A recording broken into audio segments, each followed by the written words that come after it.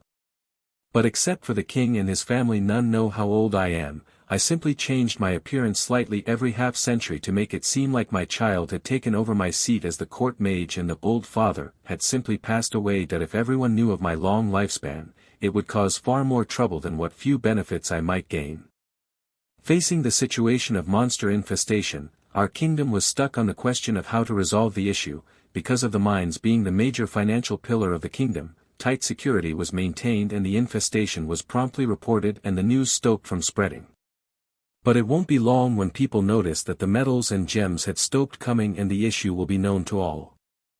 This could lead to a panic which won't be good for us. Finding no other solutions, I proposed the idea of mining magicule crystals from the Deathlands to suppress the monster infestation and in the long run boost our military strength. How could I have known that the seemingly unoccupied and inhabitable continent was home to these terribly powerful beings? As we entered and passed through the entrance, the energy bubble that protected us went away. At first we panicked but soon noticed that the magicule poisoning that should have happened didn't. Seeing us halt, Miss Arya there stopped. Seeing our expression, she seemed to understand our doubts and said, "Arya, don't worry. As long as you are inside the castle no negative effects can be applied on you, but we can." "What? Meaning as long as you come down here you won't get debuffed? Does it work on buffs as well?" This is absurdly powerful. To be able to cast such a large-scale magic one would need magicules reaching the realms of true dragons. And to maintain it. The more I thought about it, the more deep and dark the abyss seems to get. The strength of these beings are not something ordinary kingdoms like us can dream of resisting.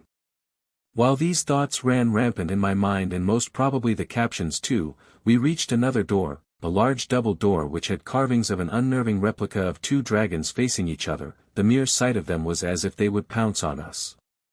The door opened to reveal the grand and imposing throne room, supported by opulent pillars, a throne room truly suitable for someone ruling this castle. As we walked forward, on the end there was a platform where the grand throne was. It was flanked by 10 individuals whose strength far surpassed the dragon and Miss Arya here, and that being, sitting on that throne with his chin resting on his hands. Exuding a noble and indifferent air.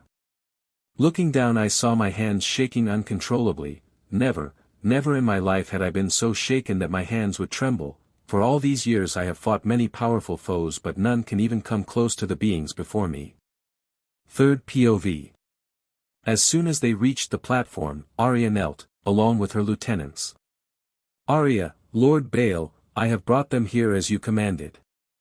"Bale, HMN, good work Arya, come join us."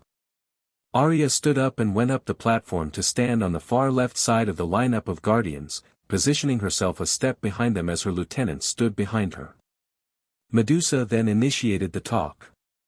"Medusa, now then, humans, you have been brought here for trespassing the territory of the ruler of Didinia, Lord Bale. For your insolence, you are to explain yourself before the Supreme Being. You may address Lord Bale." As Medusa finished speaking, Carlos and Captain Rogers knelt on one knee, following them their men too knelt after a moment of hesitation. Carlos as the spokesperson of the group spoke. "Carlos, Your Highness Lord Bale, we were simply unaware that Deathlands was your domain. We believed it to be occupied by none, therefore we plead that you please show mercy on us.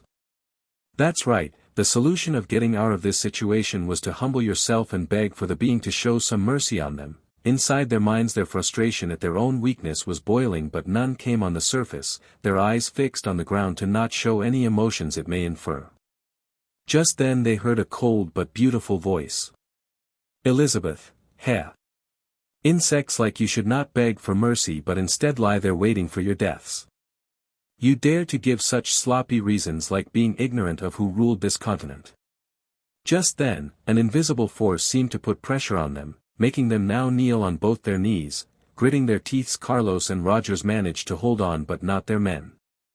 They seemed to lie flat on the ground, they had fainted from the pressure. Just as Carlos too was about to fall, a calm and imposing voice sounded. Enough, Elizabetho. Stay back. Elizabeth, ah. Yes, my lord. Baal, you may stand now. As my Gordian overseer had spoken, I am Baal Draconio Armenon, the ruler Didenia and the lord of this continent. I first apologize for my subordinate's rude behavior. This statement seemed to shock the beings by his side. Baal, next, I perfectly understand your helplessness in not knowing that this land was my domain.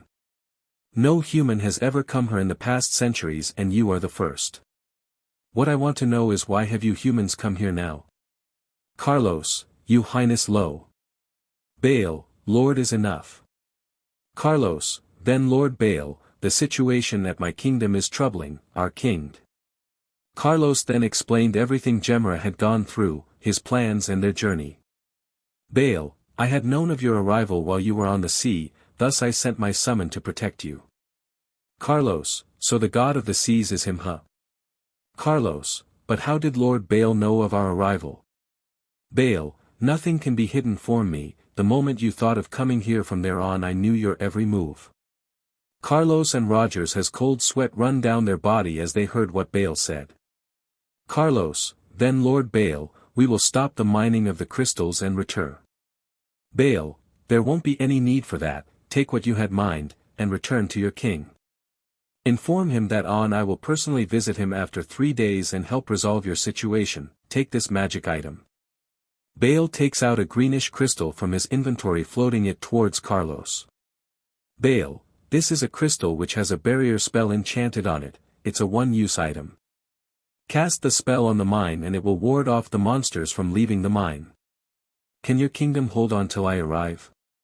Carlos, definitely Lord Baal. I am deeply grateful for your generosity. Tears seemed to form in the eyes of Carlos as he bowed deeply and thanked Baal. With the crystal tightly embraced in his arms, Carlos and his group returned the same way they came. As they reached the ships, they swiftly stored the mined crystals and left. In the throne room. Elizabeth, Lord Baal, how was my performance? Baal, excellent, I must reward you for your work. Elizabeth. Elizabeth, really? Will it be me who will get the chance of my first time taken by Lord Baal first? Elizabeth seemed to have a crazed lustful smile on her face thinking of such things. While Medusa and other mature female Gordians ignoring the innocent Gaia and Adriana was infuriated by her statements. Baal, ah. Elizabeth, this is not the time for such thoughts. Baal, although taken aback for a moment, quickly regained his bearings and spoke commandingly, which calmed the guardians. Baal, now, based on the action of those humans, what do you think about the plan? Medusa, the plan went flawlessly, my lord. Rhombus, as expected of the Supreme Being, he perfectly understood the emotions and actions of the humans and made them follow his predetermined path. Adrigal, indeed Rhombus, Lord Baal had long anticipated the rise of the monster situation in that kingdom while manipulating their situation in our favor. Baal, I did. When? Rhombus, absolutely, those humans would never understand, that for Lord Baal's plans to realize, he effortlessly played the part of a generous ruler who would forgive the little mistakes of his subordinates, painting a favorable picture in their minds, thus making it easier in the future to assimilate them in his rule. Except for him, Medusa and Adrigal all had expressions of awe and admiration towards Baal, who inside was screaming about how had he done what Rhombus had said. Ah, the sorrows of a supreme being. Always misunderstood. Baal, can someone explain? Chapter 14, CHP 14 Shock and Fear. A. Baal POV. The next day. After what happened yesterday with my first meeting of the humans of this world and the sudden revelation from my guardians that I had planned to conquer the world which even I, who was supposed to be the one to know of all people didn't know, I hadn't even started to form a plan that far you know. Anyways, now I was in my personal quarters, or my bedroom in layman's term. My bedroom, as with all the luxurious and gaudy theme of the castle was the same. A king-sized bed in the middle with a full-body mirror in the side, beside it was a large wardrobe which had an assortment of different dresses I haven't bothered to look into. I am more comfortable with what I am wearing right now.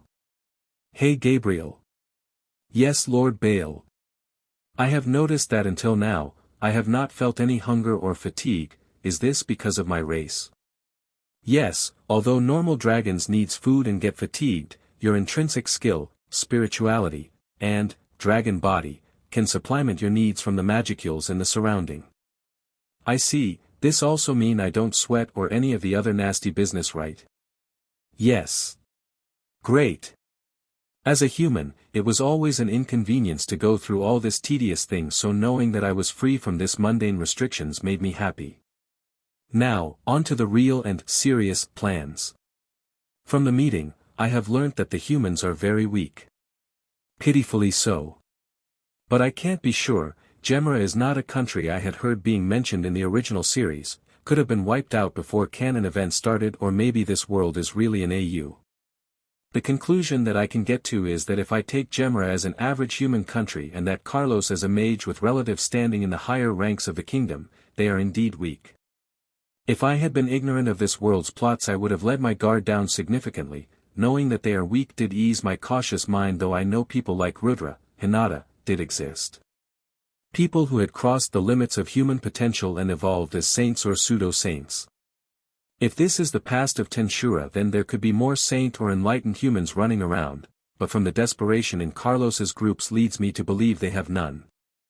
'Cause if an enlightened did existed in their kingdom, then they wouldn't have the need to come here. But for me it was the best outcome I could have for my debut in this world. A being who would be known for his generosity, who would lend his hands to those who requested it. Though with ulterior motives.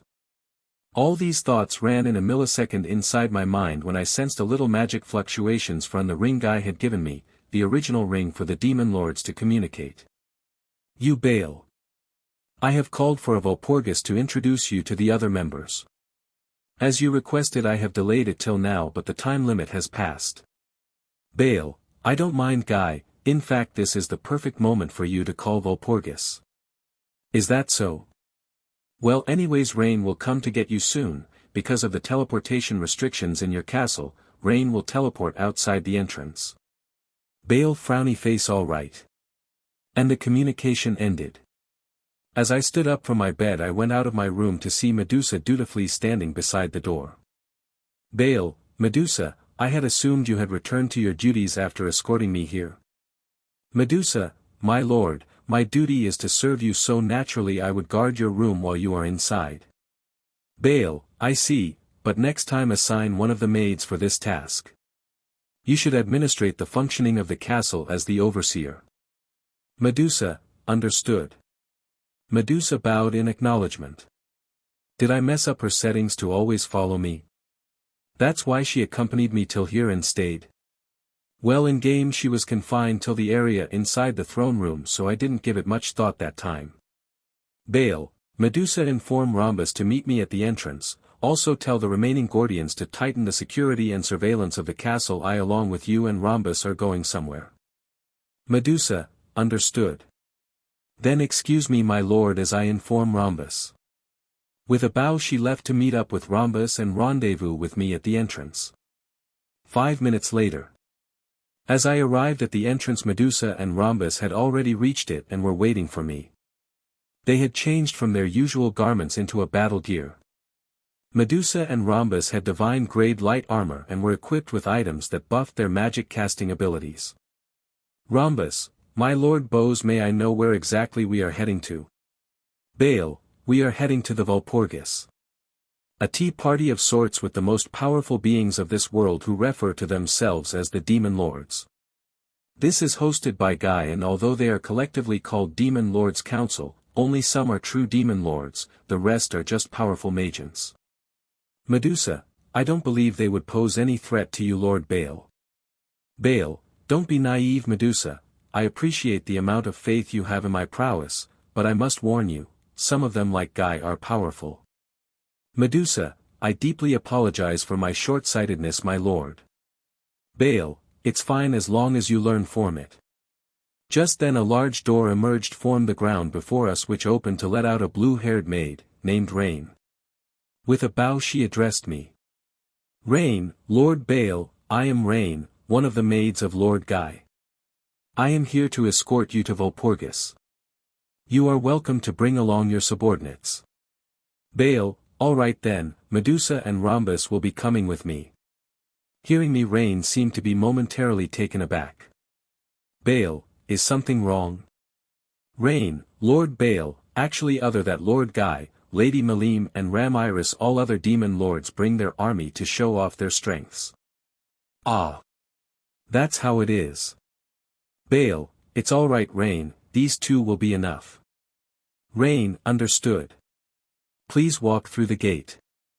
She bowed as I and my guardians walked in the gate. As I passed through the other side, I could see a room which was situated in a large hall. This much space was most probably for the armies. In the middle was the round table that was in the original but larger to accommodate more people. There, only Guy and Malim sat. Guy, yo. You are early. Bale, it's because I had nothing else to do, I guess. At that moment a pink-headed figure rushed before me and stopped, causing Medusa and Rhombus to tense up. I signaled with my hand to calm them down.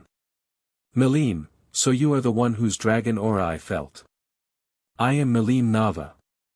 The destroyer and the one and only dragonoid in this world. Nah. Nah. Fight me. I want to fight you.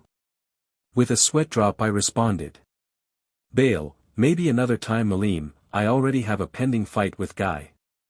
Malim, Mao. No fun, Guy. I wanted to fight him first. Guy, heh. Sorry, Malim. Bale, Malim, you said you were the one and only dragonoid in this world, right? Malim, yeep. Bale, what if I told you that you aren't in fact the only dragonoid? Malim, what do you mean? Tilts head. Bale, some of my subordinates are dragonoids. Malim, really? Can I meet them? Bale, yeah, you can visit me after Vulgus. Malim, then it's decided. Hey. What's with all this hype about? Where are you planning to go without me, Malim? As we were talking, another person came from the gate. That figure was like a small fly with golden particles trailing her. This little fly was a fairy. Not just a fairy but the fairy queen herself. Ramiris exited the gate with an aura of childish curiosity of what was happening here. She immediately went to Malim to inquire what we were talking about. Malim, meet Bale, he claims he has subordinates who are dragonoids just like me. Referring to me without any honorific seemed to agitate my guardians, but I messaged them to calm down and do nothing unless I said so. Maybe bringing them could have been the wrong choice, huh? Ramiris, oh, is that so? HM. Ramiris started to circle around me, seemingly inspecting me. Ramiris, is what Malim said true? Bale, indeed, little glittering fly. Ramiris, hey. I am not a fly. I am the fairy queen Ramiris. A very powerful demon lord who could kill you in a second. Bale, I see, chuckles, I apologize, Miss Fairy Queen. Ramiris, HM, wait, why do I feel like you just mocked me? Bale, must be your imagination. Guy, alright guys, that's enough chat. Bale, come sit with us. Let's wait for the rest to arrive. As we sat and talked for a few more moments, one by one the original characters of Tensura like Drajul, Luminous Valentine, Dino and the rest arrived. After them some unknown individuals arrived, but their power was very weak, even a druid class, Gaia could kill them easily. One of the people I recognized was Leon Cromwell, who according to the plot should have become a demon lord 200 years later. But due to butterfly effect he became one now. Third POV. As everyone gathered, they had already noticed the presence of Baal sitting after Ramiris. They were puzzled by the arrangements as to them, the seating signified the power level of the person. In truth, the way they sat was because Guy Malim and Ramiris as the founders sat close to each other and the subsequent members who joined later misunderstood it followed a power ranking system. And Baal sitting next to Ramiris meant he was powerful enough to occupy that place. This displeased some of the third-generation demon lords who thought high of themselves. The reason none thought why Baal could sit there because he was strong, was that Baal had concealed his aura to have some action and that action he was going to have. One of the demon lords, unable to hold on any longer spoke up. Lord Guy, who is that person? Guy, ah. Balius, his name is Baal, the newest member of our council as you can see. He rules over the Deathlands. Balius, I see, but Lord Guy, why should we grant him the privilege to sit so close to you? Baal, understanding where this was going, spoke. Baal, because I am qualified for it. Angered Balius spoke, you are just a rookie member, how strong you can be, huh? And you even have the audacity to bring just 2 subjects, are you that weak? Although calm, Baal could sense the anger and disgust his guardians felt towards that punk. Baal, why? Just these 2 are enough to kill every one of your people. Gritting his teeth, Balius could not contain his anger and stood up abruptly, his aura flowing rampantly. Balius, I challenge you to a duel. If I win then I will kill you and take your subjects, especially that girl over there. Saying that, his lecherous eyes shamelessly traced Medusa's figure, infuriating the said victim, and even more for Baal, he was angered, but it didn't come on his cold and calm surface. Baal, hey Guy, you don't mind if I cleared some pests, right? Honestly, I feel claustrophobic with insects like them here. Guy, I don't mind, he's the one who started it. Does anyone objects? Leaving the first and second gens, almost all of the third-generation demon lords remained silent. Except for a few idiots, Idiot A, B and C who, clouded in their pride and arrogance decided to side with Balius. Baal, I expected more of you to join but I guess this should do. He said glancing at the other third gen. Balius, don't ignore me, rookie. Baal, heh, I was coming to you. Now, you guys take pride in your army, right? How about I kill them all? Nuclear magic, radiant annihilation. A large magical dome formed on the army and immediately after a huge explosion occurred which shook the ground for a few moments. After the explosion dissipated, what remained was a scorched floor, not even the ashes remained. This deeply scared Balius and A, B, C were trembling in fear, regretting even siding with Balius just because of the blindedness of their arrogance. Baal, now. Medusa, take care of those guys, will you?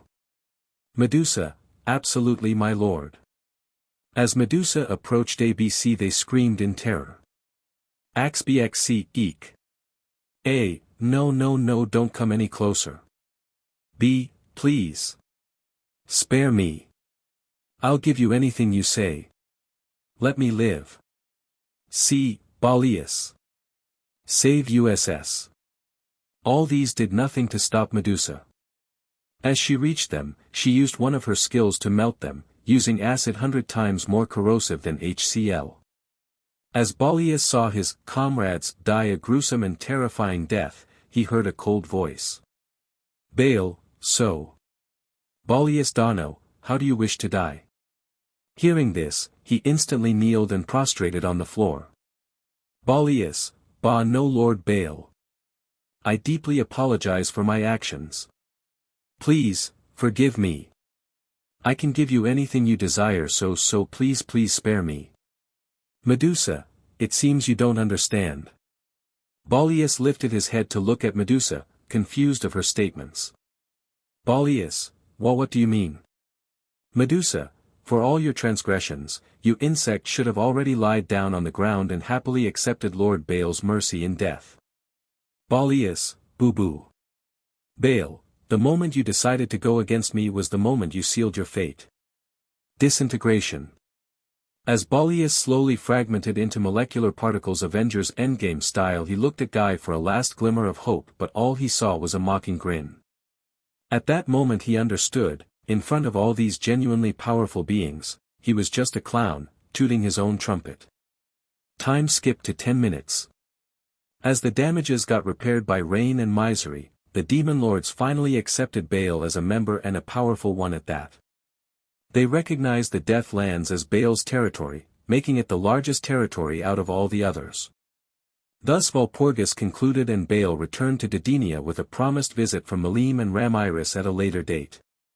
Meanwhile, the news of a new Demon Lord and his feats were spread by Guy. This brought immense shock and trepidation to the world. Killing an army of 4 Demon Lords in one strike was completely unheard of. Humans knew that each Demon Lord had an army consisting of at least 70k Magians and other monsters on average, and wiping all of the 4 Demon Lords truly was baffling for them. Added to the fact that the new Demon Lord subordinate could directly kill 3 of them was testament to the terrifying power they possessed. This news made the whole world wary of the being who now ruled the Deathlands and how he will affect the future of this world. 0, 0, 0, 0. That's all for this chapter. Also, guys, I had a confession to make. I might have made a mistake on the characters. As you know, Leon became a Demon Lord after he defeated Kazram, who later became Kigali. But in the early chapters one mentioned Leon existed 200 earlier than canon, and I also mentioned Kazram as the leader of the faction of weak Demon Lords. But both can't exist together. Looking into the official website, I found the spelling of Kazlam, so this Kazram will from now on be an OC character. So here's the summary. Kazlam is dead. Kazram is an OC. Leon Cromwell exists 200 years early than he should. That's all. I just wanted to mention this if someone noticed this in the future. See ya in the next one. Chapter 15, CHP 15A Grand Procession. Equals 3 RDPOV Gemra, Throne Room. After 3 days of meeting Baal in his throne room, Carlos finally returned to Gemra and immediately requested an audience with the king. With the revelation that the continent they believed to be unoccupied was the domain of a powerful overlord, whom none has any knowledge or understanding of who he is or his origin, sped an air of anxiety and doubtfulness in the throne room. This news certainly warranted a national-level emergency meeting. The simple fact that a powerful being, who most probably was a Demon Lord, ruled that place and they had unknowingly intruded in his territory was a grave news for even a large city like Falmouth, let alone their small nation. They choose not to deny this fact was because it came from the mouth of Carlos, who was a respected and powerful mage. King George V, the ruling king of Gemra, sat on his golden throne, gilded with the precious gems that was a speciality of their country. His head hung low, thinking of possible ways to overcome this situation his country has found itself in. While the court was embroiled in a heated argument of how to deal with it, none came up with a relative solution. As tensions rise within the royal court, whispers of unrest echoed through the halls. Sir Carlos, please excuse my skepticism, but I find this hard to swallow that all these years there was no sign of any movement from the continent. Now we have seemingly contacted a being what we could guess to be a Demon Lord. This matter doesn't sit right with me. Since the court reached a non-conclusive point, a high-ranked noble of the royal faction turned towards Carlos and spoke up. I understand that some if not most of you will be doubtful of what I had said. But, please believe in this, that I have nothing to gain from deceiving any of you. Carlos, a tone of seriousness laced in his words, answered. No, Sir Carlos, what I meant was not to say that you are trying to deceive us, but the thing is, it is very strange that a Demon Lord that none of us are informed about resided there. Clarifying his question, the noble said. It is as you say. We are not informed of who he might be. But I assure you that whoever he is, our kingdom is no match for him. Carlos stated, causing an uproar in the court. Silence, Gowlard, the commander-in-chief exclaimed. Which perfectly calmed the crowd. We cannot afford to let our guard down, Your Majesty. Whoever this Baal is, he must have some ulterior motives. He said to the king. Father, I must agree with Sir Gowlard. I don't feel that a demon lord would have any kindness to help a small kingdom like us. As a matter of fact, he must have some other plans. The princess of the kingdom, Rubia, who sat beside the king, turned towards him and agreed with Gowlard. Your Majesty, Your Highness Princess Rubia, with due respect, Baal's assistance could bolster our defenses and provide much-needed relief to our beleaguered kingdom. We must seize this opportunity to strengthen Gemra's position and safeguard our people. One of the councilmen of the nation who manages the administration of the kingdom voiced his opinion. His name was Counselor A. With all due respect, Your Majesty, we must consider the long-term ramifications of aligning ourselves with Baal. We must be careful of this Baal. It won't do good for us if this outsider interferes in any of our internal issues. Another councilman, Counselor B, debated. What do you suggest we do, Counselor B? With the crystals I have somehow brought, it will barely be enough to put a sizable dent on the increasing monsters. And the first ones to get affected by the chaos of the monster outbreak would be you, whose territory is close to the mines. Carlos stated his thoughts on the matter. This statement effectively stopped whatever B was going to spout. George asked, then Carlos, should we accept his help? Indeed. Your Majesty, Princess and Prince, esteemed counselors. Baal's offer of assistance is fraught with uncertainty. While we don't know what his true intentions are, we should know that his help could save many lives. This crystal given by him has the power to put a barrier on the mines for a limited time until his arrival. Revealing a green crystal that had intricate magic circles inside its core, everyone were in awe of the magic power that it was releasing.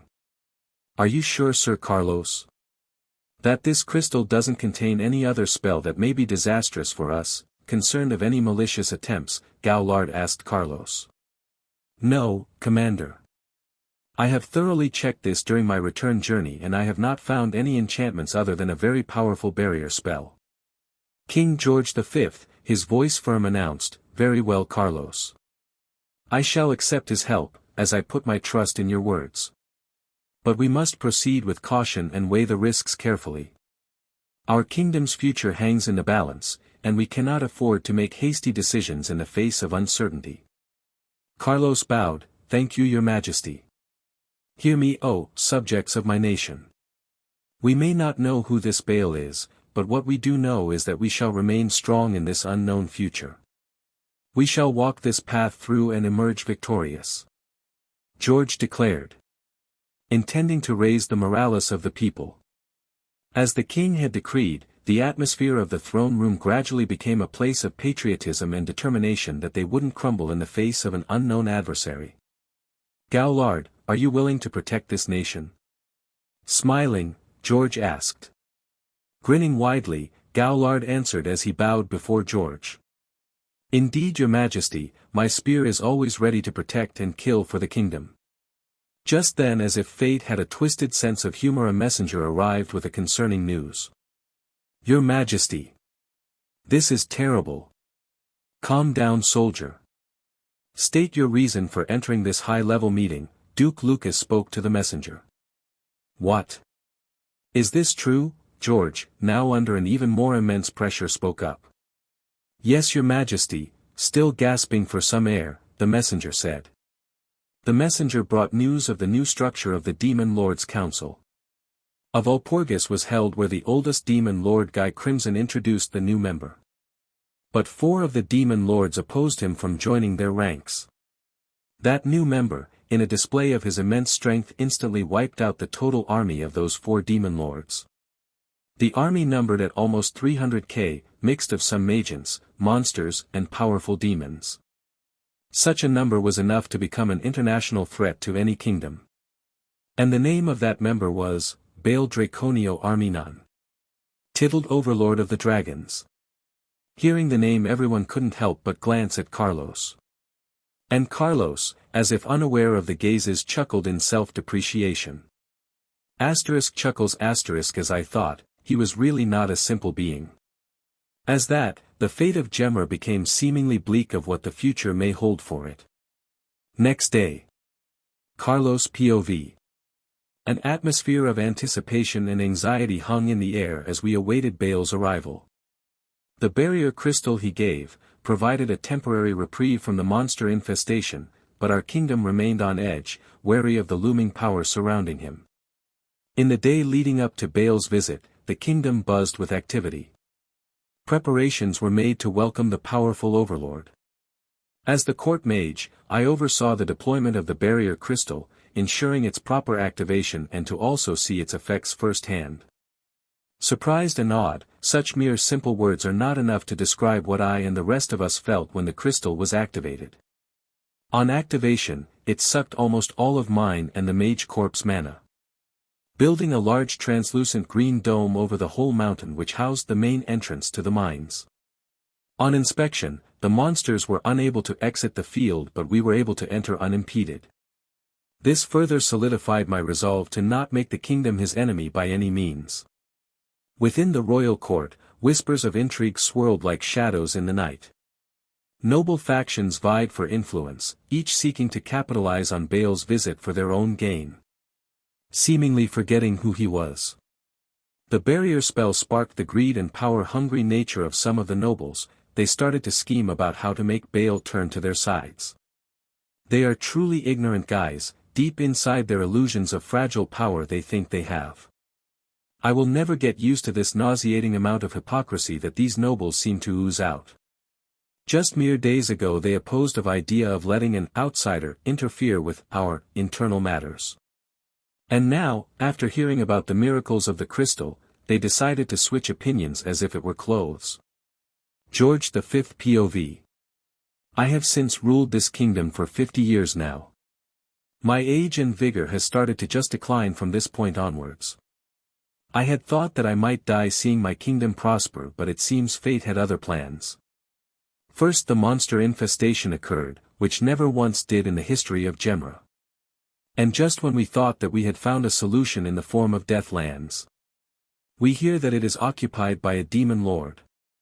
Things can't get any worse than this. I sighed in exhaustion. I was inside my chambers, away from the judging eyes of the noble society. As I sat at my office chair, my head on the headrest, a knock was heard. Father? It's me, Rubia. May I come in? My dear daughter Rubia's muffled voice was heard. She was a genius in coming up with strategies that helped with the development of the nation. And her work on the orphanage would certainly bring some benefits. Father, there's something unsettling about Bale's generosity. I fear that we might get trapped in his schemes. She voiced her concerns to me about Bale. Till now, I am completely unaware of who he is, but my lifelong experience and judgment has led me to believe in my instincts.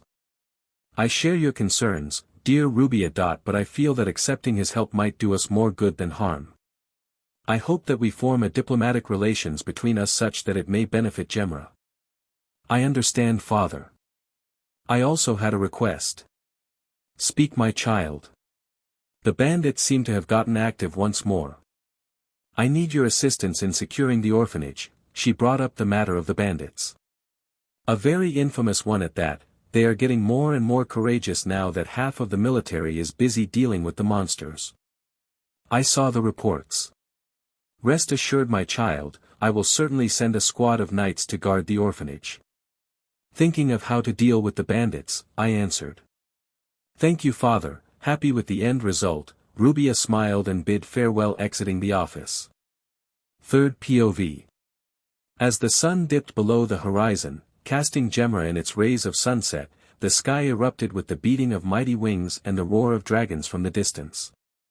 From the depths of the heavens descended Bale, astride a colossal dragon of obsidian scales, its eyes gleaming with ancient wisdom and boundless power.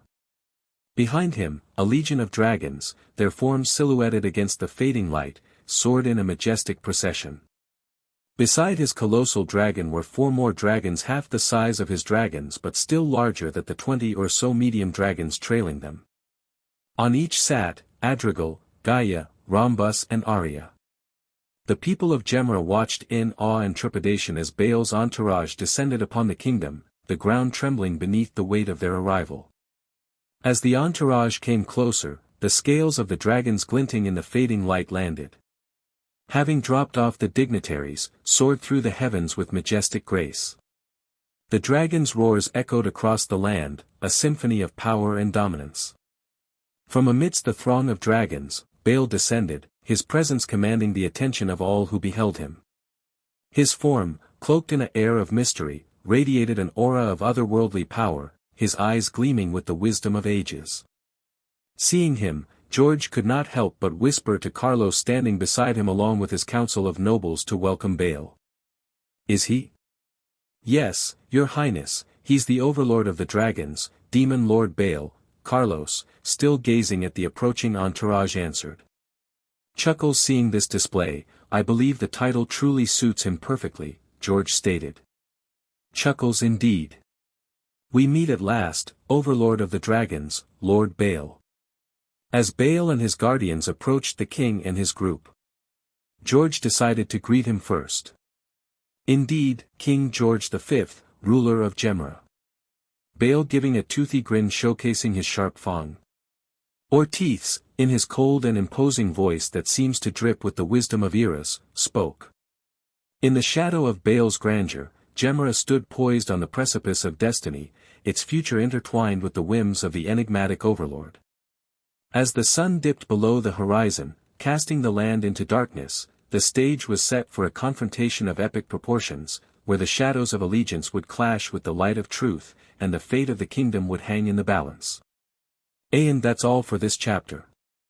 A/N, Evolution Requirements. I received some valid questions about why Baal's killing of 300k army didn't warrant an evolution or harvest festival for him. Here is the explanation I gave to the first comment who asked about this. I'll just copy-paste what I said to him, avoiding the repetition of replies I will inevitably have to give. It's different for every souls that come from the races. The most potent and easy way for evolution is gathering human souls. Monster souls are relatively less potent and needs to be gathered in larger numbers, this is canon I think, so following this, I changed his requirements to meet like 100k human souls or 1 million souls of monsters, i.e. a 1:10 ratio. Also, this is totally canon BTW, souls have to have egos or I think grudges to count as evolution material. So that's that. Remember, these souls are from common humans or monsters, more stronger ones will affect the numbers. Since those demon lords' armies make up for almost 60% demons which they summoned, whose souls Baal willing let go to be sent back to the demon realm, the number of collected souls is less. So according to all these, the numbers Baal killed is very small. And didn't start off the Harvest Festival event. Hope this fixes whatever loopholes was gonna get created. See ya in the next chapter. Chapter 16, CHP 16 Clash of Titans. The day before Baal's arrival in Gemra. Baal's POV. Tomorrow was the day I would visit Gemra. To be honest, I am a little excited to meet the people of this world. The ordinary people, that is. After Walpurgis ended, I decided to complete the promise I made with Guy about our spar. We decided to fight in the demon realm. The demon realm was chosen because we both knew that if we fought in the cardinal world then our fight might disrupt the peace of the world. More like destroy it to extinction, which goes against his job description. According to him, the demon realm is an infinite plane of spiritual energy, so fighting there will have little effect to the general stability of the realm. At its mentioning I had a thought about the possibility that the demon realm is connected to other worlds. Not directly. The demon realm of the cardinal world is one of the main branch of the much larger and dangerous abyss. Demons being summoned from other worlds originate from the branches of this main branch.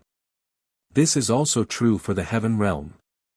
But unlike the demons, the angels that resides in the many different realms of heaven are a copy of the original, these copies are devoid of their own ego, and are merely shells embodying the beliefs of the humans of that universe. They contain only basic instinct of protecting justice and upholding it. The original angels are in the origin heaven, from where they are restricted from movements outside their realms. A/N Just keep this explanation in the back of your mind. It does not relate to what will happen in the near future and is just me trying to make a plot point for a future plot. So basically Gabriel meant that I could theoretically access other worlds from the demon realm, or at least that realm has the highest chance of world travel than the cardinal or heaven realm. If this is true, then do you think that I could travel to my original world Gabriel? From the data received from VOTW, it is possible to connect with Earth 2138's universe, but access and travel is heavily restricted and require multiple conditions to be met, and yes, it is nearer. So that's why I got transmigrated here instead of to the new world. Then what about my original world? Insufficient information. Evolution required. I see. Leave it then. I have plenty of time anyways.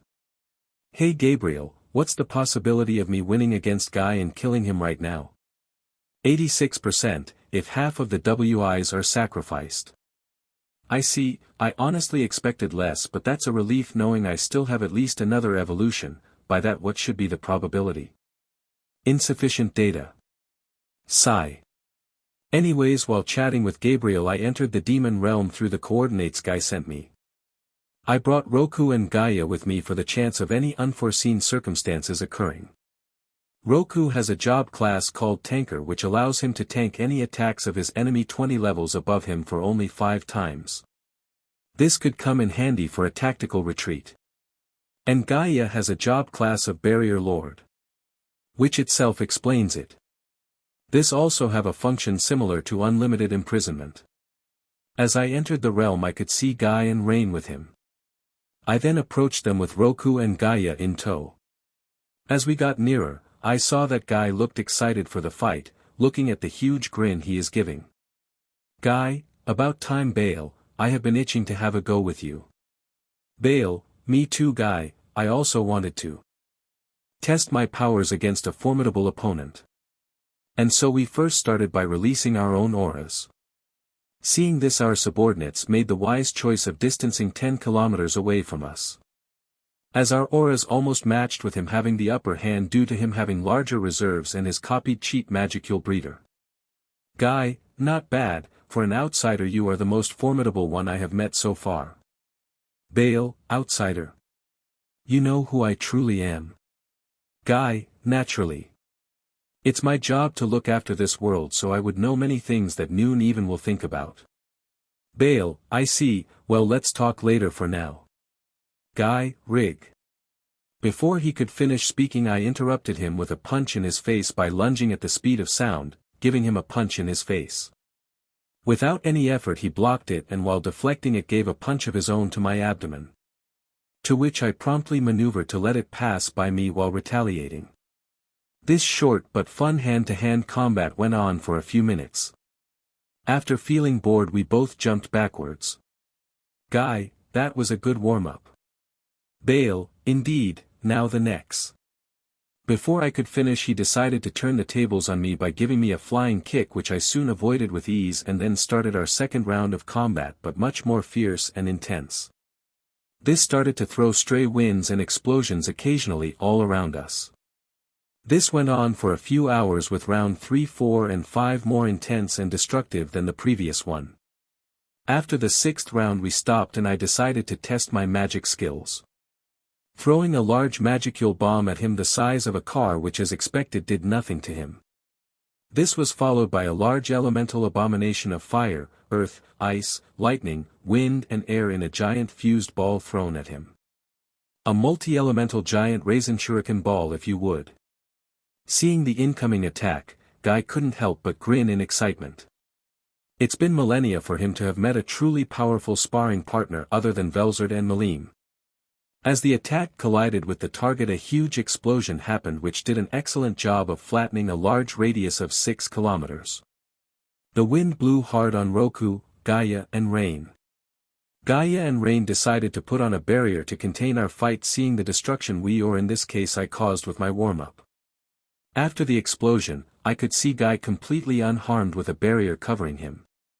Bale, as expected of you, this didn't even scratch you. Guy, of course, but I wonder, asterisk grins asterisk is this all you got? Bale, obviously no. The party hasn't even started yet. I don't know why but I am starting to enjoy this fight. Like someone put a large amount of dopamine in my blood. Is this what they call battle maniac? Am I a battle maniac? I don't know but heck I am loving this. Guy hearing my proclamation left no hesitation to strike with a nuclear magic of his, the size of that spell was quite impressive. But that was as easy to deflect as a football would. Now time for the real fight. Charging up my magicule I first used gravity magic to create a similar attack to what Jubidara did in the Naruto anime. Creating multiple black balls that seemed to suck life in filled with the explosive powers of a small nuclear bomb, I threw them at him. Seeing the onslaught of dark black destructive balls, Guy became slightly wary. He knew touching even one of them could lead to severing limbs in the best-case scenario.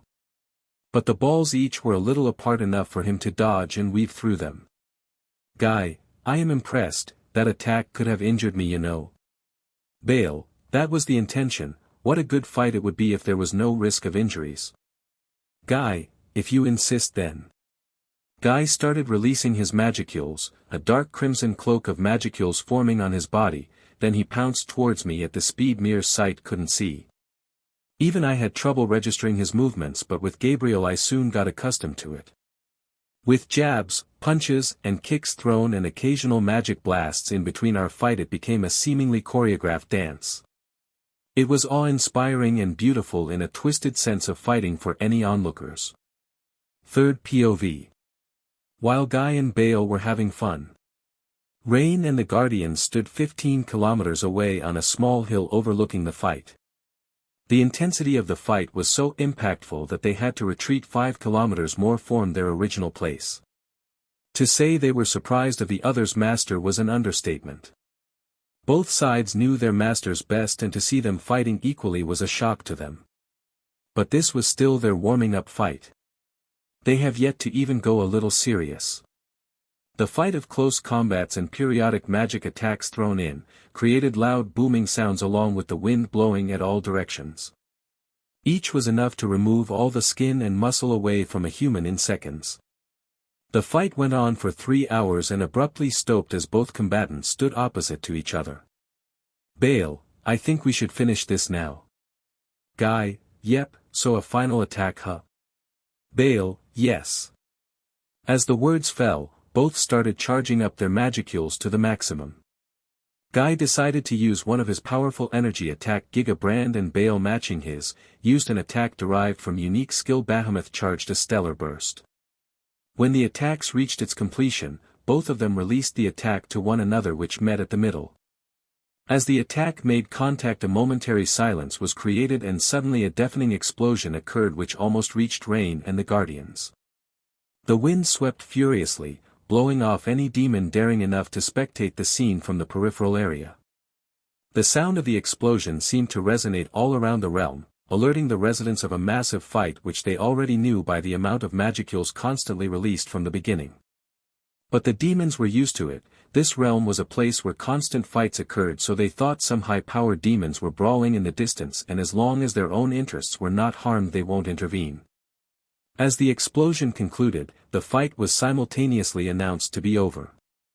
Neither of the combatants seemed harmed, ignoring the slight burn marks on their body and clothes which began rapidly healing.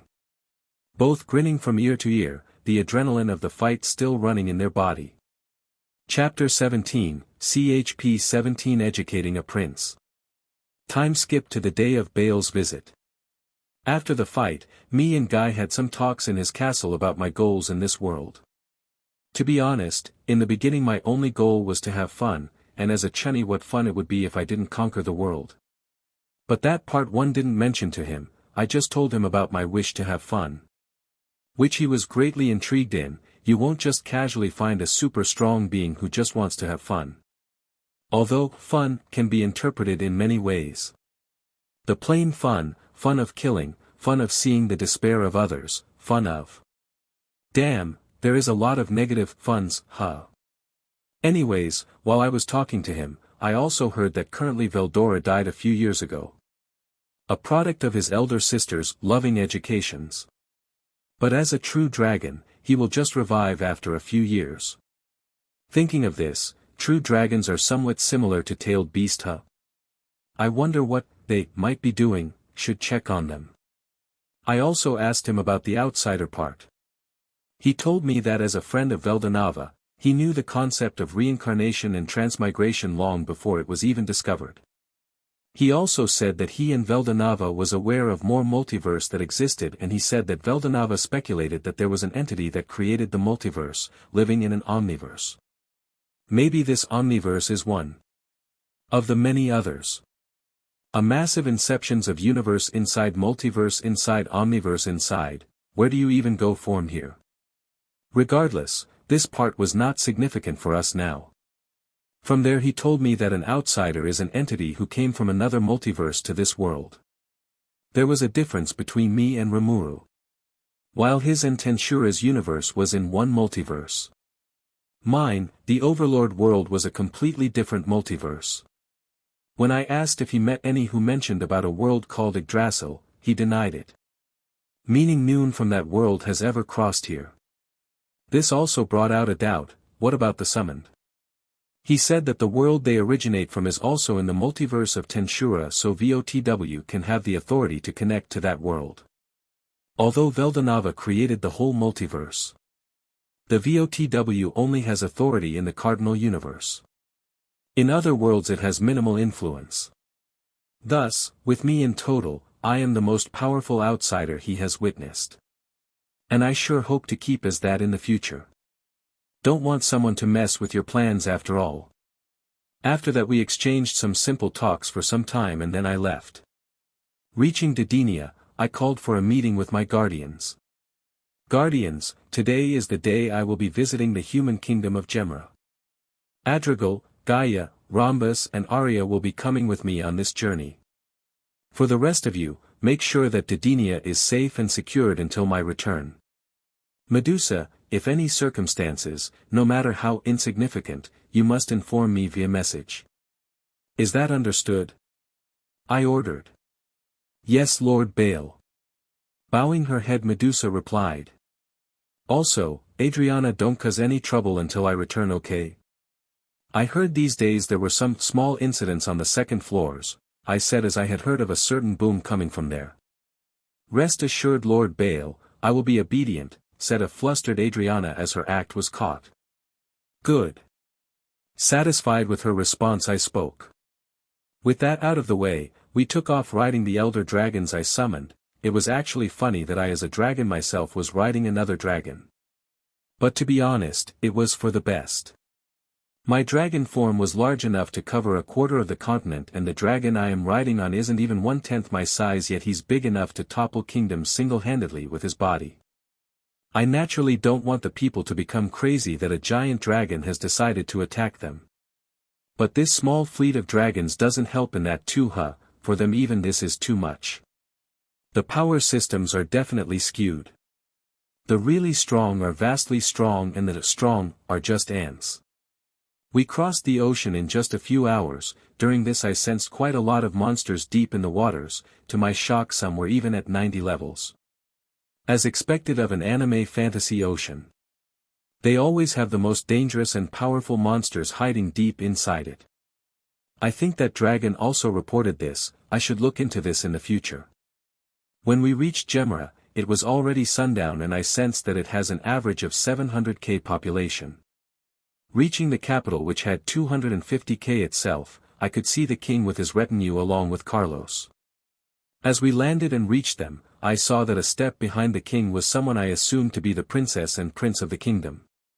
The princess could be said to be the most beautiful person I might have met in my old life, but while staying in Didenia, such beauty has become mundane for me. She looks to be around 17 years old and exuded an aura of nobility, maturity, and kindness. Wait, why do I feel like I have seen it somewhere? Oh, I hope she doesn't turn out like Renner. Wait, me saying this didn't raise a flag, right? Beside her is the prince, he too is a good-looking guy who could win over the hearts of girls in my old life with just a smile. But his appearance was spoilt by the aura of arrogance and pride he seems to exude. If he stressed himself more, then I believe he might just get a unique skill related to pride. Sigh, the cliqueness of this is almost scary. A king suffering from the stress of his kingdom crumbling, a princess who is kind and beautiful, and a prince who looks like he might get killed cause of his arrogance. Setting these thoughts aside, we were greeted by the king whose name was George the VTH. George began with a greeting, "We meet at last, Lord Bale." "The feeling is mutual, King George the VTH," I replied as I inspected the king in front of him. He was quite aged and looked to be in his late 50s, he had an aura of kingliness, I guess. "Indeed, Lord Bale, let me introduce you to my children, this is Princess Rubia, my firstborn," he said. With a bow she greeted me.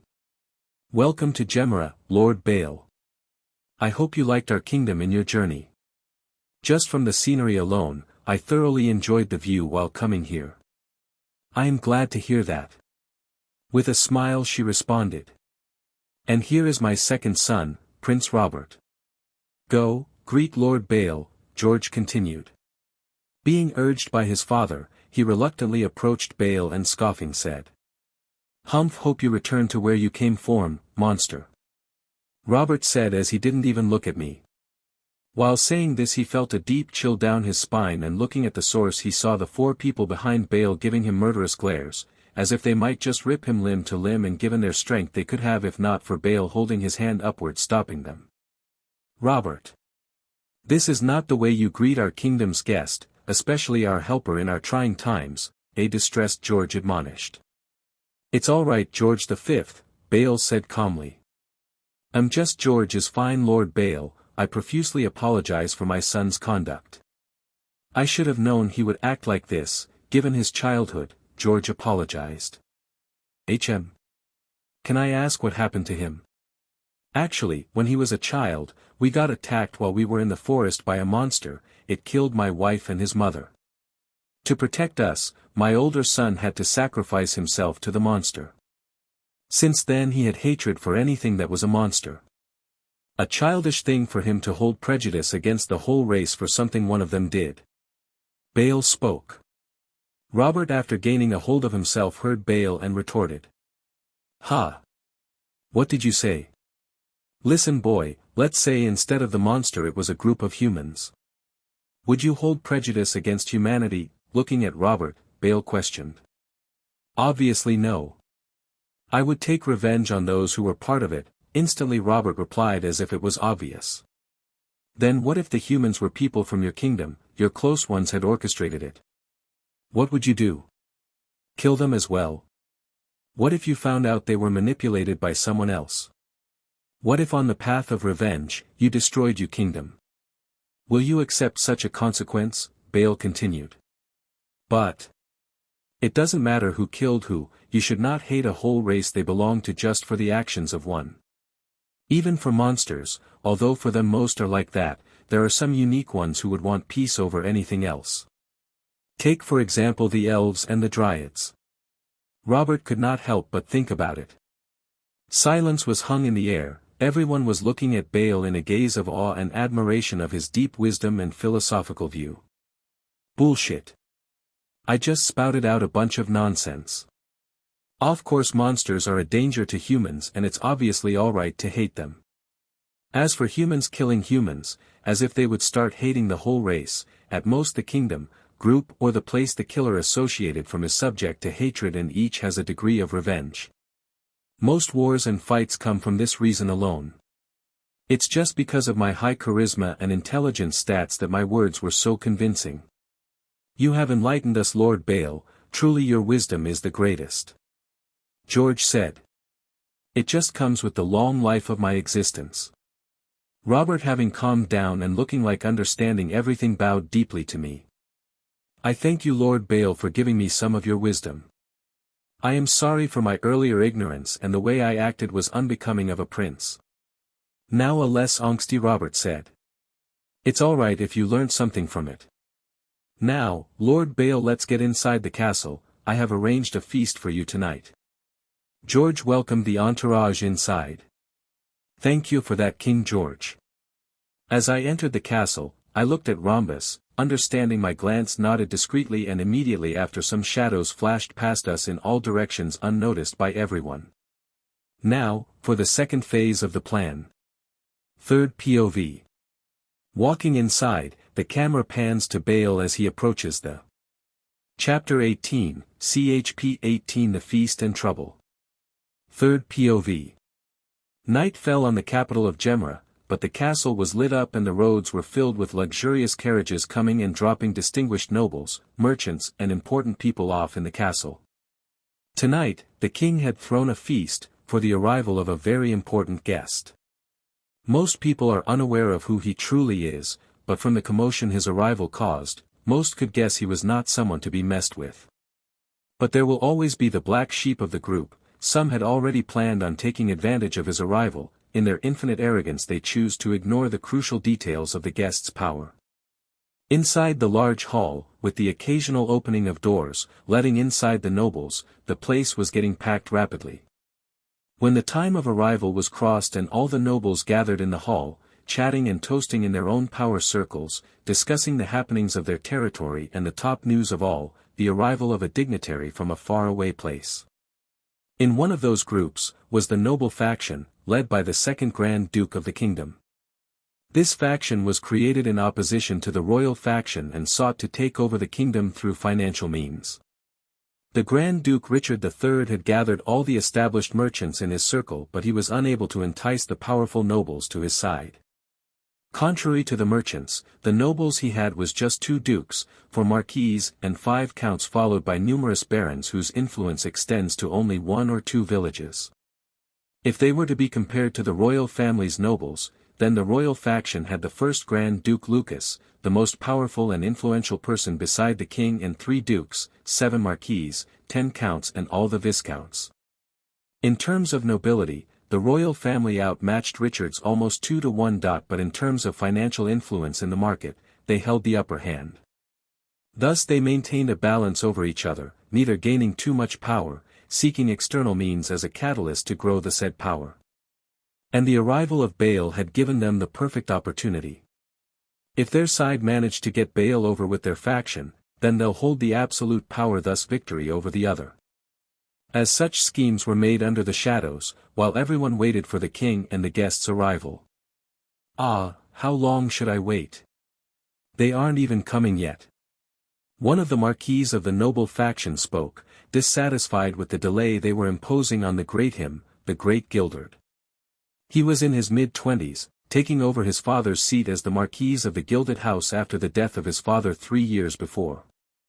Holding seemingly all the power in his hands, his pride grew along with his desire for more power. Thus betraying the words of his father's last wish to join the royal faction, he chose to go to the noble faction's side, enticed by the power they held. He was constantly surrounded by weak nobles such as counts and viscounts who always stroked his pride, inflating it to the degree where he was blinded for more power. Lord Gildard, we should wait a little more. I have heard that one of the subordinates of the guest is a lady more beautiful than the princess.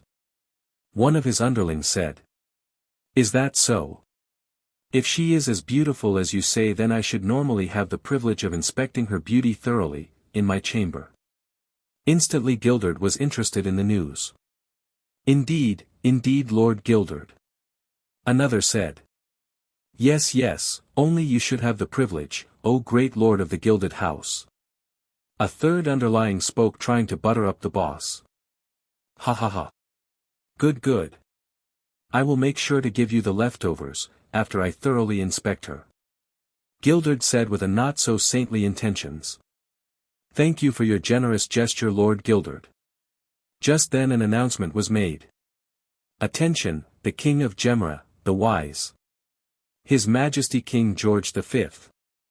Along with him, the beloved Princess of the Kingdom Princess Rubia and the genius Prince Robert. Will now enter. As the announcement was made, everyone present bowed, the door opened and King George entered, descending down the stairs followed by his children.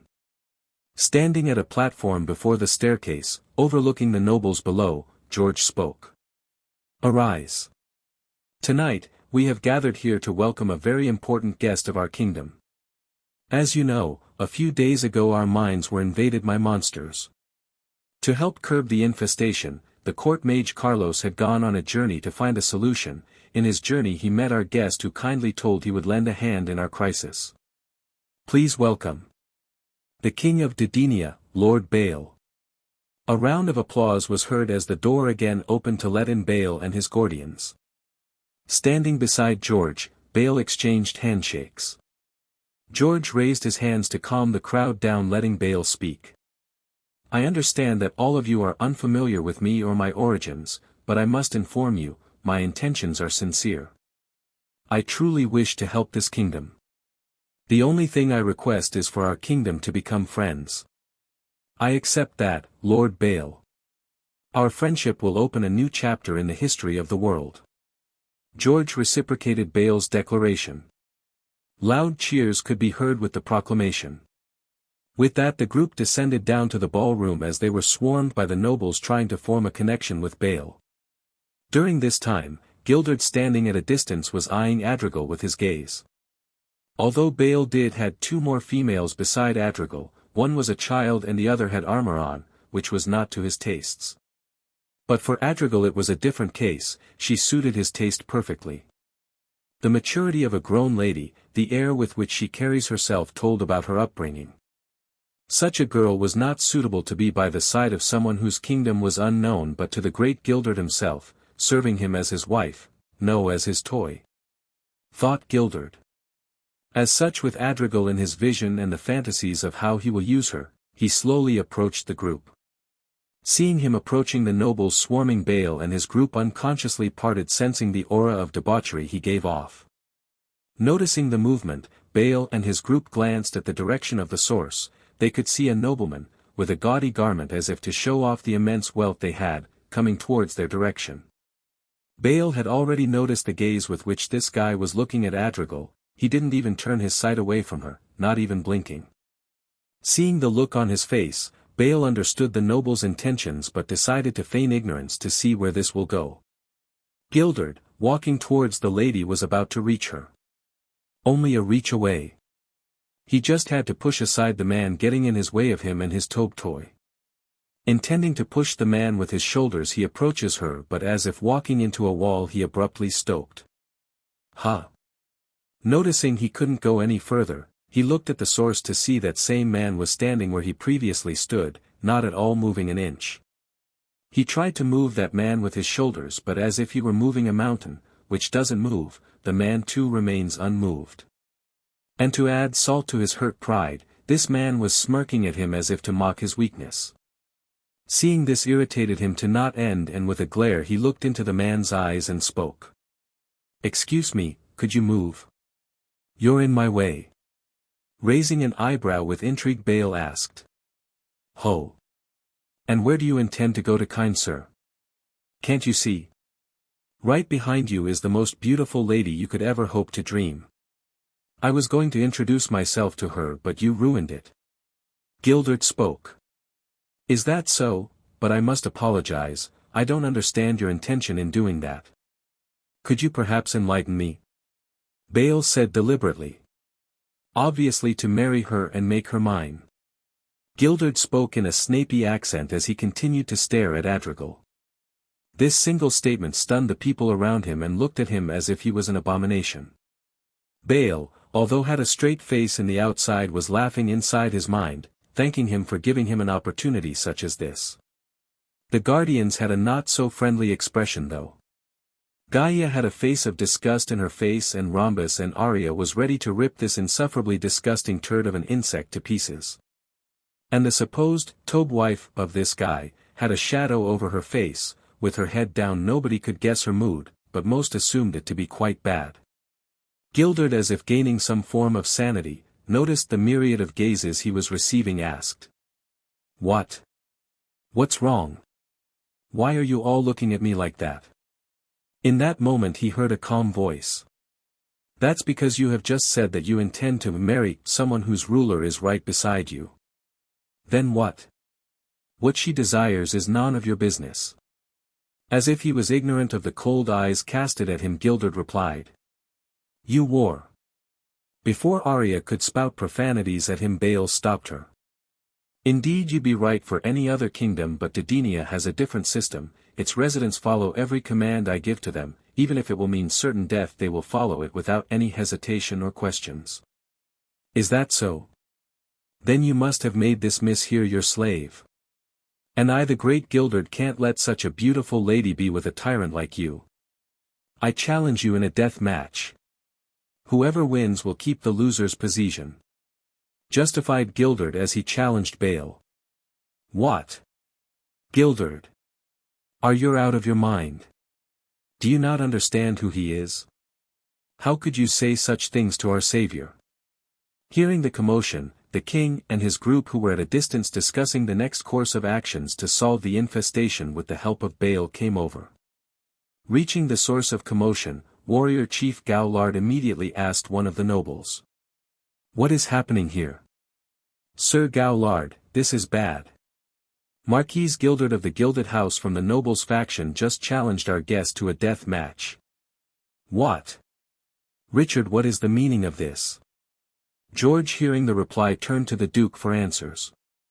Duke Richard, who was also approaching the source of the commotion, heard what the noble said and couldn't help but be stunned by the foolishness of this Marquise.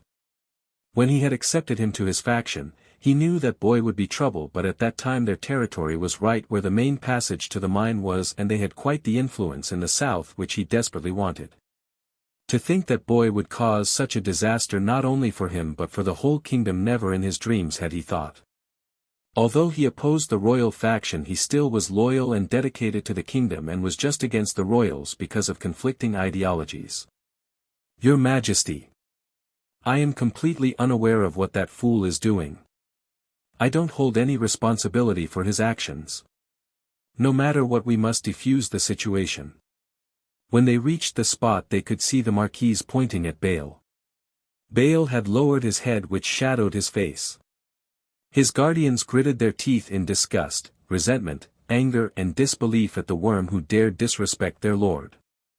Seeing the situation about to explode, George intervened. Lord Bale, I profusely apologize for my subject's conduct. Please spare him for his foolish behavior. You stupid blockhead, what are you doing, challenging and disrespecting our helper? Apologize immediately. Richard scolded Gildred immediately. Not understanding what his king and the Duke were talking, Gildred, deep in his illusions of self-made heroic valor, spoke. Why would I do that, Grand Duke? This tyrant is controlling his subjects, especially this beautiful lady here, against their wishes. I only hope to free them while killing him. Besides, if he really is the king of a country, then we get his lands too. Isn't that good for us? There's no saving for you. Richard, having given up on making this fool understand, slapped his forehead, rubbing his nose bridge, and approached Bale. Bowing deeply. I am deeply ashamed of what my subject has done. Please, I will accept any punishment you give him. As his king, I too hold responsibility for his foolishness, but please help us in the monster infestation. Before Bale responded, Adrigal spoke up. You people disgusts me. First one of you worms decided to disrespect me, then decides to accuse and challenge Lord Bale for what we worship and love to do. Then you decide to apologize merely by words. Yo. That's enough, Adrigal. King George, I am a generous person. And I don't go back on my promise. I will definitely help you. But this is something I haven't even anticipated. Bale said. I thank you for that. I promise to give you anything that will be within my power that you ask for. In my long life I have encountered many genius minds whose actions I have read and manipulated. But even with such a intelligence, truly it is impossible to read a fool's mind. Indeed. You. What is your name? Bale asked. Me. I am the great Marquise Gildred of the Gilded House, the soon-to-be hero of the country who will vanquish your tyranny. This boy. Richard said as he couldn't believe the amount of idiocy Gildred was showing. Ha ha ha. You are amusing. Alright, you said that whoever wins, that person would have everything that the loser has, right? Indeed.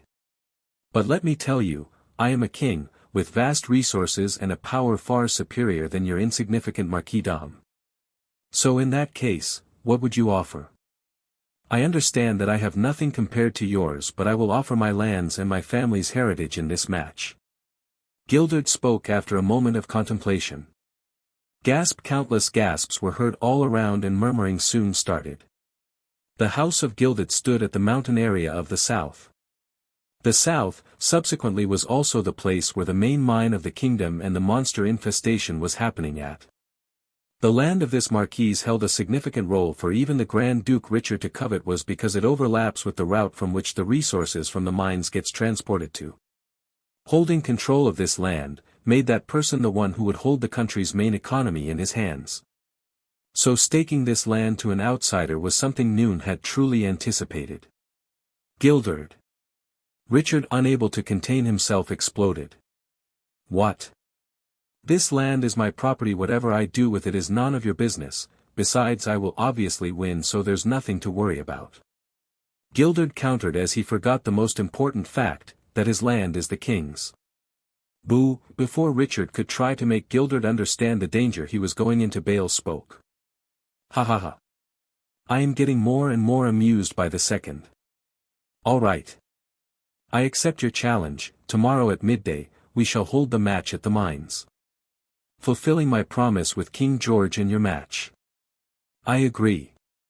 With that, Gilded promptly turned around and went away, already dreaming about his victory and the pleasures he would get from the now named Miss Adrigal. Ah, I sure hope nothing happens to him till tomorrow. Bale uttered in a carefree tone, but everyone could understand the underlying meaning. Don't assassinate him, was the simplest meaning to it. Everyone could not help but worry about tomorrow. What will happen tomorrow? Will the trash get what they deserve? To find out, you just need to wait a few days. Author, so. The voting results are out. The winner of the MC illustration of the week is. Drum roll. Option 3. Congratulations, Option 3, what do you want to say about your win? Option 3, I am grateful for all the votes and likes you have casted on me. I will be sure to uphold your belief in me. Also, I have decided to show myself in 2 forms. One in casual like Malim, wearing garments that suit the Dragon Overlord. Then when fighting, I will have the original form of the illustrations. I have chosen to take such forms respecting those who had ideas like this. And, yes, I have a dragon form too. But it will come in the far future. That's all. Author, thanks Option 3. If you guys forgot who Option 3 is, his illustration will be posted here, IMG.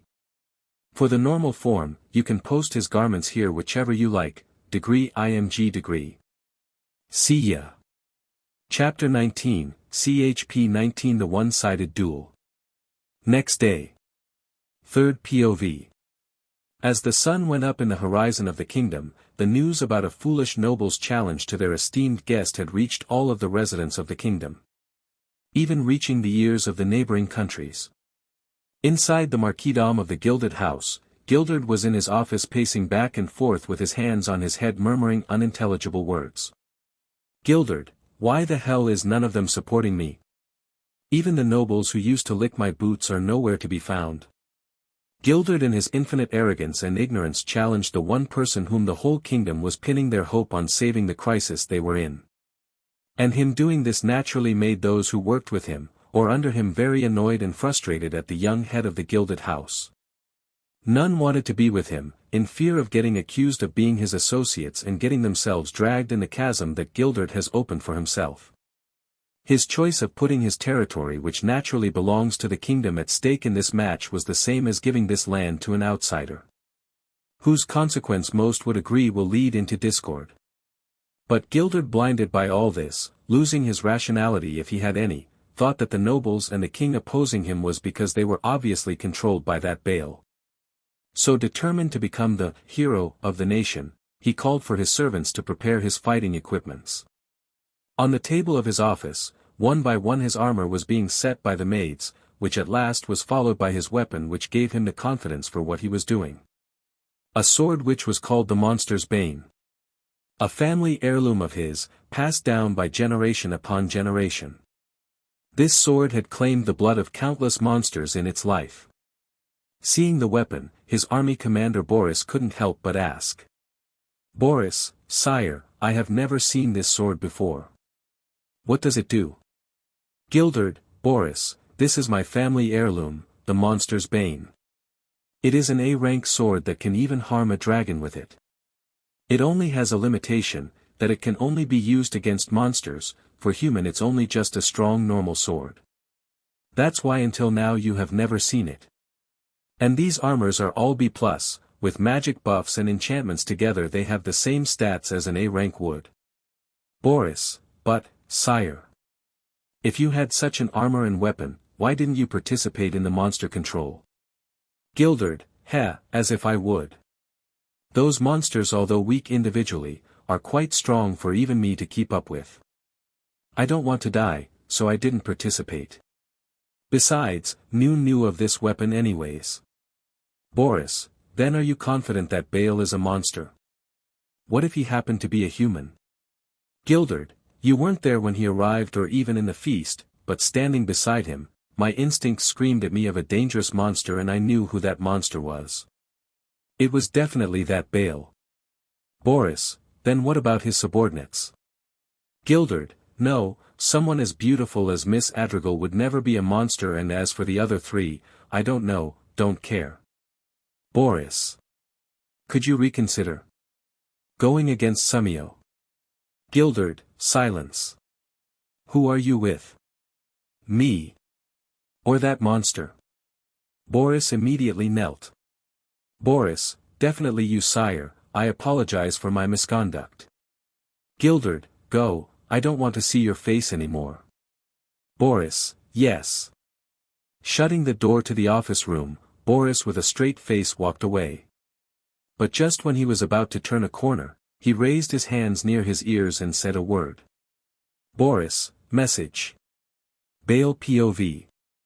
After last night's incident, we returned to our designated quarters. In my room, a meeting was held between me and my guardians.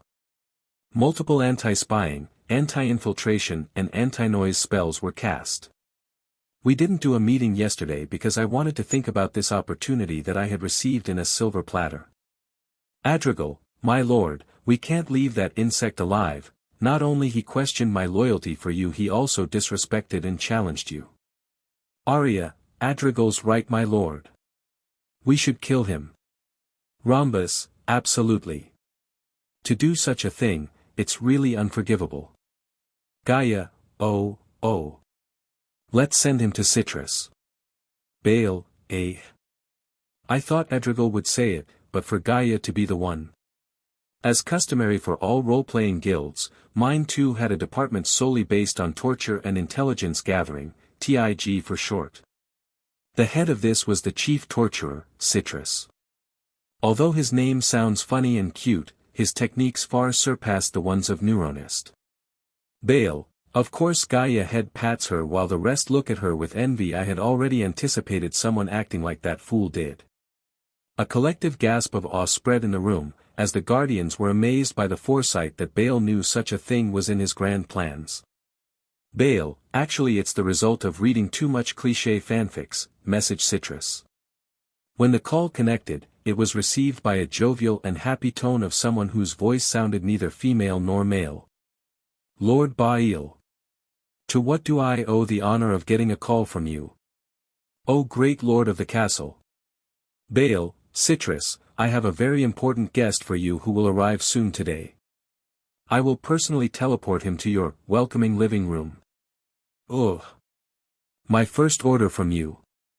And such an important one too. Bale, indeed, I hope you entertain our guest well, make sure he lives for a whole month. Use resurrection magic if needed. As you wish. My lord. Bale, in cold voice, also, after that month, continue to give him the pleasures he deserves until he begs for death, until he cries for it. Only then. Do give him death, give him the most painful and traumatizing death, even his soul will shiver. The voice on the other side became serious too. Understood, my lord, our guest will enjoy his stay here. You would ask if Baal had gone too far as to give orders like that, but this is him being him. When he transmigrated here, from there on the stats, the karmic value and his lore had started to affect him. His dragonic instincts was what made him do such a thing.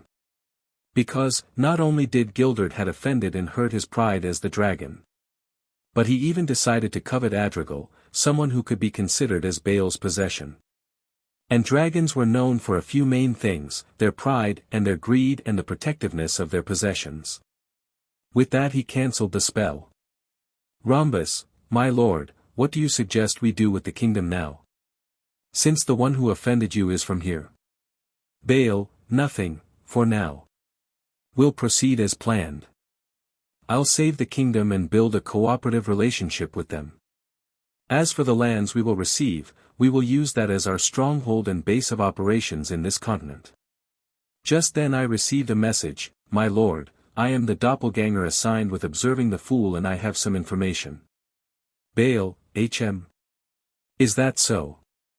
When Gilderd left the hall yesterday, I sneakily ordered a doppelganger to trail him and impersonating someone close to him gather information.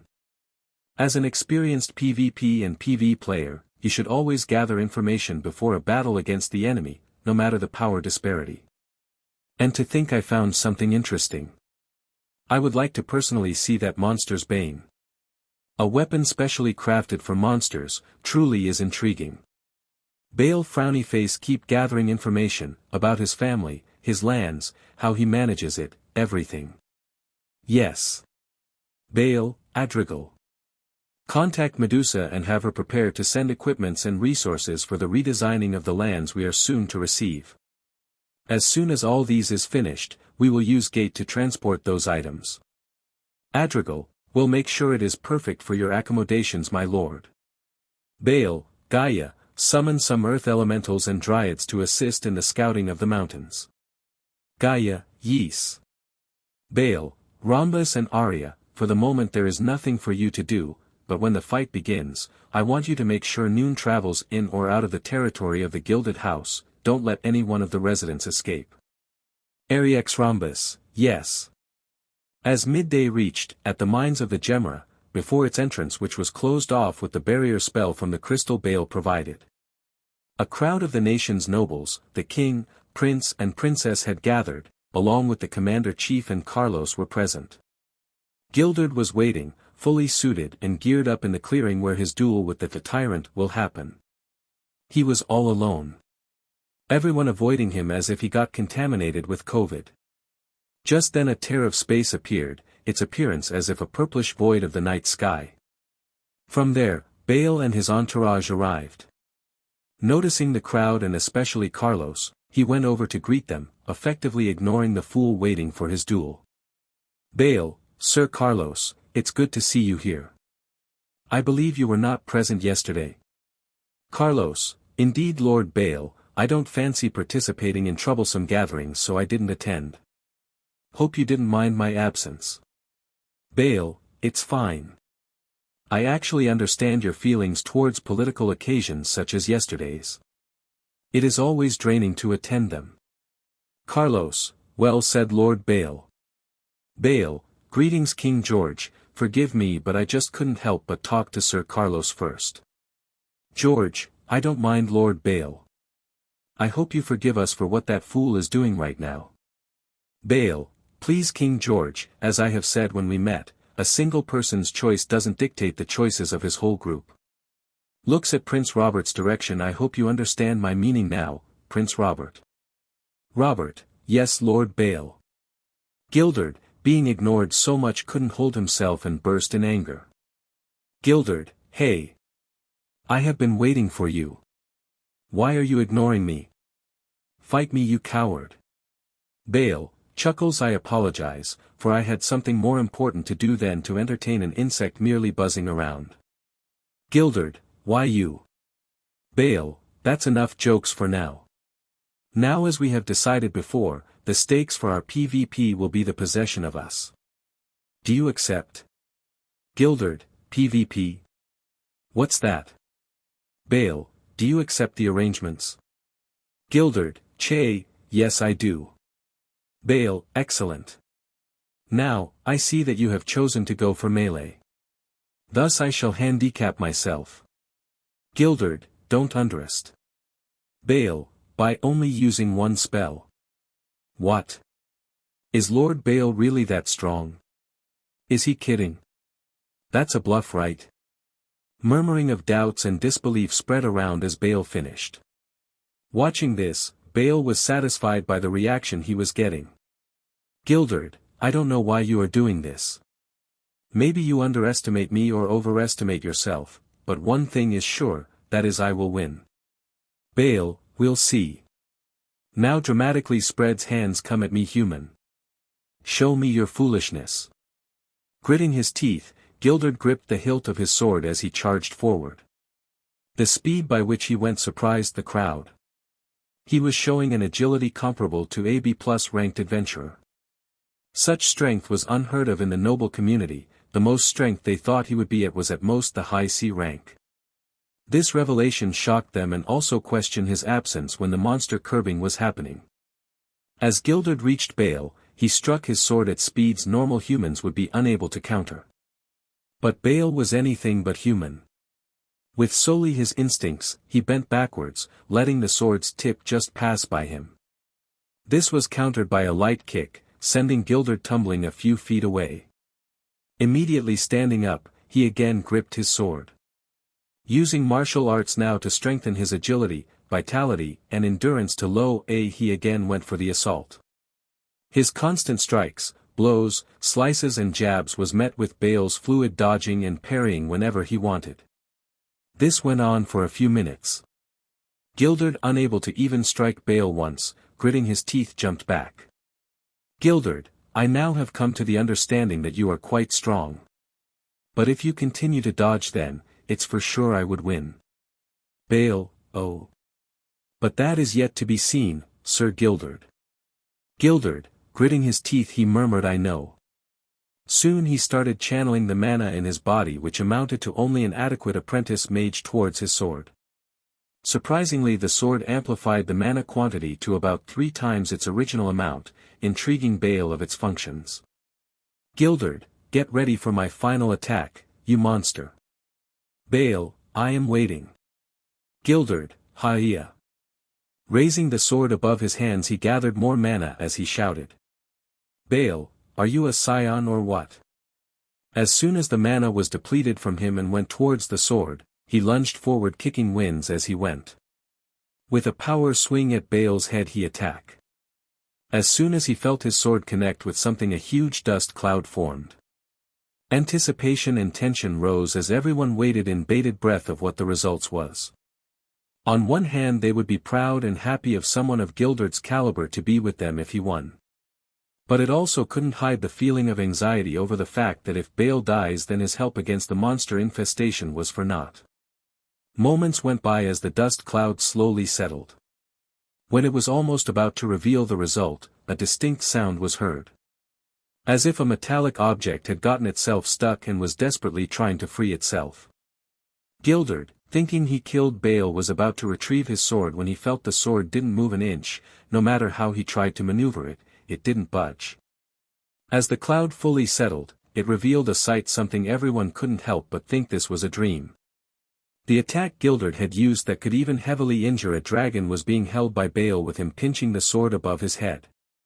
What was terrifying was that no matter how Gilderd seemed to try to remove the sword from Bale's grasp, he couldn't. A wave of disbelief and shock was formed in the crowd. George, mumbling impossible. Gilderd, how are you doing this? Bale, as I said before our duel, insects like you are hardly enough for me to glance at. Gilderd, no. This is not possible. Arg. Unable to continue, Gilderd was mercilessly kicked by Bale. His sword getting thrown in the far left from where we fell. As he got up clutching his stomach, the pain made him believe that some of his internal organs are sure to have been destroyed. He now understood the strength disparity between them. How foolish it was to challenge someone like him. Regret seemed to have surfaced in his mind. Gilded, to surrender. Forgive me for my earlier ignorance. For my rude behavior. I oppo. Bale, it seems you are truly a fool. Gilded, huh? Bale, you, yourself had asked for a death match. You understand the meaning of this, right? For someone to win, the other naturally has to die. Gilded, no. I apologize. I won't do such a thing anymore. Forgive me. Forgive me, Lord Bale. Lord Richard. Your Majesty. Help me. Please.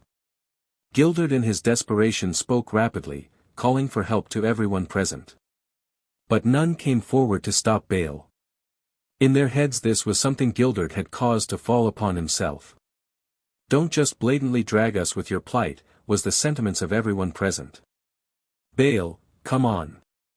I haven't even used my only attack chance I gave upon myself. Why don't we do this? If you survive my only one magic attack, you are free to live. Gilded, really? Bale, yes indeed, I never break my promise. Gilded, I accept. Bale, then, nuclear magic, Nova Burst. A spell equal to a 8th tiered was cast and blinding flash was seen, followed by a loud explosion. The wind swept everywhere, but the crowd and the king were protected by the barrier erected by Adrigal.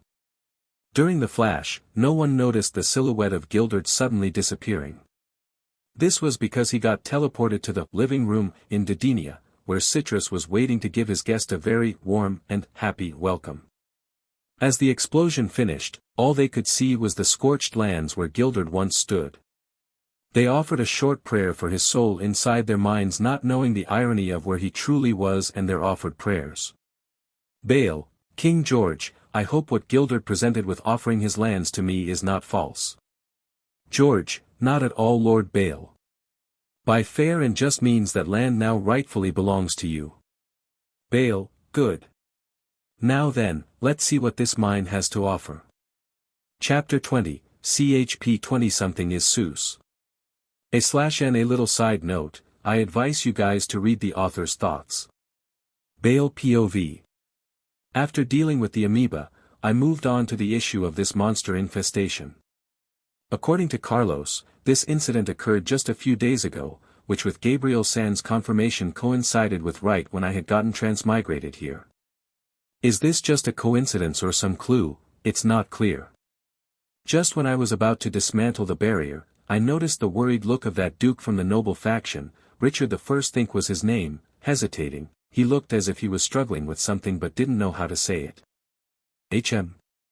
Richard, oh no, if you have anything to say please don't hesitate to speak it out. It's nothing, Lord Bale, but, are you sure you can possibly take down all of those monsters at once? Shouldn't you wait for our soldiers to arrive? A little startled at having suddenly called out, he replied. Haha, don't underestimate me, Sir Richard. I hope I don't have to duel you two to let you know that my strength is sufficient enough. Chuckling, I joked. No. No, not at all, tittering, he replied. That's good to know, I said as I disabled the barrier. Just when I dismantled the barrier, the monsters who were inside the mine sensed the magic energy which trapped them and disappear and rushed outside.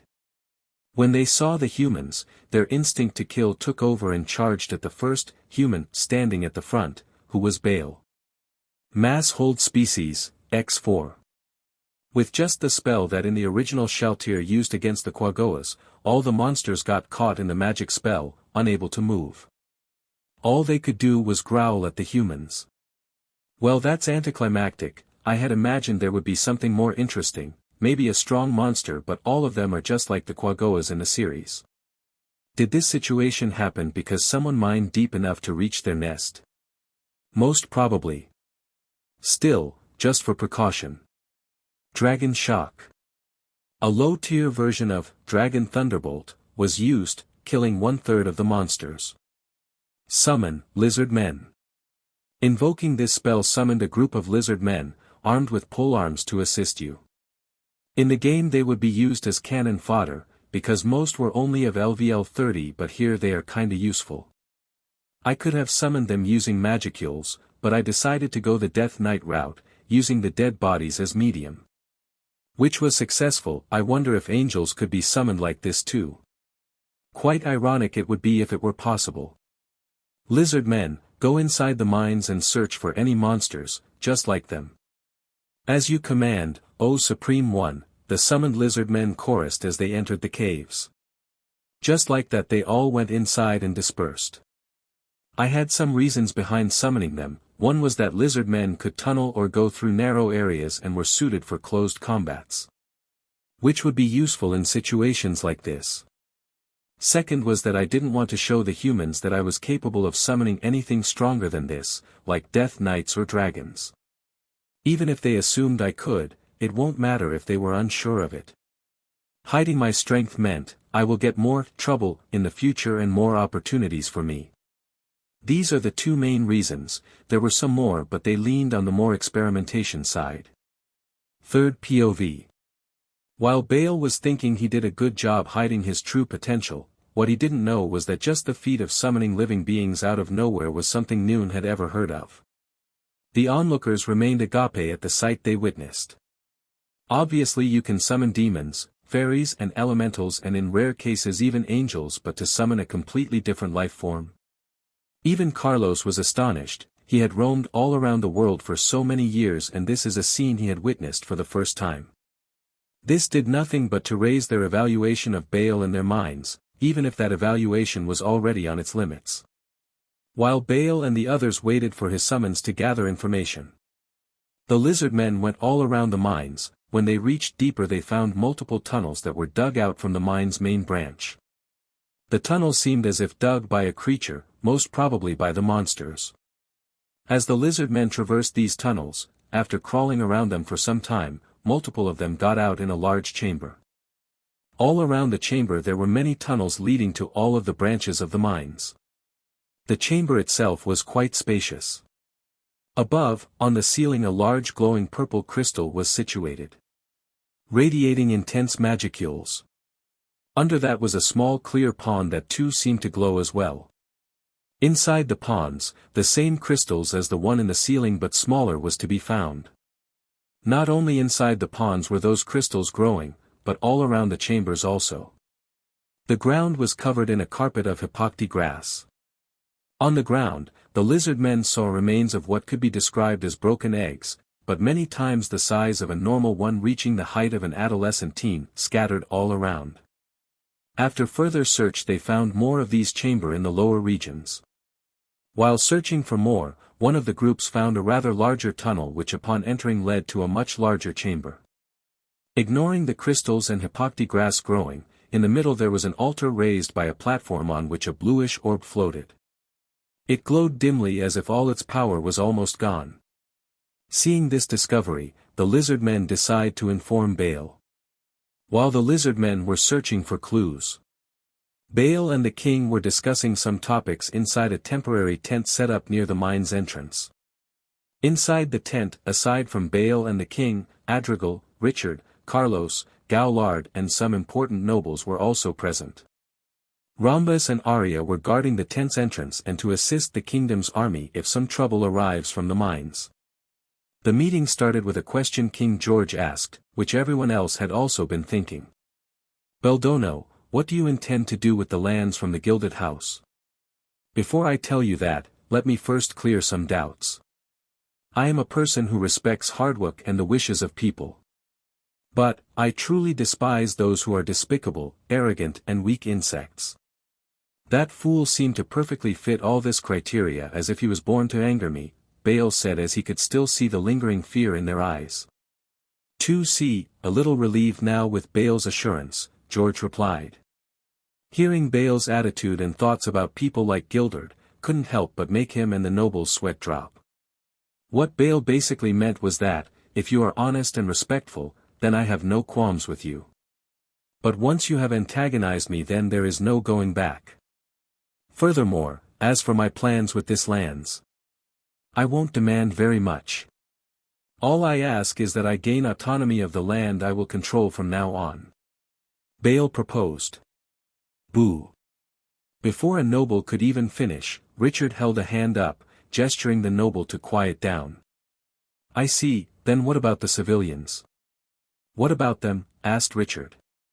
I will issue an announcement, that they are free to leave and migrate to another lord's territories or they can stay. I see. As Richard replied, another question was asked by Carlos. Then, Lord Bale. Will you keep that sword for yourself? The sword Carlos was speaking about was the monster's bane Gildard used in his fight. That sword was truly a strong weapon of a rank. Although it seems useless to Bale, for the kingdom it will be a great asset if they had. I think I will return that sword, Sir Carlos. I don't really need such weak weapons. Just when everyone were going to smile in joy of having a powerful weapon in their possession, it was dimmed by the next words of Bale.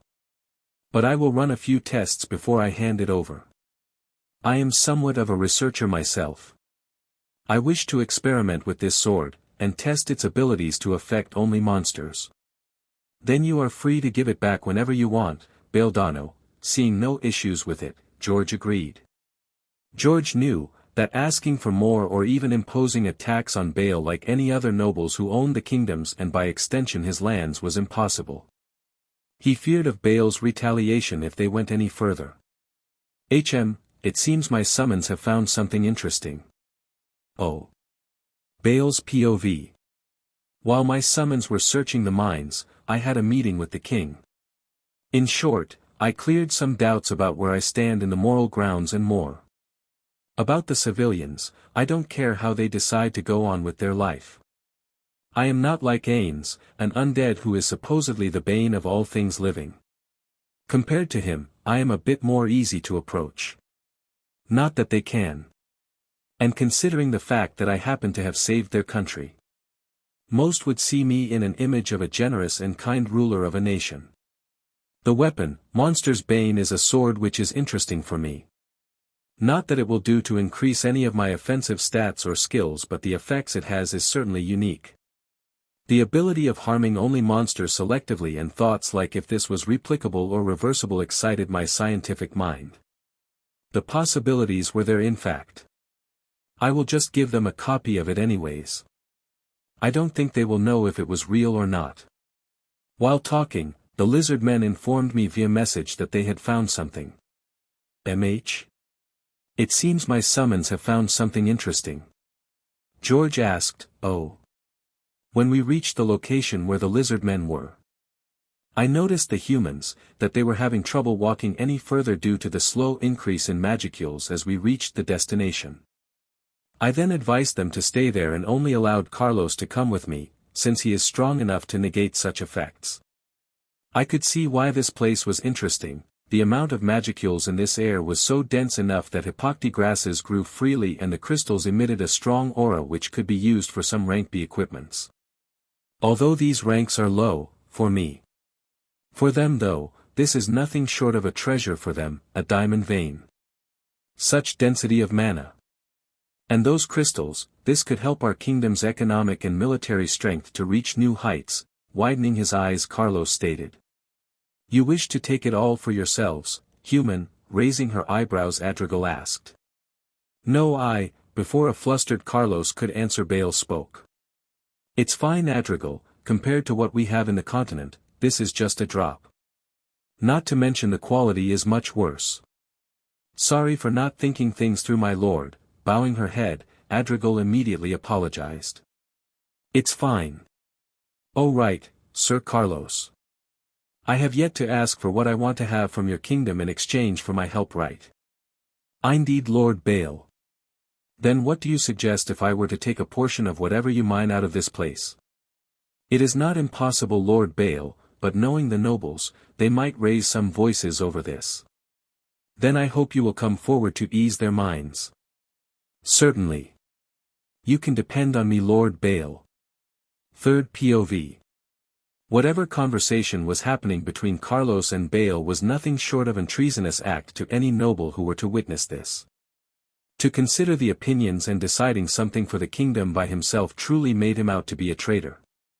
From the moment Carlos witnessed the might and power of Baal in that meeting in his throne room to the moment he arrived and killed that fool, he thoroughly became someone who admired and respected Baal. And that admiration was slowly turning into worship, something he was not aware of yet. But his actions did confirm Baal's guess that Carlos was a person who gave importance to two things most, all things magic and his love for his kingdom. Till now Carlos has done everything to mitigate any conflict that might arrive between Gemra and Baal whenever he was present. He also actively sought to not let Baal have an ire against the nation. Satisfied with the answer of Carlos, Baal decided to return to the task they were doing. Going further in, they reached the largest chamber. If it were to be compared, then all the small chambers they went through could be considered caverns of various sizes. But this particular one was the largest of them all, and with an experienced eye anyone could tell most of the walls were artificial. Meaning someone carved this place out, perhaps utilizing earth magic to do that. As reported by the lizard men, there was an altar in the middle surrounded by freestanding pillars. On that altar a dimly glowing bluish orb was present. This, curious, Carlos asked. Adrigal, stay here. Carlos Dono, I advise you remain here and let me look into it. Yes. But my lord, should you not send me first? What if this was a trap, concerned, Adrigal asked. Don't worry Adrigal. As Baal approached the altar, he felt a strand of malicious aura form the aura, but it was so small that he almost ignored it. Reaching the orb he cast the spell. All appraisal magic item. HM. Interesting. Greater break item. With the sound of glass breaking, the orb cracked and quickly disintegrated. As the orb almost disappeared, a small translucent shaped skull-like wisp emerged and quickly faded away with a last wail. Returning back, Carlos inquired about the demonic aura he felt. Although Baal felt nothing surprising about it, but the aura had a strong effect on Carlos, similar to standing before a greater demon, and it was not good. It was nothing of importance really, Carlos Dono. That orb was corrupted, thus I had to destroy it, lest someone got infected by it. I assume the monster infestation is somehow related to this. Hearing Baal's words, Carlos became suspicious. He started to think what or who could be plotting against Gemra. Reaching the surface where the rest were waiting eagerly for the news, Carlos narrated everything that occurred inside to the king along with the conversation between him and Baal, leaving some parts for his convenience. I see. Then Beldono, I accept the deal of sharing the profits of whatever we gain from that mine. And again I thank you for your help, George said, after a deep deliberation. There's no need for thanks, I think I have gained the equivalent amount of the help I have landed, so I am content with it. You may talk with Rhombus about the finer details of the matter. For now, we shall return to our chambers. I shall ask for maids to be sent to help you in any way you need. Greater teleportation. As Baal and his guardians went away, King George let out a heavy sigh he didn't know he had held. Meet me at the throne room for a meeting. Hearing George, the nobles sighed in relief in their minds. The statement of Baal, him now essentially owning the territory between the mines and the kingdom, the agreement of sharing the resources and his motives raised some concerns in them. They wanted to discuss this thoroughly with George, and him calling for an immediate meeting was the opportunity to voice it out. While everyone were preparing for a meeting, in their chambers Baal and his guardians were having a meeting of their own. Lord Baal, as you ordered. The shadow demons have searched and secured anyone related to the House of Gilded. Everyone has been gathered at the dungeon of their manor. Reported Adrigal. Good work Adrigal, what about the family? Only his mother is alive. I see, then, let's go and see how the manor is. Forgive me for saying this Lord Baal, but please don't trouble yourself with such trivial matters. I understand your sentiment Adrigal, but I just want to meet the family of the one that produced such a fool like him. And also to determine if they are innocent or not. As expected of your intelligence my lord. You wish to meet them and see if such an unique specimen can be replicated and produced. Truly your wisdom knows no bounds. When did I say that? Ah, it seems you have seen through me Rhombus. I only had a glimpse of your brilliance, my lord. Chuckles, is that so? Chuckles in Kafufu, yes my lord. Chuckles. Chuckles. Just why are we laughing now? Chapter 21, CHP 21 Meetings and Luck. Third POV, Meeting Room, Castle of Gemra. Inside a large room where numerous chairs were set around a large central table. All the important nobles along with Carlos and the head warrior was seated. The king sat at the head of this table on his throne. Beside him sat the princess and prince. After Bale had solved the problem of the monster infestation, he had returned to his chambers. The King George immediately called for a meeting. For a few minutes there was only silence in the room. Everyone waiting for one of them to speak up first. Finally it was the Duke of the royal faction, Lucas, that spoke. Your Majesty, are you really willing to offer the land of that fool to Lord Bale? Instead of the king, Carlos voiced his thoughts. What else could we do, Grand Duke Lucas? We can't afford to offend him. Let me tell you this, Grand Duke, I have personally witnessed the powerful forces that Guy commands, our kingdom is simply too weak to oppose him. But Sir Carlos, if word got out, and we all know that it will, that we yielded to an outside force, then the neighboring countries would see us as cowards. Lucas tried to justify his reasoning only for Carlos to shut it down. It won't matter if there was no kingdom to begin with. With Lord Bale's prowess he very well could just decimate us. Boo.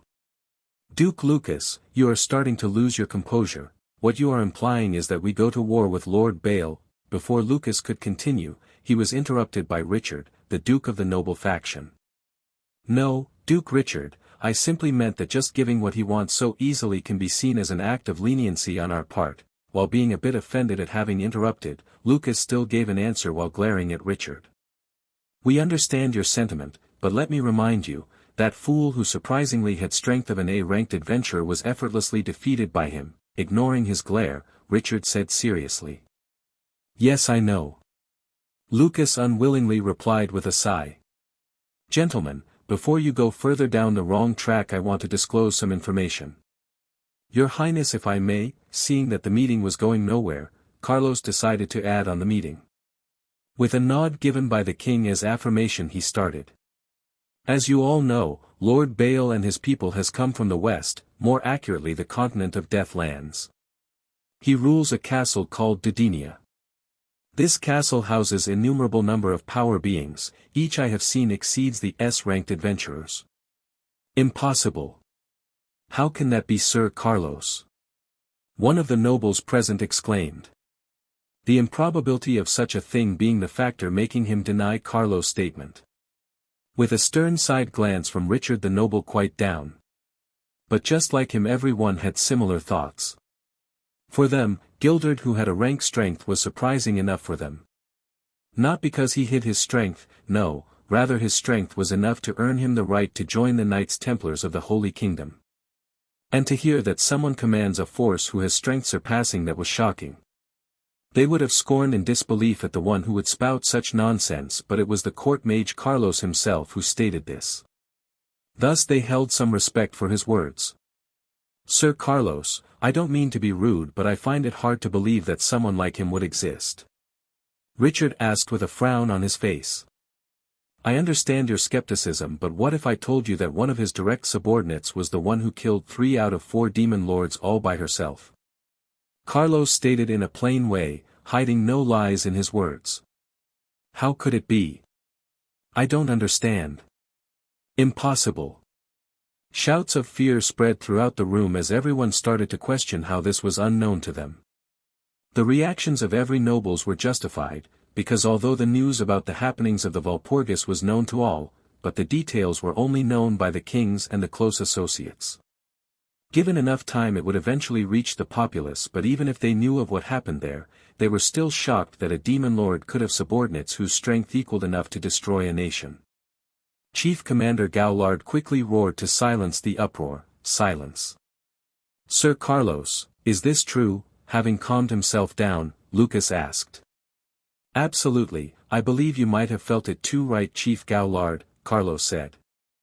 Indeed, his subordinates, although they restrained their aura, I still could feel the vast difference in our strength, with drops of sweat dripping his forehead as he remembered the scene of Baal's arrival. Gowlard agreed.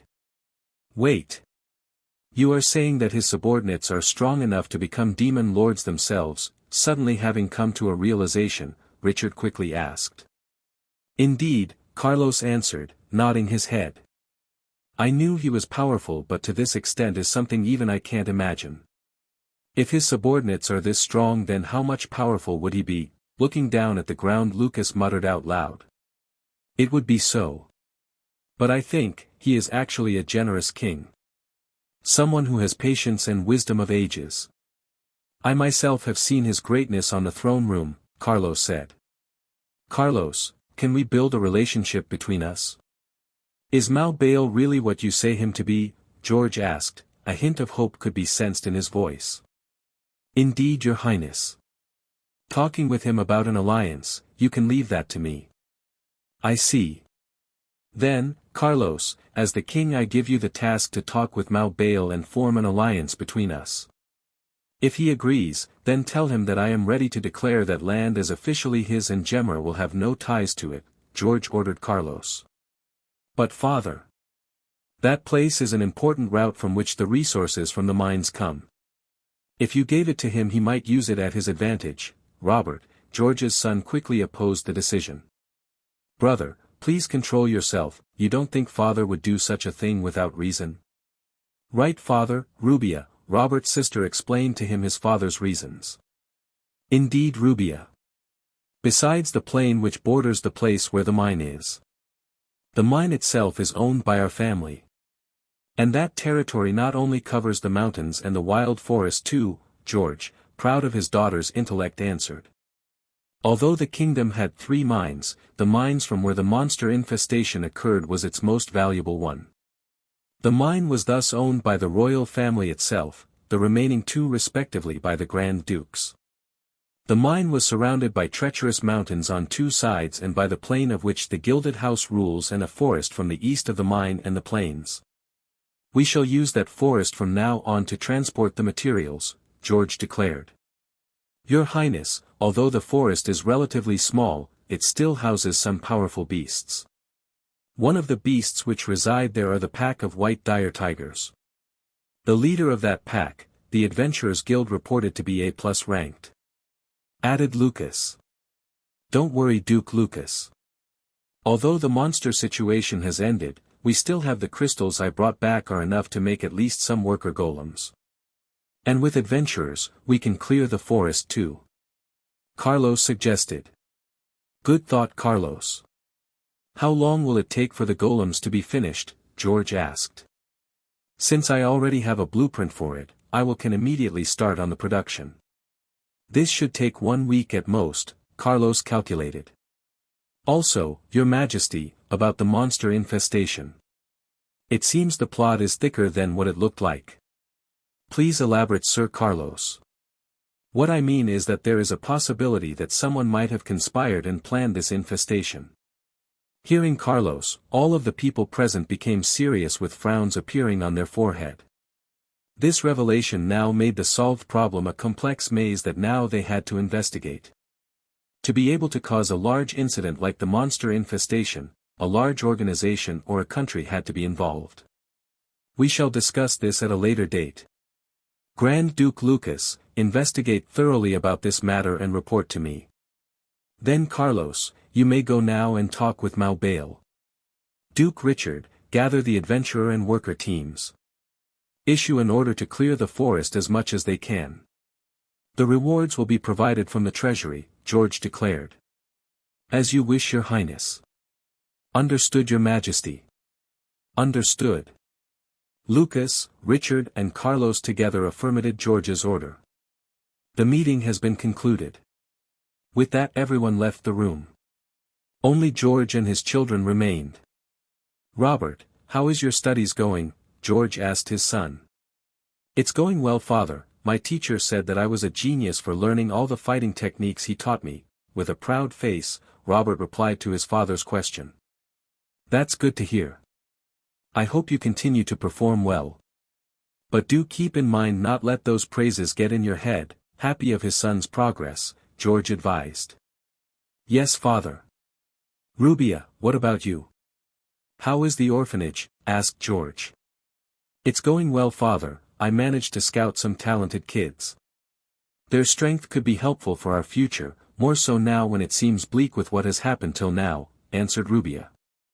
Indeed, my dear. You too. Keep working hard, don't get discouraged by the little shortcomings you might encounter but learn from that to grow further. Encouraged George to his two hard-working childrens. Yes, father, both enthusiastically answered. Bale POV. After I returned to my chambers, I and my guardians had a meeting together. Lord Bale, is it wise to let their transgressions slide by? A slightly annoyed Arya asked. I don't think so. But for my plans to work I will need to do that. There are many ways I could use to annex this kingdom, by force, mind control or by outright slaughtering. But I don't want the other nations to have a bad image of me. Although with force I could do what I want, they will just speak ill about me in the dark, Bale said. My lord, whoever even thinks about that we will just crush that insect, taking Bale's words literally, Adrigal said. Ha ha ha. I like your enthusiasm, Adrigal. But what will you do if all of them were to be against me? Will you kill them all? Keep in mind, to rule an empire you need its people or else it's just an empty shell. Bale said, amused at his subordinates' enthusiasm towards ending whoever opposed his rule. But you have us, my lord, a confused Adrigal asked. Indeed, you all are precious to me. But because of the love I have for you all, I don't want to see you get harmed. Amused at how fast Adrigal changed her expressions from an angry face to a oblivious cute face, Bale answered. Hearing a few selectively lovely words, Adrigal was elated and she started muttering. Lord Bale just said he loves me. Hee hee, I'll definitely tease Medusa. She will be infuriated, hee hee. Ah, I said you all. Do you hear me? Bale quickly tried to justify.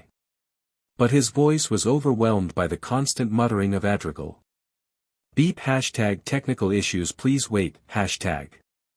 Asterisk cough asterisk anyways, I want to rule this kingdom as a generous king. Someone who will be kind to all who yields and swears loyalty to me. That doesn't mean I will be lenient towards those who are against me. After a short time skip, Bale coughed out. Indeed, Lord Bale, all of them should bow to your greatness, and even they are against it, they should happily accept your mercy, that, Rhombus quickly said. MMN, now, we should prepare to depart to the Gilded's territory. Overwhelmed at the amount of worship he was receiving from his zealous subordinate, Bale quickly said. As everyone were preparing to leave, there was a knock on the door. Soon a muffled voice was heard. Lord Bale, it's me, Carlos. I have word from the king. Recognizing the voice, Bale immediately removed the barriers and enchantments he set up on the room as he spoke. Come in, Sir Carlos, the door is opened. Entering in, Carlos first noticed that everyone had gathered in the room. Thinking they were talking about something, decided to ignore it. He bowed a little and spoke. Lord Bale, I have a request of alliance from the King George. He wishes to establish a friendly relationship with your kingdom and further this connection by building an alliance treaty. He said that if you were to agree, then he is willing to give up the lands where the Gilded House resided, giving you full autonomy on the lands. Please agree, please agree. This could be beneficial for our kingdom. Please, by the holiness of Goddess Luminous, Carlos silently prayed in his heart. I agree. I thought so. Sigh as if someone would agree to this, so easily. Of course he wait what? Did you say you agree? Just when Carlos was monologuing at how difficult it would be to convince someone, he immediately noticed something amiss. Yes, do I have to repeat myself? Raising one of his eyebrows, Bale asked. Carlos quickly denied Bale's query. No, not at all. Is he testing me? Why would he agree so quickly? Wait, does he think we have ulterior motives? No, he just might not trust us seeing what one of us did, so he must be testing me. Right. This must be so. Carlos tried to justify the completely off-script line of conversation. Such a good opportunity, is Lady Luck looking after me? Or did Yggdrasil suddenly had a luck stat system I was unaware of? Nonetheless, I should not let it go, while contrary to Carlos' doubts, Bale was giddy inside at have received such an offer in basically a silver plate. I accept your king's proposal. Thank you, Lord Bale. Oh. And also, His Highness said that if you were to agree, he will recognize the country Lord Bale will rule as legitimate. Carlos once again bowed as he also added to the king's proposal. Great, even if I have declared my kingdom many would be doubtful about it, but with George's help this small problem won't happen. Is that so? Bale asked to confirm his guess. Why do I feel like there is something I am missing? But having wrongly interpreted Bale's question as a trap, Carlos sweated inside. Yes. Then I hope you give this news to King George the VTH that I have agreed upon his proposal. We shall talk about it at a later date. I must go and see the lands which I have acquired, Bale said with a smile. Definitely, relieved at how smoothly this negotiation had went, Carlos said. With that, Bale and his guardians soon departed from the capital of Gemra. Then flying towards the hills near the capital where they had ordered the summoned dragons to rest and stay. Retrieving the summons, they journeyed back to the territory. Along the way out of the capital, Bale noticed something. HMN, the roads here are in such a bad shape, maybe I should capitalize on it. If even the main road to the capital is in tatters, I don't need to imagine how other places would be. With this in thought, Bale made a few more plans and decided to enjoy the rest of the journey. Reaching the manor of the Gilded House, Bale and his group landed. They were greeted by a line of maids on all sides along with a line of noble ladies at the end headed by a butler and a lady who seemed more beautiful than the rest. Everyone seemed to be trembling in fear as Bale and his group approached. How did they know Bale was coming, you say? Well, who would not notice the inconspicuous fleet of giant dragons flying out of the capital? As Bale reached the entourage, he was greeted by the noble lady. Welcome, Lord. My name is Bale. I believe you have heard of the news, Bale asked rhetorically. By now the news must have reached the whole of Gemra. Nod, certainly, my lord. My name is Lissa, I am the daughter of Count Rapon and the head wife of late Gildard of the Gilded House, quickly replied the lady as she was still bowing in a 90-degree angle, scared that if she even moved, this demon lord might get angry. Lissa, huh? And who are these ladies behind you? Your handmaidens, completely missing the fright the humans before him was in, Bale asked while in his own thoughts. No, they are my sister wives, we are the harem of Lord Gildard. A harem? Momentarily Bale's mind short-circuited. Damn, till now I had never seen a harem in either Overlord or Tensura. This is my first time, and to think that insect was the one. Yizer, are you going to kill us? Asked what was inside the minds of every human present here. Being connected with the fool, it was obvious that they would be killed for sure. Asking such a question was just formality. Her saying this seemed to turn some sort of trigger on for the females as they all started to tremble more violently. Are you associated with Gildard's actions? Rather than answer her question, Bale asked back his own. No. His actions was only his foolish doings, Lissa quickly retorted, having lost her composure. Then you are safe. I won't kill someone who have not wronged me. Ah. Thank you so much, Lord Bale. Lissa knelt while crying.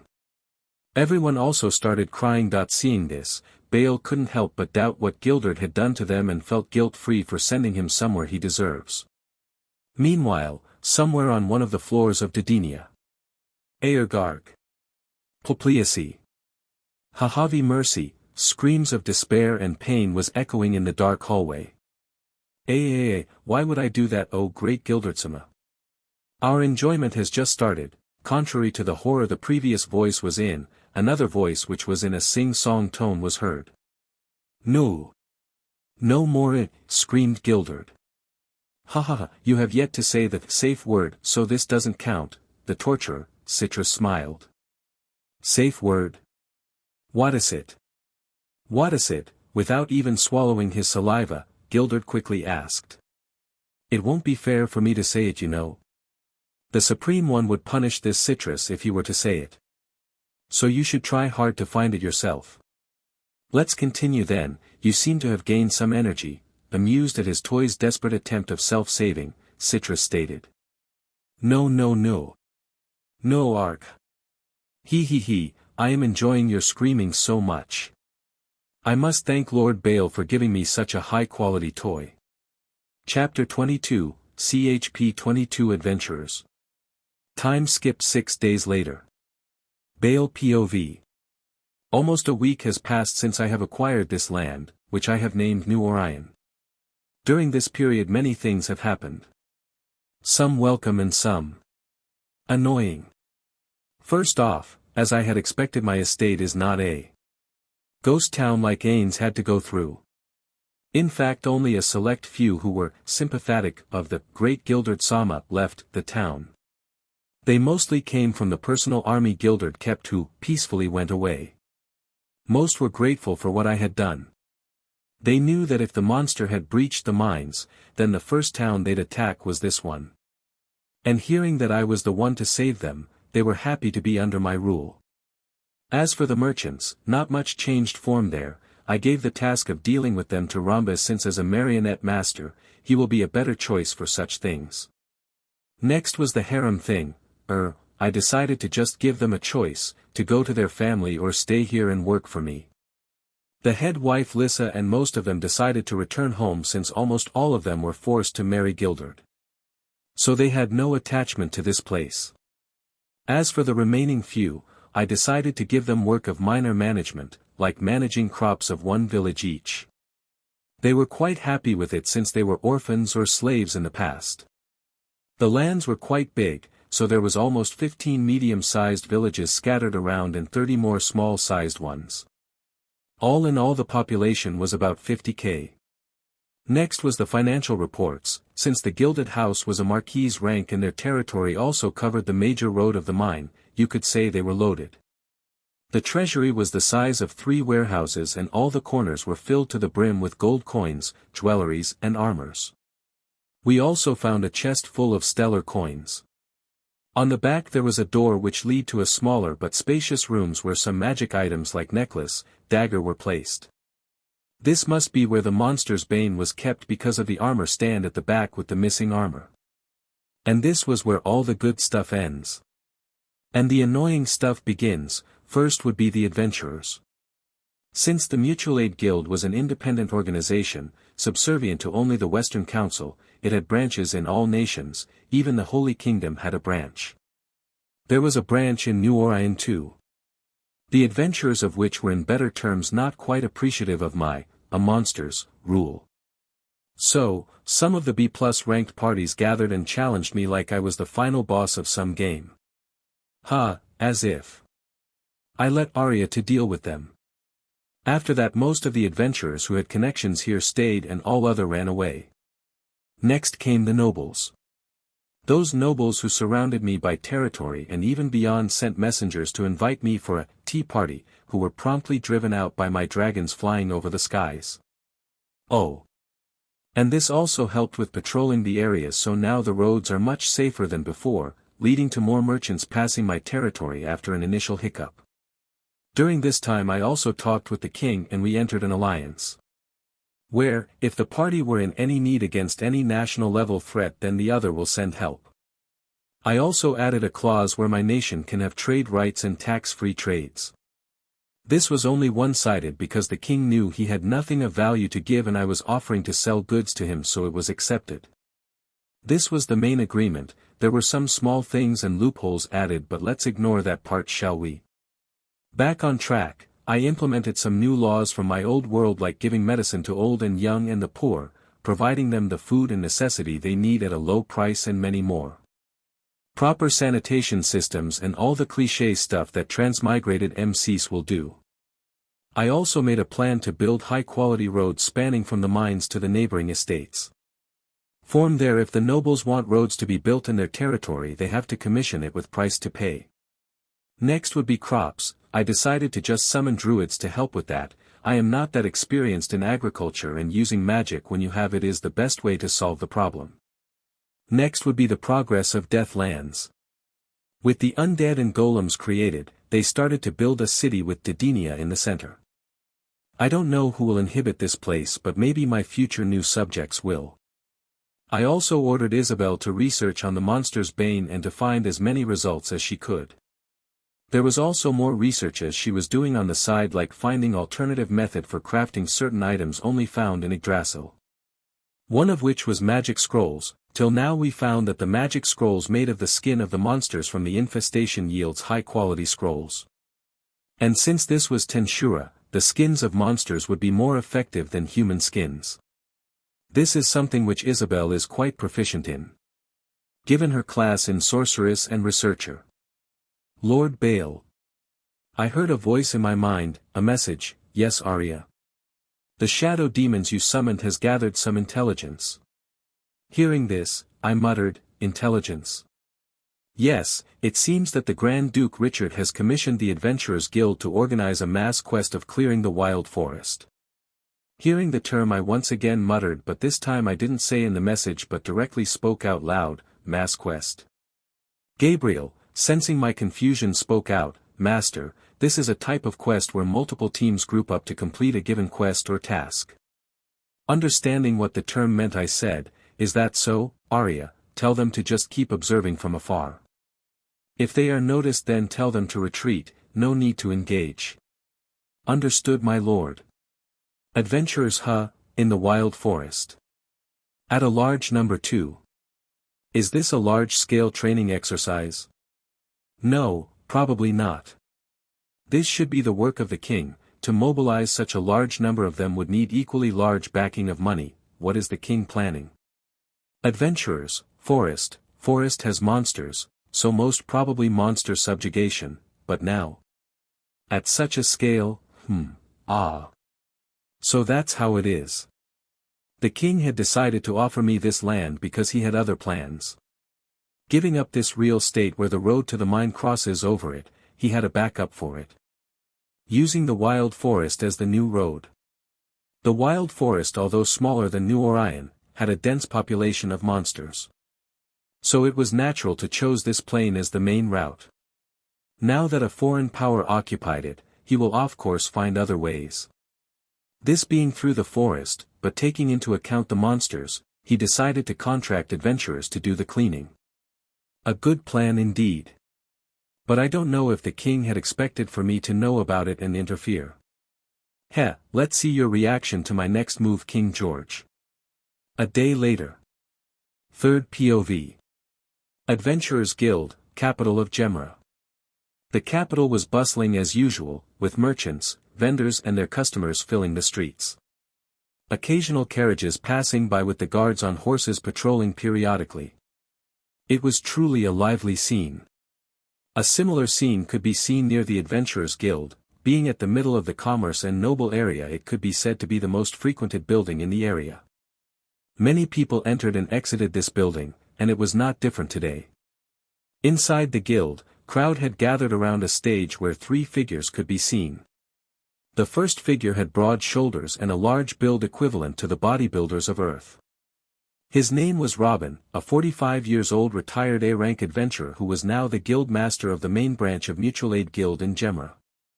Beside him was his secretary Rhea, and next to Robin was the messenger sent by the Grand Duke Richard. Messenger, listen well. The king, His Highness King George, has decreed that the adventurers gather to clean the monsters of the wild forest, of which each will be rewarded for the contributions they make. The price will range for 10 gold coins to 50, depending on your work. Gasps and whistles could be heard below the stage as everyone discussed with their parties this opportunity offered. As a few minutes went by and no sign of silence could be seen, the guild master, impatient that the silence he wanted was yet to be seen, stepped up and screamed like an army sergeant, "Silence! You brats!" Eventually a hushed silence fell. Everyone in the guild respected Robin not for his age but because of his history as an A-ranked adventurer. He had made quite a few legends himself, of which he too was proud of. Happy with the now disciplined crowd began, those parties who wishes to join this quest may sign up at the counter. The leaders will meet up with me at the office.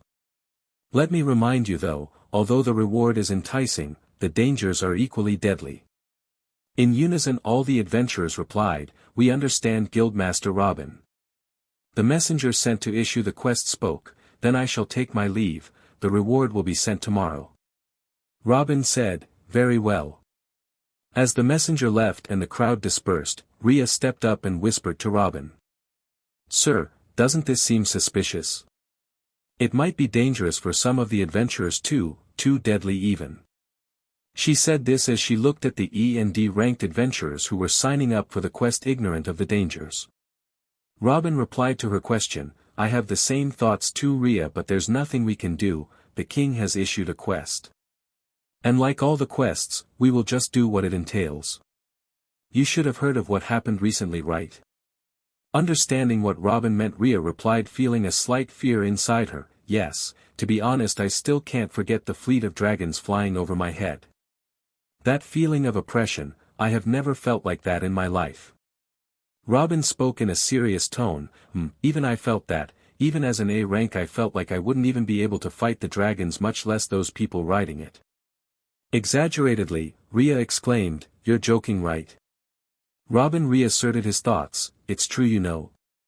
And now that this body has started to become old, I feel the disparity in strength even more. Concerned, Rhea stuttered, could this be a sign of trouble? I don't know. I don't even want to think about it, sigh how I wish I just could regain my youth and just go around flirting with hot milfs. Replied Robin with a perverted look in his face. Chop. Ow. Don't say something like that, sir. It will tarnish your reputation. Rhea said with a straight face while holding her clipboard with which she hit Robin. And how does you beating me in public doesn't do just that?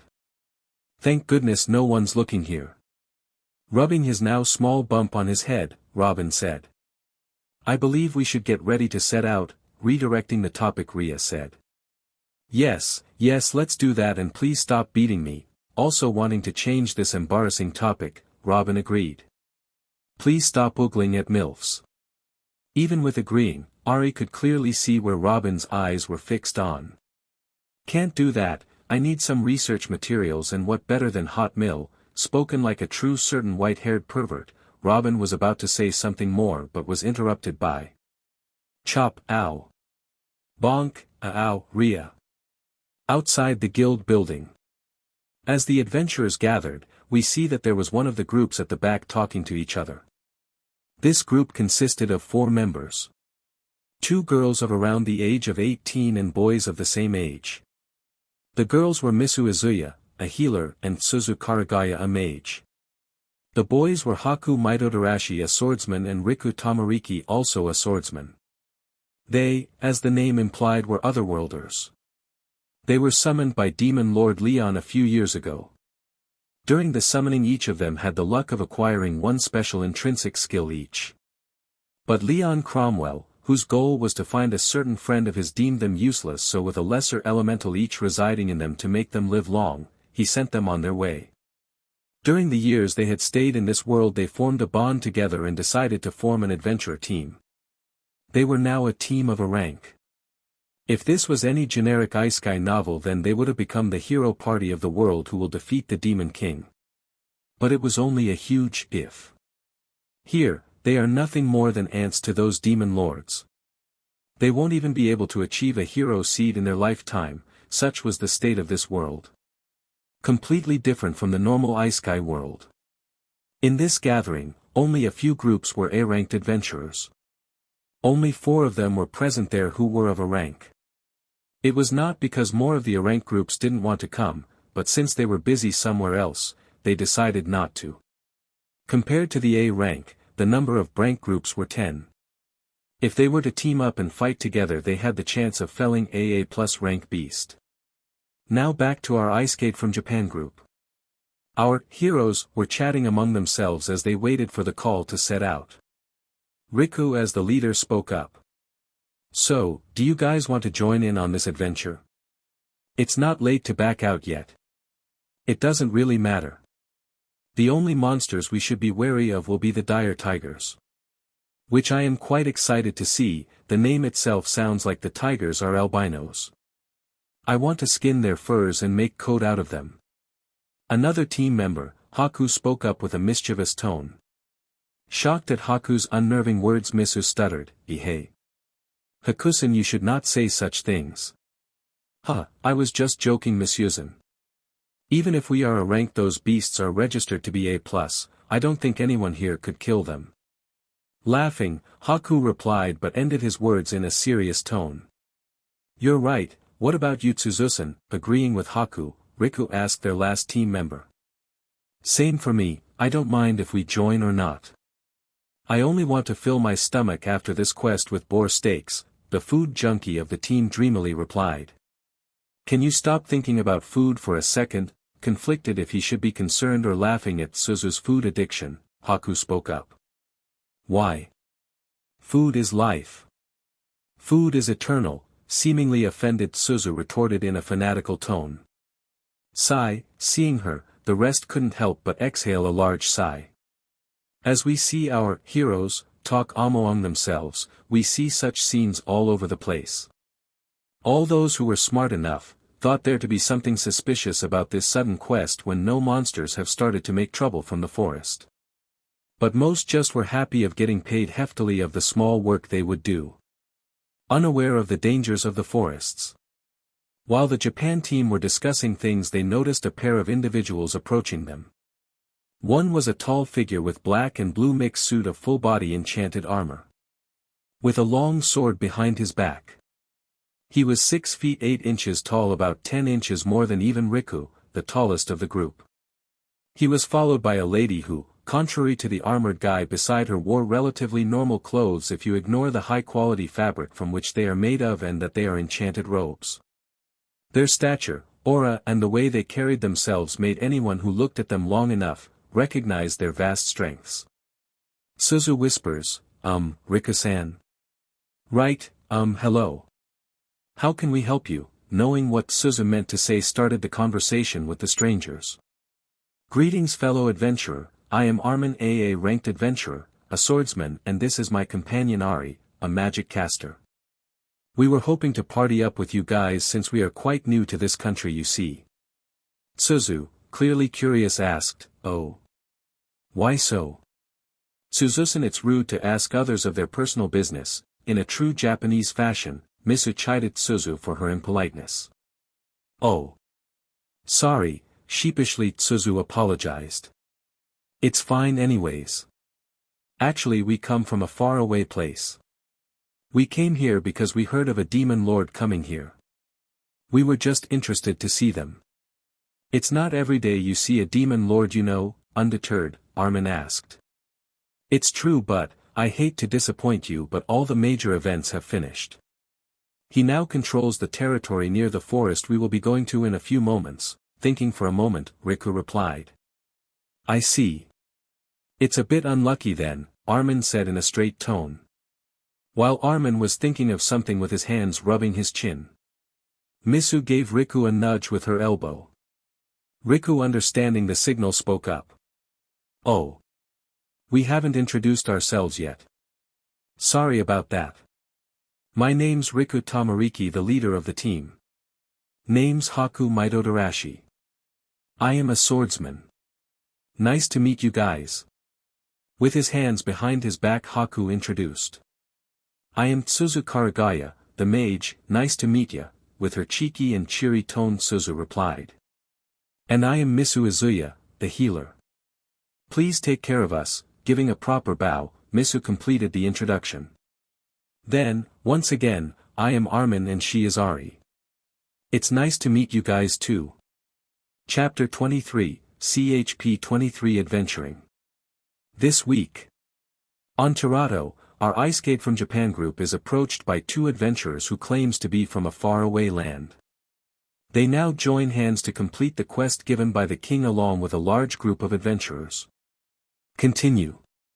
Narration, 3 Artpav. After the two parties introduce themselves, Armin asks a question. I had a question, if you don't mind. Are you otherworlders? Otherworlders? Riku was a little confused with the new term.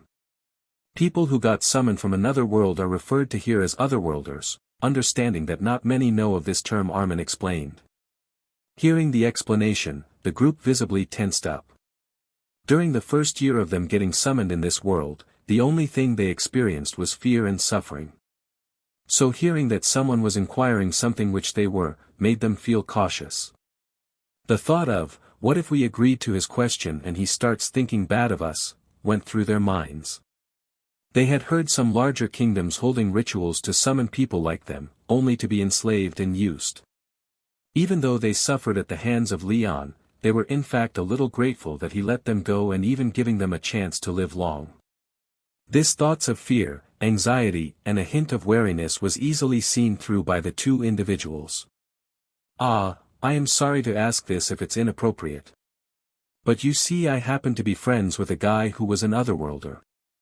Whose name sounded like yours.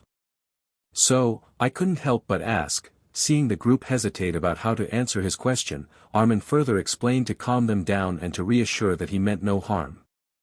A friend, then, there should be no need to worry, right? Thought Riku. Hearing that Armin had a friend somewhat relieved them, since if they had a friend like us then surely they won't be hostile to us, right? So Riku finally answered. Yes, we are otherworlders. We come from a country called Japan. Japan, huh? Hey, Armin-san, we gave you so much info, what about you guys? Where do you guys come from? Suzu attempted to know more about Armin, but was left dissatisfied with his response. Hahaha, Suzu-san, we really come from a faraway place. Maybe I will tell you after we finish this quest. Hey. No fair. Hahaha. At the antics between Suzu and Armin, her friends could not help but laugh. But seeing Armin's companion not even moving an inch of her face quickly made the mood awkward. Ah, don't mind her. She is just quite shy. You'll get used to it, seeing them, Armin said. She doesn't look shy though. It was true. The look Ari had was equivalent to saying I am annoyed by your mere presence, go and dig yourself a hole and suffocate in it. As time went by and the sun rose high above the sky, the doors to the guild opened letting out the guildmaster Robin and his secretary Ria. I hope you all have prepared for the journey. We will use the carriages provided by the kingdom. Before we venture out I have a few things to say. First off, you guys should know your own strengths, so don't run off fighting things way over your capabilities. Next is that I don't want to see anyone playing dirty. If I see any of you doing just that, you best believe you will be waking up in the infirmary with your hands and legs at your lap, if you survive to have any, that is. Hearing the casual threat, everyone started to sweat drop a bit. Thinking that this guildmaster of theirs seems a bit too harsh today, doesn't he? Alright then, let's go, happy with his speech Robin exclaimed. Yes. Just like that, everyone boarded a carriage each. Some going together and some groups preferring to stay isolated. The Japan group and Mysterious group decided to go together seeing that the carriage was large enough to fit all of them. During the journey, they started to open the conversation with some light talks. One of them being. So, Armin-san. Do you guys have a name? Asked Riku since they haven't yet known who Armin was. Pardon? A group name, said Misu. Ah, Golden Tear, after seemingly thinking of something Armin muttered. Golden Tear, huh? Riku sounded the name. So cool, unlike ours, sighed Haku. What about you guys? Armin questioned back. It's Kibu. After hesitating, Riku answered a little embarrassed. Kibu? It means hope in our language. I named it, we wanted to give ourselves a name with which our desires resonate with it, said Riku. Our wish is to go back to our old world and return to our old lives, meet our family again, so I suggested the name Kibu. But, at that time no one opposed it. Why now, huh? Haku. Said Riku with a slight reddening cheeks which quickly turned to anger gazing at Haku as he asked him why had he not opposed the name at that time. Alright, sorry. We were just too lazy to give another suggestion. Now we have come to regret it, raising his hands in mock surrender, Haku lazily answered. Haha, a dream of going back to the world where you came from. It is truly something admirable. But I must warn you, it will be difficult. Quietly whispers, in fact it's impossible. Huh, I guess so, tittered Riku, who didn't hear the last part of Armin's sentence. Armin-san, why are you wearing a helmet? Hoping to divert the embarrassing situation, Haku asked. It's a promise of sorts. To the otherworlder friend I mentioned. You see, I promised him that I will wear this helmet and never take it off for 10 years. A sort of bet you could say. PHFFT. It's so silly, suppressing her laughs, Suzu expressed. Suzusan, chided Misu. But Misusan, it seems comical, no? By the way, Armin-san, what is his name? Your otherworlder friend, that is? Asked Haku. Suzuki Satoru was his name. Riku asked, was? He's not in this world, Armin's voice lowered as he answered. Making the group think that he was saddened by remembering some past memories. Ah! The cheery atmosphere suddenly seemed to lose its appeal to the ones present inside the carriage. Everyone entered a solemn silence, as if to pray for the departed Suzuki Satoru. Soon, the sun began to set and our hero's party had started to set camps in a layout, with the top-ranked adventurers making a circle outside the layout with weaker adventurers staying inside. The guild master's tent too was inside the circle, but close enough to the outer one so that he can assist them in any attacks that might occur. Which was non-existent till now. The road till there was relatively well made enough for a smooth journey. And since the capital was close, there was no signs of bandits or monsters. Though in the next day's journey, they might appear soon. Our group rested in one of the outer tents. The Kibo group were inside their tents discussing something. After what Armin-san said, we didn't properly apologize for our rude behavior.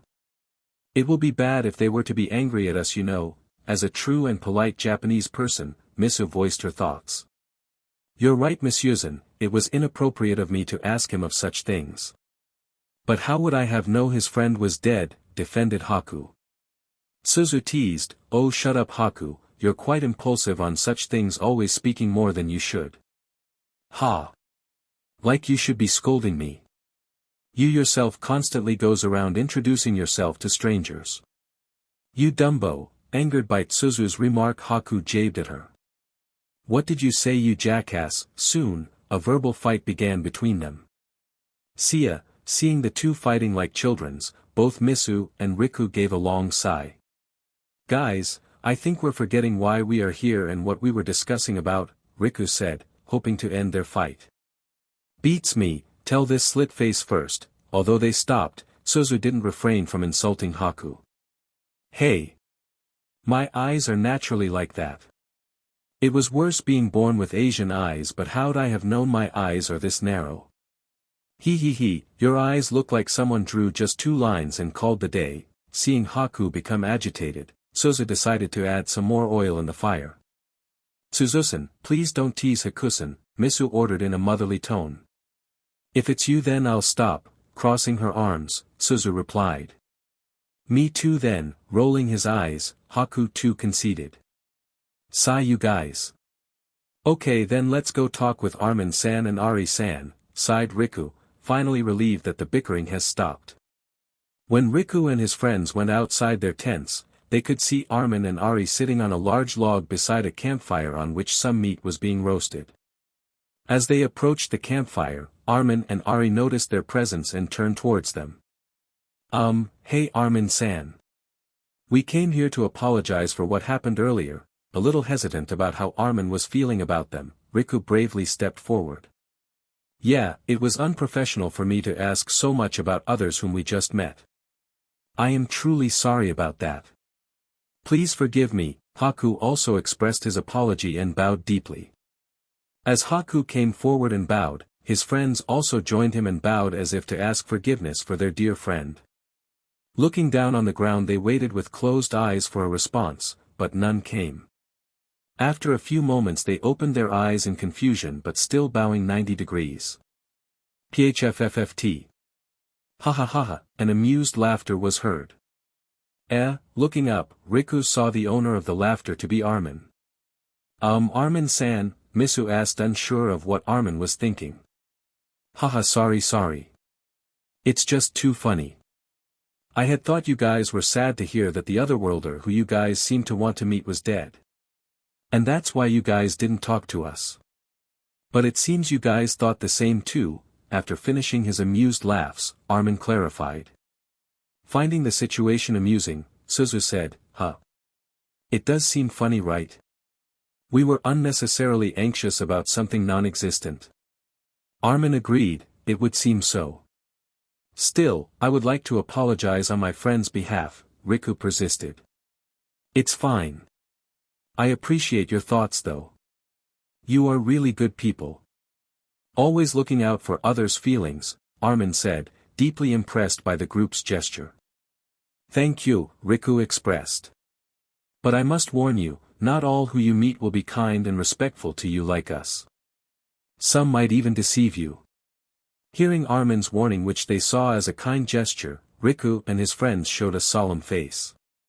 We are aware, answered Riku as their leader. That's good then. Oh. The meat is almost ready. How about we eat? Reassured, Armin asked. Meats. Foods. I am always ready, exclaimed Suzu as she walked towards the boiling pot of meat soup. Is it usual that she gets excited over such things? Whispered Armin to Riku. Sigh you'll get used to it, sighed Riku in exasperation. Huh, she seems lively. Don't you think so, Ari? Chuckling, Armin directed a question towards Ari, his companion. Yes, Armin-san, with a slight hesitation in her voice as if he didn't want to use the term, Armin-san, Ari replied. For all this journey, Riku and his friends had not even heard Ari's breath. So hearing her soft and melodious voice gave them some relief that Ari can still speak and has not gone mute, yet. As the group once again joined together and chatted over food. The moon rising high above them slowly descended. The darkness going away to make way for the reddish glow of the morning sun. The sun peeking through the horizon and the slow and gradually diminishing darkness in the other side created a mesmerizing and beautiful scenery. Our group, standing over a small hill, was appreciating this view which even in our world was hard to see. Standing beside Armin, Riku started a conversation. No matter how many times I see this, it's always beautiful and I can't help but appreciate this world. Indeed, I heard from my friend that in your old world such scenes was not normally seen, Armin asked. You could say that. Our world was filled with tall buildings that you won't be able to see the sky properly without the boring buildings going in your way, with a look of nostalgia in his eyes, Haku sighed. True. I have watched scenes like this on YouTube, but in your normal life, you won't stumble across such a beautiful view. Still looking out at the horizon, Suzu concurred with Haku. What is this YouTube you speak of? After a pause, Armin asked a question. A place of sorts where many people come together and show everyone their works, their achievements and other entertainment purposes, explained Riku in the simplest form he could. I see. Looking over the distance for a while longer, Armin decided to return to the tent and prepared to set out. The other adventurers had already started to do that after admiring the view even they appreciated. With Armin going, Ari too naturally followed him. The Kibu group too descended the hills. The whole group, ready and prepared for another journey, started to depart the place. Like this they were to spend 4 more days until they reached the wild forest. The group could have reached the forest in about 3 total days if they rushed, but since they were taking this slow and the roads were very rough and bumpy, the journey was consequently slow. But this didn't hinder our group, who along the journey, got to know more of each other. Becoming more of a one group rather than 2 different ones. During the 3rd day of the journey and 1 day away from reaching the forest. During the time of noon, Armin sensed a disturbance a little farther ahead. He discreetly looked around to see that none had noticed anything. Deciding to look into it himself, he told Ari to stay with Kibu group and separate from the group, saying he had to talk to the guildmaster about something. The guildmaster's carriage was the one leading the carriages. Since he was the one leading the group, so he was normally in the front of the long line of carriages. Whereas our heroes were positioned at the back. But the distance did nothing to slow down Armin as he soon reached the carriage and entered. The inhabitants of this carriage was taken aback that someone had abruptly entered the carriage which was moving. But soon, the guildmaster Robin, who the individual was looking for, addressed him. "Lord. Sir Armin, why are you here? You were supposed to be at the back of the line, right?" Just before Robin could say something like, "Lord," he instantly held his tongue and continued. "Indeed, guildmaster, but I sensed some disturbance further ahead." "Disturbance?" "I sensed none, but as a fellow A-ranked I believe it will be best to check it out." "Ron?" Heeding Armin's words seriously, Robin called out. "Boss?" A voice was heard from one of the corners in the carriage. "Please go ahead and confirm if Sir Armin's warning is true." Turning to the person who responded, a figure who was a definition of a stealth ninja, Robin asked. "Yes, boss." Ron acknowledged Robin's task and disappeared. Ron was a B+ ranked adventurer who specialized in tracking, stealth and speed. He was the best choice to confirm if what Armin had said was true or not. After a few minutes of waiting, Ron returned and his face showed a hint of seriousness. "Black bandits." His 2 words were enough to make the carriage's atmosphere solemn. In this kingdom, there was an infamous group who raided and pillaged villages, merchant groups and even nobilites if they were unlucky enough. This group was called the Black Bandits. This group consisted of several former B-ranked and 3A-ranked adventurers and many criminals convicted of murders, *PE and many atrocities. Their crimes were too many to count. The kingdom dispatched knights to subdue and capture them many times, but they will always somehow find out about it and eventually flee. Once safe, they start their criminal activities somewhere else all over again. This group was called the Black Bandits, whose leader was a former A+ ranked adventurer, who specializes in tanking attacks and also dealing massive damage to opponents with his broadswords. Although the adventurers group had more A-ranked adventurers and many more B and C ranked ones, it was hard to believe there won't be any casualties. And such a thing was not something which Robin would want with what quest they had taken. To clear the wild forest filled with dangerous monsters, even the lowest of adventurers were an asset, and to lose them here would be disadvantageous. "I am sorry to interrupt this silence, but can Guildmaster Robin tell me who these Black Bandits are?" said Armin in a half-hearted way. "Certainly, we might need your strength after all. So knowing about the opponents is a must. This Black Bandit group is a criminal group consisting of..." And so Robin started to narrate whatever reports were stored of this Black Bandits, which surprised Rhea. Rhea had never seen this grumpy, irritable, perverted guildmaster speak so long to a complete stranger. Now that she is being more observant, she has never seen this guy in the capital. Is he a new here? But to talk to Sir Robin like this. Just, "Who are you?" She could not help but wonder who is this individual to whom Sir Robin is so respectful. Chapter 24, CHP 24 Bandits. Bale POV. "That's all there is about those Black Bandits," was the voice heard in the carriage, where a discussion was being held. "I see, thank you for the info, Guildmaster Robin," another voice was heard replying to the now identified Guildmaster Robin. "It was my duty after all, so no need to thank me, Armandano," Robin said to the person whose name was Armin. "Then, I will return to my carriage. I will want my team of this," Armin stated before he went outside the carriage. "Certainly, Armandano, will also be preparing for the ambush," Robin directed a reply to Armin as he exited the carriage. Bale POV. "With that I exited their carriage to reach mine. If you didn't guessed it already, then let me clear your doubts. Armin is me and Ari is Arya, the Sentinel's commander. After hearing that there were some activities going on related to the forest which was right next to my territory, I had to look into it. So, I disguised ourselves as wandering adventurers and registered in the guild. Now, how did we become a ranked, you might ask? Well, it's simple really, just some mind magic and a bit of reality was all it took for us to get this rank. Then why not hire, you might think? Because a rank is the most suitable point for us to start as adventurers. As we get more famous and our deeds get known by more people, then it won't be long before we climb the higher ranks. In a rank, people will neither be that nice and stick up to you like you're SE kind of celebrity or not that low that they will look down on you. The current guild is not that developed as seen in the time Rimuru went to Ingrassia.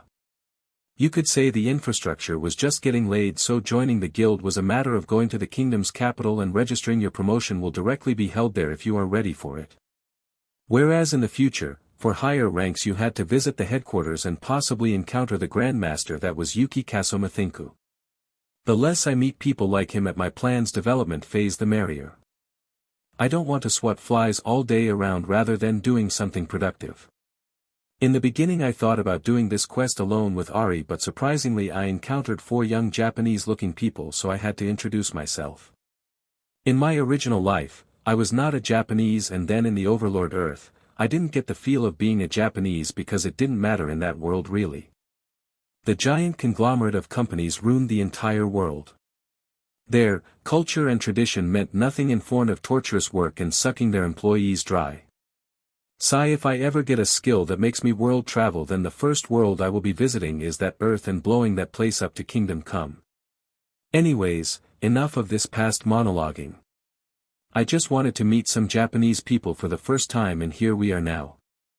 Also, the fact that they might hold some interesting unique skills in their possession was an added fact. I learnt that they were summoned by Leon in his search of his best friend. They were quite lucky in my opinion.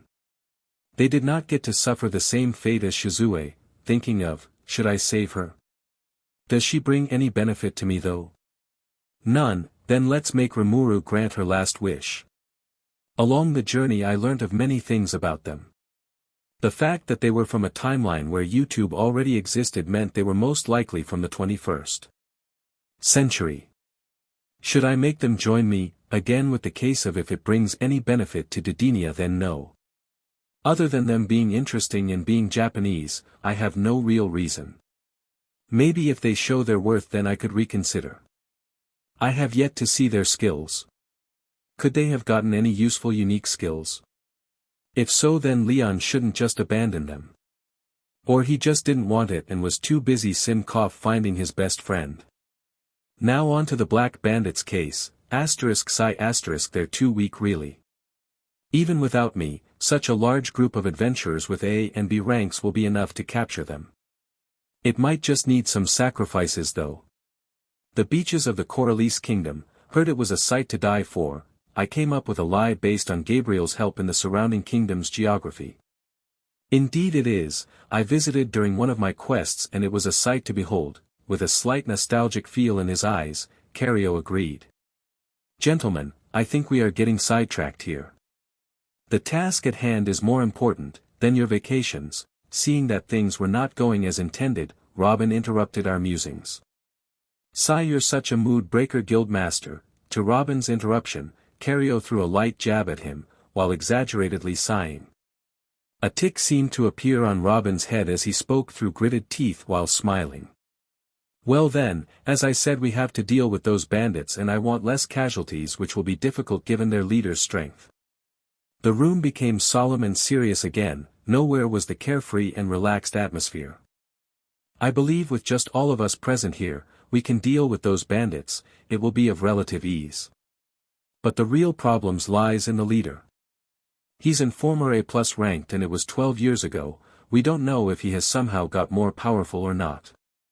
Cario further disclosed whatever information he knew of the bandits. The last of the A-ranked group's leader, Milo, spoke. What about we retreat and pass around them? We can't do that. They have a number of almost 500 men, and us moving around them would most probably be noticed by them. If they have not yet targeted us, shaking his head, Robin revealed the infeasibility of the tactic. It's strange, don't you guys think? For us to encounter them right now of all times, as if someone set this all up, while rubbing his chin, Philguff muttered out loud. I also don't know, Philguff. The kingdom would not be the one responsible for this. They are the ones against these bandits, and cooperation between those two seems unlikely, Cario stated. But, What if one of those nobles could be doing this? Milo suggested. Then the question will be, why? Milo said, with doubt in his voice. Pondering on this might not yield any results, gentlemen. Should I propose a plan? I suggested. You can, Armin-san. Let our team deal with the leader. What? Do you understand that you are only A ranked while he is A+? The difference in strength is too much, don't be stupid boy. Oh, you don't know how old I am, Fulgufsen. Maybe even older than this universe. I don't really remember, my lord, really, so it could be true. Fulgufsen, you should learn to control your emotions. For Armin-san to have crossed the Jura forest, even if they traveled through the outskirts, will require some strength to it back up. I believe they could do it, thanks for your trust, Cario. I hope you teach Fulguf some of you wisdom too. Thank you, Cariosan. If it relieves you, then, I will have the Team Kibu fighting alongside me. Team Kibu, huh? I have heard many things about you guys. Some say you are a rising heroes even. Suddenly Milo got interested in this argument. Nervous chuckles, it's nothing like that, Milo-san. We are just normal adventurers, Riku replied humbly. Still, it doesn't diminish the fact that one of you teammates is a user of holy magic and two of you are genius user of sword. While the other is a prodigy in magic. I believe with you too, it can be managed. Cario stated Riku's team CV. Then, I guess it is settled then. Let us finalize the plans, seeing that all agreed to my proposed, Robin concluded the meeting. With that, the roles of who will fight who was given out. As decided, Team Golden Tier and Team Kibu will fight with the leader of the bandits and his direct subordinates respectively. While the rest of A and B ranked will battle the next powerful personnel in the bandits group. The C, D ranked will deal with whatever was left out. The bandit group consisted of the leader and his 3 direct subordinates who are his former team members. While he was A+ ranked, they were only at peak mid A ranked. The remaining consisted of only about 50 B ranked groups in ranging powers, and the rest of the men was D ranked, most were just only commoners with no real combat capabilities. The plans for the battlefield was set. And the designated groups got ready for a battle where they will witness a very shocking scene. Chapter 25, CHP 25, The Hunters Get Hunted. Third POV. A few hours have passed after the adventurers formed a plan to ambush the bandits. It was almost time for the sun to set and darkness to cover the world. Meanwhile, in the bandit encampment, the place was bustling with activity as people went about from one tent to another delivering weapon supplies, some sharpening their weapons and some forming groups gathered around bonfires chatting away. Hey, I heard that those adventurer groups have beautiful women with them, one of the bandits in a group said with a lustful look in his face. Me too, I hope leader can spare some for us too, said his friend who together dreamed of several ways to enjoy their goods. Don't be stupid, by the time they are finished not even crumbs will be left behind, a third member who was more rational than the former lust-filled dog spoke. You're right, it seems we are too weak to even have happiness here. Having some sense from his words, the first bandit's friend spoke. Yeah, finally after coming down to earth, the first degenerate bandit sighed.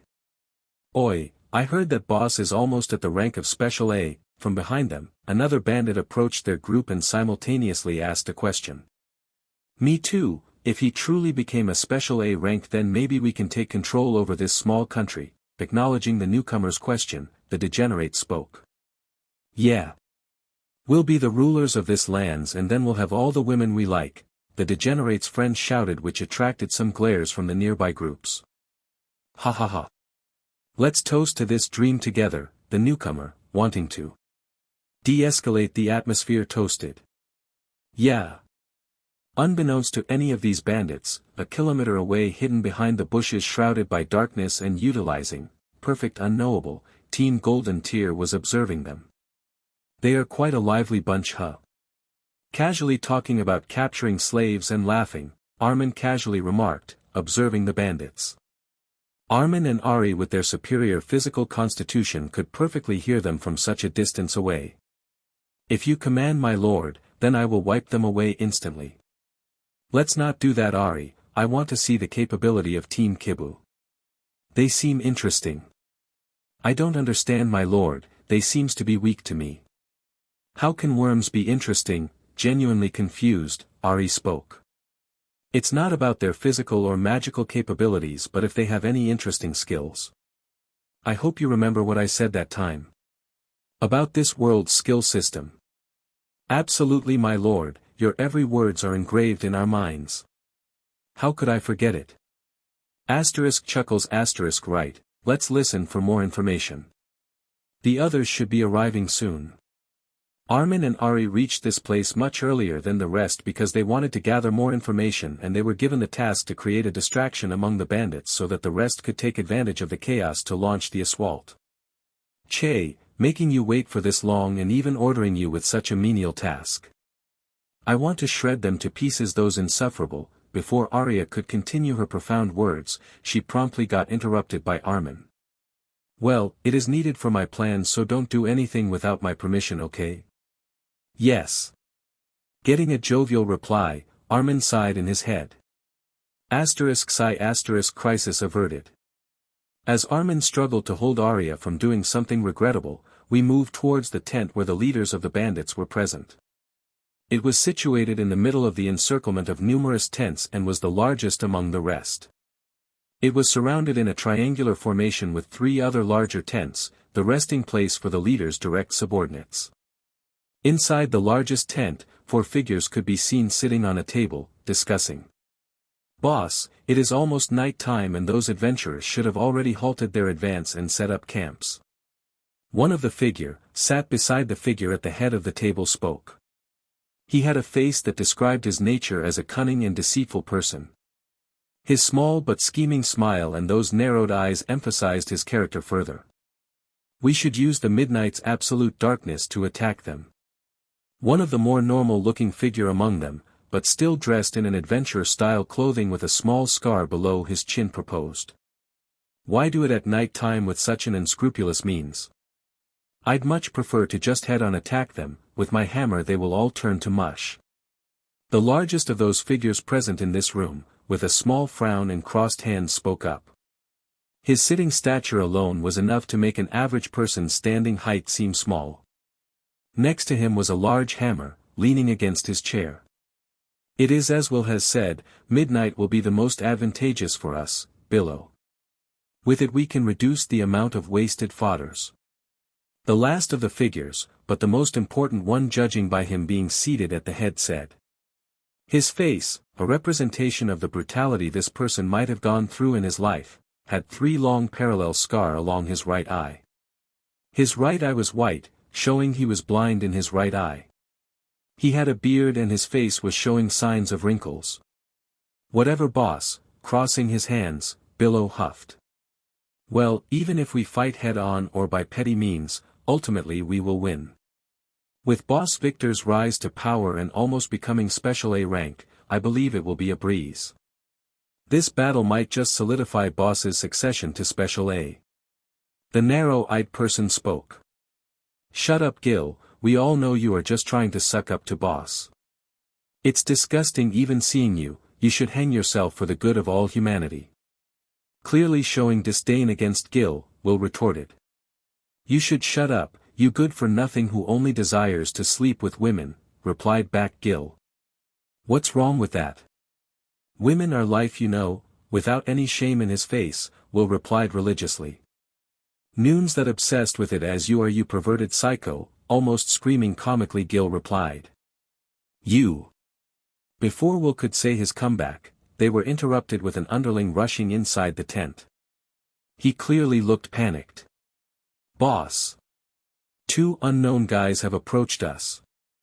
They seem to be adventurers. Some of the patrols tried to capture them but they beat them up. Come and look. What? You idiots can't even handle 2 people and earlier were so pumped up about fighting the whole adventurers group, scolded Billow. Where are they? While the rest were in a panic, Victor, the leader, calmly but with a sense of urgency in his eyes, asked the question. They are. Boom. Before the underling could finish, a resounding sound of an explosion was heard. Along with it, the ground was shaking intensely, as if any moment fissures will open up and engulf them. What the hell is going on there? All of them quickly rushed out towards the origin of the explosion. When they reached it, all they could see was a large crater with cooling molten rocks, and at the edge of it on the other side was two figures, one an armored figure with a long sword at hand and the other a female mage. Was it you who did this? Looking at the female present, Victor asked. Judging by their appearance and equipment, it was common sense the male was a swordsman and the female was the mage. Hence he deduced it was the female who caused this explosion. This made him vigilant, as such a large-sized explosion could have drained even a Magen low of reserves, and that female looked just fine. Seeing the female still silent, he decided to continue but was interrupted by the male. I believe there is a misunderstanding here. You seem to think it was my companion here who caused the explosion. Is it not true though? With his eyebrows raised, Gil asked. No, it was in fact me who did this. Ha! Don't joke around, scum. Clearly you are a swordsman. Thinking that they were being underestimated, Billow spoke. Who said swordsmen can't cast some simple magic? All I did was cast a simple fireball, really. And it is disrespectful to call others what you yourself are. Hearing his statement, the bandits couldn't help but think, what type of fireball can cause even the earth to shake, you bastard? You seem to like to jest, sword guy. Won't you introduce yourself? Seeing that it was going nowhere, Will tried the diplomatic way of talking with this newcomer. Then let us introduce ourselves. We are Team Golden Tier, an A-rank group. My name is Armin and my companion here is Ari. Then Armin, seeing you are a swordsman, why don't I test if you really quality to be an A-ranked, asked Will. I would be happy to take you on the offer any other day, but you see, I am here to deal with your leader here, pointing his hands at Victor, the newcomer declared. You.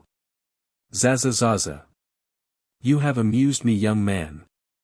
I am Victor, by the way, but you won't need it anyways since you will die now. It is yet to be seen, Victor. Meanwhile, my acquaintances will be fighting your direct subordinates. As he said that, 4 more figures suddenly became visible to them, standing behind Armin and Ari. This surprised the bandits, as they did not even sense a snuff of their presence. The most shocked was Victor. As someone who was almost at the special A ranked, he had a higher sensing ability than the rest, and it was difficult to hide from his eyes. I must be serious with this group, they spell trouble, thought Victor, with a slightly more vigilance in his eyes and his hands on the hilt of the sword, hanging on his waist. Although I don't recall any team being golden tier, but I do recognize you. Team Kibuha. Although everyone hails you people as rising heroes, don't get delusional that you guys will win, Gil said with a look of contempt. We hope not to. But we will give our best to subdue you, Riku with a determined look said. Heh, I now understand why they call you with such titles. Just the way you speak gives off a vibe of bravery and valor. But will your strength back what you said? Will grinned as he suddenly jumped at Riku, decided to take him as his opponent. With that, the fight officially began, with Bilo engaging Ari and Haku together and Gil taking on Suzu in a mage fight. Misu was left behind as everyone understood the lying weakness of a holy attribute user. The bandits, thinking that she won't be of much a threat cause of her only specializing in healing magic, and decided to take on the immediate threats present. How wrong they were. Soon they will find out how she will be instrumental in helping her friends heal and raise their stamina for a prolonged fight. As the rest started to start further, taking their fights in their own spaces, only Armin and Victor was left. Both standing opposite to each other on the edge of the crater. One of the underling tried to speak. Boss. Stay down, you guys will only hold me down against him. He's too strong for you. Go there and help them. I sensed a larger presence there. Most probably the rest are there and have already launched the full attack. Victor interrupted the guy, pointing towards the direction further away from where they were.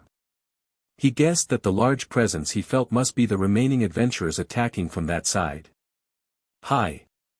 With a quick affirmation they ran off, intending to be as helpful to their boss as they can. Looking at you, you don't seem the kind of bandits I imagined you to be, Armin said. It comes with experience and a long years of living that you understand the worthlessness of life at the same time their importance. Victor said calmly. True, I hope you can shed some light to your past. I am curious how you got that scar, asked Armin. If you win then I will gladly tell you. You acted as a distraction to draw us here, right? The main force should be there. Obviously. Now, enough of chit-chat. Then, Armin. Let me show you why I was called a sword saint in the past. With that Victor lunged forward in a speed his image became a blur, picking up wind as he went he reached Armin who was still relaxed. But at the last moment, when it seemed like the sword Victor was striking was about to connect with Armin's neck, it was blocked by another sword. As soon as it was blocked, Victor reacted in a millisecond and distanced himself from Armin. What looked like it took a long time was actually just a short 4-second assault. Not bad, truly you deserve to be almost close to special A rank. And I don't understand how you are still A ranked. My strike was enough to kill any A rank and you still blocked it with ease. Victor started to reevaluate Armin's power in his mind. What can I say, I am somewhat of a sword master myself. Finished with his answer, Armin now decided to counterattack. Blinking at Victor which widened his eyes in surprise, Armin struck at Victor only for him to dodge it at the last second solely by his honed instinct. Good instinct. Victor clearly confused and surprised jumped back, now holding his sword in front of him in a defensive stance.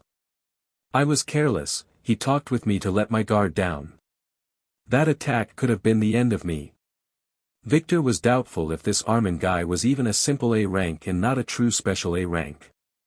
His strength put a lot of pressure on him and his speed was hard to even trace the trails. How can such a guy exist without me knowing? Just who is he?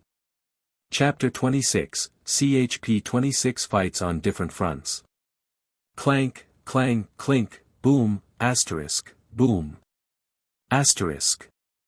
While Victor and Armin were fighting in their own separate space, Victor's direct subordinates and Kibu group along with Ari were fighting inside the forest a few hundred meters in. A/N, a side note, this forest is just a small patch of trees the bandits used as a hideout and have no relation to the forest our MC is expediting to. Constant sounds of metals clashing and occasional magic explosions occurred. On the side of Riku, he was having trouble matching Will's speed and his experience were far better than Riku's. But the advantage Riku held was that he held the superiority in durability and vitality which were strengthened by him being a vessel of a lesser spirit. After a few more clashes both created distance between them as if coming to an agreement. I must say, your swordsmanship is quite remarkable for your age. Truly worth of being called the rising hero. Perhaps you're a swords genius even, Will smiled. Thanks for the compliment but I can't take the genius title, it belongs to my friend Haku. Shaking his head, Riku denied Will's praise. Knowing, his friend Haku was more talented with the sword than him. Ho ho. That other guy fighting below, huh? I didn't notice he had any swords on his hands though, intrigued with Riku's reply, Will asked. He is able to materialize swords matching his desires and situations. A unique skill, swordmaker, a perfect skill tailored for a sword enthusiast like him, thought Riku. This unique skill allowed the user to form and materialize any type of sword he wanted with added effects. This effects could range from a simple unbreakable enchantment to a powerful explosion attack. The only drawback of this skill is that it requires the user's magicules to create said sword. Thus the more complex enchantments it uses the more magicules it needs. Consequently the user must completely understand the functionality and theory of said sword and enchantments he wishes to put on it. Although it has a number of restrictions but with increased magicule quantity and perfect understanding of enchantments and swords a person can become truly powerful with it. Interesting, maybe I should have taken him instead of you in this fight. Well, no use crying over spilt milk, you are not bad yourself, Will said, expressing his regret on losing 2 chances of fighting a swordsman at the same night. You too, by far you are the most difficult opponent I have encountered, said Riku. For him, Will was truly a formidable opponent and someone he needed to defeat, no matter what. Clank, ting, clang. With sounds of a sonorous metal hitting a non-sonorous, 3 figures were fighting their own battle. 2 of them seemed to be wielding swords of different sizes and the other they were fighting held a large hammer of exaggerated proportion. In common sense, the hammer might have already broken the swords and ended the fight. But contrary to that, whenever the figures clashed, the swords would either completely block the hammer's strike or skillfully be deflected. The more they fought the more intense it got, there was lesser talks going in between them compared to Will and Riku's fight. The hammer wielder jumped back and with a grin started the conversation, planning to get some info. I never thought a sword could counter my hammer strikes. You guys are strong, especially you miss. If you didn't use magic occasionally, I would have guessed you to be a berserker. A berserker was a term used for individuals who specialized in using their brawn and strength in battle, overwhelming their enemy with it to secure victory. This miss, who was called Ari by that person who is fighting his boss, was certainly strong. Whenever he clashed with her swords it felt like she could break boulders with her punches. And not to mention the occasional thunder and fireball strikes, his instincts screamed at him never to make contact with that, least he does instantly. Although he spoke to the miss there, she remained unresponsive as she was from the very beginning, the only one to answer his occasional idle talk was the other guy named Haku. This guy was also not simple, his small frame and stature was enough to fool a naive person that he was weak. But Belo's experience spoke that this person was a genius in his craft. Which was true. This Haku materialized different swords from time to time making him always stay on his toes. You'd never know when this guy would drop a large claymore on top of you. Not to mention the variety of enchantments it has. And until now, all those swords were of rare grades, just thinking of how much it will cost him to buy it made his scalp tingle. Uncontrollably. This is fun, yeah this is fun, ha ha ha. How long has it been, me not just smashing my opponent's heads and having a thrilling and romantic fight? Unconsciously, Belo started grinning more maniacally as if his battle maniac side was getting turned on and indeed he felt it did. His thrill for an intense and enjoyable battle increased as he started to use his skills. Skill, Armor Body, Berserker. /N before any of you guys get confused, this Berserker he uses is not the unique skill but a copy made by VOTW in extra skill form. I think there is no restriction in 2 different ranks of skills having same name. Extra skill Berserker grants the user enhanced physical strength and a greater brain function capacity. This skill has a usage limit of 5 minutes and consumption rate of magicule is high. As for Armor Body, as its name suggests, it strengthens the body into a state similar to having full plate armor. A faint reddish aura started to seep out of Belo as he activated his extra skills, while on the other side Haku too started to use his magic buffs. Skill, Danger Sense, Instinct. Reinforce, Protection, Agility. The extra skills Danger Sense and Instinct works in conjunction to each other. Both skills enhances the user's sense to his environment making him able to pick apart minute changes around him along with the ability to sense a threat immediately. Magic buffs Reinforce, Protection, and Agility grants the enhancement of body reinforcement, body protection to any blunt attacks effectively lowering the attack's effects and giving the user speed respectively. While the 2 powered up, Ari remained motionless. Not uttering any word or activating her own skills.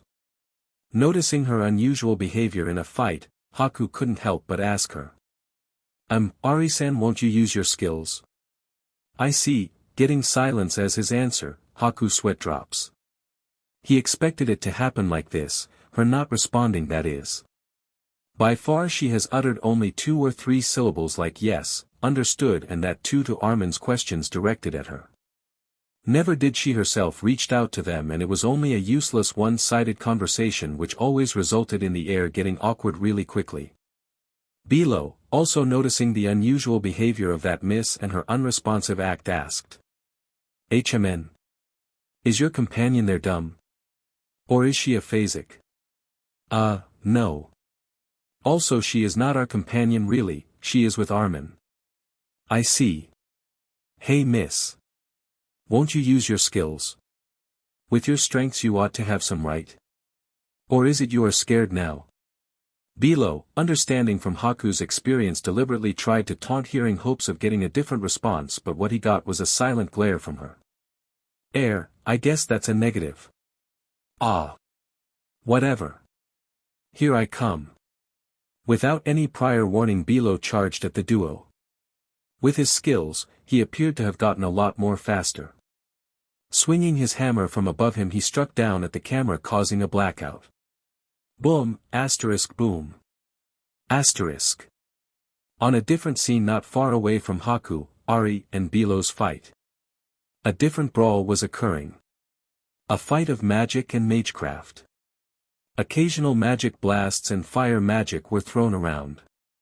The area surrounding the two figures who were the preparator of this was a scene straight out of an hellscape. The lands was scorched from the constant firing explosions assaulting it, and the trees all around were also burned. Only a crisp charcoal remained of the organic matter. Swool. Boom. A thunderstrike was heard as a low dust cloud flew out, covering the area. But suddenly, piercing the cloud, a few invisible blades of winds passed it and approached the male figure. As if expecting the hidden attack, side jumped and evaded the wind strikes. The male spoke with a slight grin on his face. Not bad, a silent but deadly wind attack utilizing this cloud of dust against any opponents would have been fatal for them. But unfortunately this was too expected. The owner of that sneak attack, a female, also grinned and replied. Of course, it was cliché, but I also expected you to dodge that. You are fun. Say, why don't you join us? Our boss can have someone like you in our ranks, the male, named Gil, offered. I am flattered, but I refuse. I don't like scum like you who kill and pillaged innocents, the female, Suzu scoffed. It is not really our choice, you know. We were forced to do this. This world itself made us what we are now, Gil seemingly tried to justify his actions. I disagree. No matter what this world might throw at you, it is you yourself who will decide how to take it. Either you crumble down or stand up to it. It is clear what you choose. I am starting to like you more. Completely ignoring what Suzu said, Gil smirked. And I am starting to dislike you now. Not like you were any amusing before, said Suzu, not liking Gil's smirk at all. She felt as if those eyes just now flashed a glint of malice and dark energy. Suddenly the ground beneath Suzu collapsed, showing a dark shadowy hands about to grab her, but in just a second she jumped out of it. Tisk, Gil sked, seeing his sneak attack failed. Look who is the sneaky one now. Talking to buy time to trick me was a cliché. As expected of the mage of the hero's team. You figured me out, not too unfazed with Suzu's taunt, Gil replied. It was easy really.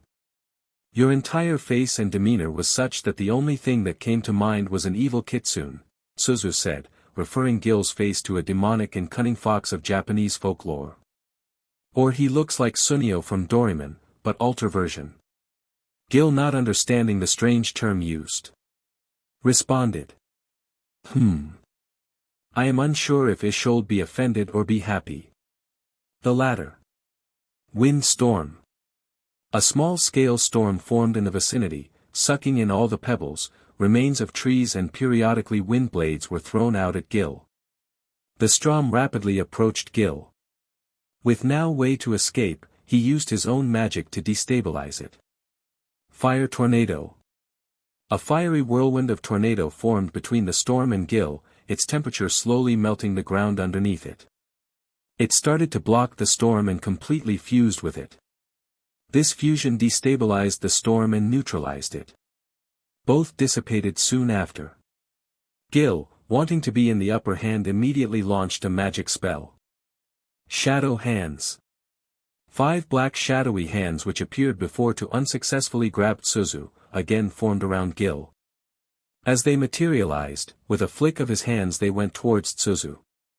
Feeling the dark magic within those hands, she understood not to let it touch her. But she was helpless in this aspect as she lacked any holy magic to counter it, and dodging seemed impossible because of the low stamina she now had after the last large-scale magic she used. Holy Shield.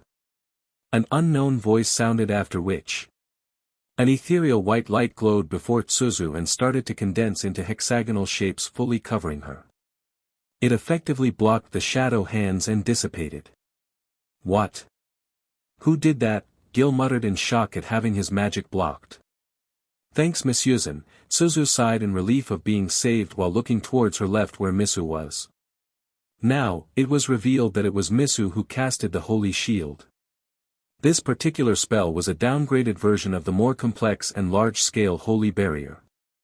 Its effects were also simple, where it blocks any dark magic attributed attack unidirectionally. But against any elemental or even physical attacks it was ineffective and extremely brittle. Prone to breaking like glass.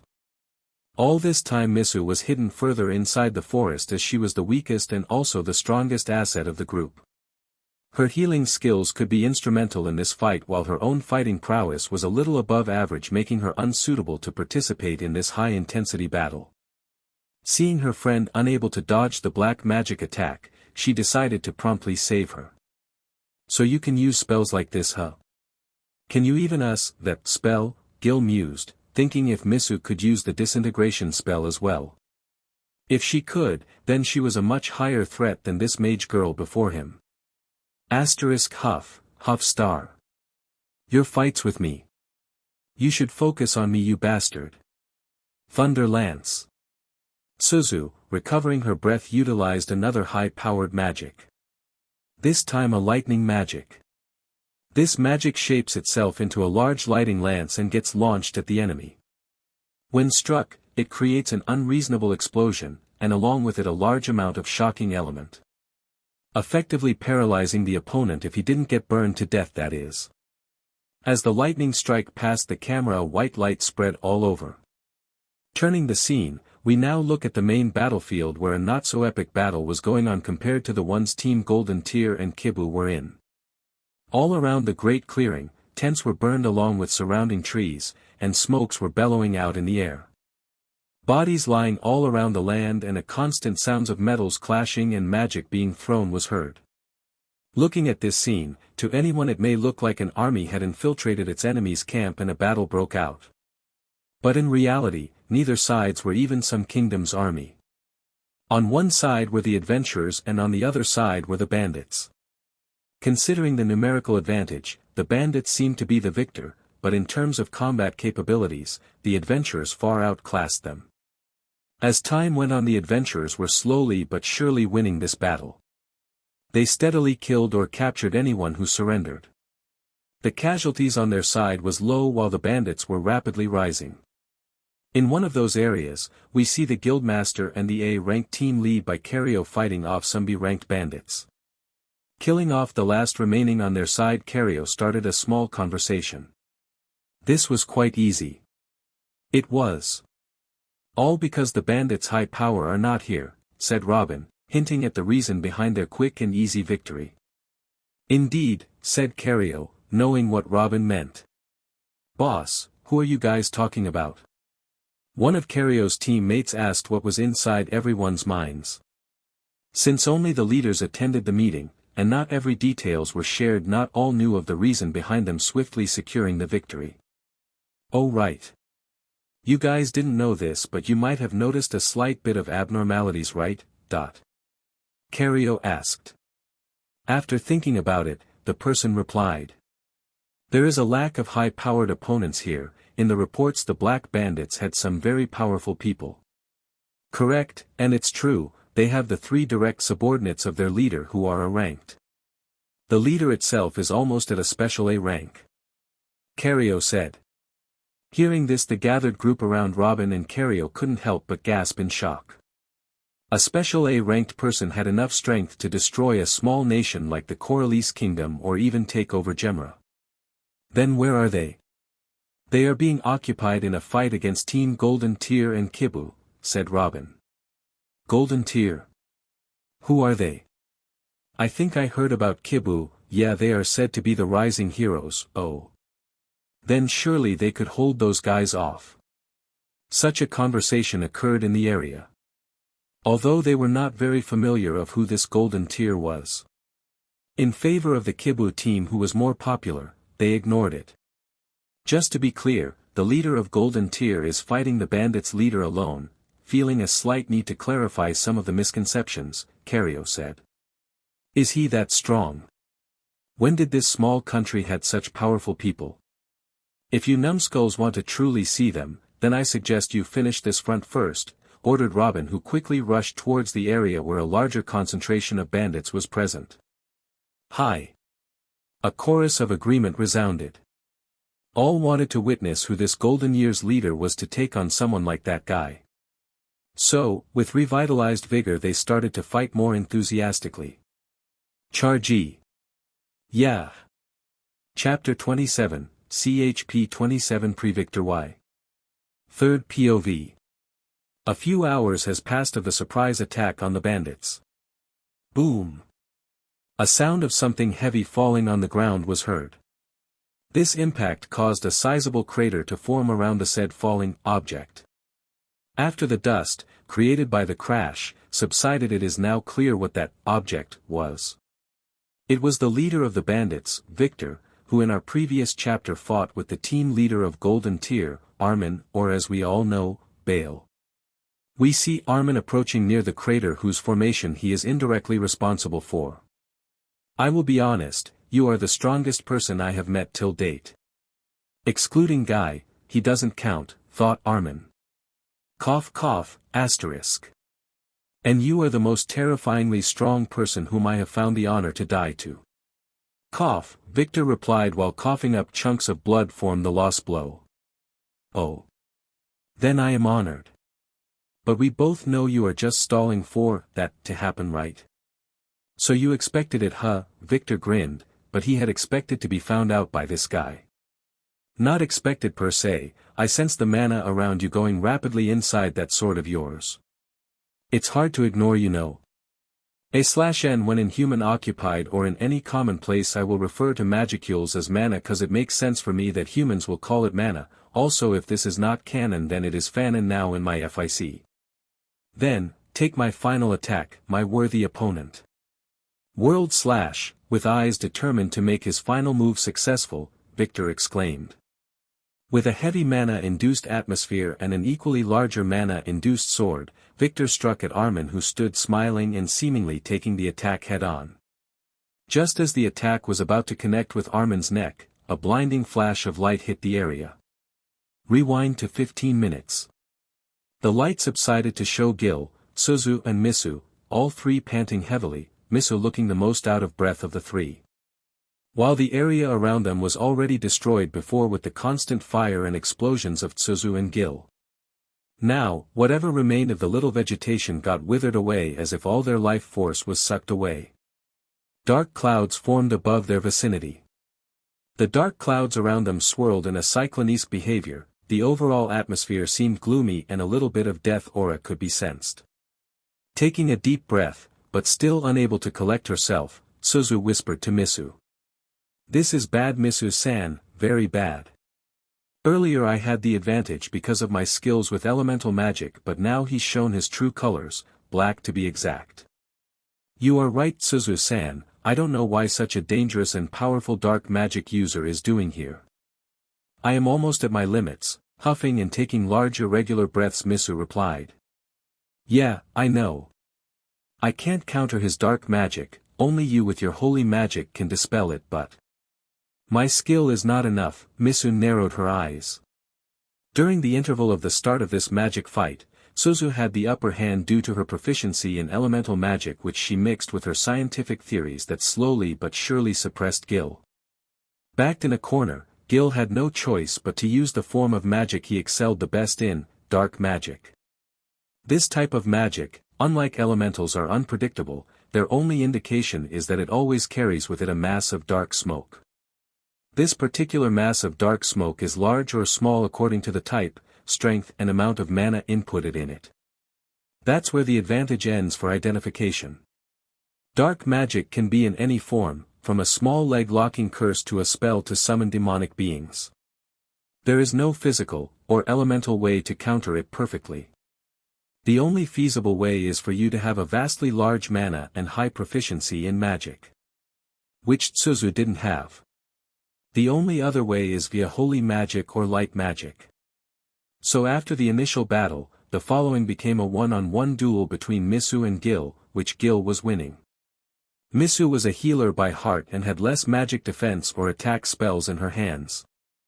The attack was covered by Tsuzu's constant assault on Gil.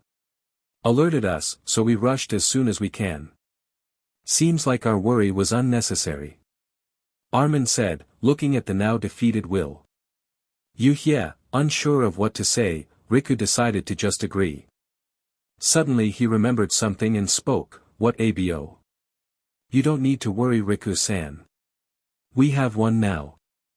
Armin, knowing what Riku was going to ask, responded for him. "Riku-san. Armin-san."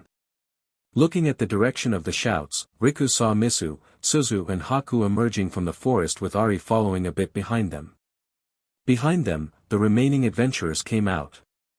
Reaching Riku, Team Kibu did a group hug which Riku appreciated.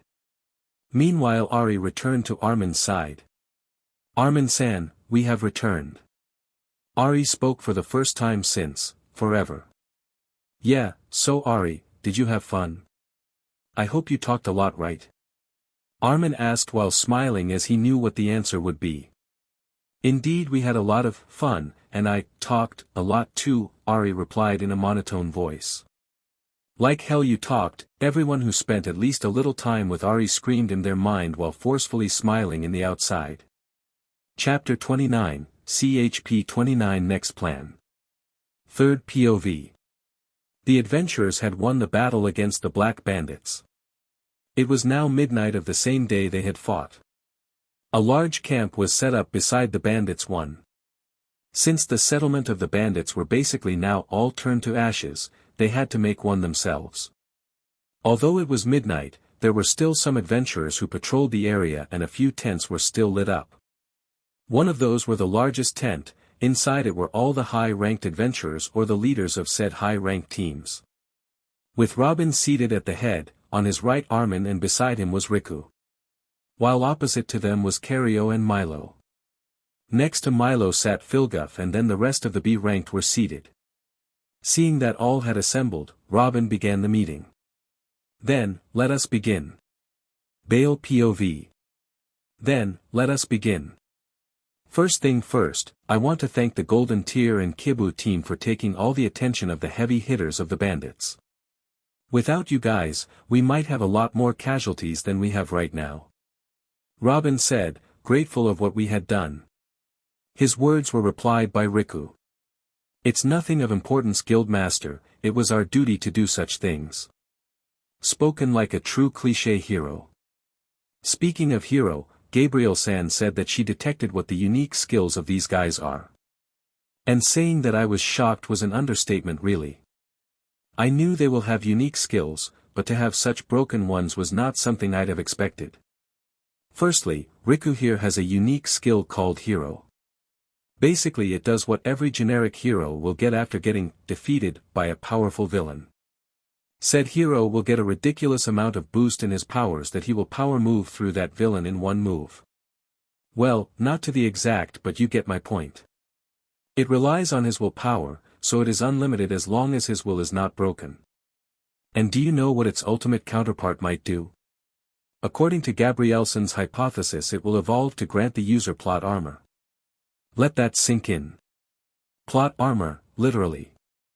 If I remember correctly, it works with the same principle as the chosen one of Masu something, well, the reincarnation of Rudra. Though we have Haku's unique skill, Swordmaker was it?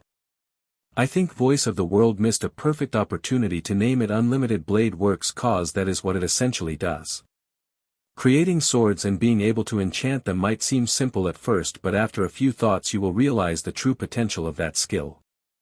Its ultimate skill is something that Gabriel-san has said to have many possibilities based on the desires and conditions of evolution. It could become something which you can literally create anything. Then we have Misu, the healer of the group. She has a unique skill which Gabriel identified as the Holy One. Its ability is unknown because this unique skill is currently dormant. The uses that Misu currently utilizes is its passive abilities. Just thinking of what this might do when activated is giving me a slight headache. Then we have Tsuzu, the mage of the group. She was the most normal among them. Her unique skill was scientist. Her skill revolved around her usage of scientific knowledge in tandem with magic.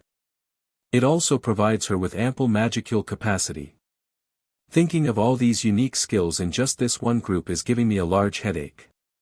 Just wondering how to deal with them is difficult. Should I recruit them? But seeing their mentality, they are basically heroes and I am a demon lord. Will they willing follow me? Most probably not. Should I kill them? A part of me wants to do that to make sure nothing negative happens to my plans for the future. But also a large part of me wants to see what they might become. For now, almost all of my guardians can kill them with ease. Sigh, it's like there's someone out there that doesn't want me to have a easy-going life. Author * sweating profusely *. Oh. Can I use that? Hey Gabriel, can I use your sub-skills to steal their unique skills like Rimuru's predator? No, my lord. My sub-skill, scan and analysis as well as copy-paste can be only used on objects like magical items. It can, however, copy skills of your subordinates since they are connected to the guild hence to me. I see.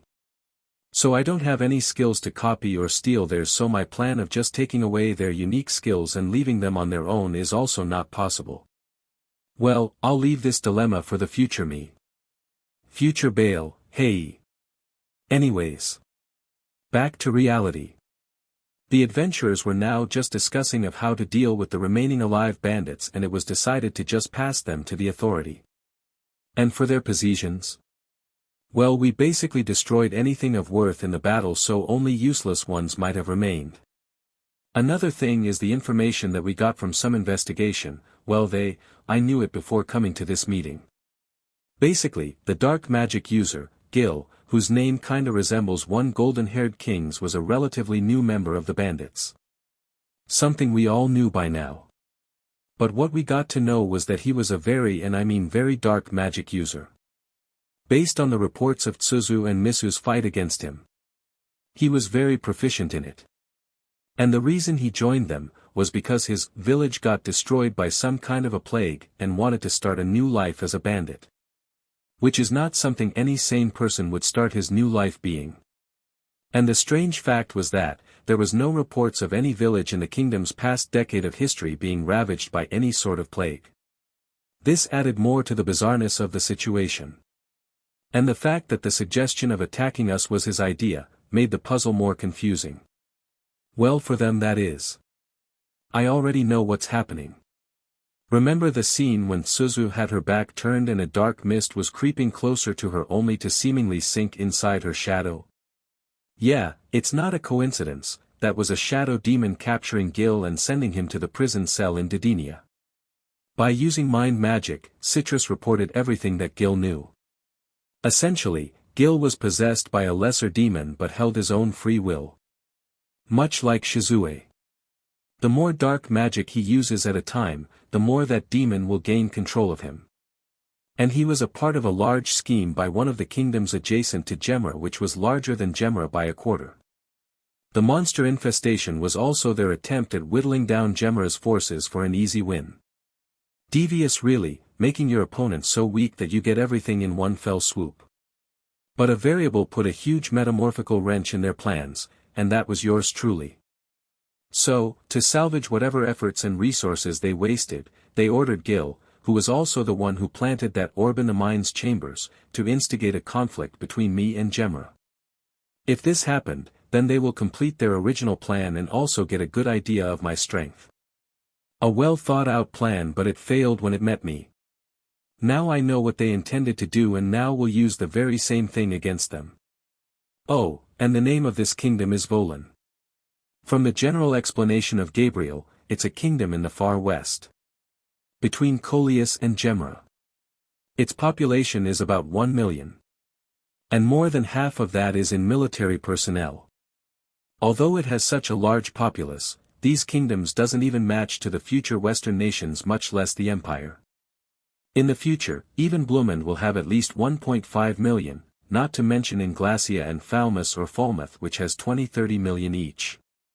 Regardless, Volan has a history of being a dark nation reputed of being a hub of dark sorcerers and demon summoning. So it's not a surprise how Gil came to be.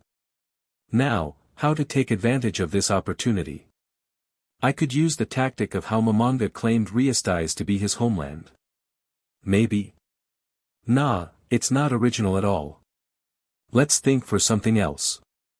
Ah. Right, how could I forget this simple trick, which has worked throughout human history? By this I mean that, I will just simply make Volan launch an attack against Gemma, and then, in an act of, my friend is being attacked, I will swoop in and capture it. And if anyone say that I am interfering between two nations, then I will just throw them the treaty between me and Gemma at their face. Now, the first step is to make Volan attack Gemma. Message Citrus. Yes, Lord Bale. A jovial and cheery voice sounded in my ear like some kind of an earpiece. I hope that demon mutant is alive. I asked, half hoping that he didn't die cause of all the torture that Citrus might have inflicted him with in these short hours. Well, even if he died, I could just resurrect him. Which is nothing but just a nuisance really. Certainly, my lord. I like my guests to be alive as long as they can, so I am currently letting him enjoy all the fun. With the same jovial tone, he answered. Very well. I will be returning tomorrow, make sure he doesn't die and he looks presentable in front of me. I said, aware of the fact how someone will look like after even a few hours being with people like Citrus, Neuronist or Diablo. Now that that's done, I focused back on the meeting. I will send one of the adventure teams to inform the nearest town about this incident in the morning. After which the captured bandits will be handed over. Robin said to all of us. Thinking of this, a perfect idea came to my mind to minimize the suspicion of my absence. Guildmaster Robin, if I may. Yes, Armin-san. Robin turned his gaze towards me as well as everyone present. I believe that someone should be left behind to guard the bandits in case of them somehow escaping. I was thinking that we should just wait for them to arrive and then depart. Robin inquired. I believe I say this for everyone present here that, I want to end this quest as soon as possible, so waiting for the knights to arrive will take away our precious time. I said in a tone that sounded like I was annoyed. My statement was agreed by every adventurers present in the room, who voiced their acknowledgement of my suggestion. Faced with the various voices piling up on his head, Robin spoke up. Alright, calm down everyone. I will agree that our time will get wasted waiting for the knights to arrive. But if you want to leave as soon as possible, someone needs to stay behind to guard them. To this, none said anything else. Everyone knew that you will get compensation for every monster you kill, so being late to the party will mean less money for you. Then allow my team to stay behind and guard them. But Armin-san, you do understand what this means, right? Riku, concerned of the disadvantage I will likely get, said. Absolutely, Rikusan, and I reassure you, we are quite fast, you know. So it won't take that much time for us to catch up to you guys before reaching the forest. Alright.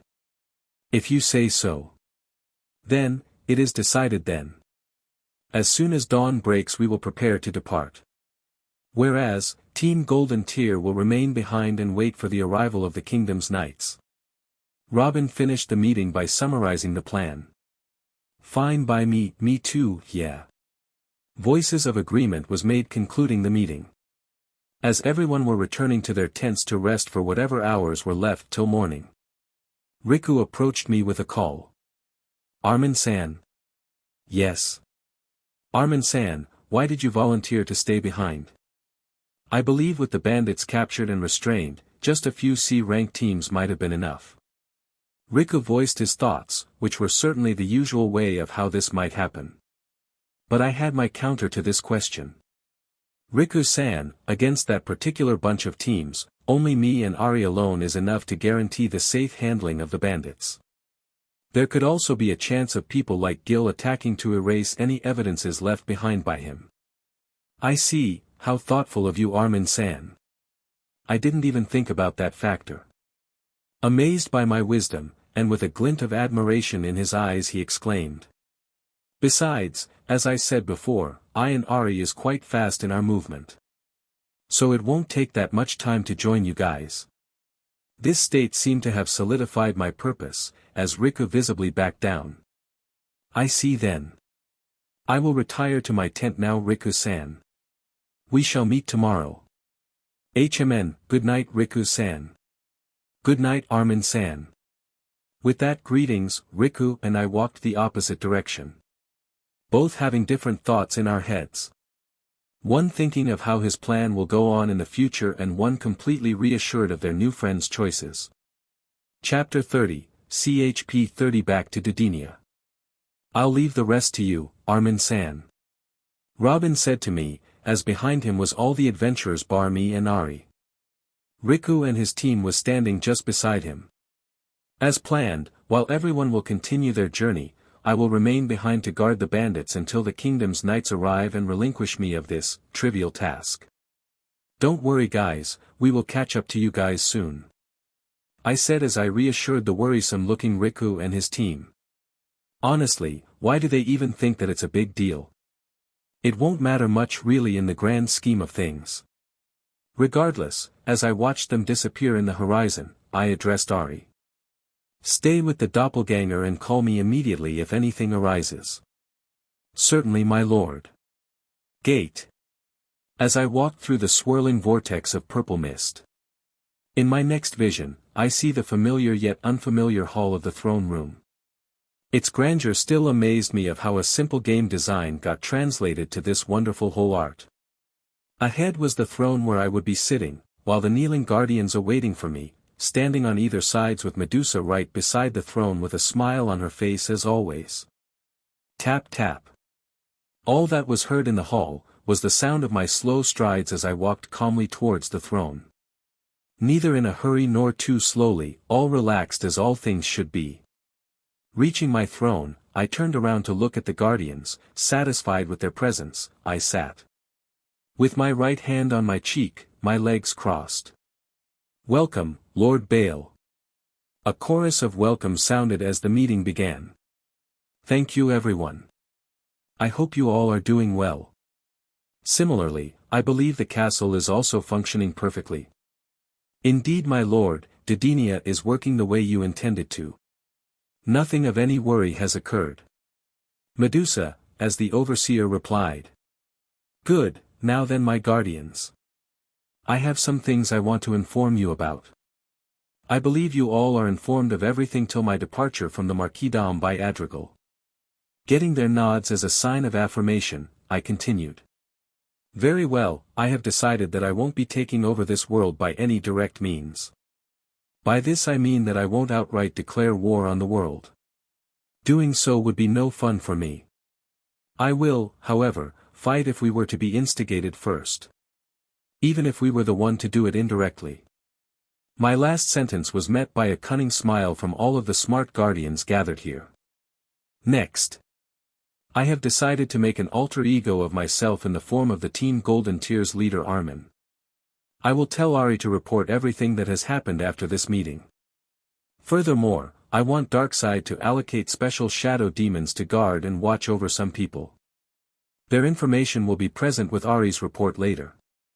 As you command my liege. Darkseid answered with a rasp and slightly demonic-sounding voice. Finally, prepare for war. I said with a smile on my face. This was met by a look of joy in the guardians' faces looking at the smiles they were having. Well I dunno if Darkseid and Shah El-Ru is also smiling or not cause of their face being covered. But I will assume they are, for my convenience. In the near future, we will be going to war with Gemra as our ally. I have planned it so that it will seem like we are just following our treaty with them. While also seizing that enemy kingdom. Truly a devious plan, my lord. It hasn't been a month and you have already started the first step of your world domination. Rhombus couldn't help but exclaim in pure joy while praising my intelligence. Well, most of this was pure coincidence and luck really, I just utilized to the best I could. I am unworthy of your praises, Rhombus. Besides, this isn't even my first step yet. I added for dramatic effect. Which was received well, seeing the look of pure euphoria in his face as well as the others. I am having so much fun playing with them. Only if Mamanga enjoyed his life like this. Lord Bale, this is a sign of you turning into a sadist. Certainly not, Gabriel, I am just having some fun.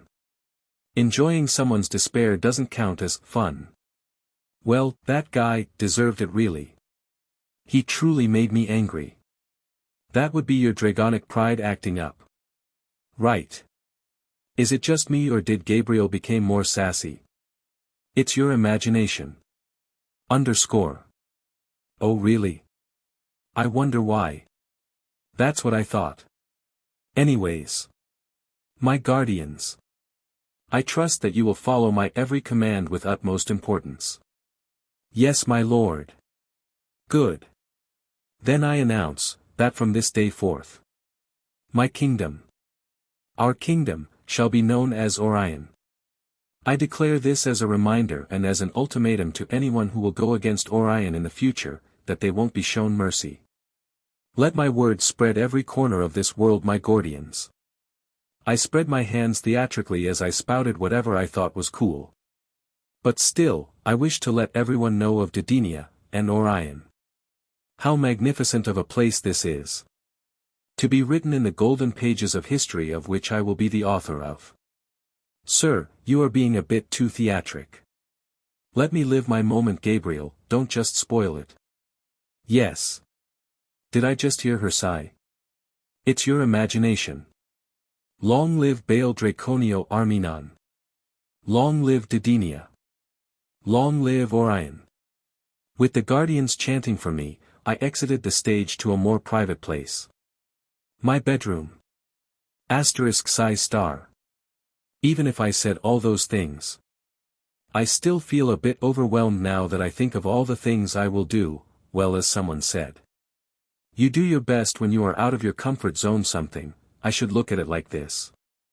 I don't have any information of any saying remotely similar to what you said. That's 'cause I just made it up. If this was a YouTube series, then my words would have been quoted right this moment. Baal. Now that I think about it, maybe I should invent some things that were popular on Earth using magic. I could make phones using space magic or magicules as a substitute for internet or radio waves. Right, it might not work as I am thinking right now, but we have Gabriel, so I will look into it later. Some culinary foods could also be beneficial. As I went down the rabbit hole of what I could reinvent and popularize in this world, time went by. During all this, Didinia began to work upon the intended plans I have set up for the future.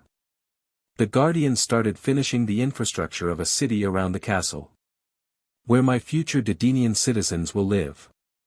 The city was large enough to accommodate at least 5 million and have space for more. Honestly, those undeads are a godsend, or is it deathsend? As for the problem of magicule density in the area, Isabel is working on it by making a machine which will suck in all the ambient magicules and store it or infuse said magicule into any equipment or ores. It will probably take a long time, even with her being the best researcher in Didinia. With that, we can regulate the amount of magicules that will be present in the atmosphere, allowing even humans to visit here if they wanted. It could also act as a defense too. By releasing the stored magicules, not many will be strong enough to resist the pressure. While still in my dreams of economic superiority, a message came from Arya. My lord. Yes, Arya. Those insects have arrived, and as you told. The doppelganger acting as you have talked with them and handed over the bandits. Good work. Have they left yet? Yes. Very well, I will return soon. Understood, my lord. So, that those bandits are in custody of a proper authority. The king will soon learn of some of the pieces of puzzles that is forming against his kingdom. If my guess is right, then that princess might figure out that something is definitely not right. I should get going now. Message, Medusa. The melodious voice of Medusa was heard in my ears. Yes, my lord. I am leaving now, Medusa. Take care of the castle. Understood, my lord. Ending the call, I opened a gate and entered it. Exiting the gate in my Armin attire, I was met with a kneeling Arya and the doppelganger that has reverted to its original form. Good job, doppelganger. You may return to Darkseid's side now. I am unworthy of your compliment, my lord. The doppelganger answered in a demonic voice. I say what I believe to be true. And you have certainly done a good job. Then, I accept your praise, O Great One. With his head bowed even more deeper on the ground, he answered. Gate. As he entered the gate, it closed. Leaving only me and Ari. Let's go. Yes, my lord. Greater teleportation. Our vision shifted to a more vegetated area. Lush grass and tall tree-filled forest from which I can already sense some of the pitifully weak monsters that this kingdom needs the whole guild to move. Looking in the opposite direction of the forest, I see the old and used path that has small grass patches growing, showing how old it has been since any human has traversed this way. I guess they have yet to arrive yet. It will take them at most 4 hours 17 minutes 43 seconds 768 milliseconds 8743 microseconds 1. Alright, I understand already. Stop. Yes. Why do I feel like you had gone till some stupidly small unit like zeptosecond? I like to inform you that as a super artificial intelligence, I can go further than what human limit has reached. I guess so. Ignoring whatever that was, I casted Fly and Perfect Unknowable on both me and Ari as we entered the forest. After an hour or so, I sensed the one I was searching for. Landing a few meters away from my target, we were greeted with a den of white tiger-looking things. Which I will promptly call as that. The perfect term would be white dire tigers. Anyways, as I looked at the white dire tigers, I started to think of how I could spice this upcoming expedition. Let's try that. A complex structure of innumerable amount of blue magic circle formed around me. It not only covered horizontally but reached vertically, completely encashing me and Ari. Yes, I was using a super tier spell. Wish upon a star. This spell required not the user's magicules, mana or anything like that. But their experience points, which, knowing what will happen to me, I had the devs make it so that I could generate EXP passively in the late game. And since I was already 100, and they knew the popularity of the game was dropping, they agreed. This was totally me foreseeing the future and not author making a plot convenience. /n cough. I wish that these dire tigers level up 10 times. As I wished, the magic circle got broken in fragments and I instinctively felt losing a small amount of something. Most probably those EXP. Immediately I saw the changes that occurred. The dire tigers now were showing some form of metamorphosis. Just like the dire wolves, they started to grow larger and their body became more robust, claws getting sharper, teeth getting longer and all that. The most interesting was the leader. Earlier it was at level 40, but now that it leveled up to 50, it seems to have evolved. The dire tiger leader has evolved into greater dire tiger. I see. Seeing the term, I guess it is a newly made variation, and since I was the one to forcefully evolve it, the VOTW used the Yggdrasil terms. Affirmative. Interesting. Let's go, Ari, our work here is done. Yes, my lord. Greater teleportation. Still being in perfect unknowable, I teleported us a few kilometers behind the adventurers group. Dispelling the spell, both I and Ari sprinted towards the group. Kicking up dust clouds behind us, we rapidly reached them. Noticing the noise behind them, some of the adventurers looked back to see a literal dust cloud closing on them. As more and more noticed it, soon a commotion occurred which prompted the A-ranked and Robin to also come over and look. What the hell is that? It's Armin-san. Squinting his eyes a bit, after a while Riku quickly identified the silhouette he saw in the dust cloud. And Ari-san is right behind him. He continued. What? They are running here. Them just running has made a dust cloud behind them. A few voices were heard from behind him. Truly, are they so strong that they can do that? Well, seeing is believing, they say, so they really are strong if what they are seeing is to be held true. A/N if you guys could follow this paragraph, then kudos to you, cause even I had trouble writing it. After a few seconds, the duo reached the gathered adventurers, who were still shocked at how fast they caught up to them. It should be said that the group left at around 6 a.m. and right now it is 4 p.m.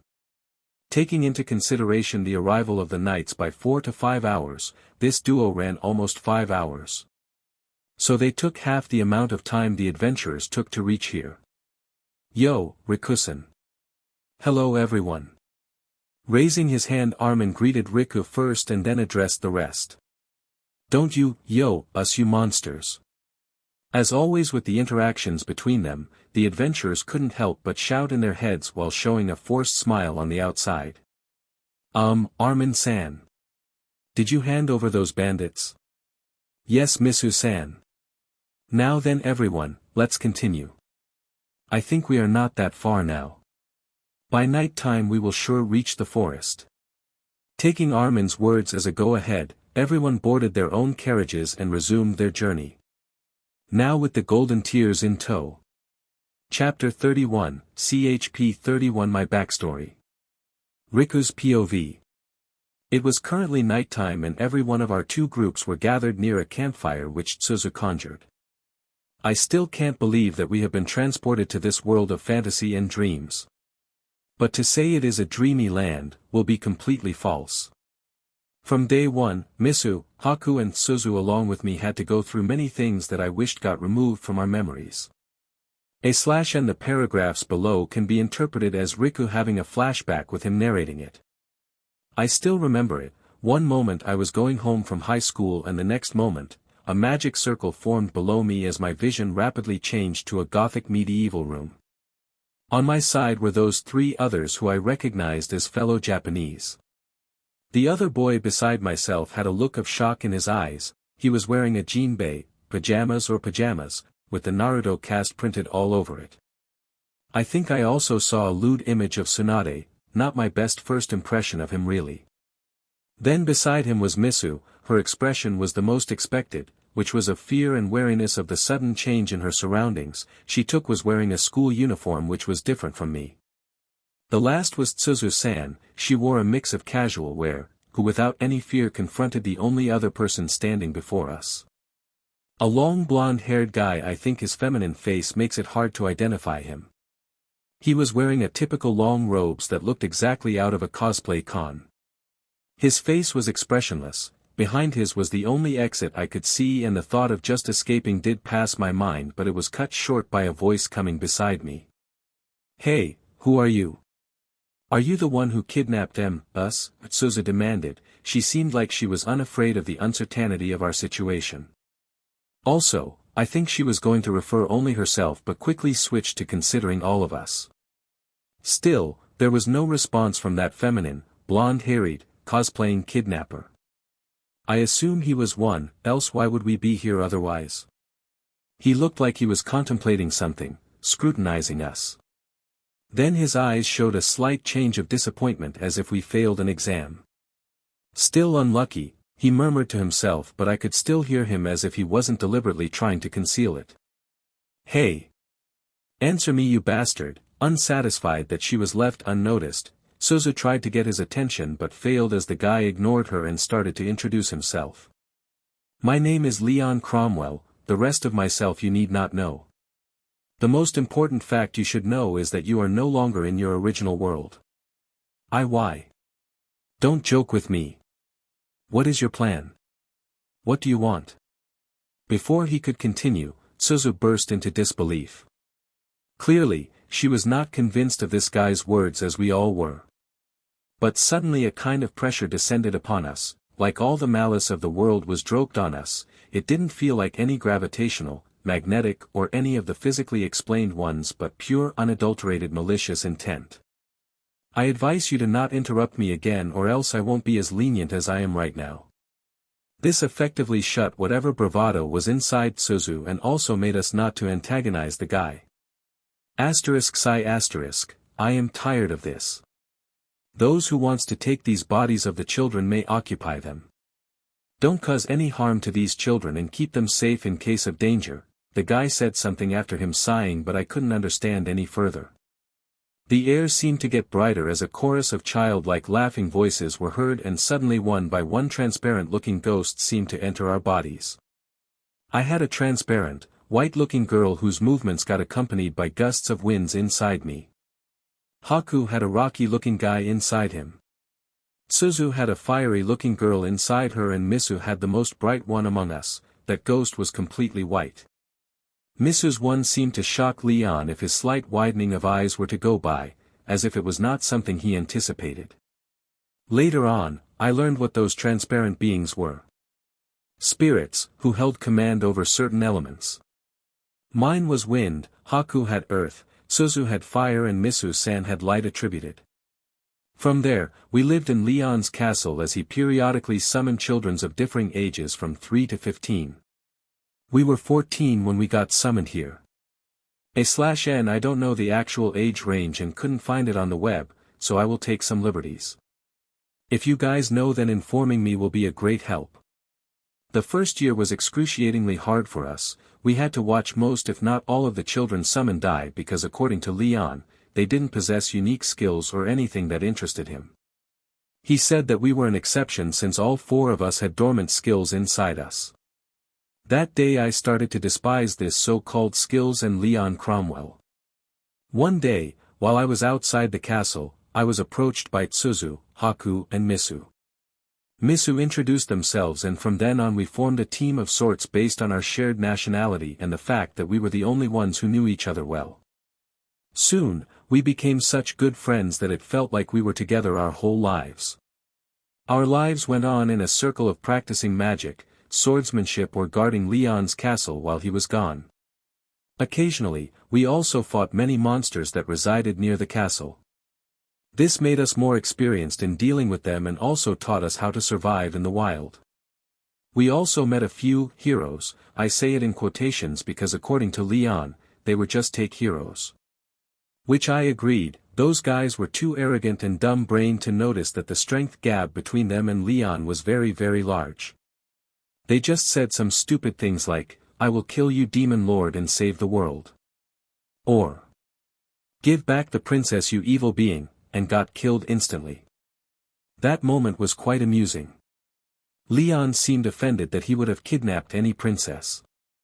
His cloudy atmosphere and grumblings the whole week showed that it really affected his mood. As all these went by, I thought that these things would be my only entertainment, but something strange happened. At the day of the end of the year, Leon Cromwell suddenly declared that we leave his castle and never come back. It puzzled us greatly that why would he do something like that. But we were not that interested in staying in this dreadful place, so we swiftly left. That could be the best choice we made, cause from that day on, we saw, experienced so many things that I never had hoped for or even dreamt of. Those adventures we went to after we became adventurers made us famous. Our skills and our peculiar nature made us stand out quite a bit. Rumors of us being the young heroes of this generation was spreading, which I am unsure if we even were. Now, after all those years, we were once again in an adventure, but with many different adventurer groups to completely decimate the monster population of the forest. Even though the concentration of monsters was large and it was one of the larger types of forest but still much smaller than the Great Jura Forest, it was still unnamed, only going by its aliases of Wild Forest or White Dire Tiger Forest. The later was because of the pack of dire tigers living in this forest, which will also be our most problematic hindrance in completing this quest. But luckily, we had someone who could easily solve that problem. Golden Tier, a group consisting of 2 members, Armin and Ari. They said that they came from across the Jura Forest from a secluded place. Their origin was still a mystery to us, but their strength was the only factor needed to ensure us that they were good people. 'Cause why would strong brag of their strength? Show arrogance and disdain to weaker people. But still, regardless of this, Armin was very polite, humble and respectful. And Ari, well, she was also nice, I think. I had thought that I had seen how strong Armin was in last night's battle, but right now I couldn't help but scream what every other people watching were certainly doing inside their mind. Just who the hell are they?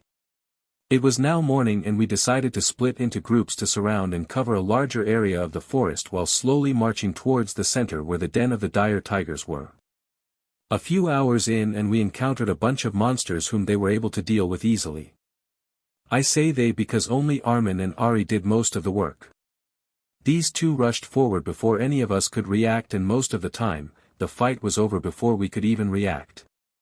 This started to get a bit frustrating really. Just where the hell did these two come from? Kill after kill, the monster bodies piled up on themselves while we remained standing with dead fish eyes watch Golden Tear do the work. What is my purpose? Why are we here? I could even hear the muttering of the guys behind me, they were even having a harder time than us. Being D-ranked, they won't have that much financial freedom in their lives, so they will need as much money they could gather, but it won't matter if what happened before was to go by. Hang in there guys, I prayed for the unlucky ones in my mind, knowing that they won't get as much as they thought they might get out of this quest. Soon, hours flew by and it was almost night time and we had almost completely cleared the forest of any dangerous monsters, leaving only harmless ones like slimes or horned rabbits. We were camping just a few kilometers away from the den of dire tigers. A few strong rogues were sent to scout the area and determine the overall threat level of the tigers. We refrained from attacking tonight because as tigers were nocturnal animals and by common sense, these dire tigers should be too, so launching an attack now would be akin to stepping on a tiger trap. Just like last night, my team were gathered near our campfire with bowls of meat soup in our hands. Thanks to the mages, we were able to conceal our presence, otherwise the dire tigers might have already noticed the disturbance in their territory. This should be our last night together, right Riku-san? A familiar voice called out behind me. Turning to look at Armin-san coming with a bowl of meat soup of his own and Ari-san following right behind him, I smiled as I replied to his question. Indeed Armin-san, it will be our last. But I hope we meet again in the future soon. Certainly, he agreed while sitting beside me. Hey Armin-san, before we go to sleep, why don't you tell us more about yourself? You promised to reveal it after this quest, and as it is, the quest is practically finished. Suzu said with her eyes gleaming with curiosity. I guess I have no choice then, laughing at Suzu's childish stubbornness at wanting to know more about Armin's backstory, which we all wanted to know. Armin began. Well, long ago, there lived a secluded kingdom called Yggdrasil. It was a kingdom where many people of different origins lived together in peace and harmony, until during this peaceful time, a law was passed which divided the kingdom into two. One side hunted the other based on their origin, language and culture, while the ones who got hunted fought back. This was how a kingdom of peace was transformed into a war-torn kingdom. The territory was divided into two halves. Unlike any other kingdom where a civil war of this scale would have gone for only a few years or even months, ours went on for 12 years. During this time, many strong and powerful beings emerged, with myself being one of them. I was a special case in this war. Although I come into the category of the hunted, I had dreamed of being at the top of this kingdom, so I formed a small group of people. They were also the same as me, hunted and oppressed. Together we became the rising heroes of our side. Along with us, different groups emerged who were strong in their own rights.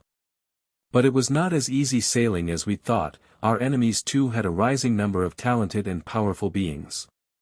During the 12th year, a decisive battle was fought between us, which will decide the future of the kingdom.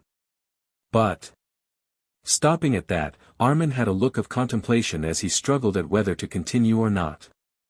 But what Armin-san, Suzu, caught in Armin's story or backstory, blurted out, noticing how he had stopped midway right when something interesting was perceived will happen. But, we had a slight miscalculation that we forgot to restrain our combat powers. Embroiled in the constant pressure of war and turmoil, we completely forgot what we were fighting for. We unconsciously unleashed magic attacks that destroyed the very kingdom we sought to take back. Eventually, none of us won.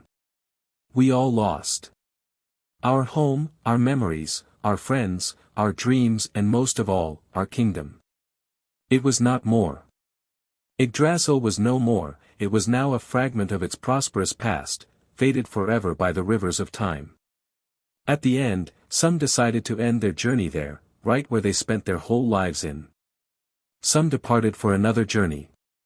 Some who were just indifferent, scoffed it away and left.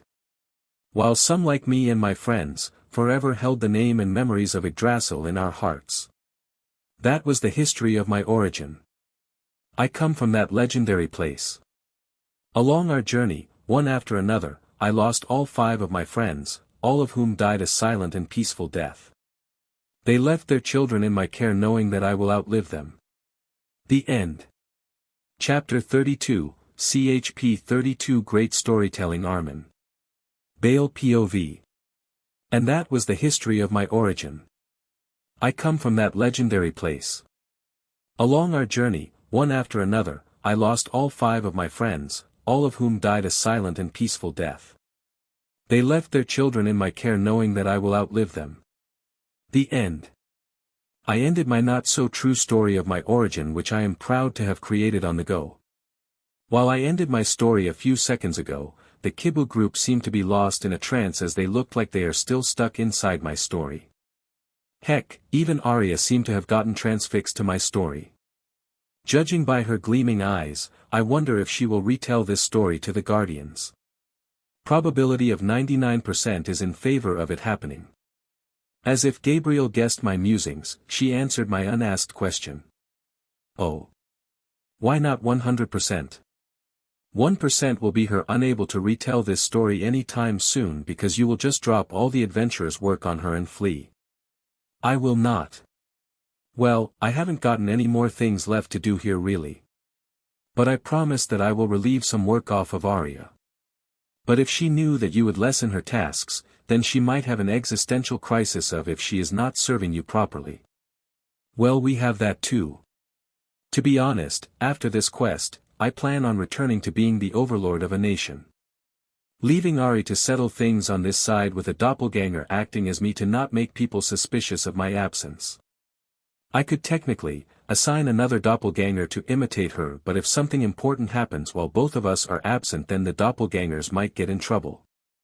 I could make it so we alternate between who stays, but the problem of why would the subordinate be resting while her lord works may come up. I can probably say something like, what you will do is more important than this and I fully trust that you will do it. It seems you are learning how to use your words effectively. You think so? Right. Back to reality, these guys are still in a trance. Let's wake them up first. Swish splash. A stream of extremely cold water hit all 5 of them which made the Kibu team jump out of their skin in fright. While Arya had only a slight twitch of her body as she regained control over herself almost instantly. As expected, her superior racial ability as well as her resistances made her almost resilient to cold. I say almost became as her lord, I have certain ways to make my spells effective against her. You just used me to turn her cold resistance off. Shush. We don't talk about the fine details here. Huh. What happened? Where are we? Asked Suzu as they finally came back to reality. You are in the middle of a forest, in a country called Gemra, in the central continent of the world, in a planet made by the dragon god inside the universe, inside the mole. Alright. We understand, Shesh, if not stoked I don't know where you might have gone to Armin-san, said Suzu in annoyance at my small joke. Sorry, we got lost thinking how tragic and also epic the history of Yggdrasil was, apologized Riku while smiling sheepishly. Same here, I still can't believe that such a kingdom exists, well existed. Haku said, his voice was a mix of admiration and disbelief. Armin-san. I haven't really heard of any kingdom that had the name Yggdrasil. Misu said, her eyes showing a hint of puzzlement. You are right Misu-san, no one will know about Yggdrasil even if you ask them. I said. Why? Based on your story, the prosperity and strength of that kingdom might have made it quite famous, right? Suzu said. Indeed. But the thing is. The Civil War happened 3,000 ago. I said. Well, they won't know, but me and the readers know that this is made up. I see, 3 though wait. What? Suzu at first seemed to absent-mindedly accept the explanation but soon realized how long ago the Civil War happened. 3,000 years ago, Suzu shot up from her seat as she screamed, which quickly got the attention and glares of various people around us who were resting after a tiresome day. Covering her mouth, Suzu sat down on her seat as she again whisper-screamed. 3,000 years? Is it really that far ago? Yes. That is why I said no one will remember it. I nodded at her question, amused at seeing their shocked expressions. But, that will make you 3,000 years old, right? Misu said. I am quite old, aren't I? I said smilingly as I was rolling on my imaginary floor inside my head. You are really old. Still whispering, Suzu said. Then you are not human, are you, Armin-san? Riku asked. I am indeed human but not entirely, right? Let's get to another made-up mumbo-jumbo. What do you mean? A confused Riku asked. Before I begin, let me ask you a question, Riku-san. Did you feel any changes inside yourself after you fought with Will? I did. I felt like I could sense something dense all around me as if it was air. I also felt that dense thing going inside my body and strengthen me. Besides that, I felt a qualitative change to my body. I felt much lighter than before, as if I could run extremely fast. Or I could cleave a boulder in one swing. Those are the benefits of your successful evolution to enlightened. And that dense something is called magicules. It is similar to mana, but much more abundant, and purer than simple mana. Excluding humans, almost every other race use magicules or its variations. Wait. What does enlightened mean? And by evolution you mean like the ones monsters go through? Haku asked. Yes. Us humans also have the capability to evolve into higher life forms, but it is extremely hard and rare to achieve it. If you successfully evolve though, then you will become an enlightened. The Holy Church refers it as the right way of evolution. Besides, the term, hermit or sage is also used to refer to an enlightened human. This evolution, besides improving everything you have and adding more, also increases your lifespan ridiculously. So Riku-san, you are guaranteed to live as long as 1,000 years. 1,000, Riku muttered, while he glanced towards his friends. I can probably know what he is thinking right now. It would be something along the line of, if I live that long then won't I outlive my friends by a long way? Even my children and grandchildren. Something like that. Let's ease his doubts then. If you are afraid of outliving your friends, then let me tell you that since you guys have spirits inside you, all of you are expected to live at least a few hundred years. So you guys can probably figure something out till then, right? I said. But in reality, if they ever come hinder with my plans, that lifespan will not be able to save them. I have come to like them a bit, really, keyword being a bit. Although I like them now, but if they become a thorn in my plans, then. Right, we can certainly figure something out at that time, right? Asked Suzu rhetorically to her group, all of whom just nodded. It's still unpredictable if you guys manage to find a way, but I have an idea. Although I don't know if you will take it up or not, you can decide on that. Although I know their answer, it's still worth a try. What idea, Armin-san? Haku asked. I did not tell you that during the Civil War, there was one participant who didn't take part in the war. Who, Armin-san? Riku asked. It was the king. He was a very old being, who was the most powerful in the kingdom. During the Civil War, every building, territory and regions were destroyed, yet the king's castle and his capital was left untouched. Neither side wanted to take up the irk of the king while embroiled in a war. But Armin-san, won't the king take in refuges and try to resolve the war? He sounds like he was ignoring the war, Suzu asked her doubts. The thing is, Suzu-san, the king already knew the future of his kingdom. And he knew that whatever he would do won't change it, so he embraced the war and refrained from intervening. Letting it play out as intended. He can see the future, Misu asked, surprised that someone can see the future. I don't really know, it was just rumors that time. Now it is just a legend. But even though it is a legend, the king is very much alive and still is powerful. Who is he? Armin-san, Riku asked. He is the master of life and death, the lord of all dragonkind, the ruler of a castle that no power could invade in its heyday. His name is Baal Draconio Arminon, the great dragon lord. From starting to the ending of the introduction, various ranges of emotions crossed the group's face. From initial curiosity of knowing the legendary king, to gradual realization, to outright shock at knowing who the king was. That dragon lord who came to this kingdom. The new demon lord of the council, Haku blurted out, which was inside everyone's mind. Yes. Don't just yes us. He's a demon lord, for God's sake, Suzu screamed, to which Arya had a slight reaction of her body. Showing how close Suzu was from antagonizing Arya. Calm down first. Let me finish. Still unconvinced of what I was going to say, they reluctantly sat down. It's true he is a demon lord, but it is for the greater good of all. As I said, he has means of knowing glimpses of the certain future which, no matter what, will happen. He must have seen something which required him to declare himself as the demon lord. Even though he has all these overbearing titles, he is benevolent and just in nature. Being his subordinate was the most honorable thing at that time. Now he has shifted his base to a faraway land where no human can reach without assistance. I think I know what you mean by an idea now. You want us to contact this benevolent king and ask him to grant us immortality? Haku asked. Not immortality, he will just give you a long lifespan. Being immortal has many disadvantages than you might think. The group had now entered a thoughtful dilemma of whether to accept my proposal or not. To be honest, them accepting it will have little effects on my future plans than just outright killing them, which will be most beneficial. But the little bit of humanity in me wants to give them a choice. A chance to help themselves and let them know the consequences of going against something they should not. I don't think we are ready to take on this proposal, Armin-san.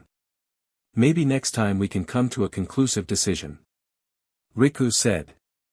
Observing his teammates' unsure expressions, he knew his thoughts were true. It's fine by me. The king doesn't know what I am suggesting, so it doesn't matter how much you delay this. But I advise that you do it sooner. We understand, with a resolute determination, Riku nodded. By the way, Armin-san. How do you know all these about the king? The question I have been expecting has finally been asked by Misu. What will I say? That I am the King Baal? Or that this is just a made-up story to draw you guys towards my side? I was, his friends. What?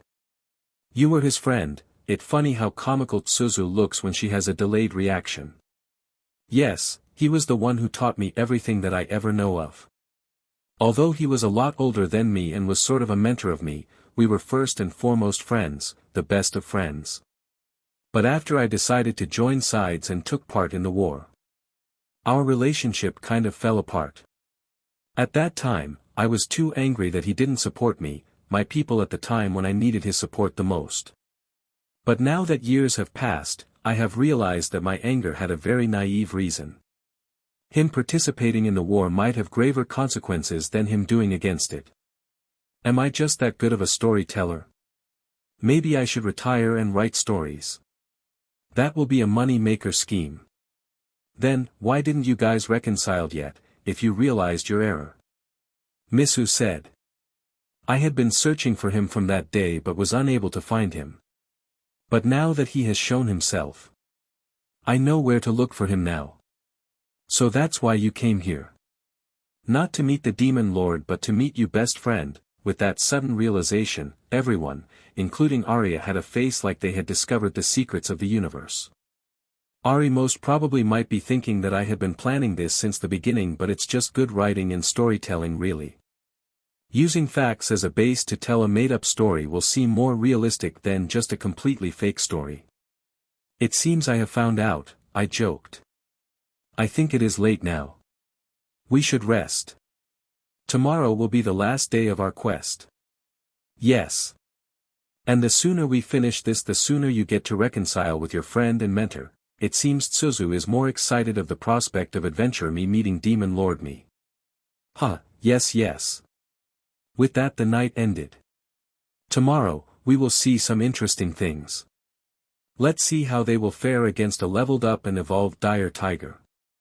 It was currently morning, approximately 8 a.m. We were all ready and geared to take on our final hurdle of this quest.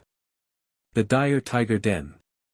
Where a number of C-ranked dire tigers, 6A ranked or hazard class dire tigers and its leader, the newly evolved dire tiger, a greater dire tiger which was a calamity class resided there. Between the bandits and these dire tigers, the den will be a lot more challenging for these adventurers. Hey Gabriel, remind me again how much human souls are required for my evolution. 100k souls of ordinary humans or 1 million monster souls will be required to commence the evolution process.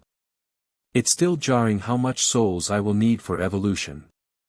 Also, how come Rimura needed only 10k and I need 10 times more than him? The large amount of soul requirements is factored by these 3 reasons. 1. You are a being from another world which follows a completely different leveling system, so to compensate for that, you will need much higher amounts of souls for your evolution. 2. You are far stronger than pre-demon Lord Rimuru, so you need a larger quantity of souls than normally required. 3. Also, to evolve your unique skills which doesn't originate for this world but is a manifestation of your skill or world item like me, a certain fraction of soul energy will be required. Adding all these up, a larger pool of souls is needed for evolution. So, if I wanted my subordinates to evolve too, then, the same reasoning will be applied to them, right? Yes, but it will be relatively much lesser than you. It is also advised that you first name them so a higher chance of them getting unique skill variation of their racial skills is higher. I think I will do that later. But for now, let's enjoy the show. Chapter 33, CHP 33 It's Over. Narration. Currently, it was the next day. The group were again gathered inside the guildmaster's tent to finalize the plans. Today marks the end of their long quest. For everyone participating, this might have been their most adventurous but dangerous quest they might have taken. From fighting the most infamous bandits of the kingdom to witnessing the powers of truly powerful adventurers, and now they are about to fight the dire tigers. These monsters were the apex predators of this forest. Although it has no name, it was the largest forest in Gemera and its surrounding kingdoms. It was simply named as the Wild Forest. For it contained innumerable monsters that helped the capability to tear apart normal humans on a daily basis. And all these dangerous monsters were ruled by the dire tigers. Based on their names, they can be called a distant relative of the dire wolves residing in the Great Jura Forest, although their species aren't same.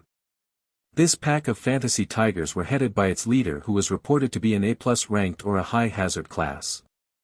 It held the capability to decimate the kingdom's finest of night orders if they weren't careful enough. Singularly, the tiger might have been easy to deal with, considering the amount of adventurers gathered inside the tent, but the tricky part is, the pack is named as such because the tigers hunt in groups, in packs. These particular group had a few more A-ranked dire tigers, which is far more stronger than normal A-ranked adventurers. Is everyone ready? Asked Robin, as he looked at every adventure team's leaders. His voice was mixed with a sense of seriousness and strictness, as if he didn't desire any mishaps in this critical junction. Yes, all of us are ready. A range of agreements and affirmation was voiced by the leaders. Their eyes reflecting their determination and strong will. But if one looked close enough, there was a hint of nervousness and fear. They knew that where they will step in, might most possibly be their graves. But the allure of the rewards and recognition made them determined enough to face this situation.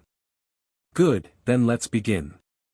With the final declaration by Robin, everyone exited the tent and regrouped with their respective groups, already on the ready to move out.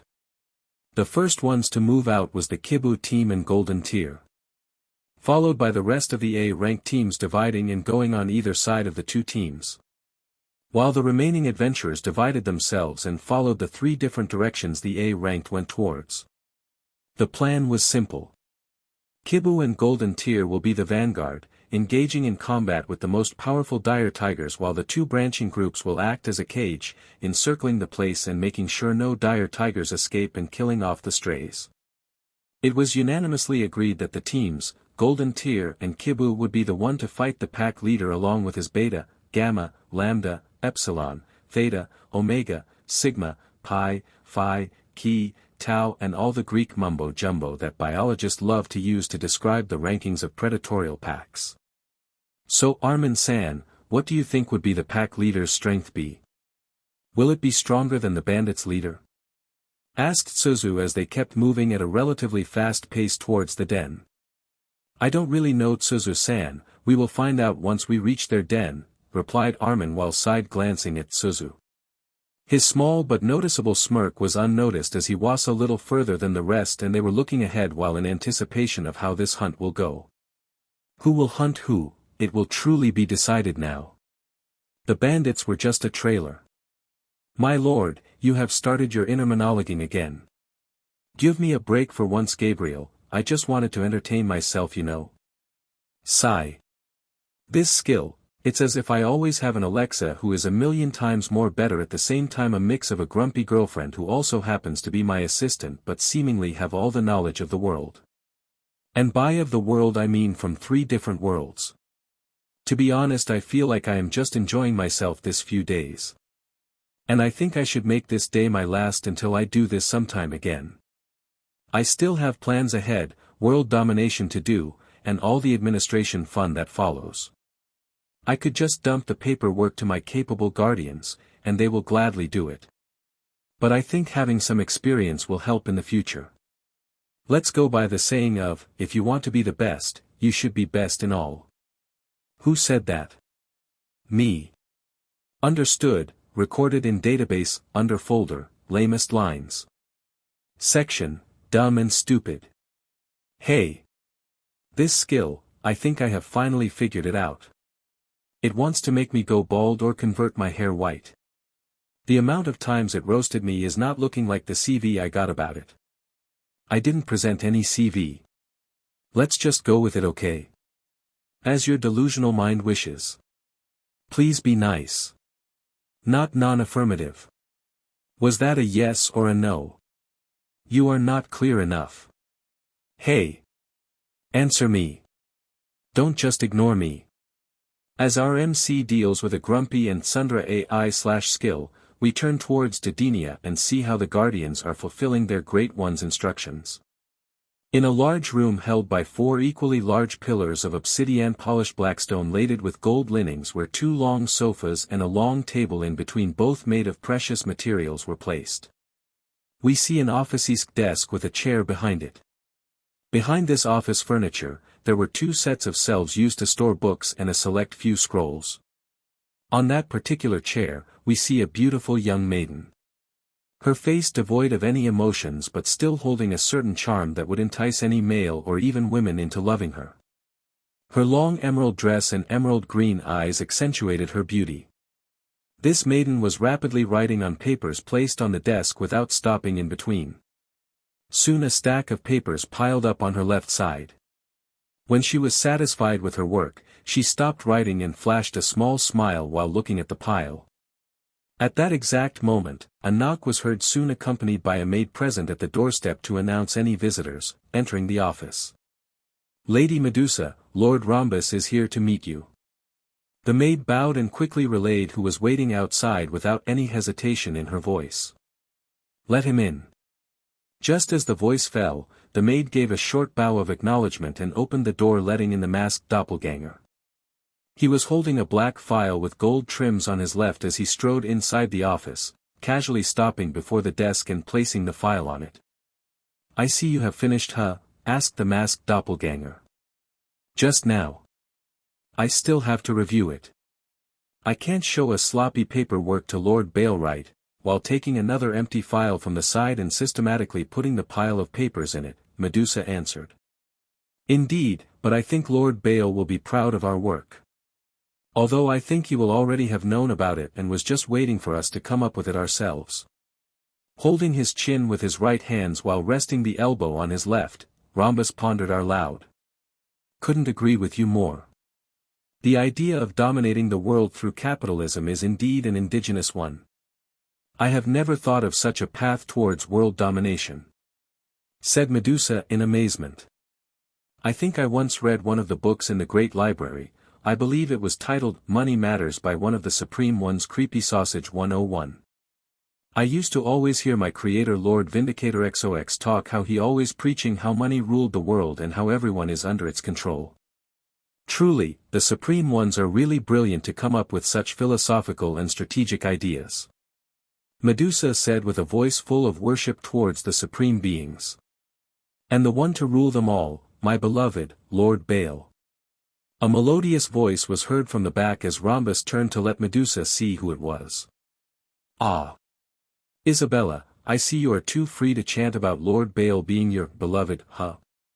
Medusa smiled at Isabel with her eyes closed, but Rhombus couldn't help but sweat drop at the huge amount of chilling killing intent directed at Isabella.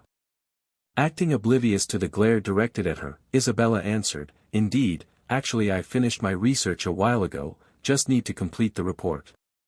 Just wanted to see how you were doing. I am doing just fine actually. If you don't mind, then please return and promptly finish the report so I can call Lord Baal to review it. Medusa's smile was twitching at the outright ignoring of Isabella towards her glare, but she still replied back. Ladies, I think we are getting a bit sidetracked here. Let us discuss how our plans are coming along. In an attempt to direct the course towards the right angle, Rhombus quickly spoke. Right, ****. The plan is basically that Isabella will research on how to utilize the magicule ores growing in this continent to make utilities and equipments that will be profitable for us, while Rhombus will look into the integration of Yggdrasil materials with this world's resources. And I am tasked to look into the administrative plannings of the future kingdom. Medusa quickly summarized their upcoming agenda of the future. What Baal wanted to do was to conquer the kingdom through money as a passive. While he planned to go to war and directly usurp the kingdom's throne, he knew that doing so will mostly have a negative impression upon himself and his rule. Making the masses against him and instigate a civil war would be much easier for any outsider. It was not that he was weak to stop this, but it will be messy and a tedious thing for even him to do, so he chose the safest way. Through capitalism, he will first completely take over the market, then introduce indigenous products that will make the lives of the common people easier, thus garnering appreciation and support from them.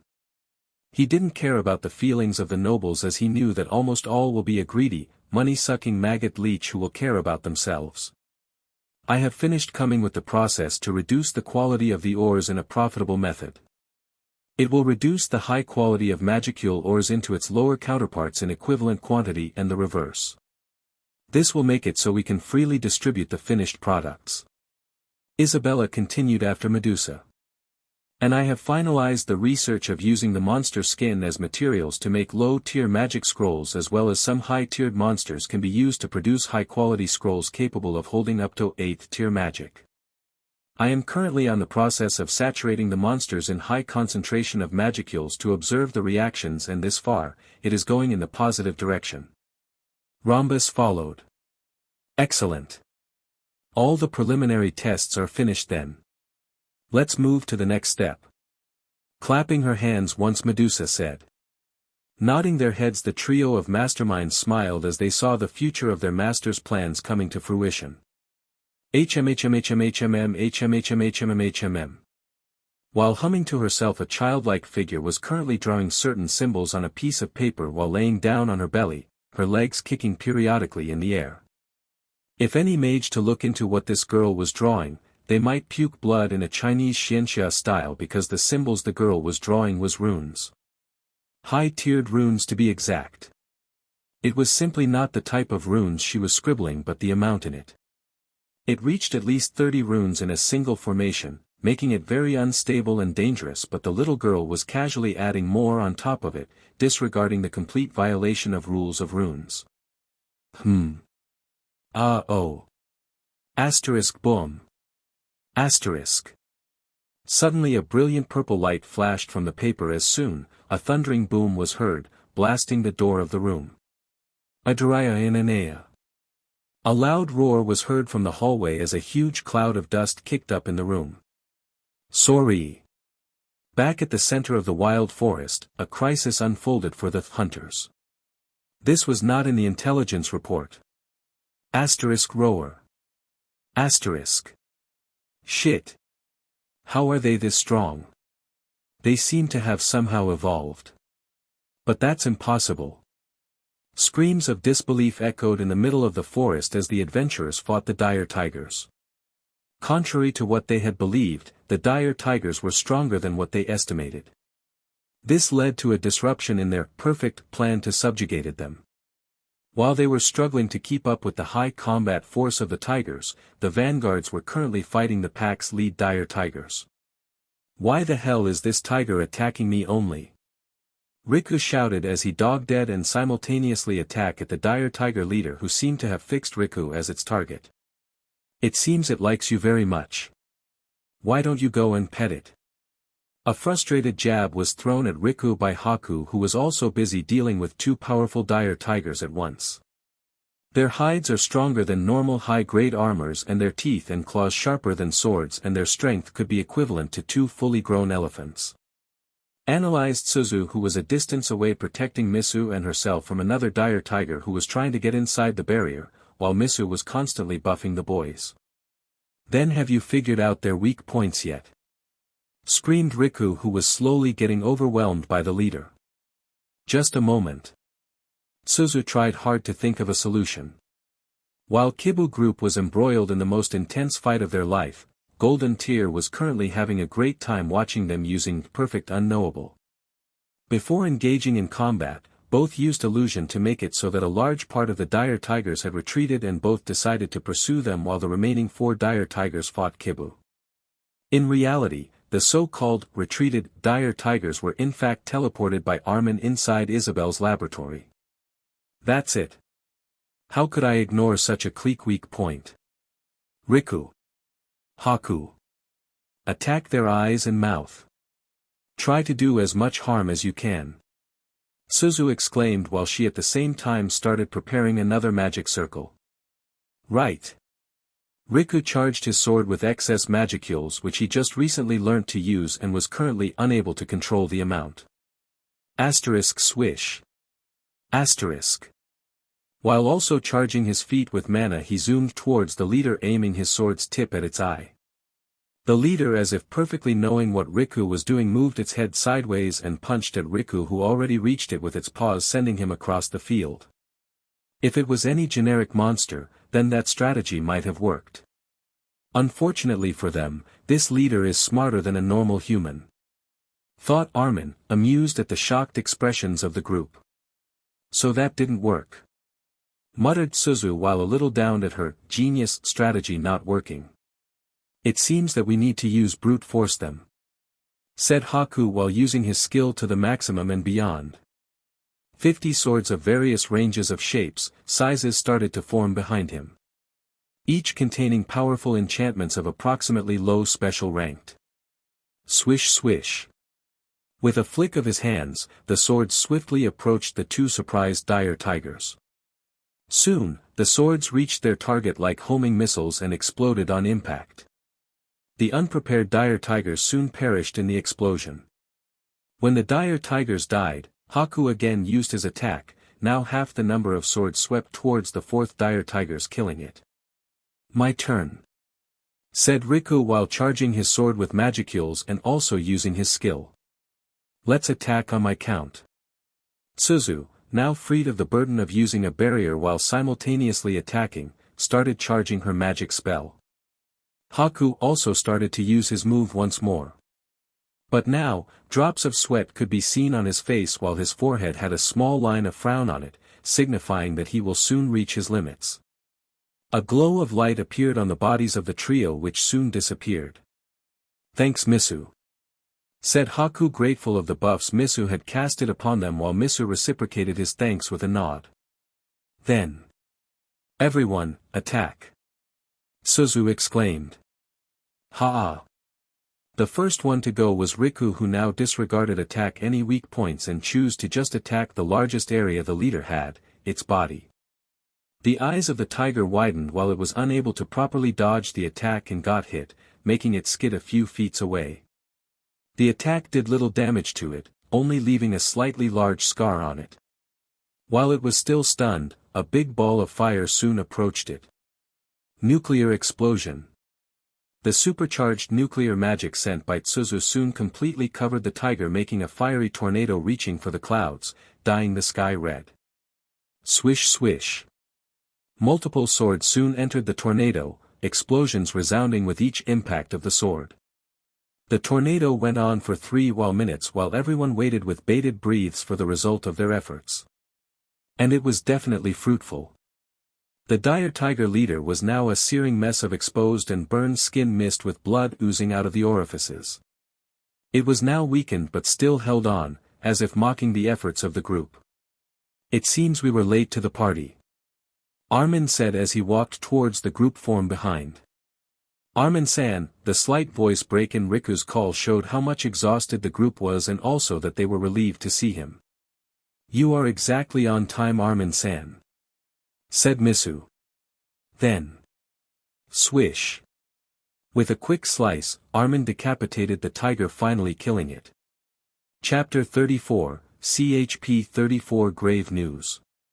Finally. It's over.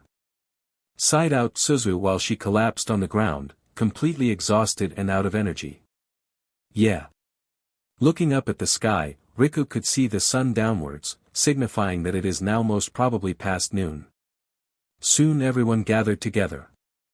Most of the adventurers were gathering their war spoils while the guildmaster and the leaders talked. Well guys, the fight is finally over. But don't think it means the quest is over. Until and unless we reach the guild, the quest can't be said to be over yet. Yeah, we understand, Guildmaster. Spoke Cario, who was tired of the recent battle and just wished to get some well-deserved rest. Sigh, we all need rest, Cario, so I will make this short. We have almost cleared all the dangerous monsters in the forest and have just left out weak ones for the rookies to try their luck on. Subsequently, a chunk of the forest will likely be cleared to make pathways by the kingdom, so if anyone want a side source of income, then there's that. That's all, we will depart after a short break. With that said, everyone dispersed to take some rest. After an hour or so, everyone was energized enough for the journey back, which will again take 34 days. While on the journey, Kibu and Golden Tear chatted about what they would do after this. Riku as the leader spoke that Kibu will likely travel to nearby kingdoms and look for more opportunities to learn something new. While Armin said that he wishes to meet the new demon lord first, then venture into a new journey. When they reached the guild, both teams parted ways and bid farewell while also promising to meet at some point in the future. Bale POV. You know what to do, right? Yes, my lord, I will do my utmost best. Good. Arya, if anything comes up that the doppelganger or you can't handle, the call me. Don't hesitate even a bit. Understood, my lord. Assigning Arya and a doppelganger as my double to continue my journey, I opened a gate, traveling back to Dodinia.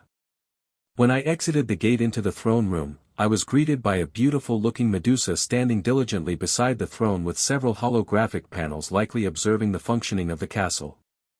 Welcome, my lord. With a bow of her head, she greeted me. Thank you, Medusa. Call everyone for a meeting, also call Citrus and tell him to bring the sheep here. Understood. Third POV. It didn't take long for the guardians to gather and line up in the throne room in accordance to their floors. At last, Citrus entered the throne room while carrying a floating gill behind him. Sorry for the late arrival, my lord, I had to prepare this toy perfectly to present it in front of you. It's all right, Citrus. Bring the human forward. With a wave of his hand, Citrus brought Gil just in front of the staircase leading towards Bale's throne. Finally released from a trance-like state, Gil looked around to see what he thought was the most terrifying creature surrounding him. Look here, human. And the person who was seated above called out to him. The look of cold indifference made him shiver inside his core. How dare you look at your god like that? Bow immediately! Exclaimed Citrus at the outright ignorance of this creature. Startled by the shout, Gil swiftly bowed. HMN. It will be enough, Citrus. Yes, my lord. So, Gil. Tell me more about your kingdom. Yais, Volan is. While he unknowingly stated what I already knew from the mind reading, I also got to know the structure of the kingdom. Basically, Volan had no monarchy but had a democratic-like government, run by 7 ruling figures specializing in different areas of magic. Attack magic, research of magic, buffing magic, summoning magic, utilities magic, defensive magic and ritual magic. These fields in the kingdom have a darker variation to them. Summoning can be considered a ritual in of itself, but it seems that since Volan specializes in it, summoning magic was considered a field in of itself. The most powerful and influential fields were summoning, ritual and research, followed by attack and defensive magic. Utilities and buffs were seen as weak but still was important enough to have an area of its own. The heads of each field come together each month to discuss the path Volan was following. Luckily, said meeting will happen just 5 days later, making this a perfect opportunity for me. Mind control, mind protection. Gil, listen carefully. Re-enter Volan and stay near the area the meeting will take place. Yes. A monotone voice came from Gil, who was under the effect of the mind control spell. This spell makes the victim a complete slave towards the whims of the user if he has no counter to it. While mind protection prevents any probing of his brain, if anyone were to get suspicious and attempt to try and look into his brains, they will see only fake memories. Dark side, go with him under his shadow. Hide until the right moment and use your skills to do what we planned. Understood, my lord. Darkside entered Gil's shadow, fully merging with it and removing any presence of his gate. With that, Bale sent Gil to the border of Volan, where he will reach the capital, and the following plans he set up will unfold. 5 days had passed since the great quest finished. As soon as Gemra heard of the completion of the quest, it immediately sent workers and its chunk of armies to clear the lands and start the construction. Soon news spread of the kingdom's intention of using the forest route as the new main highway for the ores. This news made many happy that the kingdom was thinking ahead and was not going to depend itself on the new demon lord's pity. While an equally large amount of people were worried of the demon lord's reaction. It was common knowledge that demon lords were easy to offend, and the destruction that follows was a whole another nightmare fuel. But after even 3 days of the project beginning, no response came from New Orion, which made the populace question whether the demon lord was even aware of the news. But soon it was clear why there was no response from the demon lord. The city was sending traveling carts out with what seemed like horned magents towards various cities and towns in the kingdom, selling various indigenous and useful equipments. Some were to heat water, some to produce a limited amount of water by magic, some to preserve foods, and some to even heat it up, some to make fire, some to produce simple things like grinding of wheat. All of these were powered by magic batteries that you could buy at a reasonable price. This made it so that even common human with no prior experience of magic and who didn't even have mana in them could use these by just making their pockets lighter. The news of this new technology soon spread throughout the kingdom and beyond, making merchants reroute their journey towards Orion, wanting to witness but this technology to bring back to their respective kingdoms. While this was going on, the Council of Volan was going through the toughest times of their history. With both their plans to weaken and assimilate Gemra having failed, and instead hearing the news of the surge of new technology made Volan nervous of what will happen if the Demon Lord finds the truth. Soon, the monthly council meeting was held to discuss the kingdom's affairs and what to do next of their failed plans. Inside a darkly lit room, illuminated by only blue flames, a round table was set up with 7 figures sitting on 7 seats. Each held a significant influence in the kingdom. They were the members of the council who together run Volan. Bang. What the hell is going on? First a new demon lord pops up and decide to interfere with Gemra, and then now we have lost contact with Gil. One of the figures struck his first on the table in frustration as he seeked answers. Calm down, Sigil. We still have time left. Another figure stated, addressing the first, named Sigil. Sigil was the head of the summoning department, also the superior of Gil, thus his frustration at supposedly losing a perfect test subject. I hope we do, if that newcomer finds out then. Before he could complete his train of thoughts, he was interrupted by a knock on the door. Looking at themselves, they thought the same thing, who would dare to knock when they knew a meeting was being held here? Come in. Entering the meeting room was none other than Gil. He looked and acted the very same as he did when we fought with the bandits. Gil. How, no, why are you here? Did something go wrong? Asked the only female member of the council. No, but actually yes, everything went wrong, Lady Sylvie. Your orders to instigate a fight between the Demon Lord and Gemma was a failure. How? Did the demon find out? Sylvie asked. No, there was two powerful adventure teams in the mix. Team Kibu and Team Golden Tier. Kibu. I see, wait, who are Golden Tier? I have never heard of them. Another figure spoke, first understanding why their plans had failed, as the reputation of Kibu being a group of heroic people was a known fact. But he soon realized another team was mentioned and he didn't recall any named Golden Tier. A new group, I suppose, but its leader killed the bandits' leader. That A+ rank traitor? Another figure asked, clearly knowing who Victor was. Yes. Sorry, but who are we talking about? And is he really A+ ranked? Another figure asked, confused at having left out of the loop on the details of the plans. Simply told, the bandits' leader was Gemra's former loyal soldier who was also the former commander-in-chief of the army named Victor. He was supposedly betrayed by a noble whom he married his daughter to. Something like this and that happened, and now his family is dead while he is branded a traitor, his military history erased off the records. Explained Sylvie. Damn, his life was tragic. Sigil said. Yeah, anyways, do you know more about this Golden Tier? Sylvie asked. Yes, it is a 2-member team. Both are very powerful and I estimate them to be at least a low A+ ranked, especially the leader, Armin. He easily defeated Victor and it is not impossible to say he already is at high A+. That's impossible. Such a small kingdom, and how could such strong people just appear out of thin air with no previous history? Another figure stood up, slamming the table as he refused to believe Gil's words. It doesn't matter if you believe or not, you will now follow the Supreme One's every order. A deep and mysterious voice echoed from all over the room, alerting the people present, except for Gil, who stood still. Who is it? How dare you trespass here? Show yourself immediately. Sigil ordered.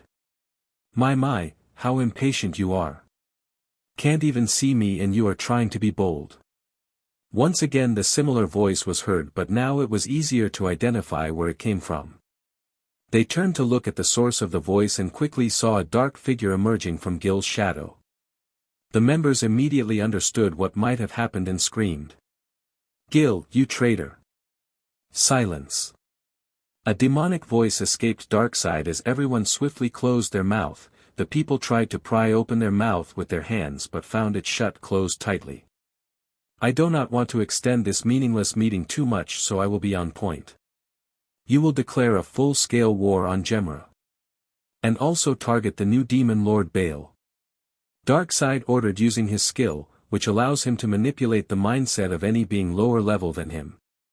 Yes, we will.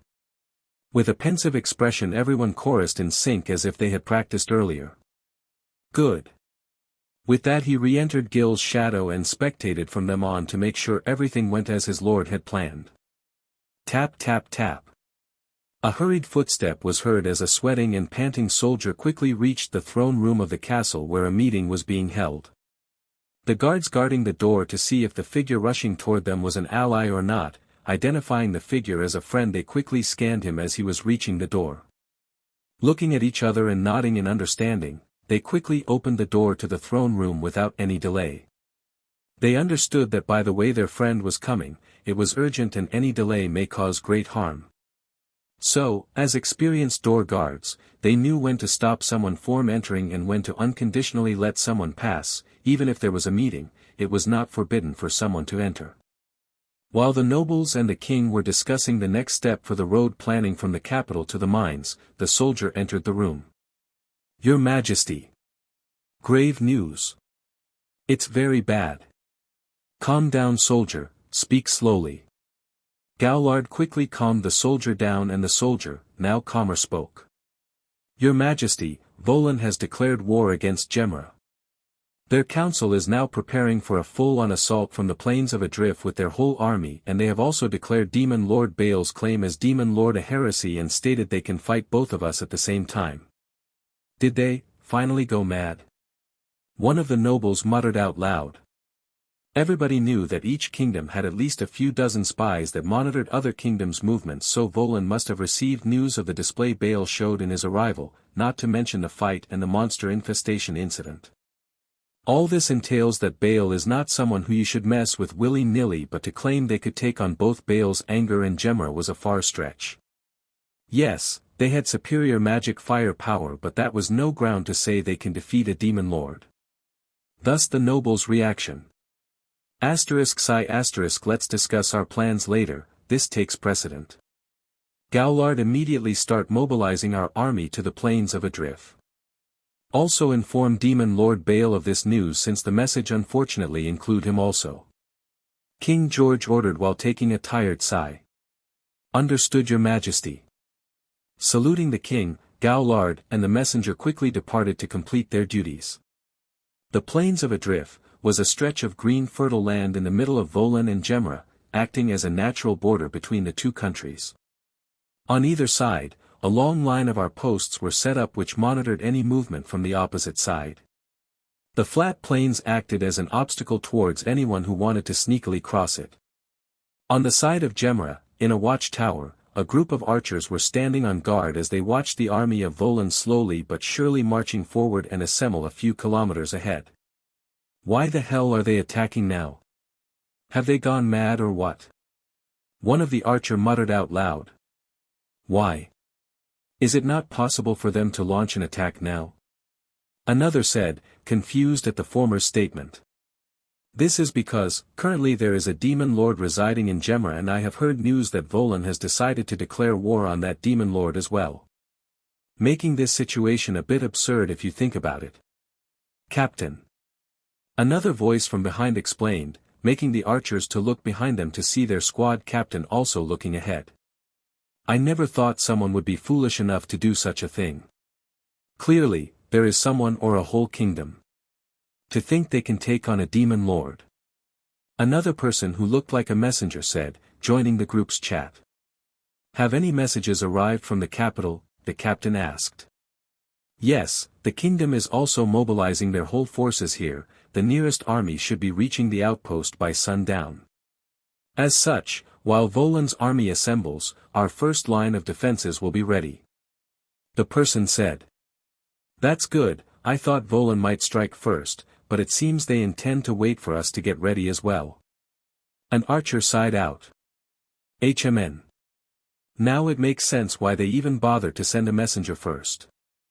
They want a full-on war. Meanwhile in Didenia, Baal was strolling the halls of the castle with Medusa by his side. Baal was lost in his own thoughts while Medusa was silently worshipping Baal's back from behind, thinking her lord must be thinking something philosophical. HMN, why was Orange named Orange? Because Orange was orange, or Orange is orange? If a human gets injured we use holy magic, then if a zombie gets injured, do we use holy magic or dark magic? Using dark magic will be the common sense. Then what about the first part, Gabriel? Gabriel? Hey, don't just ignore me. To answer that, I need to be a giga-universal skill to qualify to even comprehend the question. Sheesh, humans are really mind-boggling. Coming up with incomprehensible questions. That would be correct. Humans are capable of doing many things, even stupid things such as walking straight into a wall. What? Shit. While Baal was lost in his philosophical thoughts, he completely forgot where he was walking and was about to hit a wall just before Gabriel mentioned it, saving his image in front of Medusa. Doing that was impossible, I have thought acceleration for God's sake. There was a slight technical issue, I guess. It was you, wasn't it? Sorry sir, I have the right to remain silent. Just when did skills have rights now? Chapter 35, CHP 35 War. In the lush and green plains located in between the countries of Gemra and Volan, two armies were assembled with innumerable amounts of tents stretched till the horizon. In between those tents, countless contraptions were stationed such as a Gant crossbow or a catapult which was quite advanced in nature or some battering rams to breach the walls or enemy lines. In numbers, Volan had the high ground with approximately 700,000 soldiers which itself made the whole population of Gemra, but due to the need of protecting other territories from any backstabbers while they are busy with war, they had to leave 200,000 behind. Making the total population participating in the war 500k, which was still a considerable amount of numbers compared to Gemra's only 400,000 soldiers. And due to them being shielded by two mountain ranges from two directions and having a port in another, their burden of guarding these posts was much lighter.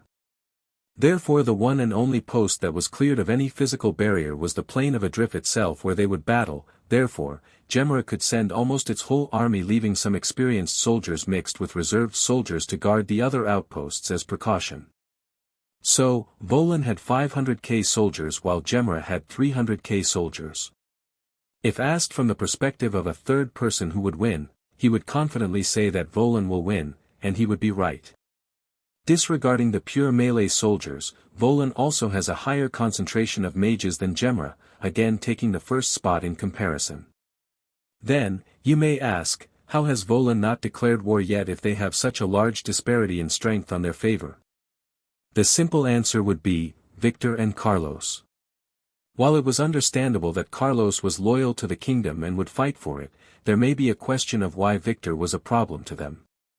It was because even if Victor was indeed branded a traitor, Volan knew he hated the people in Gemra, not Gemra itself, so if the country itself was threatened of its history then he will surely take sides. Logically, it was a perfect opportunity for Volan to strike since Victor is now dead. Dealing with Carlos will be a matter of how they do it. But there was another problem, another aggressive kingdom potentially taking this opportunity to attack Volan from behind. Volan might not have launched a total war, but just a probing battle might have occurred normally, but now since the High Councils was controlled into this, thus the war is happening. Even with all these restrictions, everyone knew who would win. Even both the sides' army knew who would win this war, but both sides had a certain thought in the back of their minds. That was, if that demon lord joins then the tables might turn. In this hope, the army of Gemra firmly resolved their wills to hold on till his arrival. After what Baal did to save them from the monster infestation, the populace has a faith in him that he will save them again. If it was true or not, only Baal knows. In the throne room of Didenia. Inside this grand hall, the guardians gathered with Baal seated at the throne. My lord, I have just received message that a messenger from Gemra has arrived at New Orion and asks for an audience with you. Adrigal, the Gordian in charge of monitoring the nobles' territory Baal gained, which was now named New Orion, said. Tell them to inform the messenger that I know everything and not to worry about anything. And to send a message to the king that help will arrive when they need it the most. Understood. With that, Adrigal quickly went a little away from the lineup of guardians to message her subordinate stationed at the mansion in New Orion. Lord Baal. Why would we wait till they need our help the most? A curious Adriana asked. My lord, allow me to explain your grand plans for you. Before Baal could reply, Rhombus asked in a worshipping tone, as if it would be his greatest virtue to recite his master's grand plans. Hn. You may, Rhombus. Thank you, my lord. So Adriana, basically Lord Baal wants world domination, right? Yes. Then, we need to assimilate all of the kingdoms to ourselves. Rhombus continued like a teacher teaching, and Adriana responded to his short questions like an obedient student while the rest of the guardians including Baal himself listened to what Rhombus was gonna say. Right.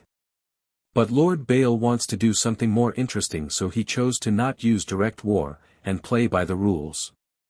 By which, in this war, he wants to first weaken both sides and at the last moment sweep in to take all the glory, while also gaining the favor of Jemra so that the populace will accept his rule more willingly. Oh! What about Volan's populace? Since it was Volan who instigated this war, by the rules of war, the winning side has all the rights in a diplomacy, and here, Jemra will be too weak to hold any say, so we, Dodinia, will be the highest voice in the negotiations. Making it so that both the kingdoms will have to listen to us, willing or not. Oh. I see. Did Lord Bale think this far? As expected of Lord Bale. Clapping her hands as if finally understanding a concept taught by her teacher, Adriana complimented Bale as if she was breathing. That's not all, Lord Bale has though much further ahead than even I can imagine. I only said what was infinitely small in comparison to his grand plans. Rhombus said, pushing his non-existent glasses up his nose bridge. Damn, I didn't even think this far ahead. I just wanted to delay my arrival so that the populace will like me more and be more flexible to my rule, which he did mention, but not the negotiation thing, which is quite good. Good thing you let Rhombus answer for you, huh? Yeah, wait, was that sarcasm, Gabriel? It was your imagination. Good job on explaining my plans, Rhombus. You are wasting your praises on me, my lord. I only said what was obvious. I don't have the capacity to think millennia ahead, my lord. Rhombus replied, bowing his head deeply. Why am I having a sense of déjà vu? But still, you should learn to accept my praises, it is quite precious, you know.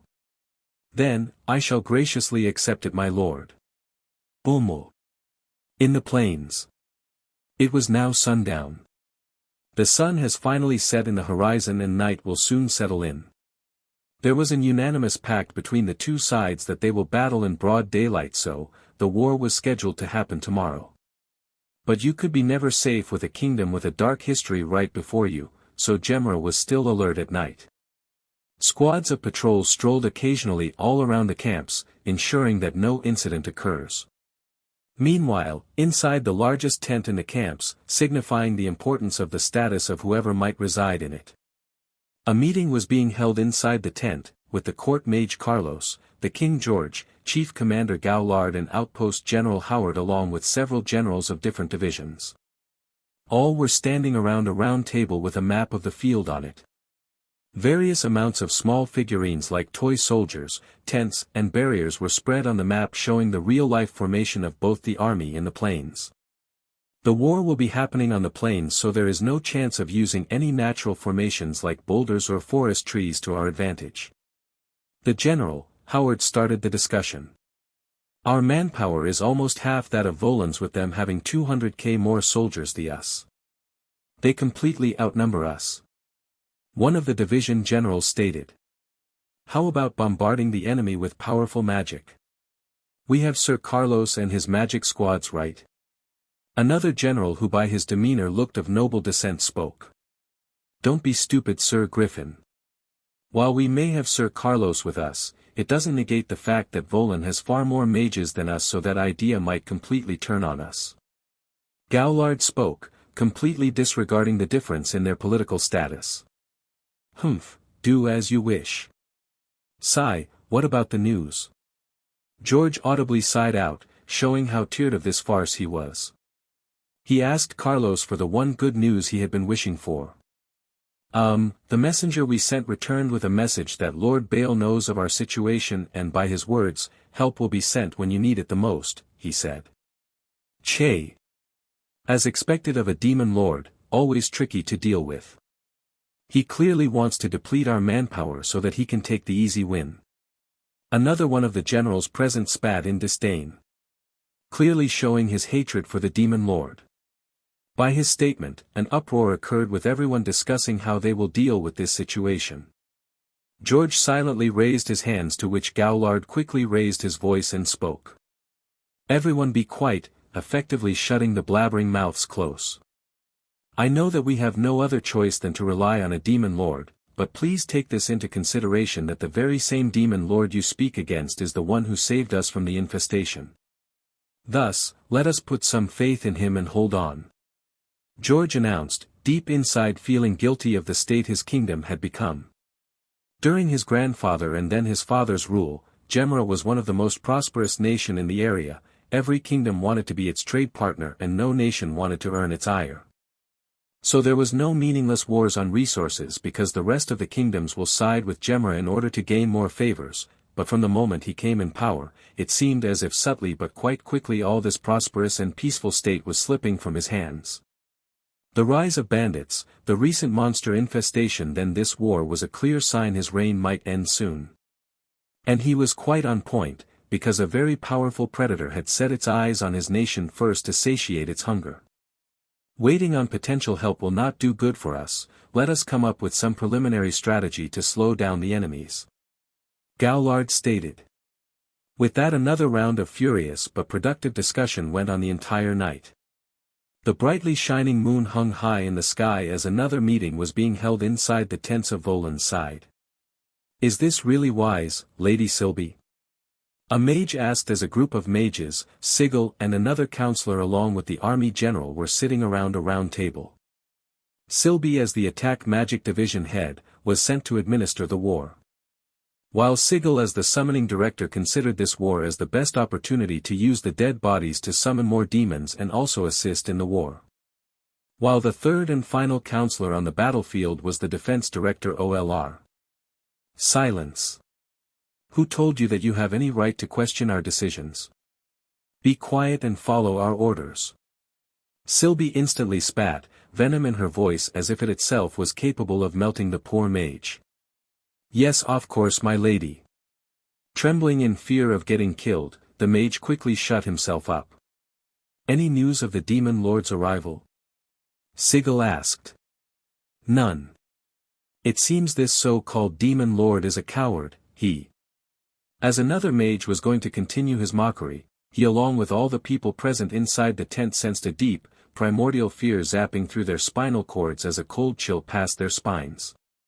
What was that? Yo!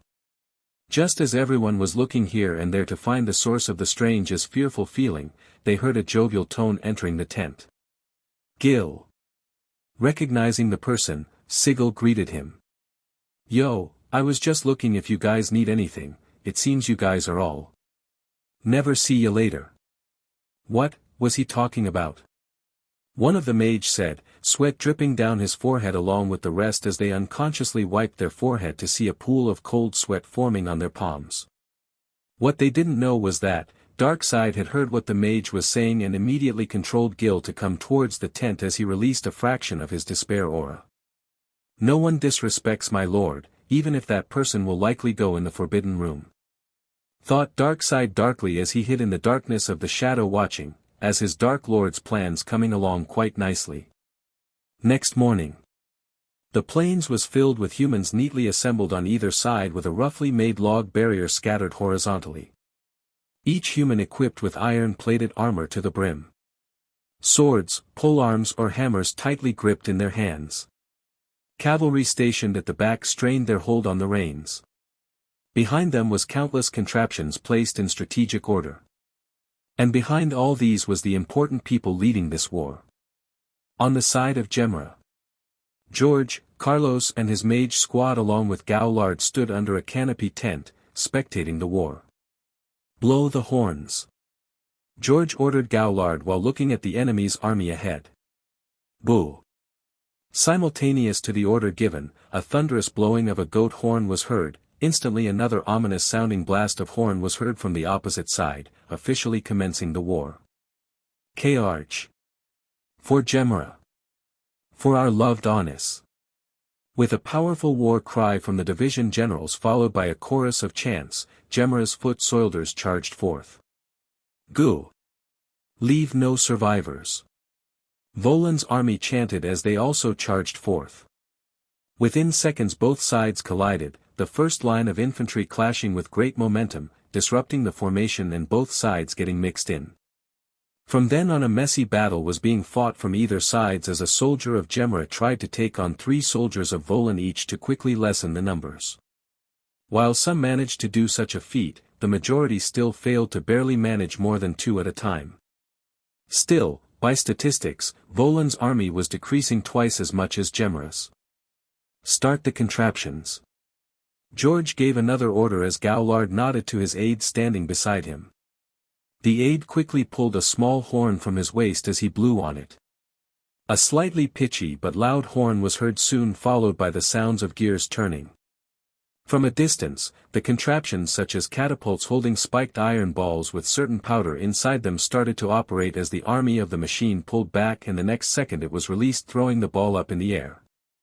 The spiked ball landed right in the middle of the backlands of the infantry where the soldiers of Gemra was yet to penetrate. As soon as it touched the ground, a booming blast occurred, throwing bodies and soil up in the air, effectively clearing a chunk of enemy numbers.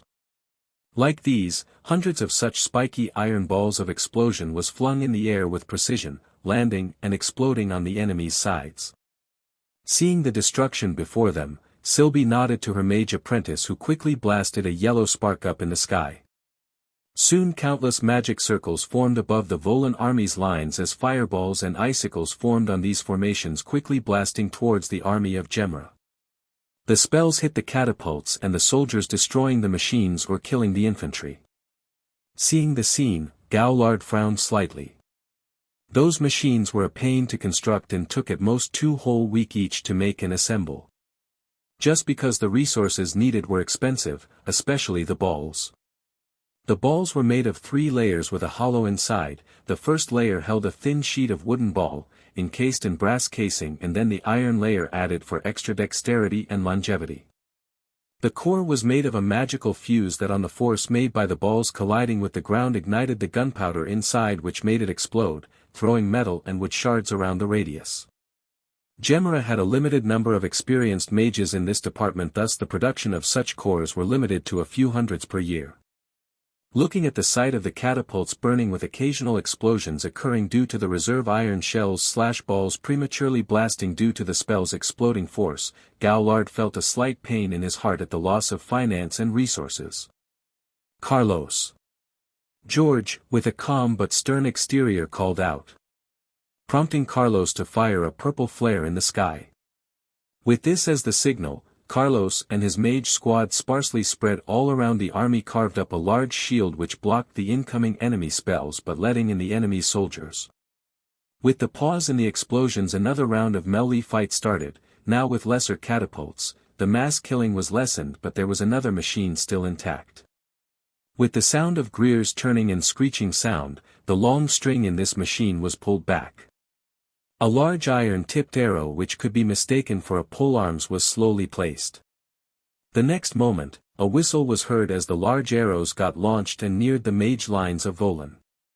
With widened eyes, the counselor in charge of defense magic, Or, quickly shouted. Charge the formation with your magic.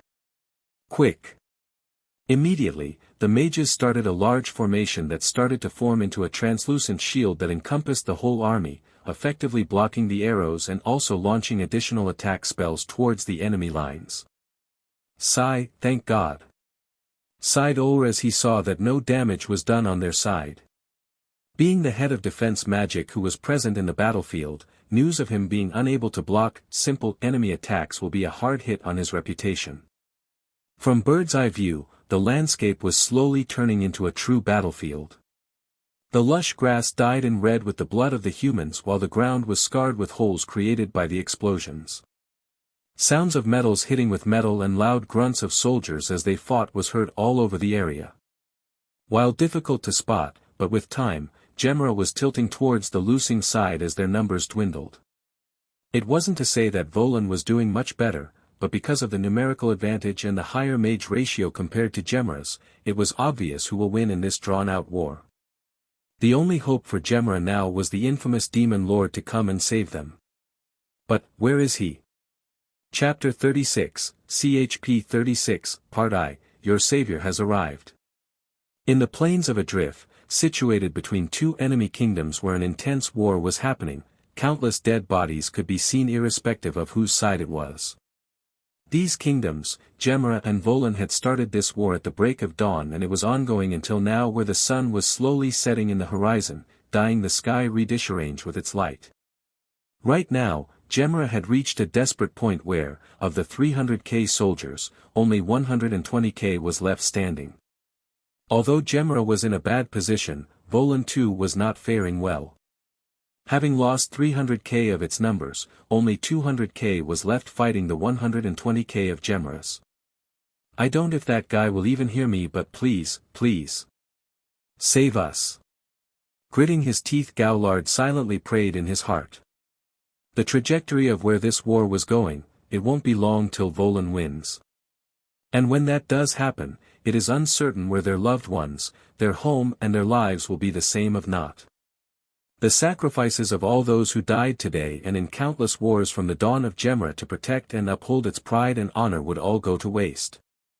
But now, everyone could only pray furiously in their heart to whichever being they believed in that may the Demon Lord come and save them. It was quite ironic, that the one whom they are praying for saving was a Demon Lord. To anyone who heard this would laugh till his stomach hurts, because it was the Demon Lords who they should be fighting, not to pray for his arrival. How much has been collected? Being invisible to everyone, Baal was floating in the sky overlooking the war going on below. It totals to 480k souls collected. It has far exceeded the amount required for your evolution. But I assume you want to save it till your performance is ending? Baal was present from the very beginning, because why would he not? All those free souls going to waste. So, he erected a barrier that was not noticed by any of the two kingdoms which trapped the souls of the humans killed. As expected of Gabriel, you know me too well. Obviously. Now, I think this is the perfect time for my appearance. Just as Jemra's army was starting to lose faith in believing that Baal would obey them and Volan becoming giddy at the fact that Baal had not arrived. A huge amount of magicule was released, instantly spreading to all the corners of the battlefield. This aura made everyone pause their fight involuntarily as their bodies stiffened in fear. The bloodlust and dominating presence of the aura was enough to make some of the weak-minded soldiers faint, as the relatively stronger ones to also kneel down with their eyes widened. What is this? Sigil struggled to even speak as he looked at the battlefield strike with fear, as he was unable to control his body anymore. Don't tell me. Sylvie tried to deny the possibility of what her train of thoughts was going to, but she saw something that would completely negate any excuses they would come up with. In the side of Jemra's army, a portal opened. A swirling mass of purple-black clouds that seemed perfectly out of a fairy tale story of Hell's portal. From there, slowly a figure emerged. Purple-blue gauntlets, boots, armor with pointed shoulder blades and horns on either side of his head. His piercing eyes of bluish-purple hue and a slitted dragonic pupil perfectly embodying his origin. Dragon Lord Baal. From the lines of Volan's army, a fearful scream was heard which quickly made the remaining soldiers come out of their desperation-filled trance. Now recognizing who this being was, the primordial sense of fear creeping up their spine was indescribable. The aura Baal release even affected his allies, making them shiver in fright. So, who wants to meet death first? A cold and resounding voice was heard from Baal as he scanned the fear-filled eyes of the humans with his indifferent face. Finally. While all these was happening, George and his entourage silently sighed in relief at having saved, once again. Shit. Let's return. Sylvie quickly said. She didn't need to repeat as the council members quickly started to charge a teleportation array only for it to break. Anti-magic. Seeing the failed array dispersing in magic particles, Sylvie slowly muttered out loud, falling to the ground as if she lost her footing. There is no escaping. Sigil stuttered the obvious, for a mage, anti-magic spells were their bane. Now that they were unable to use magic to escape, there was nothing they could do to get away now. It's always the best when insects know that there is nothing their frail selves can do. A feminine voice was heard as the mages slowly turned to look at the origin of the voice. Looking at the regally dressed female that had black obsidian armor on her with her curved horns and slitted yellow eyes, it was easy to guess who she was. Even if they didn't know her name, they knew that she was probably the Demon Lord's subordinate coming here to collect the insects that is them. Run, run. Slowly whispering at first, a soldier quickly turned the whisper into a scream as he turned back and ran. This action quickly turned into a chain reaction as Volan's army quickly dropped whatever slowed them down and ran the opposite direction of where Bale stood. I haven't even done anything and they are fleeing as if I am Satan himself. It is probably because of the high-level despair aura you released. One of its side effects is loss of brain functioning ability and making the victim extremely scared of the user. Huh. Good thing I directed it towards the enemy's army. Unbeknownst to Bale, even the army of Gemra was scared out of their wits and their bodies screamed at them to flee as far away from this demon as they can, but they were unable to do so because they were purely exhausted beyond their human capabilities. Who said you could run when you guys chose your own deaths?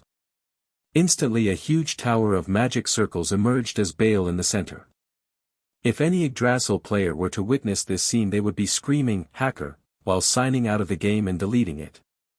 This complex array of magic circles was a super tier spell. But it was not any regular spell, it was on a completely another level. The size of this array was triple that of the original while its magic power was fueled by one of Bale's special skill, harmonic convergence.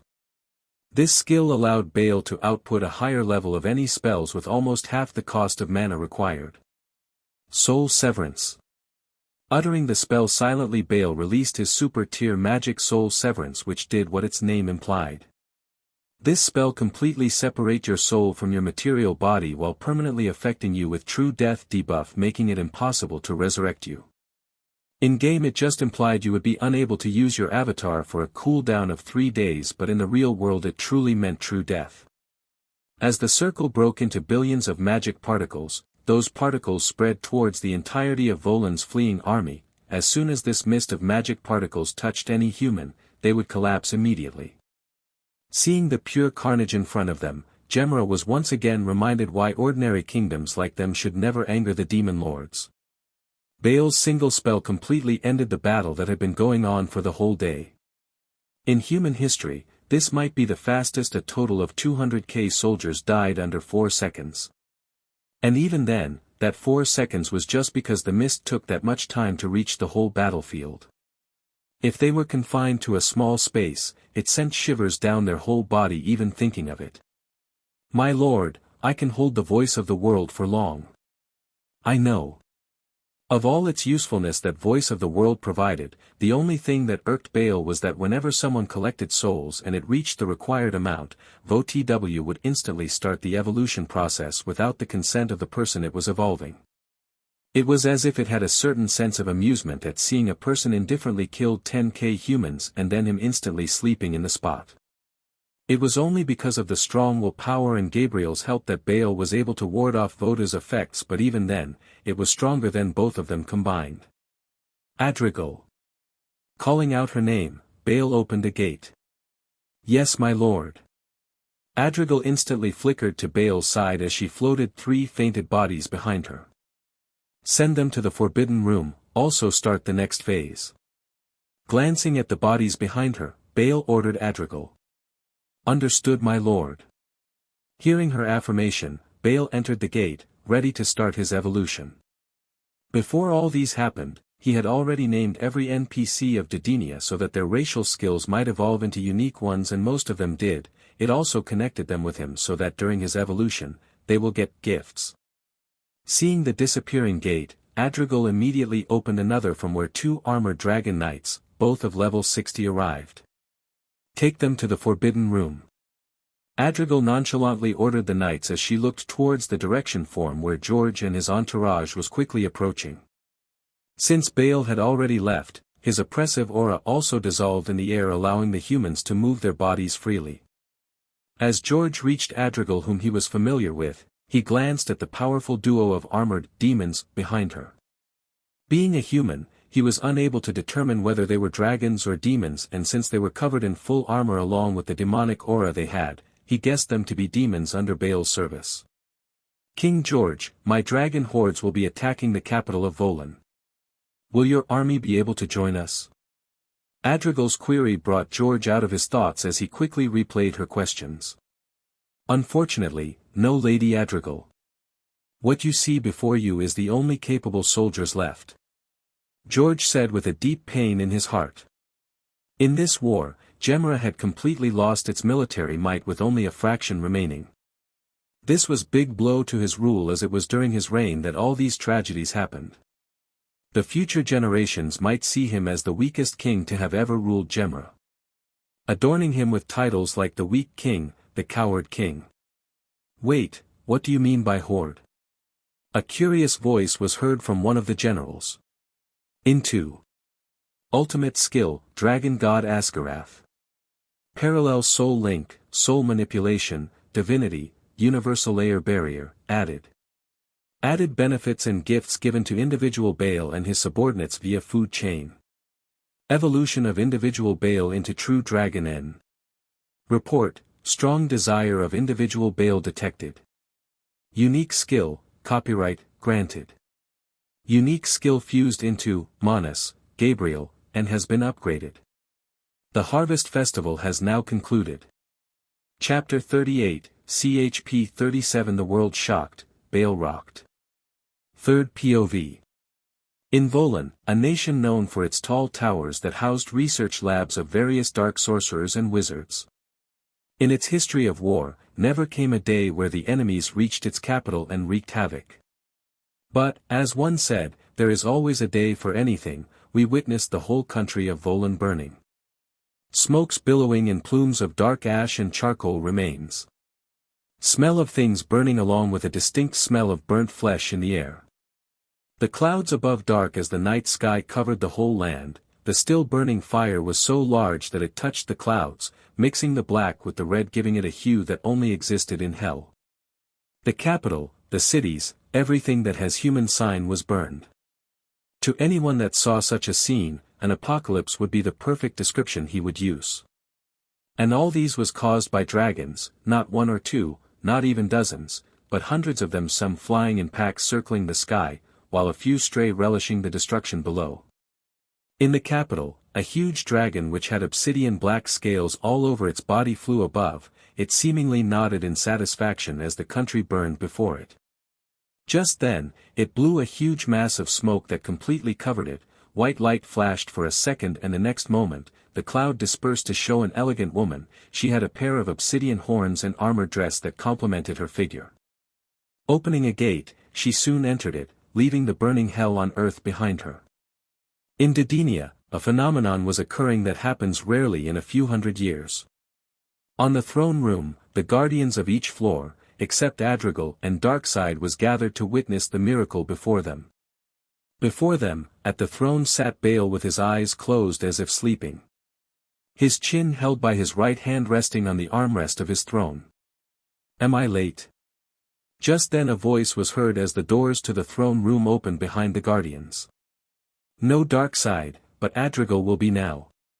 Grinning, Yama greeted his friend with a wave. I see. Darkseid replied while nodding at Yama's wave while aligning himself with the guardians' line-up. Just as Darkseid stood in his place, the door once more opened to let in Adrigal. I heard that. Glancing at Yama and then at Darkseid, Adrigal casually said while walking inside the throne room. You dragons and your bullshit-enhanced senses. Yama eye-rolled at Adrigal's statement, showing his annoyance obvious. I see that everything went as Lord Baal had planned. Medusa's voice was heard as she came down the stairs leading towards the throne. Indeed, now we just need to wait for Lord Baal to wake up. Rhombus replied while looking at the Supreme One. The Supreme One was now seated on the throne motionless, but the magicules that he absorbed just a few moments before Darkseid arrived was astronomically high.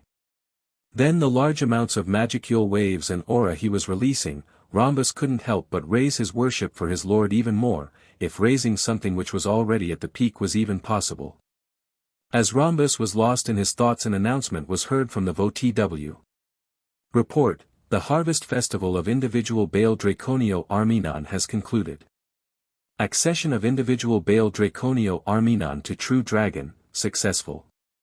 True Dragon, hearing the familiar term, Rhombus repeated the term silently. Long back when they had arrived in this land, his lord had given them basically knowledge of this world. One of them was that, this world's strongest force was the true dragons, and hearing that his lord was now also a true dragon made his heart excited. Glancing at his comrade and friends, he guessed they were excited and happy too. Gifts will now be presented to individual Baal Draconio Armenon's linked subordinates. Just then another announcement was heard by Rhombus, as if it was inside his mind, as suddenly a feeling of drowsiness kicked in. Losing his balance, he limped forward to regain his balance but failed and dropped total the ground. Thud thud. The same happened to the others as well, as he suddenly remembered what the Great One had mentioned. Remember, if any voice in your head mentions something that has the term gift in it and you feel sleepy, don't resist. Remembering it, he felt like his lord had once again displayed his greatness, predicting what will happen in the future. So, praising his lord in his mind, Rhombus and the other NPCs of Didenia slept a peaceful dream, where they eternally served their lord. Meanwhile in Gemra, to the moment where Adrigal and her dragons disappeared in the horizon. Looking at the scene, George couldn't help but feel a tinge of pity for Volan. Just imagining what chaos such a large horde of dragons would cause in Gemra sent shivers down his body. Let's return back to the fort, there is nothing left for us to do here, George said, as he scanned the now unidentifiable green plains. The plains was now filled with large and small holes made of explosions for their catapults and Volan's magic spells. The remaining intact ground was covered with blood and carcasses of dead soldiers. The vultures and other scavengers had already started to arrive to have a feast as soon as the dragons had left. Yes, Your Majesty. Agreeing with George, Gowlard said as he quickly ordered the soldiers to form a loose formation and march back to the fort. They were exhausted, and it was not a lie. To not have collapsed on the ground already was a huge achievement now. After 10 minutes the soldiers had reached the fort that was situated on the border of Gemra, behind the wall that protected the kingdom. As George was about to tell everyone that they could rest now, ethereal voice echoed from the sky. Report, evolution of individual Baal Draconio Armenon from Dragon Lord to True Dragon commences. What? Baal? The Demon Lord? Whisper of such questions passed in the crowd as George as well as Carlos and Gowlard stood still in their place. Demon Lord Baal, a true dragon? Although the announcement clearly mentioned Dragon Lord, but George thought of the title Baal held. It was completely impossible and even absurd for someone to have the title of Demon Lord as well as being a true dragon. But it has happened. It happened. Your Highness? Carlos, who was clearly more stunned than George, spoke up, staring at him, trying to ask with his eyes if what Carlos' mind was thinking was what George thought. Indeed. George affirmed Carlos' question. What Carlos wanted to say was that, was it true, was what he heard a dream? He is awake and living in reality, right? And to have such a reaction was normal if what the rest of the world was going through. Several kingdoms were going into panic mode hearing the announcement. Some who were less knowledgeable just took the face value of things, thinking that being a true dragon was nothing but another evolutionary step for someone like Baal, who was declared Dragon Lord before. But for those old monsters who knew things, they knew that a true dragon will only be born naturally, and it was and had always been impossible for any chain of events to lead to an evolution to true dragon. But here it was, declared by the VOTW itself. Those old monsters started to rethink their game plans. Because the emergence of another true dragon meant instability in the world. Currently, the world had 3 true dragons. One on the Eastern Empire and another at the Ice Continent on the north. It could also be said that the Western nations also have a true dragon with them. But, if it was a boon or curse only they would know. In the Ice Continent. Looks like you will get another younger brother, huh? Inside a throne room made of ice, a red-haired demon who was seated on the icy throne spoke to his companion. Said companion was a beautiful young woman who wore ice-blue dress and had silvery white hair. She was the oldest existing true dragon in the world, only being older than her would be her deceased big brother, the Star Dragon. I only hope that this one is not as stupid as the other one. Sighing, Velzard replied. Ha, right. Even I would be troubled if even he started doing some unpredictable things, and by his magicules currently blasting the whole world. Guy at first chuckled, but the next words he said, a serious expression could be seen on his face. The amount of magicules he was feeling form even here, was testament of the large density and quantity of magicules Bale now had. It was second only to his late best friend, Veldanava. But it didn't mean that Bale's reached the star dragons. No, even now, Bale's wasn't even close, but his was indeed the top in this world now. And that made Guy serious for after a long time. Alright, let's visit him. Guy said as he stood up from his throne. Followed by Velzard, he exited the room, leaving the throne room empty. In Didenia. Inside the throne room, we could see the guardians lying on the floor near the throne as we see towards Bale sitting on the throne. In the next moment, the eyes of Bale suddenly opened, simultaneously releasing a burst of magicule waves. As if it was a signal, all the guardians slowly started to wake up. Your Majesty? Still getting herself together, Medusa asked. Yes, Medusa, I am here. The evolution went as I had planned. Do you guys feel any changes? Yes, my lord. I feel stronger, as if the current me can fight thrice the number of past me and easily win. Yama replied to Bale's question as he looked in his palms. Good. Did you get any unique skills? Yes, my lord. With a chorus of acknowledgement, the guardians answered. Excellent. Now, all of you, return to your floors and prepare a report on the changes of each of your floor's NPCs. Did they get any skills or evolved? Everything. Understood, my lord. Bale POV. As I watched the leaving figures of my guardians, I asked my trusty skill Gabriel a question. Hey Gabriel, did it work? Yes, Lord Bale. Currently I have evolved into a Monus with your given name Gabriel. Great. Tell me what new things you got. Along with the addition to all the new sub-skills, my original skills also had a revamp and has been updated. 1. Gabriel, this is a sub-skill which will allow you to rewrite the perception or mind of individuals to some extent. It works like a domain expansion but much more advanced. It can be resisted if someone has an ultimate skill that prevents it.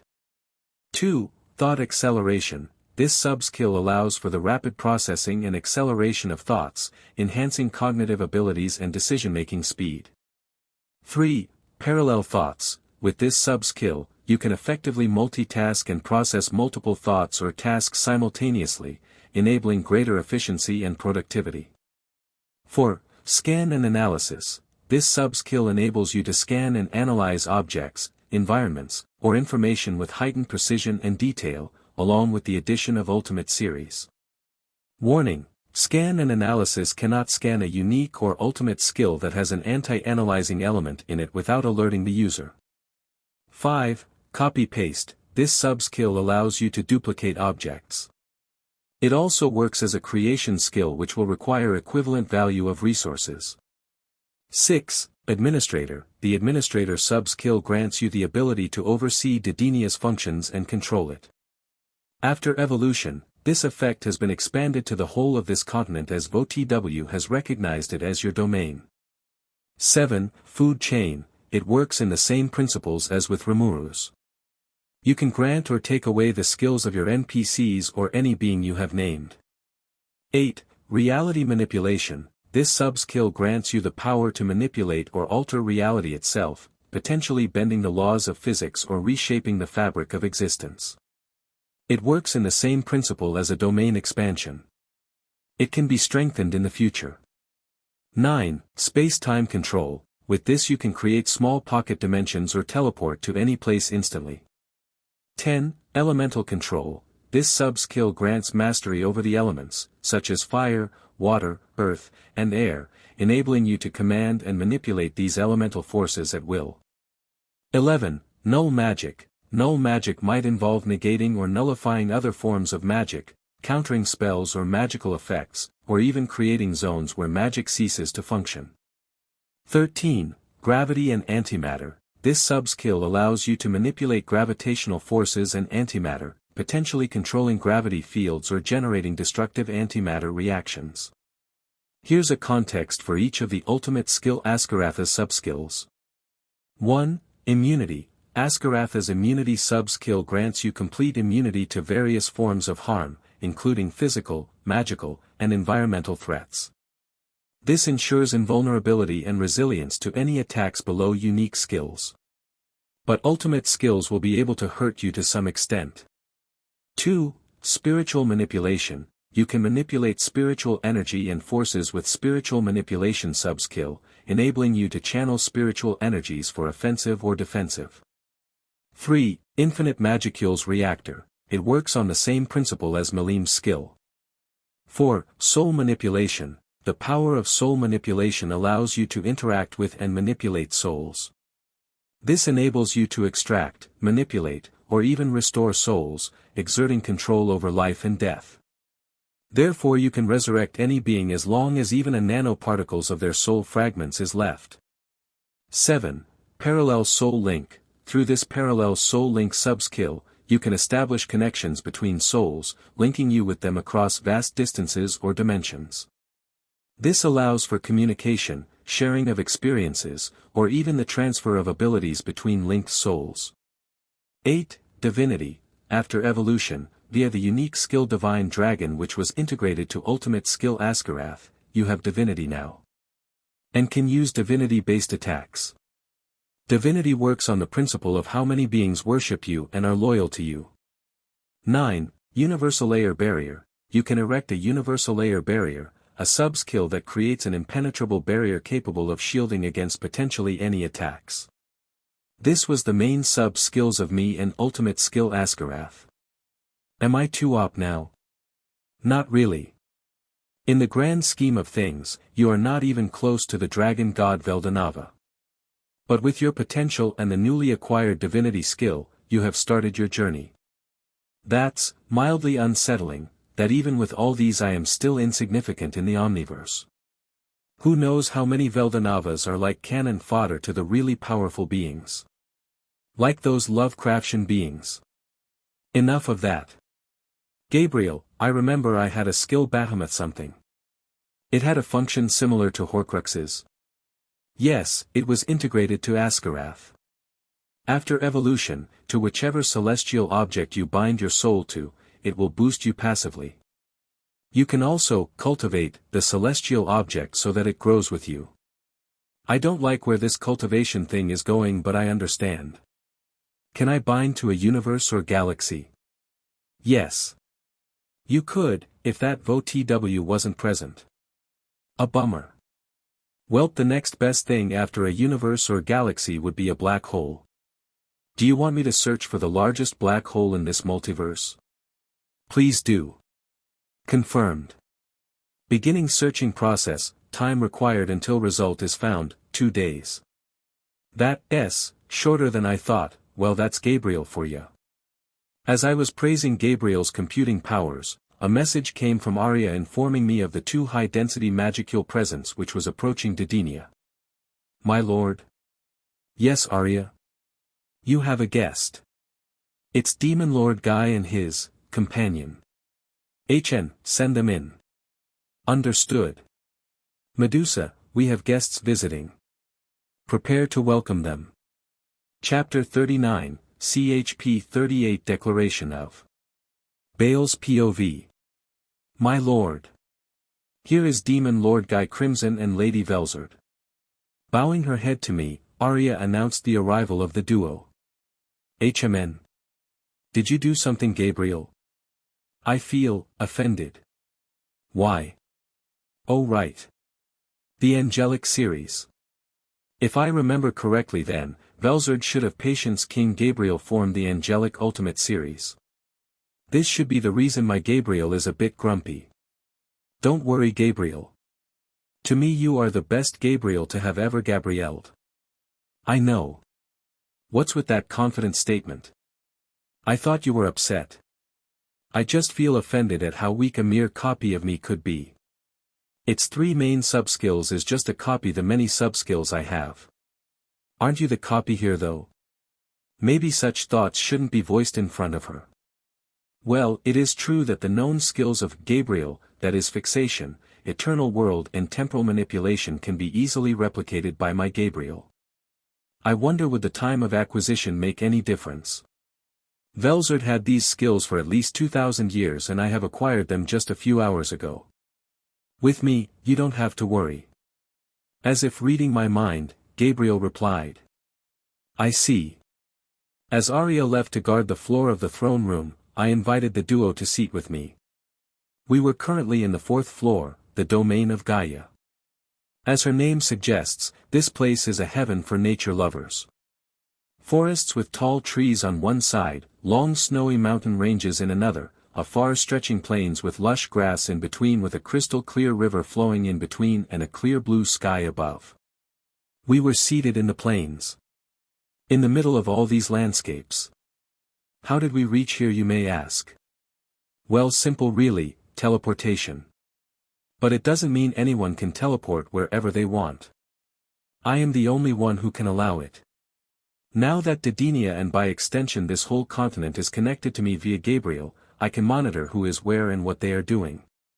In here, I am all-seeing, I am omniscient, I am Go. I think that's enough. Asterisk cough asterisk I lost myself in the flow. Anyways.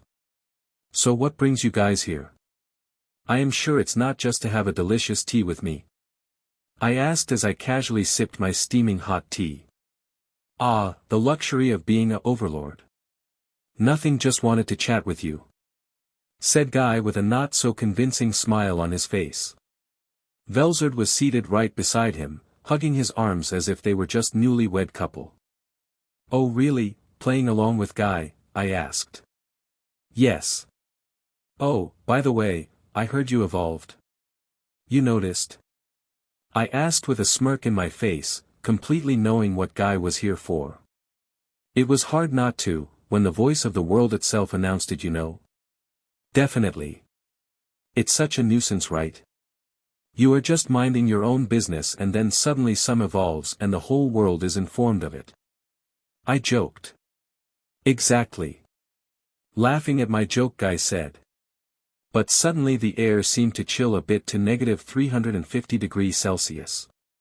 You have evolved into a true dragon. First off, ignoring the complete impossibility of such a thing happening. I want to know, why do I feel a sense of familiarity with you? Velzard suddenly spoke as the ground around us froze. Crystal like ice forming on the grass. A familiarity? Could you elaborate? I asked with my eyebrows raised. You have the same feeling as my big brother. Although Guy might not have sensed it due to the feeling being too minuscule for him, as a fellow true dragon, it is like a lighthouse in the dark to me. Gabriel, any leads? It should be because of the skill, divinity. Every cosmic god has this. And obviously, the dragon god Veldanava too should have this skill, or at least the top-tier version. It should be the reason for Velzard's feeling. Ah. That makes sense. It should be because I have a skill that is similar to your brother. Same skill? Velzard asked, now intrigued to know what it might be. Guy too was focused on my next words. It's called divinity. Veldanava, as a dragon god, should have it, and I too have a washed-down version of what he has, therefore your reaction. I see. Then, this means you are approaching the same realm as my friend? Guy asked. I believe so. Amazing, well then Bale, let me come to our true purpose of coming here. Hearing what Guy was gonna say next, I turned to him. Although I almost knew what he was gonna ask, I externally showed an expression of curiosity. I want to know what your true ambition is. What you are planning with this world. I have no idea what you are saying, Guy. Huh, don't take me for a fool, Bale, I know what you did with Volan and Gemra. And I also know you don't plan to stop with just these two kingdoms, right? Laughing a bit, Guy suddenly released a large amount of his aura while Velzard too simultaneously released hers. Both the auras mixed together in a harmony as they both attacked me. If I were the pre-evolution Bale, I might have been sweating or maybe even fallen before the auras of the strongest primordial and current true dragon, but now. Smiling at the display before me, I silently sipped the still hot tea. It has been a few minutes but thanks to the simple heat regulation rune on the cup, the tea has yet to have cooled. HEW Gabriel, how's the conversion going? It is going smoothly, Lord Bale. That's right, with the help of Infinite Magicule Reactor, Gabriel was converting the Magicule-induced aura into pure Magicules, which was increasing my Magicule capacity. Frowning at the unresponsive nature of their actions on me, both decided to stop. It seems you have become stronger than we had thought, Guy said as he once again started to re-evaluate me in his mind. Well, if you guys want to fight, why don't I give you just that? I said, finally putting the teacup down. But you should know that we can't destroy this planet, Guy said. Absolutely. And when do I say we were fighting here? As I said that a gate opened beside me. It was a bit different from the regular ones as I used space-time manipulation to open it. It had a hue of purple as usual but with a tinge of bluish-black in it. Stepping inside, I beckoned to the duo to follow me. With a hint of hesitation they both decided to follow. On the other side, what was revealed before us was a vast expanse of grey soil-filled wasteland. No trees, vegetation, or even life. Just plains and small rolling hills covered the horizon. What was more incredible was the sky. Unlike the blue sky of Earth, this place had a night-like blanket. Stars dimming and shining everywhere, occasional large round bodies of differing sizes dotted in the sky. Yes, we were now in completely different planet. Far away from Tensura's main solar system. Narration. Incredible, muttered Velzard as she observed the vast expanse. Even though she and Guy was capable of exploring the outer space, after that incident, they rarely went outside the planet and just protected what her brother had left behind. To once again feel the nostalgia of exploring the outer space made her exhilarated. Looking at Guy to her side, she could also guess the same feeling as her passing through him. This guy, Bale, he is reassembling more of you as time passes by, big brother. Looking at Bale who was also enjoying the view, she finally decided to break this atmosphere first. So you want to fight us here? HM. Yes. We are far away from anything of importance and can cause as much damage as we want. Turning towards them, Bale answered to Velzard's question. Then let's not waste any more time. Guy spoke as he started to charge his Magicule-infused punch while Velzard stood still, doing nothing and observed. Boom! As Guy approached forward rapidly, his right fist was just about to connect to Bale's cheeks when suddenly Bale raised his left hand to block it. This second's taking action sent waves of intense Magicules in the area as debris flew all around them as if a large gust of wind was generated. Though we know space has no atmosphere to speak of. So such a thing only described the amount of Magicules being released. Not even a millisecond passed and a round of hand-to-hand combat ensued. Unlike the last spar both had at the Demon Realm, the current one was a serious fight. The intent to kill was clearly visible in the moves that Bale and Guy threw at each other. Boom! Observing them fighting with her hands crossed, Velzard nodded her head silently as she acknowledged Bale's physical strength to be at least Guy's level. To be able to go toe-to-toe against Guy when he was serious was a feat in of itself, and to do that while also smiling was an understatement. Bale was smiling throughout the exchange as if he was have fun, not to mention Guy, who was also smirking in glee at having found an equal match in physical combat. Let's see what skills you have. After some minutes of fighting, Guy distanced himself and muttered silently as his eyes glowed. Using his ultimate skill Prideful King Lucifer, he tried to copy one of Bale's skills at random. Keyword being, tried, as he soon frowned deeply. The hell? Muttering in disbelief, Guy charged another attack, this time a lightning attributed. I see that you have noticed, that you can't copy any of my skills. Bale said as he also started to charge a lightning attack. And I am surprised it didn't work. Guy said as he smirked a bit despite the wariness in his eyes. Wanna know? Bale asked. Thinking Bale was really going to spill the secret, Guy waited. But I don't wanna, saying so Bale launched his attack. The huge lightning morphed into a three-headed dragon roaring at Guy as it rushed in his direction. Chuckling at his slight naivety, Guy also launched his dragon-shaped attack. Both the attacks collided as a large explosion occurred, completely covering the area in thrown dust. Before the dust cloud could settle, a sudden fireball was sent towards Bale's direction. Easily dodging the spell, Bale looked back to see a large explosion the size of a nuclear explosion. Even a simple fireball is like a nuclear explosion. As such thoughts passed Bale's mind, he suddenly felt a danger in his senses. Dodging, Bale saw Guy punching at him at slow motion as he narrowly bent backward to his right. A feint, huh? Using the fireball as distraction, I guess. Sending a punch at Guy, who jumped back several feet, Bale again threw an attack at Guy.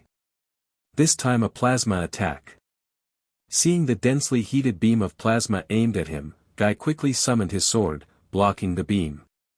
Sparks of the plasma flew everywhere, some even landed on his skin as he watched in amazement at the rapidly healing wounds. He felt no pain due to his resistance, but to be able to even damage him was a feat in of itself. I have to say, Bale, you have impressed me for sure. Now, let's see if you can defend against this. Death Streak. Guy launched a supercharged and highly radiating nuclear magic at Bale. Watching the attack coming at him, Bale started to recall what this magic does. Basically, it was a radiation attack. A very, very high one. It had the ability to genetically mutate a living being, killing them instantly. Only 1 in a million was able to survive this attack, and even then have to live as a mutated monster. Physical or magical defenses was useless against it. There was only 2 ways to stop or bypass it. And luckily, I have both. Suddenly, a golden glow radiated from Bale as by the milliseconds, the black light approached him. Soon, Bale's body dematerialized into countless golden fragments, swiftly dispersing everywhere. As the attack passed Bale's previous position, the golden particles again converged to form Bale. Spiritualization. Half-assed, half-stated Guy as he just watched what happened before him. No, even true dragons would be unable to completely ignore this attack. It must be something else. Quickly denying his guess, Guy said. Right on point, what I just did was not just a spiritual art. As I mentioned before, I have a skill called divinity and... Bale said as he trailed in the end, letting Guy finish it for him. This was an evolved form of spiritual art, a divine art. Guy said. Exactly, although your attack could potentially harm me even if I was in pure spiritual form, I used divinity to remove that small factor. This eliminating the danger of your attack. Bale said. Now my turn. Suddenly, a tear in space occurred as slowly a golden hilt of a sword emerged. Holding on to that hilt, Bale slowly pulled it out, revealing the full sword in its beauty. The blade was of the color of purple and black. It had small white dots in it, those dots were actually stars, real ones. The name of this sword was Star Sword, Eclipse. It was a world item that could change into any weapon possible. Even firearms. As its name implies, it had 2 main attacks, Solar Burst and Lunar Slash. Both dealt 85% to 95% of the opponent's complete HP while debuffing them for 30 minutes with Magical Disruption. It also hampered any form of regeneration. There was only a little difference of attack form, one was an AoE and another towards a single enemy. With Bale's evolution, even his gears had an update as the sword's combat capabilities skyrocketed. Seeing the sudden appearance of the sword before him, Guy frowned slightly. The sword in Bale's hands was clearly not ordinary. Even from a distance he could guess it was at least mid-god tier weapon. At least. Charging Magicules towards his sword, Bale launched the attack. Lunar Slash. As Bale swiped his sword horizontally, a long streak of purple energy was released from the sword rapidly reaching Guy. Seeing the attack, Guy, for the first time in a millennia felt true danger. He knew that if that attack hit him, it could get seriously hurt, to the degree that he might get incapacitated for some days. As he saw the attack quickly approaching, he wanted to use any form of defense to protect against it, as dodging seemed impossible due to the small distance between him and the slash. As the attack was going to reach him in the next second, it stopped. Not just the attack, the blinking of the stars in the sky stopped blinking, even Bale seemed to have stopped moving. "Good thing I was here, otherwise you would have injured yourself, you idiot." A female voice echoed in the distance as he remembered his partner being present here. In the heat of the moment having completely forgotten about her. "Thanks for the save," breathing a sigh of relief, Guy said. "You also have time manipulation, and like an idiot you forgot to use it." While using her skill Gabriel to freeze Bale's sword slash, Velzard spoke. As she was freezing the attack she frowned for a moment. Truly, his powers have gotten really stronger. If this attack hit even me, I couldn't guarantee if I would be unharmed. Really? I am honored. As Velzard muttered a praise of Bale's attack, she heard a familiar voice as she turned her head at breakneck speed towards it. "How? No one can escape my eternal world, even Guy was allowed to move because of me." Velzard said in disbelief as she saw Bale completely unaffected. "Well, I am also a master at space-time manipulation myself, you know." Bale said as he smiled at the duo's Pikachu face. Releasing her eternal world after disabling the attack of Bale, Velzard asked Bale another question. "No, just space-time manipulation won't work, you must have done something else." "Yeah, I did. But I won't tell you." "Then why?" Bale POV. "That's enough Velzard. Let's end this now." "Bale, I recognize your strength now. Your power have come to my level now, so I will treat you as my equal. What do you say?" Before Velzard could say any more, Guy interrupted her by shamelessly declaring the fight a draw. "But I clearly would have won if Velzard didn't save your ass. Remember, he has prideful King Lucifer for a reason." "Yeah, I know. Alright, I agree. And what about my ambition?" "I don't care, as long as you keep the world in balance then I will have fulfilled my promise to Veldanava." Shameless. "Don't worry, I don't have any goal of destroying the world." Fourth went on for a few minutes as we remained silent. Well, Medusa and Adrigal were fuming but chose to remain quiet since I was not doing anything yet. Finally, one of the counselors spoke something that made Adrigal angry. "Besides, it was this lady here who commands the dragons. This Bale is just a figurehead for the true demon lord." *PHFFT. What? Hahaha, it seems they hit their head or something. Saying that I am just acting to be a demon lord and in reality Adrigal is the real one. In their small brains this is the best explanation of how much strength Adrigal has as well as the number of dragons she commands. I know, but they should know that I am called the Dragon Overlord for a reason, right?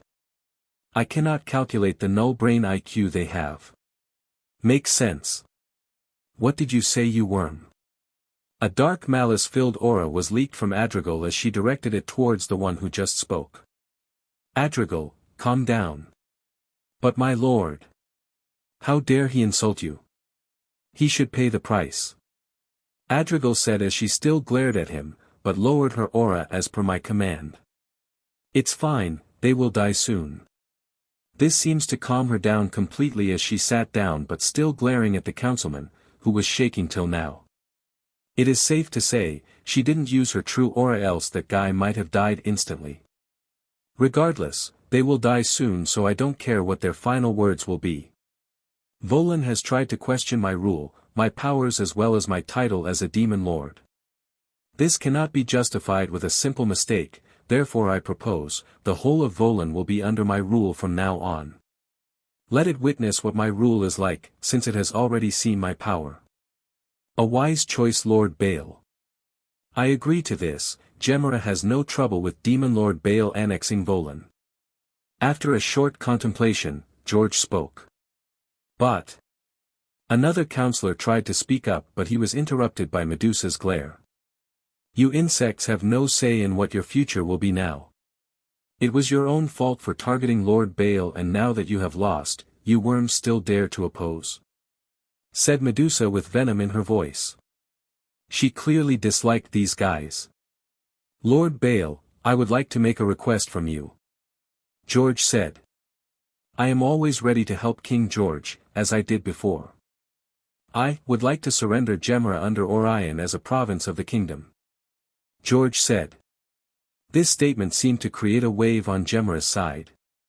As if struck by a thunderbolt, both the prince and princess turned to their father.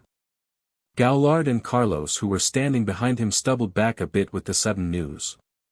"But father." "Why?" Robert asked urgently. "Gemra has suffered unrepairable losses, my children, from this war. We have lost almost 1/4 of our military and now has been left vulnerable to any attacks, even from bandits. And our economy will not be able to support our recovery," George explained. "I guess he learned of the treasury incident before this meet. While I was away in space, Darkseid had been working hard. He stole the whole of the gold in the treasury, as well as kill a lot of minor nobles that were important for the kingdom to run but not that important to notice their absence. I guess he is trying to hide these for as long as he can. He should most probably know that there is someone behind it. Maybe even know that it was me. But still he knows that he can't do anything.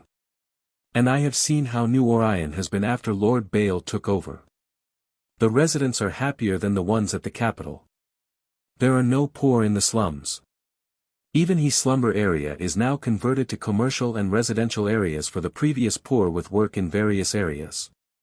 Hearing all these, a look of realization set in the faces of the guys. They understood that George should have thought this for a very long time. It must have been hard for him to give up his throne, but still, he cared for the kingdom so much that knowing that under my rule, Gemra will prosper more than it ever did in his rule, he is willing to give it a gamble. "Father, I accept. Though Gemra will be under my rule from now on. But we are running low on ministers, so I appoint you, George, as the governor of the province of Gemra. From now on, everyone will be judged based on the contributions they made to the country. Thank you, Lord Baal." Standing up, George knelt before me first, followed by his children and then Gowlard and Carlos, and beside them the Volan's people knelt. "Welcome, to my kingdom. I assure you that your trust in me is not placed wrong. And Gemra will truly be prosperous. This I declare. Long live Lord Baal. Long live Orion," chanted Medusa as everyone in the room followed suit. Inside Didenia, my guardians and I were gathered inside the throne room. After the negotiation, we formalized it and made it public. There were a minor few nobles who tried to oppose the decision, but it was instantly shut down by George. And now, Orion has Volan and Gemra under its rule. Guardians. From today onwards, I declare the establishment of the Dragon Empire, Orion. In my rule, everyone will have to contribute to the empire, with either their brains or bronze. Ones disobeying this law will be punished accordingly. I declared. Long live the Dragon Empire. Long live Lord Baal. The guardians chanted loudly for a straight 2 minutes. As they calmed down, I then gave them some tasks. Now that our first step has been completed, it is now time for us to prepare to engage our second step. I started as they intently listened. Isabel and Shah El Ru. You both will be researching the ruins of the ancient dungeon in Volan. Shah El Ru, your task will be to mainly protect Isabel from any harm. You are free to use your undead army. As you wish, my lord. Understood, Lord Baal. Volan was known for its advantages in magic, particularly dark magics. After interrogating those insects and from the books in the library that Darkseid subordinates stole before Adrigal's attack, we found something interesting. The interesting thing is that Volan has a ruin of an ancient magical kingdom from which they use the resources and knowledge to progress their magical research. It is like a dungeon ruin, with 5 floors. They had been able to enter only till the 3rd floor, and it is found that the door into the 4th is sealed by powerful magic. I believe that with Isabel's research abilities, she can easily open the doors. And if there is any danger, then Shah El-Ru can use his unique skill, Second Chance, to turn back time till the time when he set up as a safe spot, or as a spawn point. This skill can be countered or negated by the opponent if they have time-related unique skills or higher. Next, Rhombus. Accelerate the plan Capitalism. Spread the factories all over Volan and Gemra. To every city and village. It will be done, my lord. Now, you will be wondering, does Volan even have civilians after what Adrigal and her army did? And the answer is yes, they have. She attacked only the cities that practice dark magic. There were a few large cities and dozen villages to the far west. They were originally small kingdoms or princely states, which came under the rule of Volan and had been subjugated. Next up, Plan Capitalism is literally what it means. We will capitalize on the items and goods we sell on the market. I want to make sure that at least 80% of the market is on my hands. Well, eventually it will be 100. For now, the news is spreading everywhere of Orion's commercial items.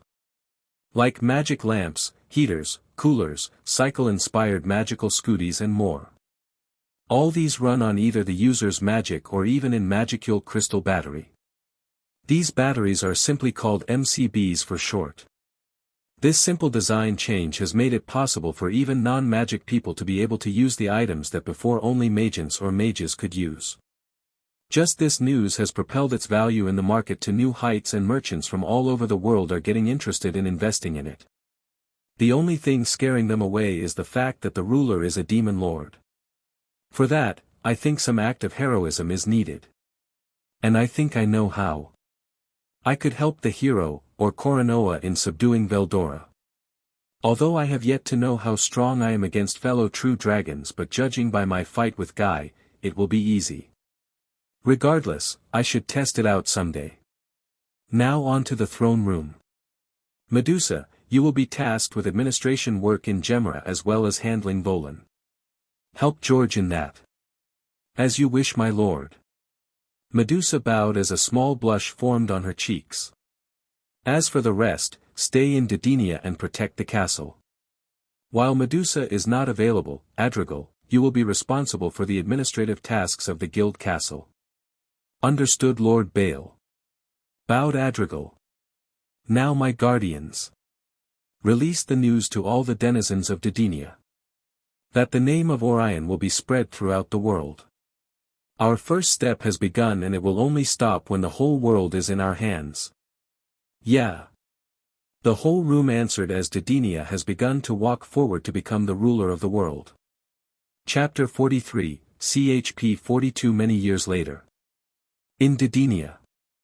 Bale POV. Yo guys. Welcome back to the next chapter of this fanfic. As you have probably read the title, it has been 200 years since my reincarnation and then transmigration to Tensura. There have been a lot of changes that has occurred in the world. Especially with the Empire of Orion. First off, let's begin with the starting point, the Deathlands. The continent has had a massive overhaul with its lands and vegetations. Well, it never had any to begin with. It was all a barren land. With Gaia working on it for the first 1 year, we have managed to create the ideal location for a living habitat of dragons. Snowy mountains, volcanic ranges, plains, lakes, and a large forests for all types of dragons we have. Speaking of dragons, the summoning spell can only summon elementary dragons like wind, ice, water, or earth. So, Rhombus was working on a way to breed 2 species of dragon with different elements and produce offspring with both the set of elements in them, or even better, a hybrid. At the beginning there was a setback in the experiment with the genes of the 2 parents fighting over dominance, and it was hard to get both the genes to coexist together. But after Isabel joined in on the research after her own work in Volan finished, the experiment is going along smoothly. Now we have dragons holding 5 basic elements in their arsenal flying around in hundreds. Some have mutations like ice and storm, making icy storm variants. Or steel dragons. And you might wonder what Isabel was working on before she joined the research. Well, I had tasked her with exploring the ancient ruin in Volan. And we have found some interesting histories. As the first 3 floors of the dungeon was already vandalized, there was nothing to see there. It also had no murals or wall carvings showing that the initial 3 floors were just decoys and the real value lied in the last 2 floors. And it did. After the seal was broken and the floors were thoroughly searched. There were scriptures written in ancient language that seemed to have been lost to history. But with the help of Isabel's unique skill researcher, she was able to decipher the translations. Her unique skill allowed her parallel thinking, thought acceleration, analysis, and the ability of perception. She can alter the perception of anyone she targets, showing her what she wants them to see. It works as a mild illusion. From the writings it was discovered that this ruin was built by a Magian of the past. There was no mention of the Magian's name, but he described himself as the Sword of the Empire. Most probably the Eastern Empire. In the series, I don't remember any character or dungeon being here. Well, the whole country is not there. It seems that this Sword of the Empire guy lived in the era where Veldanava still lived on the planet. He mentions things like how Veldanava has grown weaker and will need a replacement for him. This guy says that Rudra is the best candidate for it. He tried to persuade Veldanava of this idea, but Veldanava refused, saying he had already made a choice. He was angry that Veldanava refused his proposal, the great Sword of the Empire. So he waited for the day Veldanava will die. He knew that Veldanava married a human, who already gave birth to a child. And soon Veldanava's power will dwindle. Then he will take his chance to kill the whole lineage of Veldanava. It seemed like he misunderstood what Veldanava tried to say. And so, after Veldanava's death, he set up a plan to get the strongest kingdom of that time, the Super Sorcerer Kingdom.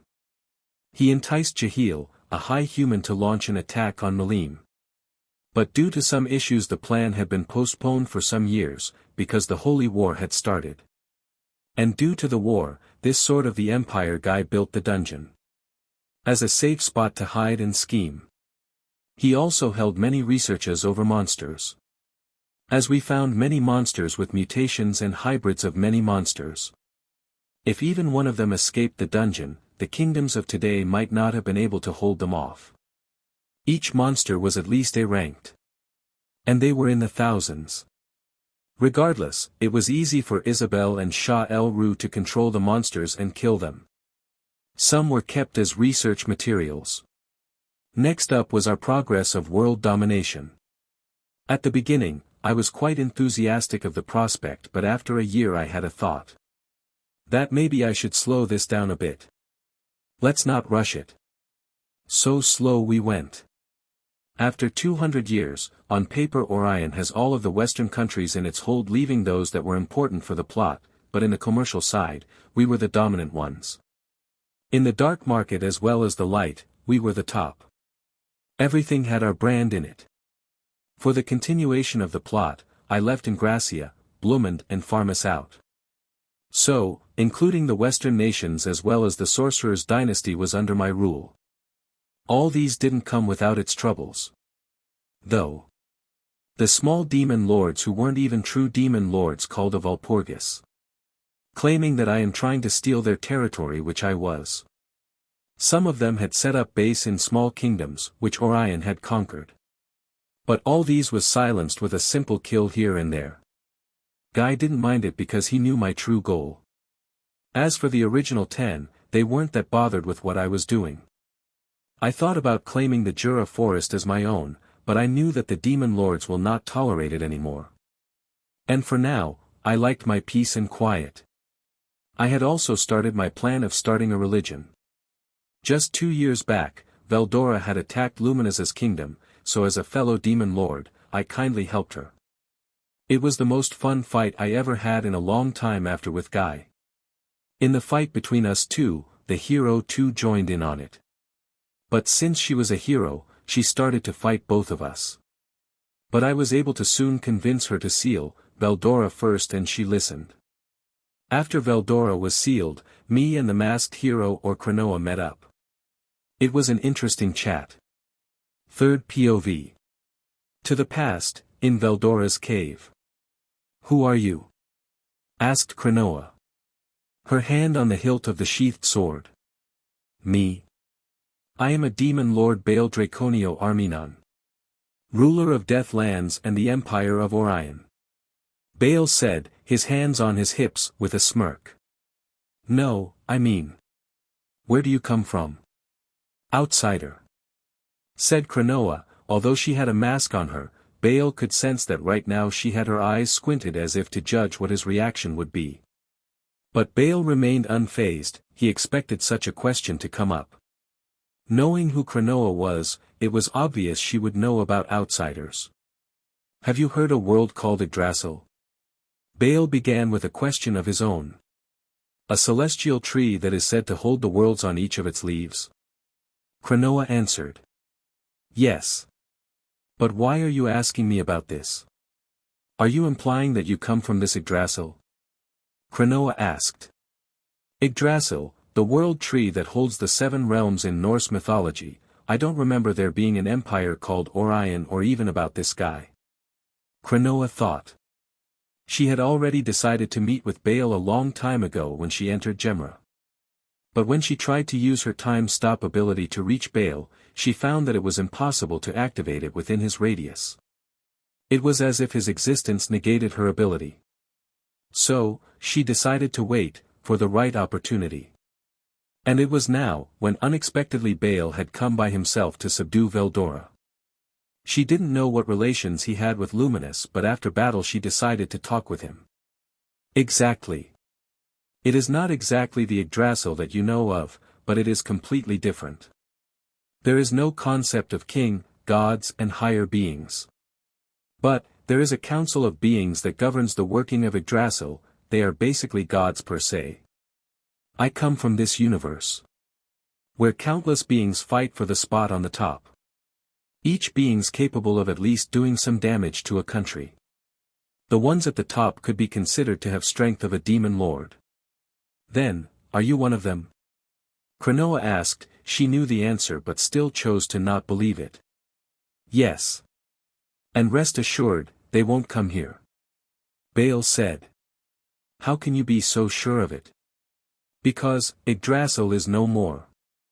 No more, you mean it doesn't exist anymore? Asked Cronoa, surprised. Yes, the council decided that Yggdrasil has lived its life for long enough, so they decide to end it. Said Baal. But, what about the inhabitants? What of them? Cronoa asked, a little perturbed at the thought that a group of beings so casually decided to end an entire universe. Some decided to cross to another universe, some chose to end their lives with Yggdrasil. Baal said plainly.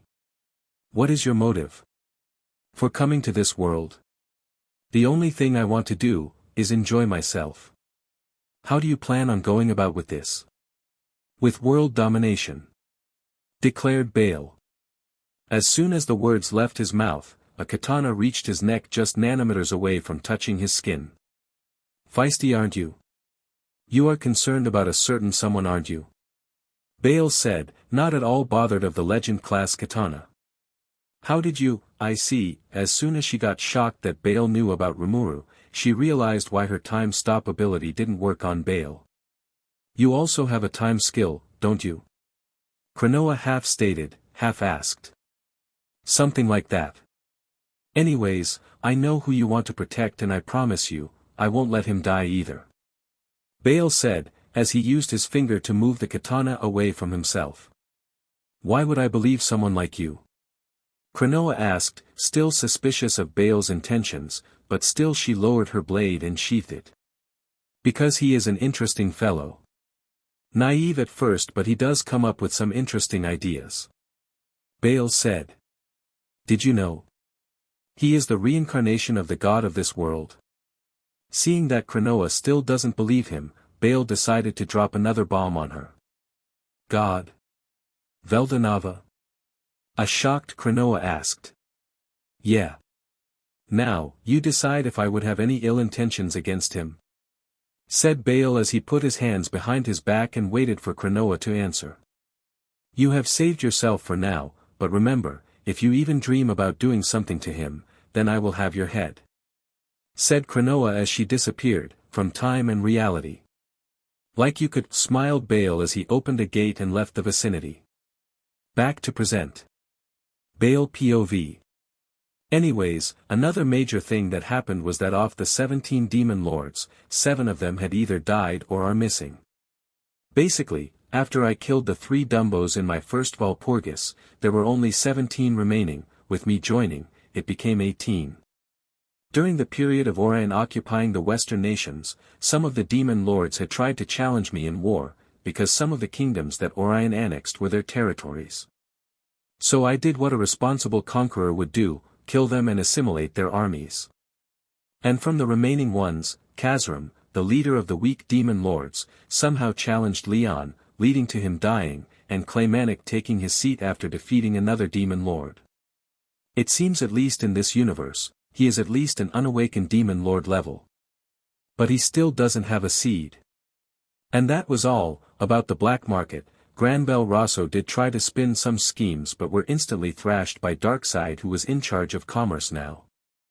I have ordered Darkseid to just keep an eye on Granbel and inform me when he acquires a little innocent granddaughter. Chapter 44, CHP 43 Preparation for the Start. Medusa's POV. Walking in the hallway of Dodinia, I couldn't help but think of all the things that had occurred last 210 years. The most notably was that I had my first sex with Lord Bale a long time ago. And after that for uncountable number of times. Adrigal and Isabella had found out about it after a few months. And they were very jealous. Something which I always teased them about. It brings great joy that I was the one to have sex with Lord Bale first. This just goes on to show that Lord Bale loves me more. Even though he rarely shows it, but whenever he does, it is the most euphoric feeling ever. The strange thing is that, even after all these, I was unable to conceive any child inside myself. Lord Bale had said that it was probably because by default me and Lord Bale were incompatible by races. This means that since I am a Gorgon, a subspecies of dragons, while Lord Bale is the species' highest hierarchical dragon, my body seemed to always get overridden by Lord Bale's strong dragonic factor, that in result prevented any possibility of me bearing a child. But there was a solution. Lord Bale mentioned that due to the constant presence of him on me along with the sex we had, my body was slowly getting used to his dragon factor. It would take at least 500 more years for me to bear his child. Which I am quite sad about. If Adrigal were to have sex with Lord Bale, which they have yet to, then she, as a dragon herself, could bear a child much easily. Just when I thought everything was going so well. I sighed out in resignation. Soon, I reached a room where his guardians were holding our annual meetings. It was currently the end of the 210th year of Orion's beginning. Each year we would hold a meeting with all the guardians to discuss the overall progress of our plans. We did have meetings each year, but it was just a run-through of what was to be expected and what new things came up. Such meetings were not necessarily attended by all guardians because they may be busy fulfilling their tasks given by Lord Bale. Such meetings were mainly there for me, Darkseid, Adrigal and Isabella to discuss our plans. Entering the room, I saw everyone present on a round table with an empty seat, on which I swiftly sat. Thus beginning our annual meetings. So, let's first start with the reports. Darkseid. I began. Project Divinity is going along quite well. After Lord Bale sealed Veldora, a lot of humans and mostly intelligent monsters have started to see him as a divine being. And with the propaganda that Isabella spread, we have been able to gather a large amount of followers worshipping the Supreme One. Although a slight problem might arise if we were to have significant numbers of humans worshipping the Supreme One, which is the Holy Kingdom. Demon Lord Luminous might not take kindly with us taking her monopoly. Darkseid said. We won't need to worry about that, Lord Bale mentioned he would take care of it. Let's leave this to the Supreme One's wisdom. Next, Yama. The army training is going along smoothly as well. I have to say, Humans without any external help are very fragile. In our army they are the weakest.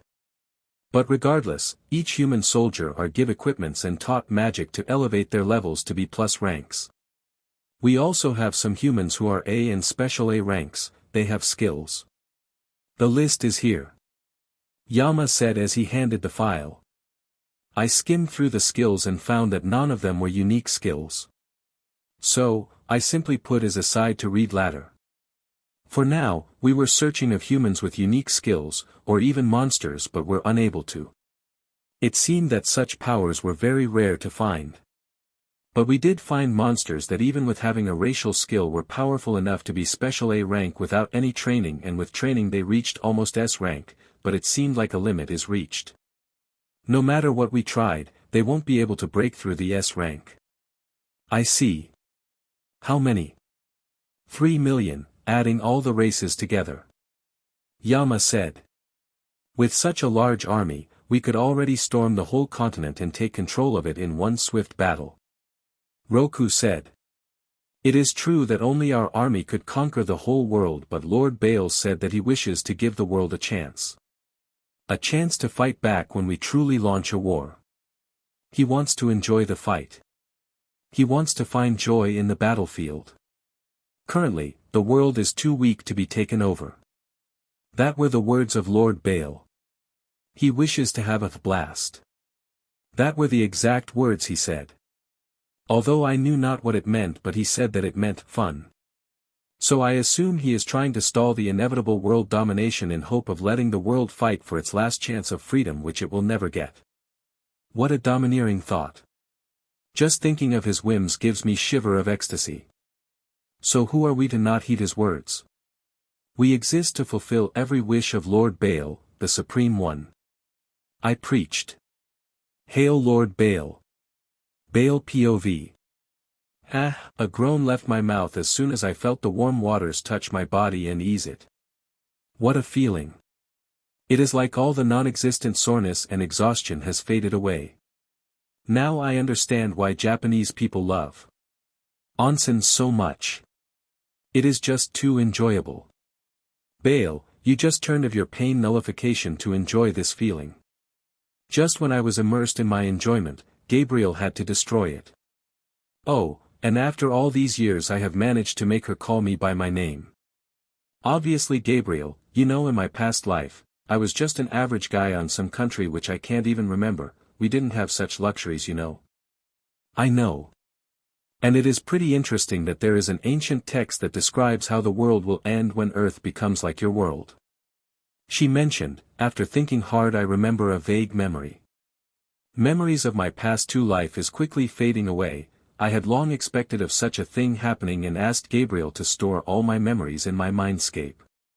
But I realized it too late, and small memories like these have faded, and I remember only snippets of it.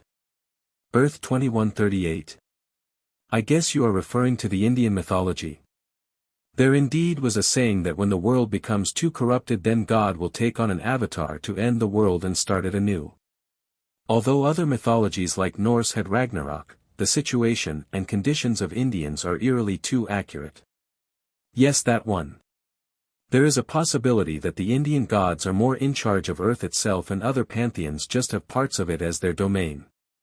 For example, Ragnarok was maybe the doom of another world, where the Earth was added to the legend. Gabriel is onto something. Maybe, it could all be just us overthinking, but there might be a possibility that all pantheons really exist and they shared the domain of Earth between each other. Do you believe that maybe the mythologies, those gods were real? There is a probability. Look at yourself.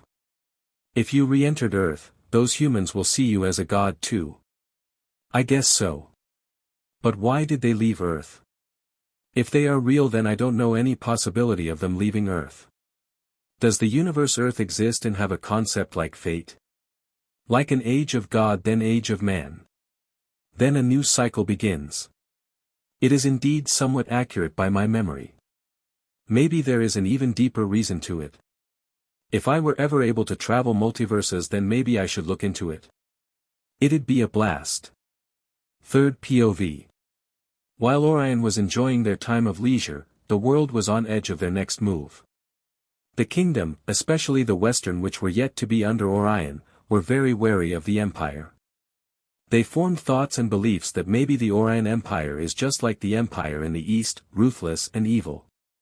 They even thought that both empires were together. But the constant news of the prosperity enjoyed by the people of Orion unsettled them. The kings didn't want to give up their power, and they refused to be under a demon lord. Still, it won't be long before they fall before the allure that Orion presented itself with. The simple fact that even commoners there enjoyed treatment similar to nobles was enough to entice the populace of any kingdom that didn't even have any money to put together 3 meals on the table. Just this was enough to put pressure on any kingdom. And then the equipments, accessories, and many more goods sold by Orion were indigenous, efficient and mostly cheap. The fruits, food and resources were fresh, of good quality and of acceptable price. This added an additional pressure on the economic integrity of any kingdom. Nobles want to enjoy such luxury, and to distance them from it would be akin to striking an axe in your foot. Because if the nobles were dissatisfied with your decisions, they might have the courage to dethrone you and put a puppet king who listened to their needs. And there were just too many enemies who would pounce on such opportunities to have a share of their pie. The emergence of Orion has made the lives of foreign kings very hard. They all cursed every day at Orion, while they had nightmares at night of getting choked to death by their nobles just because Orion provided a free bonus on their goods. Life's hard for them. Let's pray for them. Pray that they too soon join Orion on their own so that they get relieved from such hardships. Amen. Glory to the Supreme One. Chapter 45, CHP 44 The Great War, A Tragic History. In a small kingdom near Ingracia. The capital was decorated with flowers, old flags, banners replaced by new shiny ones. The market bustling even more than normal as everyone quickly hustled from one stall to another, buying everything on their long shopping list. Children ran across as they played, a face of joy in their face as the elders watched them with smiles of their own. Maidens and housewives chatted among themselves animatedly as men and boys talked about what new things are going on in the country. The most prominent one was the reason for this festivity. It was the beginning of a new year, year 210 YD had ended and 211 YD was to begin tomorrow. It was started by the Empire of Orion. YD simply meant Year of Dragons, which was quite fitting of the empire that came up with it. /N I don't know if there was any calendar system, but I will add mine. At the beginning, even though this system gained a lot of popularity, the foreign nations tried to start their own years but ultimately failed to set a proper timeline or other setbacks, and due to that, they reluctantly resorted to using the empires. The empire came up with different holidays, a period of time in the year where people can enjoy a time of rest, with their family and organize festivals. One of the most important was the day of harvest of crops, and another was the start of a new year and the end of the previous. Tonight, they will celebrate the end and begin of a year. A day filled with well wishes for the future and the acceptance of the past. So, this kingdom, which was too small for its own good named Listeria, situated between the Empire and Ingracia, enjoyed a period of peace due to both nations being in friendly terms with it. Well, Ingracia at least, Orion is a doubt that they would like to give the benefits of. 10 years ago, Orion stopped expanding its borders. When it became the largest nation in the world, it abruptly stopped its expansion. As if they had planned all these. It was not because they had met a formidable enemy nation capable of stopping. No, if they wanted, then half of the world might have already been under them by now.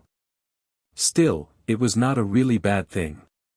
Unlike the Eastern Empire, where the future of citizens were doubtful, Orion allowed its people to climb the ladders of power. The only thing it demanded was that you become a devotee of the Dragon Overlord and work for your future. No strings attached. Back to the festival at hand.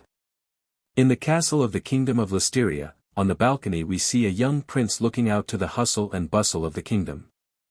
As he heard the sounds of hurried footstep and shouts of orders as the servants hastened to decorate the castle. Knock knock *, Your Highness. A muffled sound came to the room where the prince was. Come in, Sir Luther. The prince commanded as he entered the room. Greetings your highness, his majesty is waiting for you in the dining table. He has asked for you to join him for lunch. Sir Luther bowed as he said the reason for his visit. Certainly Sir Luther. The prince said as he walked out of the room, followed by the knight towards the dining hall.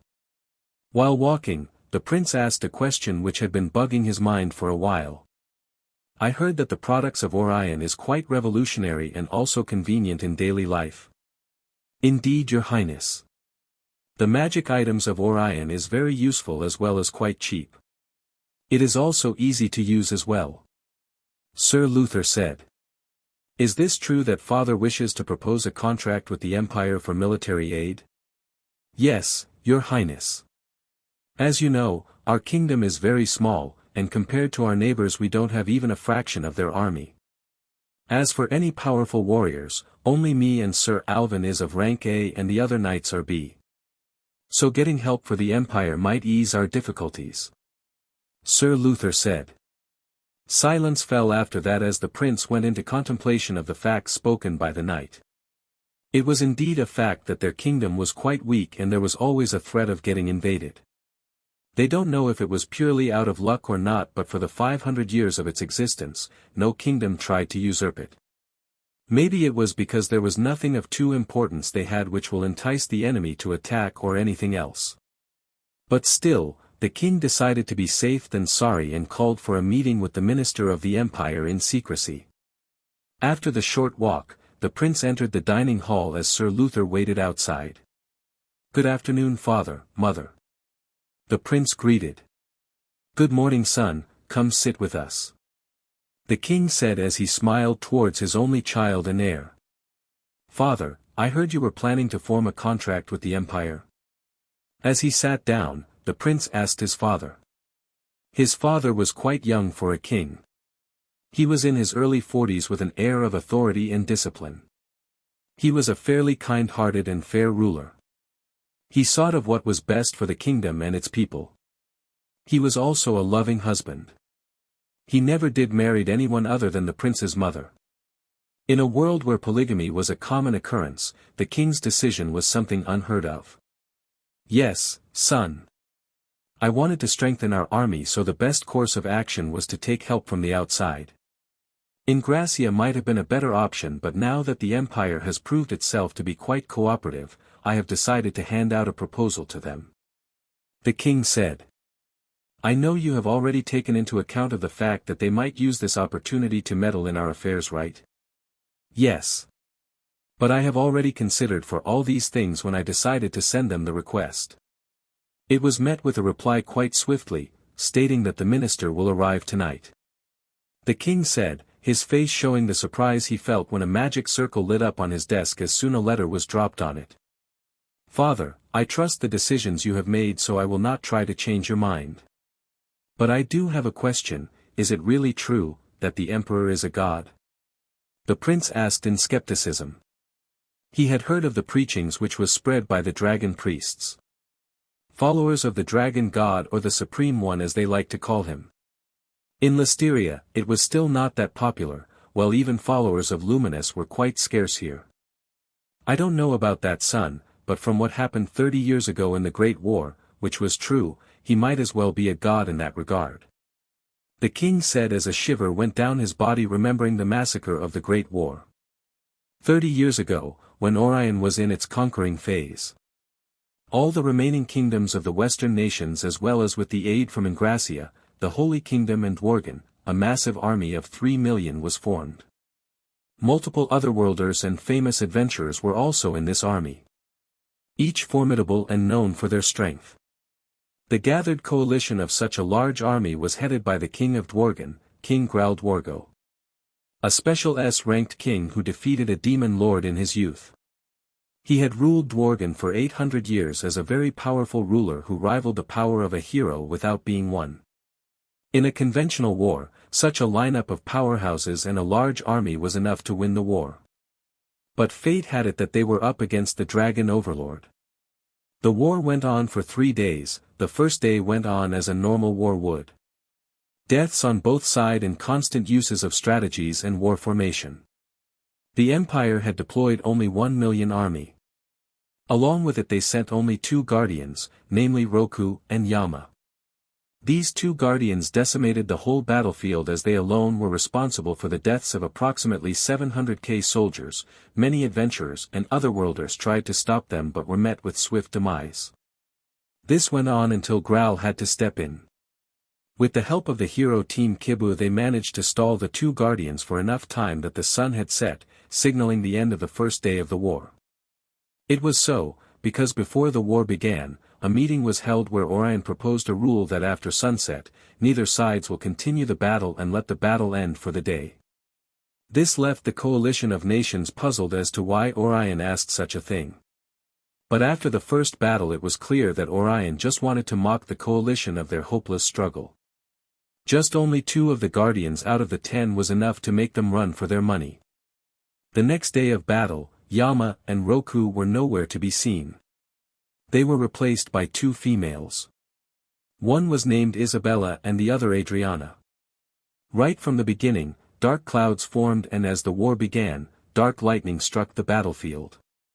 Whomever the lightning touched, that person will instantly collapse. This struck fear in the hearts of the army. They tried to evade the lightning but failed, they tried to form magic barriers but that too failed. They tried to retreat only to find their back lines being attacked by explosions occurring all over.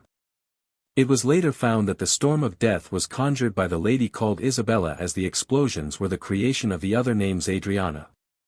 By the time this was known, the day had ended and the coalition lost 1.5 million of their army. Only half of it remained. Some voiced of retreat but they were quickly silenced. The third day. There was no army to be seen from Orion. The battlefield was quiet for a while when suddenly a dark portal opened from above as the Overlord himself entered the battlefield. That day was the day where the coalition felt true fear as they watched the Overlord transform into a dragon. A 200m dragon who with just one for breath killed 100,000s. In that final battle, out of the total 1.5 million, only 50,000 survived. And that too because the sun had set and the Overlord followed his own set rule. The dwarf king Graal was also killed in the war along with the hero team and many other kings and heroes of their nations. That day was the most tragic day of each of the kingdoms who was against the Empire. Chapter 46, CHP 45 Deal. And with that, the whole Western world was in a period of its most weakest point. Many powerful beings were killed in that massacre. One of them was the Grand General King Graal. In an act of bravery he faced the Overlord to protect what little army was left, but in the end he too was killed. He was succeeded by his son Gazef Dwargo. The boy was only 20 years old at that time, and by the standards of dwarfs who lived for up to 300 years and more, he was but a child. Still, Gazef was said to be a genius in swordsmanship and a great ruler, something which can be witnessed from the 30 years he has been ruling Dworgen. Narrated the king of the whole story of the Great War. Alright, let's stop all these history lessons and focus on the cold food at hand. Said the queen as the family ate dinner quietly. The prince was silently thinking about the impact of that war. Although he wasn't even born at that time, he saw the old soldiers who were survivors of that time, have an episode just hearing the term Overlord. As if a deep impression was attached to that name only. Suddenly a doubt came in his mind. Father, why did the Empire no seize the nations then? An act of superiority. It was a statement, that they were able to take over the whole Western nations in one fell swoop if they wanted. But instead of the obvious, they just annexed the small Western kingdoms, leaving Ingracia, Dworgen free. The only terms were that both nations will have to worship Baal as the supreme deity. Explained the king as they finished lunch. And what about the Holy Kingdom? Surely they would have opposed it. They didn't, no one knows why, but the Holy Kingdom denied any claims that it was against their law. They sort of distanced themselves from this events. The only declaration was that Baal was truly a divine being and nothing else. Strange, why would the Holy Kingdom known for its aggressive stand against monsters choose to ignore such a thing? Thoughts like these ran in the prince's minds but no answer came. It was now night time. The whole capital was shining brightly from the lanterns and lights propped up all around the roads. There were even long poles on which a lantern-shaped object was placed. A luminous yellow light was emitted from it, giving the most light of all the light givers. Children as well as adults wore masks of different depicted monsters, fantastical figures, or even heroes. Stalls were set up all around as vendors sold food and wares. Overall, the atmosphere was that of a festival. The air filled with joy and happiness. Inside the castle, a similar scene was going on. But somewhere in a chamber deep inside the castle, 4 figures stood surrounding a magic circle. They were the king, prince, the military commander of Listeria and the duke of the nation. They were waiting for the arrival of the delegation from Orion. The magic circle drawn before them was sort of a marker so that the portal opens in the right place. Soon, the circuit lit up, illuminating the room as soon a female figure made herself known. "Greetings, King of Listeria.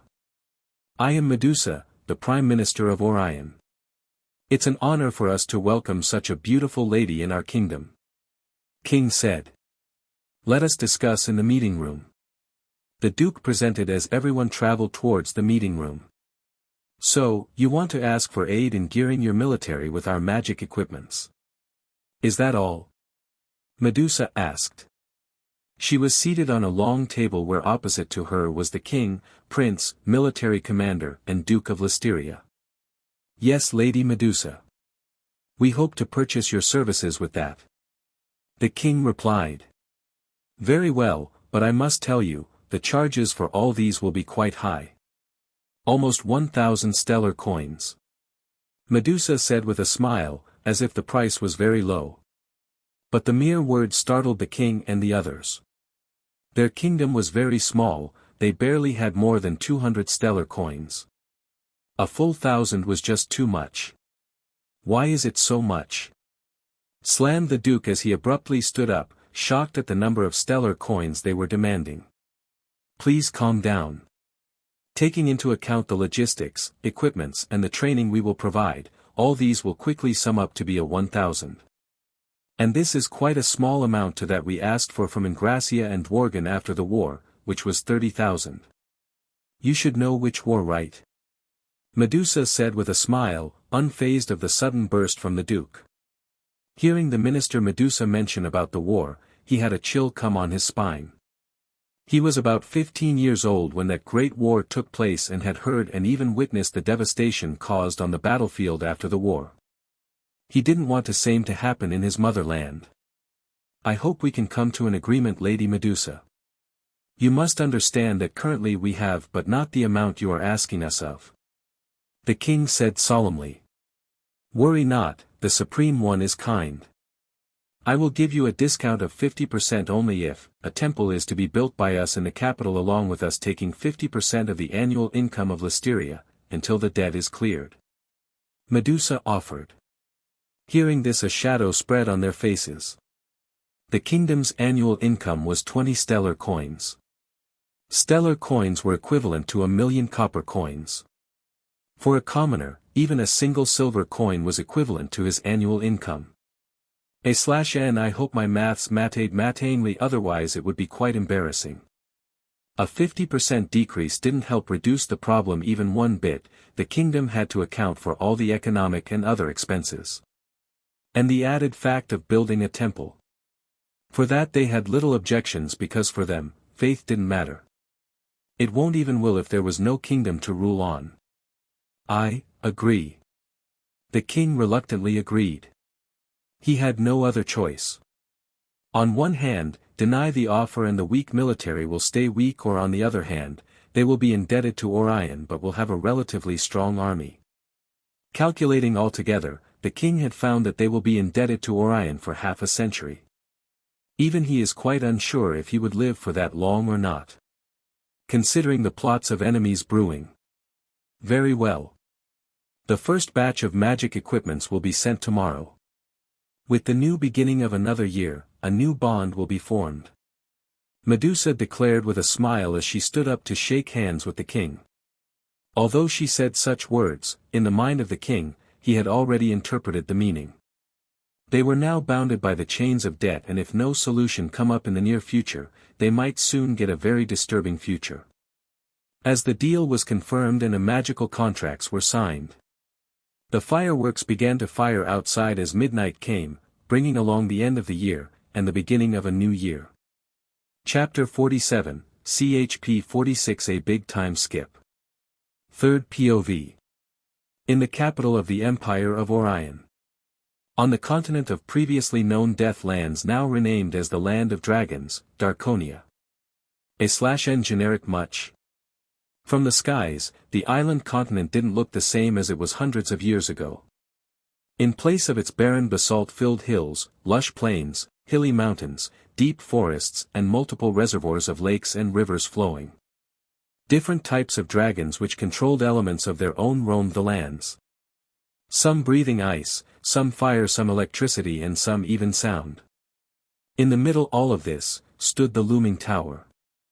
A dungeon in the form of a castle, from where everything started. Surrounding the castle was now a bustling city. A utopia of monsters, demi-humans, demons and other creatures. The harmony and unity shared in the city could never have been witnessed before. And inside the throne room of this castle sat the emperor, the ruler of this lands. The dragon overlord Baal. Baal POV. Opening my eyes, I felt something. Something which told me that it has begun. Rimuru has arrived. Medusa too noticed the changes. As she looked at me, as if asking what to do. Let it be, Medusa, we'll wait for the right moment. Then we will see what changes has occurred in Jura. Understood, my lord. I know Medusa is confused of my decision internally but is too loyal enough to question me. Such loyalty only few have the luck of having. But unfortunately this sort of creates a barricade where I am unable to free talk with my guardians. I tried to lessen this effect of them being too loyal to ask any questions to my actions, but even after 500 years, the changes are minimal. But they changed, and it was a testament that their functions and feelings were not permanent. It can be changed. This just went both ways. Both good and bad can be taken from this. Anyways, why don't we talk about the changes that has occurred during this 300 years? For starters, the empire has grown quite a bit. It now holds 50% of the whole world's GDP. Meaning that we are now the richest empire in terms of money. We have yet to establish any connections with the Eastern Empire, but other than them every region, whether ruled by demon lords or humans, have a trade relation with us. Speaking of trade relations, we hold almost all of the commercial market in our hands. Meaning that almost every product sold at the market is produced by us. Technology-wise, I have tried to limit the amount of technological advancements by as much as I could to slow the time of the Tenma War. I could just march to the Eastern Empire and kill Rudra, but there's no fun in that. I'd much rather have fun with whatever Rimuru will do. But although I halted the technological advancements, it doesn't mean that I stopped it completely. Technologies like refrigerators, telephones, and self-lighting street lights are some of the gadgets that Orion is using. And all these are run through magicules. Or more precisely magicurrent. A nanometer thin string of magicules that works like electric currents. The best thing about them is that there is no need for ugly wires to be set up everywhere. You just need to inscribe the right runes on the object and the magic current will redirect to that object. Next up would be the small cold wars between Orion and the neighboring kingdoms that is going on. From schemes like indeption and propaganda, we have secured most of them in our hands. This fact is not written on paper officially, but everyone knows how Orion has control of the lands. In present, Orion has control over the borders of half the kingdom of Ingracia, the western nations, Sorcerer's dynasty, and a part of the Jura forest. I got the part as a side gift from Guy after me and Velzard kinda decimated the forest. He was quite annoyed at the recklessness we displayed that day. Well, what could I do? Velzard had forced me in to have a fight. By her words she said it's a sister-brother bonding moment and I should cherish it. Next thing is the fact that how frequently Malim and Guy has been visiting me. Especially Malim, she sort of sees me as an uncle due to me being a true dragon. And somehow I feel the need to reciprocate such relationship. As if me being a true dragon has influenced such feelings. During our first meeting we did have a spar, which resulted in the destruction of a dwarf planet, but that's a story for another chapter. Anyways, her visits always accompanies her with destruction. Just yesterday she destroyed the castle's gates as she entered. Poor castle gate, it was just a millisecond late from opening and Malim punished it for such slight. I pray for you Dor-kun. The next thing would be that I have acquired a general. Not from Didinia but from Jura. The father of Hakuro, the Org swords master himself. Hakuro's father, Haguro, was called the demon swordsman. And it was a perfect title that displays his prowess. Haguro was a 700 years old Oni who upon being named by me became a divine Oni after taking a small amount of divinity from me. He is now the ruler of the New Orion, the successor of Gemera from where all this started. Through his powers, he is akin to a regional god in New Orion. He acts as a government head of my provinces. Every province head reports to him who then reports to me directly. He has also quickly connected with Yama and Roku because of them sharing the same discipline of swordsmanship and discipline. I could have taken Hakuro in as well but decided against it. Maybe because of me taking him I might change the canon, so I didn't. I wanted to ensure that Rimuru becomes powerful enough so that he can handle everything after I leave for another universe. Yes, another universe. It has been 500 years, and I have become quite bored of this world. I want to enjoy something new and maybe venture out to other worlds. Well, that's quite far in the future anyways, so I will try to keep it in the back of my mind. Speaking of divine Oni, my faith has spread quickly and has gained a lot of supporters. From which I am able to draw faith from which gets converted into divinity. The amount of divinity in me is very small compared to my magicule reserves, but I am sure that mine is the largest of all. With this, I have officially become stronger than everyone, but Veldanava. For me to reach his level, I am still quite far away. Third POV. Somewhere in a deep cave, where a peculiar scene of a dragon and slime standing face to face with each other talked.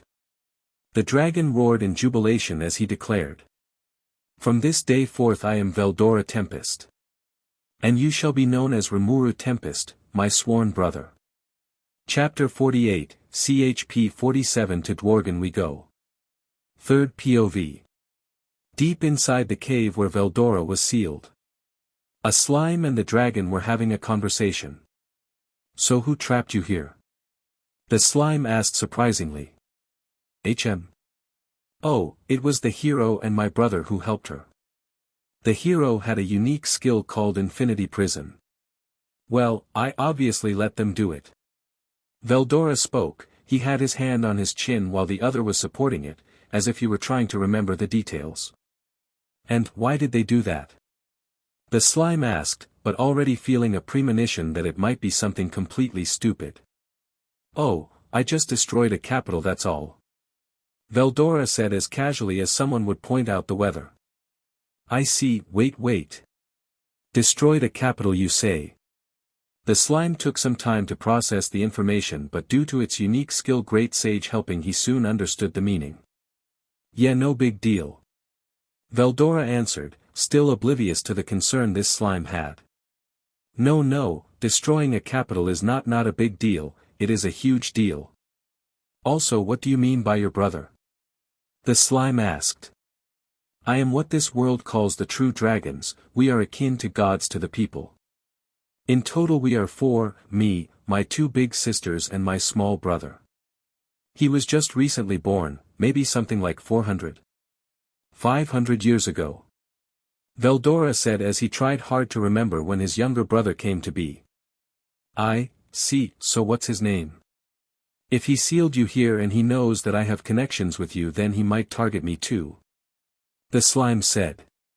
His name is Baal Draconio Arminon. He often came here to chat with me but stopped some decades ago, saying he had some important things to do in his empire. Empire? You don't say he is an emperor? The slime asked, once again feeling a premonition that the answer might not be good. Yeah, the largest territory is his. His empire was called Onion. Olean. Orion. Yeah, Orion. Oh. And he's also a demon lord. This just got a lot scarier. Why is his brother an emperor of a large empire and also a demon lord?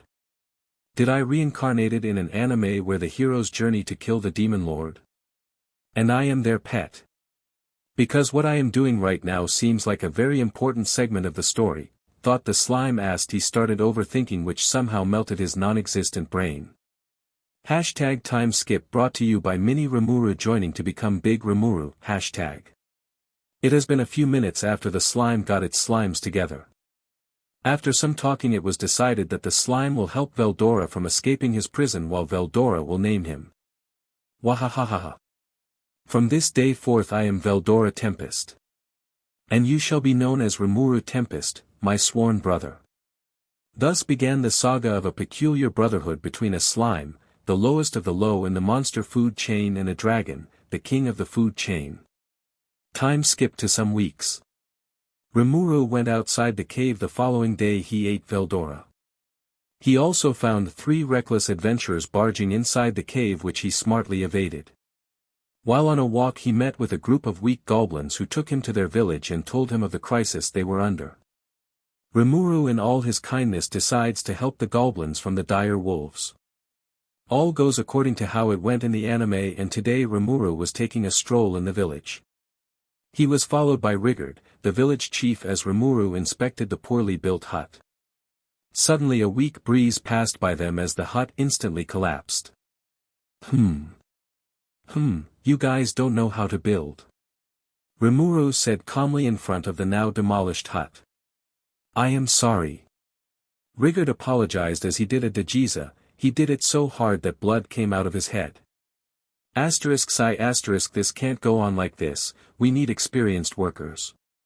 Hey Rigard, do you know where we might get builders or workers? Rimuru asked. We can probably commission the dwarves. Rigard replied. Who? Dwarves? Rimuru asked excitedly. Yes, just a week's journey away in the north there is the armed nation of Dworgen. The king of that nation is said to be a hero king. I believe Gobta went there with my son at one time. Rigard answered. Then it's settled. We will journey to Dworgen to employ some dwarves for the houses, maybe they might also help you guys teach their crafts as well. Rimuru decided. That's a good idea, Rimuru-sama. Rigard replied, worship visibly shining from him. Traveling on the dire wolves, Rimuru and gang reached the kingdom in mere 2 days. The wolves were a huge contributors in their journey. You guys, stay with the dire wolves here, me and Gobta will go inside. But Lord Rimuru, what if something happens to you? One of the goblins asked in worry. Don't worry, Gobta already visited Dworgen, so they might recognize him. As for me, I am just a harmless slime. Rimuru assured the goblins as the duo came out of the forest line and joined the long line in front of the gate. How did we get here? Said Rimuru as he held the bars of the prison cell with his slimy arms with a comical deadpan face. Just a few moments ago, all was going well and they were about to enter the gate when some rowdy adventurers antagonized them. And to just scare them away he transformed into a huge dire wolf. This did work, but a problem arose. While scaring the adventurers he didn't restrain his aura, so among the side characters, 1/3 fainted in fear, the half of which desecrated then and there while the remaining ran away swearing that they will never step out of their houses again, screaming things like, "The world is too scary, mommy." Captain. Bad news. An Armosaurus has been spotted in the mine. A dwarf soldier exclaimed as he approached the dwarf captain that was filing a report of Rimuru's crimes. What? Where are the suppression forces? The captain asked. I don't know. They haven't responded yet. Shit. What are we? Before the worried captain could complete his sentence, Rimuru asked a question. You guys need some help. What can you do? You are just a slime. The captain replied. Don't underestimate a slime. I can help you heal the injured. Here, *plop*. Rimuru spat a large barrel of full potion as he convinced the captain that this potion can be very helpful for them. I'll trust you on this slime. But don't leave until I come. The captain said as he immediately ran to help in the mines. Some minutes later. You saved them, thanks a lot. No worries. So you're the one who gave the potion. Thanks a lot. Welcome. I thought I will have lost my arm. But it regrew back. All thanks to you. You're welcome. Just say something. Time skipped to Rimuru now out of the prison as he strolls the marketplace of the Dwarven nation. While walking, or jumping around, he spot a very shiny and expensive-looking sword hung on one of the shop's walls. He approached the shop to see a shirtless dwarf with a large goggles hitting a hot piece of iron bar. Rimuru soon spotted 3 other people with the dwarf, which he recognized to be the guys who were saved by his full potion. Ah! Slime-san, what are you doing here? Chapter 49, CHP 48 Fated One. Muahaha. Praise me more. In a shop inside the market of the Dwarven nation, a slime audaciously laughs as he is surrounded by 4 kneeling dwarves. "Oh great wish-granting slime, we are grateful of your kind help," said the dwarf brothers in unison as they prayed to the slime. Plus. Some moments before, Rimuru seeing the predicament of Kaijin, who was tasked with crafting 20 special swords in limited time, he decided to help the dwarf. Seeing the 20 exact copy of the original sword Kaijin had crafted with his sweat, blood and tears getting spat out from the slime, shock was plastered all over his face. Thank you Slime Dana. With this I can finally show that bastard Vesta who's the boss now. Kaijin said with distaste. To celebrate the happy moment, the group decide to visit a bar, where beautiful long-eared elves catered to the guests. Hearing the term elf, Rimuru's inner weeb awoke as he swiftly jumped towards the bar. While in the bar, he met many hot and elegant elves Mostov which played around with his slimy body. Seeing this, the dwarf brothers and the other guests couldn't help but glare at the culprit of their hatred, a blue innocent slime. Hey, Slime-san. Do you want to try this? A black-haired elf asked as she moved her hands in a very misleading way. I am very good at it. Ms. Elf, I think we are not that close yet. Panicked Rimuru as a wrong idea ran inside his mind of what the girl was asking of him, most probably involving some which he didn't have, yet. Nom ma'am. Slime-san. Are you ready? The voice of the girl broke Rimuru's dreams as he came to the hard reality that it was only fortune-telling. Ha! Yeah, so what kind of fortune-telling can you do? Of all kinds, but my best suit is in finding your fated ones. Suggested the elf as she smiled while putting her finger on her cheeks. I don't think I will have a fated one in my life though. Rimuru replied honesty, thinking about it, he remembered that slimes unusually reproduced asexually so he might not even be able to meet his younger brother. Why don't we try Slime-san?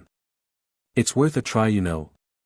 Encouraged the dwarf brothers as they too were interested in the personal life of their benefactor. Okay, if you guys say so then let's do it. Alright. The elf started to wave her hands above the crystal ball, from which soon it began to show a reaction. First there was a reflection of Rimuru as the reflection quickly faded to show 5 young children surrounding an older girl. The girl had worn a white combat dress, her face was of Japanese origin. On which, on her left cheek there was a 3 red line mark under her eye. She held a sword on her waist with a mask on the side of her head. My fated one. Trailed Rimuru as she looked at the girl. But suddenly the view broke into another scene where the same girl was in a large hall of some kind. Large circular pillars were erected on either side as large chandeliers hung from the high ceiling. The girl walked up to the end of the hall where a large throne was situated, on which a lone figure sat. The figure had black obsidian armor with spikes from his shoulders. The head was adorned with 2 pairs of curved horns as the starry purple hair flowed down the figure's shoulders. The figure was resting with his right fist on his cheek, while the hand rested on the arm rest. The face of the girl was on a serious note. She looked at the figure sitting ahead as she said something which the group was unable to hear. But the figure clearly did. Because from his resting position, the figure opened his eyes and smiled. The smile eerily looked like it was directed towards the group directly from the crystal ball as seconds after the crystal ball cracked. My ball! The elf couldn't help but exclaim in sorrow as her precious crystal ball fragmented into pieces. This is not good. Kaijin muttered under his breath, but it was loud enough to be heard by the closely seated people. What's not good, Kaijin-san? Puzzled Rimuru asked. That figure, he is a very dangerous man. One of the elf answered for Kaijin. Although Kaijin-san have not lived for long to know everything about him, but we elves have, to know that he is someone who should not be messed with. I see, who is he by the way? Asked Rimuru. Baal Draconio Arminon, the Emperor of Orion. And it seems he knows you guys were watching him. An unfamiliar voice spoke as the group turned to look towards the source. Vesta. What are you doing here? Kaijin immediately stood up in rage seeing his rival. I should be the one to ask this, what are you doing here, instead of working on the swords? Do you want to ignore the clear orders given to you? Vesta replied. Ha! For your information, I have already submitted them to the office. Kaijin said with a smug face. How? To complete that task in so little time is impossible. Vesta retorted. And you guys know how this goes. How did we get here? Asked Rimuru in chains perched on top of a stand along with the dwarf brothers before the king of the Dwarven nation. Some time ago inside the bar, Vesta unable to contain his anger poured wine all over Rimuru. Seeing the disrespectful act towards his benefactor, Kaijin swiftly punched Vesta who flew into a wall. Soon they were arrested and were presented before Gazef Dwargo, the hero king of Dwargon for justice. Talk the judge hammers his wooden hammer on the table as he commenced the proceedings. The session begins. It has been reported that the accused mastersmith Kaijin attacked the victim minister Vesta who was simply enjoying his drink in the bar. The lawyer spoke. He clearly joined their side. Panicked Rimuru as he saw the person who was supposed to defend then agree with the statement. The proceedings were headed by the king Gazef, who sentenced Kaijin and his brother's banishment while Rimuru was ordered to never appear inside the kingdom once again. Using this opportunity, Rimuru gathered 4 talented dwarves who would be indebted to him all their life. While journeying back to the dilapidated goblin village, he thought back to the fortune-telling incident. How he recognized the girl to be a Japanese just like him. But quickly the thoughts trailed to the second image, where she confronts Baal. A person who in his mind was already set as a final boss of a hardcore game. Thinking about it, with the girl's face having a serious look he deduced that maybe the girl was not on good terms with the guy. Baal, a demon lord, a brother of Veldora and now is somehow related to my fated one, if she even is my fated one. Just, who are you? Report, Baal Draconio Arminon is said to be an ancient dragon who has authority over the whole dragon race. During the Great War, he unleashed thousands of dragons on the battlefield, bringing in great chaos and destruction. During the last phase of the Great War, he single-handedly massacred millions of lives. Of which, one of the warriors was the father of Gazef Dwargo, who was the chief of the coalition army. This army composed of the top superpowers of the Western nations. Great Sage narrated the deeds of Baal to Rimuru, who hearing the info dump felt like this Baal was more dangerous than he had imagined. I think I should stay away from this guy, I don't want my fated one to be death itself. Chapter 50, CHP 49 The Dumb Trio. Deep inside the forest of Jura near the cave of Veldora a village was being constructed. The construction was being done by goblins and with them were the 4 dwarf brothers that came with Rimuru. The village now had houses that really looked like a house. Dire wolves helping carry the heavy loads as the goblins hammered away, while the dwarves instructed on where to place the materials. Kaijin-san. Where will these planks go? One of the goblin asked as he carried a bundle of planks on his shoulders. Over there. Kaijin pointed towards a direction after looking at the blueprints of the village. The work is going along quite nicely, huh? Rimuru quipped in as he jumped towards Kaijin. Yes, Rimuru Dana. But is this really alright? Kaijin's response was mixed with a sense of anxiousness. What do you mean? Rimuru asked, confused as to what Kaijin was concerned of. You see, no has ever been able to use the resources of the forest, just because of the fact that this forest is the domain of Veldora. And this forest is also under the protection of the Dryads, the subjects of Veldora. I see. Don't worry, Kaijin-san, you can rest assured that nothing bad will happen. Rimuru thought for a while and then responded. Besides, Veldora is currently inside me and I think he won't mind me using the resources, right? That's not the most worrying part. The thing is, the storm dragon has disappeared from the world for quite a few days, only the Dryads are guarding the forest in his stead and will not take any drastic measures. My true concern lies in where we are building the village in. Have you seen a barren plain a few kilometers in the west? I did notice it. Why? Rimuru asked. That plain was originally part of the Jura forest. It got destroyed a few decades ago from the clash of two true dragons. One of them was the dragon Overlord Baal. Kaijin narrated. What? That plain was definitely couple dozens of square kilometers. You mean to say that was made artificially? Perplexed, Rimuru asked.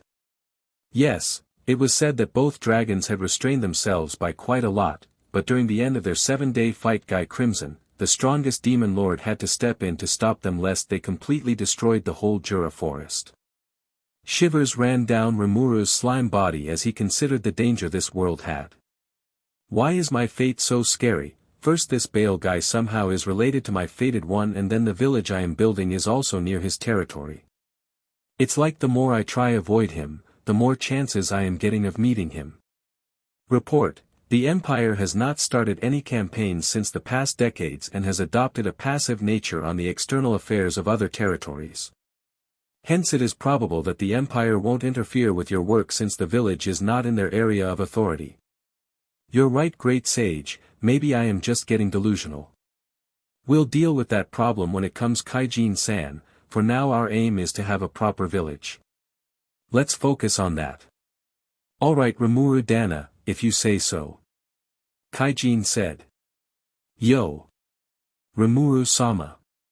Wanna come hunt giant ants? A short round-head goblin with an equally round nose approached Rimuru as he was followed by a group of wolf riders. Somewhere inside the Jura forest, a large dust cloud chased 4 individuals as they frantically ran. This is all your fault, Kavol. You just had to stab their nest with your sword. A male screamed as he ran at top superhuman speed which would leave behind even bolt and dust. Shut up. Don't talk bad about your leader. Kavol, the leader of the group, spoke. Leaders don't do such stupid things. If I die here, I promise that I will haunt you forever. A female screamed as she held her magic staff closely. Mwahaha. That is impossible. Why? Because I will be dying here with you. Kavol exclaimed maniacally. Just as they seemed to run forever, the fourth figure wearing a white mask and white combat attire, which had not spoken till now, turned around and in quick succession unsheathed her sword as flames bathed the blade. She quickly jumped towards one of the giant ants and slashed it into 2, killing it instantly. Next she used one of her skills to burn 2 other ants. As she was about to end the last one, she suddenly collapsed on the ground while gripping her heart tightly. Not now, she muttered as she struggled to lift her sword. The ant was about to attack when a dark thunderbolt struck from above and hit the ant. During the explosion caused by the lightning bolt, the girl got pushed back quite a bit and her mask came off her face and landed before a blue slimy goo. Are you okay, miss? The slime asked as it approached the cart while handing the mask back to the girl. Back at the village, inside one of the tents temporarily erected before the proper houses were built. The cart of adventurers were attacking the food that was provided to them, while all except the white dresses girl, she ate the meat slowly and elegantly, unlike the 3 hungry pigs beside her. Have they not eaten for years? Sweat formed on the slime as he watched them gobbling up the food. That could have fed a family of 10. So, wanna introduce yourself? Oh. Right, the food was so good that we forgot why we came for. My name is Kavol, the leader of this group. Kavol replied. And this is? Kavol pointed towards the girl holding a staff. Aaron Disu. The girl replied. And my name is Jido, nice to meet you. The other male said. And this is our temporary member, who happened to be going the same way we were taking. Kavol said as he pointed at the masked girl. Shizu. The masked girl spoke. Shizue, the slime pronounced the name. And you are, Slime-san? Aaron asked. Let me introduce to you, our master and lord. Rimuru-sama. The bulky goblin which stood behind Rimuru all this time exclaimed as out of nowhere confettis and claps sounded. Aha! Hello! Rimuru embarrassedly greeted. You are definitely not a simple slime, Rimuru-san. Shit, I think this threw them off, let's do something that might ease them. Hello. I am Rimuru. A slime. I am not a bad slime, Yeno. Rimuru spoke in a cute tone. PHFFT. Except for Shizue, the rest were pretty confused of what Rimuru meant to say.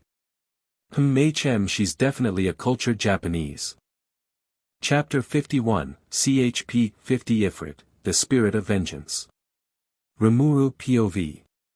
It has been 2 weeks since I got reincarnated in this world, a lot has happened. First I found myself in a slime body, then I befriended a dragon, got named, founded a village and recruited the dwarf brothers, and now here we are, standing on the hill overlooking the small but humble village, with my fated one. So, how long have you been here? I asked Shizu, physically though she looked no more than maybe in her 20s. I am bad with ages, and Asian ones are even harder, even though I am a Japanese myself. When I got summoned to this world, there was a war going on. My mother and I were escaping the bombing when a torrent of flame consumed me, and now here I am. Shizu replied. By the description she gave, the war was most probably one of the world wars. So, she is approximately 80 years old now. See. What did I say about Asian? They look like they are young, but in reality they are ancient. Well, not that exaggeratedly, but the point is made. You know, from where I come from, a lot has changed. The world has changed a lot too. I said. Really? I wished I could see that too, sighed Shizu. Seeing her a bit depressed, I felt bad for her. Living in a war-torn world and then getting summoned here against her will. Can we use that great sage? Suddenly I had a realization. Affirmative. Shizu-san, you know I am Dash. That you are from Japan too? Before I could finish my sentence she completed it for me. How did she? Oh, write the line. It seems you know. Anyways, I also wanted to ask, wanna see what happened after the war? Huh? Can I? Hope filled her eyes as Shizu asked with some uncertainty. I nodded as I asked Great Sage to use that. Using thought communication. Time skip. It is now the next day. Shizu-san and I talked a lot that night, until I was interrupted by Ranga and Rigard. Shizu and the trio were now about to return to Blumund, now that their objective had been completed here. We were all gathered at the entrance of the village and were waiting for Shizu-san. A few minutes later she too came and was about to join us when, as if suddenly, she got overwhelmed by something. She collapsed on the ground. Not now. Shizu-san. Aaron ran towards Shizu as I felt a bad premonition about this. Immediately I used my steel thread to pull Aaron towards us, and as soon as she got pulled back, large flames burst forth from Shizu-san. Shizu-san. Confused of what was happening, Eren said. Shizue Izawa. Kavol exclaimed in realization. That Shizue Izawa? The legendary hero, the conqueror of flames? Eren asked in shock. Yeah. Then this magical pressure is from. Jido said as his sentence got completed by the occurrence before them. The flames swirled around Shizue as the fire rapidly turned blue and dispersed away, revealing a demonic creature with a hair made of blue fire, floating in the air. Ifrit, the spirit of vengeance. Eren said. Can someone help me understand what the hell is going on in my village? That guy just destroyed 2 of the houses for God's sake. Report, Ifrit was a lesser spirit of flames, that had made a contract with individual Shizue Izawa and now has taken full control of her body. The blue flames is due to him evolving into a mutated spirit. Great Sage San kindly explained. Mutated? Let's see that later, for now let's fix this thing here. I hope this is not that hard. Oh, how wrong I was. The fight with Ifrit was my most difficult and dangerous fight I ever had, just because his flames had a destructive property. Not like regular flames, no, his blue flames had the power to even burn magicules and also seemed to have some sentience of their own. When they got separate from Ifrit in our fight, those flames would take up different shapes and attack me. But all these was solved with a simple gluttony. We are now currently inside a house. Inside, only me and Shizue-san was present. She laid on the bed as her death came closer. I was unable to save her, not even a full potion could. For the first time in my life I felt frustrated, anger, at myself, for being so useless.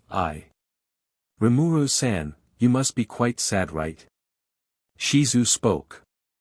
Obviously, you were the first fellow Japanese I met in this life. I said. And my fated one. Haha, then I am really sorry for leaving you forever. Rimuru, can I ask for a favor? Asked Shizue-san. Yes. I don't want to die in this world, eat me Rimuru, I loathe this world for what it has given me and not given me. I don't want to be a part of this world. Shizue-san requested. Which was quite understandable. For her, this world only gave her hurt and wounds, nothing more. Alright Shizue-san. Can I trust you with my students? They are in Ingracia, just go to the Free Guild headquarters and tell the Grandmaster that I set you, he will know. Can you do these for me Rimuru? Please. Said Shizue as I sensed her life starting to fade away. I didn't say anything but enlarged my body to cover hers. Thank you, she whispered as Shizue Izawa forever left this world, into a happy one that I hope she likes. After eating her, I saw all the memories of her. Her experiences in the castle of Leon Cromwell, the one who summoned her on this world. I swear I will give you the same pain that she felt. I promised in my mind. Next was the memories of the children which were her students. And then about her relationship with him. It seems that during one of her missions, he saved her and offered her to live in his castle. In exchange for working as his subordinate, Baal would make Ifrit obey her. But he warned that she might not live for that long regardless, just because for the past decade she was suppressing the spirit which damaged her magical network. He gave her a choice, to fully assimilate Ifrit's power and live eternally as a half-spirit or use him as a magical source where he won't be as aggressive as before, but die in a fixed time. She chose the later. She decided that doing living for eternity was not what she wanted to die, but had regrets that she wanted to clear before her death. The face of seriousness she had in that time was the same I saw in the crystal ball. Which made me realize what the true scene was. She had so many resolves in her, to save those children, to ask Cromwell, why, and finally to experience true love. But when she found me, she felt like I could fulfill them. That's why she entrusted me with those promises. Shizue-san, I promise that I will definitely help those children have a bright future as you wanted. Third POV. In the castle of Dodinia. My lord, an incident has occurred in Jura Forest. Adrigal entered an office where Bale was reviewing the reports of the Empire with Medusa by his side. What is it? An army of 500,000 orcs have been spotted marching towards the center of the Jura forest. As you said, we have put shadow demons to spy on those Harlequin group. Adrigal reported. So the plot has reached this much. Thought Bale. Very good Adrigal, keep observing them, don't reveal yourself for now. Let the inhabitants do whatever they do. Bale ordered as he smiled to himself. But Lord Bale, please enlighten this insignificant subordinate of yours, why we are doing this. Adrigal asked as she knelt on the ground. You don't have to kneel every time you ask something you genuinely don't know, Adrigal. Stand up. Bale looked at Adrigal as she stood up, a look of confusion clear on her eyes. It's simple really. This world is too small for us. With 500 years already passed, the day won't be far when I will become bored of what this world can offer. Bale said as he leaned back on his chair. Then, my lord, what do you plan to solve this problem? Medusa asked. It's simple, the same way we came here, we will travel to other worlds, and spread our world domination there also. Bale answered as a small glint appeared on his eyes for a second. The sign of greed and pridefulness clear on those eyes. A marvelous plan, my lord. Even with the brain personally crafted by the supreme beings, I was unable to understand your wisdom and farsightedness. Bowed Medusa in reverence. Thanks, Medusa. Initially I planned to station one of you guardians here to guard against any threats, but I have already seen a better alternative. Bale hinted. That slime. Gasped Medusa as a sudden realization hit her. Exactly, although he is a race which can be considered to be the lowest of the monster race, but this quirk will be his greatest asset. Enemies will be tricked into underestimating him, giving him an edge over them. Not to mention, he is someone who is tied to the fate of this world. Tied to the fate? Adrigal uttered. Someone who is fated to rule this world as its deity, and I plan on using his fate to my advantage. Bale smiled. But my lord, what if he betrays us? Adrigal cautioned. Do you not trust me, Adrigal? No, my lord, if a day came when I did, then I swear on my life that I will kill myself. It's fine, Adrigal. There won't ever come a day like that. Just trust your lord. Chapter 52, CHP 51, A Dryad. Rimuru POV. So what do you say to working under me until this crisis has been solved? After that you guys are free to choose what to do. I asked as I sat in my slime form, before 5 orcs. It has been a few days since Shizu-san died. A few things has happened in between. Other than the village now rapidly transforming into a small city, we had an encounter with a group of these orcs. Initially they mistook me for someone else, but after a short battle and one of the 2 girls in the group who looked like a typical Ojusama, persuading the rest, all was well. We then found out that their village of 500 had been destroyed completely by the orcs, only they were the sole survivors of this massacre. I, as the head this group and of whatever is left of my clan, accept your offer. I am ready to serve under you. The red-haired orc said as he knelt before me, followed by the rest. All right. It's good that you guys accepted my offer. Anyways, it's too annoying to call you without names, so I will be naming you now. Wait, Rimuru-sama. Please consider this carefully, naming us could have serious consequences for you. The red-haired guy said. Don't worry, I have done this before. I reassured. Then, we will gladly accept you kindness. They bowed as I started naming them. And you will be named, Ara. What is happening? As I completed the naming, a sudden darkness hit me, sending me into sleep mode once again for the second time. MHN, huh? Where am I? I groggily woke up and started to see the surroundings when I found something heavy and soft on top of me. Looking up, I saw one of the most beautiful and bountiful valley I had ever seen. Those curves, that largeness, as if I could complete disappear in it. Rimuru-sama. Are you awake? My admiring was interrupted by Rigard, who stormed inside the house I was in, flexing his muscles. Yes, Rigard, I am awake. Rimuru-sama, do you recognize me? The woman on whom I had been sitting this whole time asked. As I looked through her valley on her face, I noticed the resemblance it had with that other orange girl holding a giant mace. How did that fierce girl transform into this beauty? And why is she so human-like? Report, this is due to them having evolved into a rare subspecies called Kijin. During the evolution process they took your desire to have human features and added on themselves. So my desire affected them on taking more human features. Yes. Rimuru-sama, I hope you are well. A sweet voice echoed from the entrance on the house as a pink-haired lady walked in, followed by 4 males. All of them had horns on their heads. I recognized them instantly to be Shuna, the Ojo-sama looking girl, Benimaru, the red-haired guys, Sui, the ninja-looking guy, Hakuro, the old one, and Kurobe, the normal-looking guy. It's relieving that this world still has average-looking guys. I cried in slimes as I greeted them. After Benimaru and the rest accepted my proposal, we held a meeting to discuss what was happening in the Jura forest. Just a few hours before, a bunch of lizard men led by a rather stupid lizard man came to our village. They came to propose an alliance where we will be under them. Clearly we refused, but that guy didn't understand our meaning and unnecessarily tried to instigate us. Luckily our prodigy goblin Gobta taught them a lesson, and now we are here. I believe whatever is happening in the forest, it will need every one of us to deal with it, even those lizard men. I started. You are right, Rimuru-dana. Kaijin concurred. I scouted the orcs. They numbered in 500,000, and by their trajectory and the pace they were marching from the river towards north, I believe they will reach the swamps by 2 days.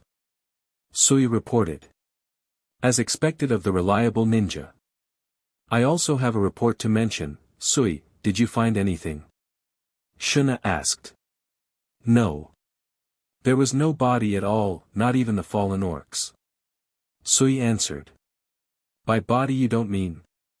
I asked. Yes. I asked Sui to go back to our village, to see whether there were any bodies. But our suspicions were right. Shuna said. An orc lord. Kaijin exclaimed. That legendary unique monster that consumes even their kin's fear. Realization hit me. By consuming, it doesn't mean eating their enemies and their kins, right? Yes, no ordinary orc can command such a large number of orcs. They are chaotic and unlawful by nature.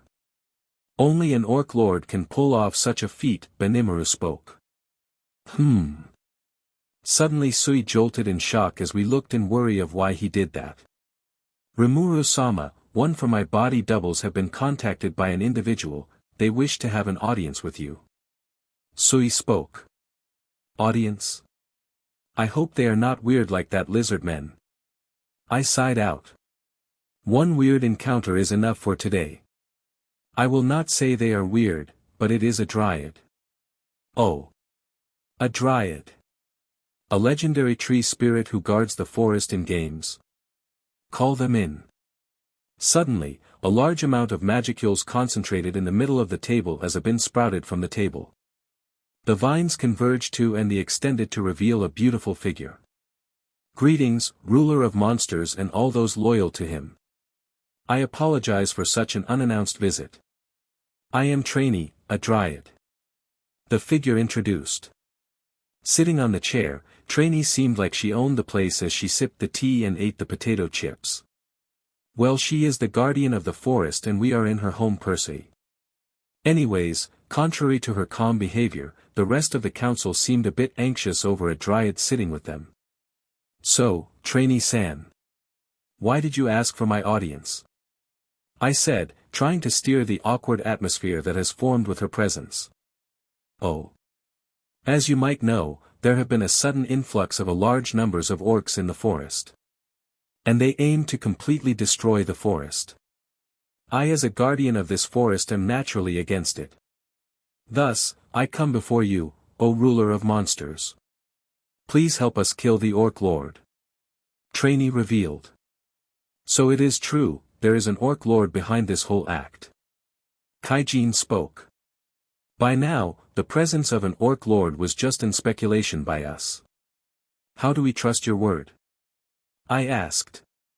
We dryads know everything that goes on inside this forest. That orc lord has a unique skill called starved. It is something like your predator. She really knows everything, huh? Then, our kin. Shuna asked. It is not actually as you might think. You clansmen is safe, we most of them. Trainee said. What do you mean? I found no traces of their bodies. Sui asked. Not even blood or their clothes, right? Trainee smiled. You don't mean? Shocked Sui asked. But, who would help us? Benimaru asked. That unfortunately I don't know, they didn't reveal themselves, but just as the orcs and the orgs started fighting, a massive magic circle formed on the whole village, teleporting everyone within it. Trainee said. A large-scale teleportation. Clearly there is a larger figure behind all this. No random Majin could have done this. Hakuru said. At least they are safe for now, I hope. Benimaru said. A large magic circle of that scale, hey great sage, how much would it take for me to do that? Reporting, calculating the amount of living beings getting transported, with the area of the circle, it can be said that you will die due to magicule exhaustion. That's a rather dark way to put that. But regardless, it can be confirmed that whoever is behind this, he is not weak. So, I once again ask this. Will you, ruler of monsters, help us in this crisis? Trainee asked. Wait a minute, before this, why do you want to drag us into all these? You dryads are the guardians of this forest. Isn't this your responsibility to solve this danger and not push it over to someone else? Benimaru asked. We are dryads, we are connected to the sacred tree and are restricted on where we are allowed to take our main bodies. Our only defense is our brothers the Traians. If those orcs reach the sacred tree and destroy it, we too will die. Trainee said.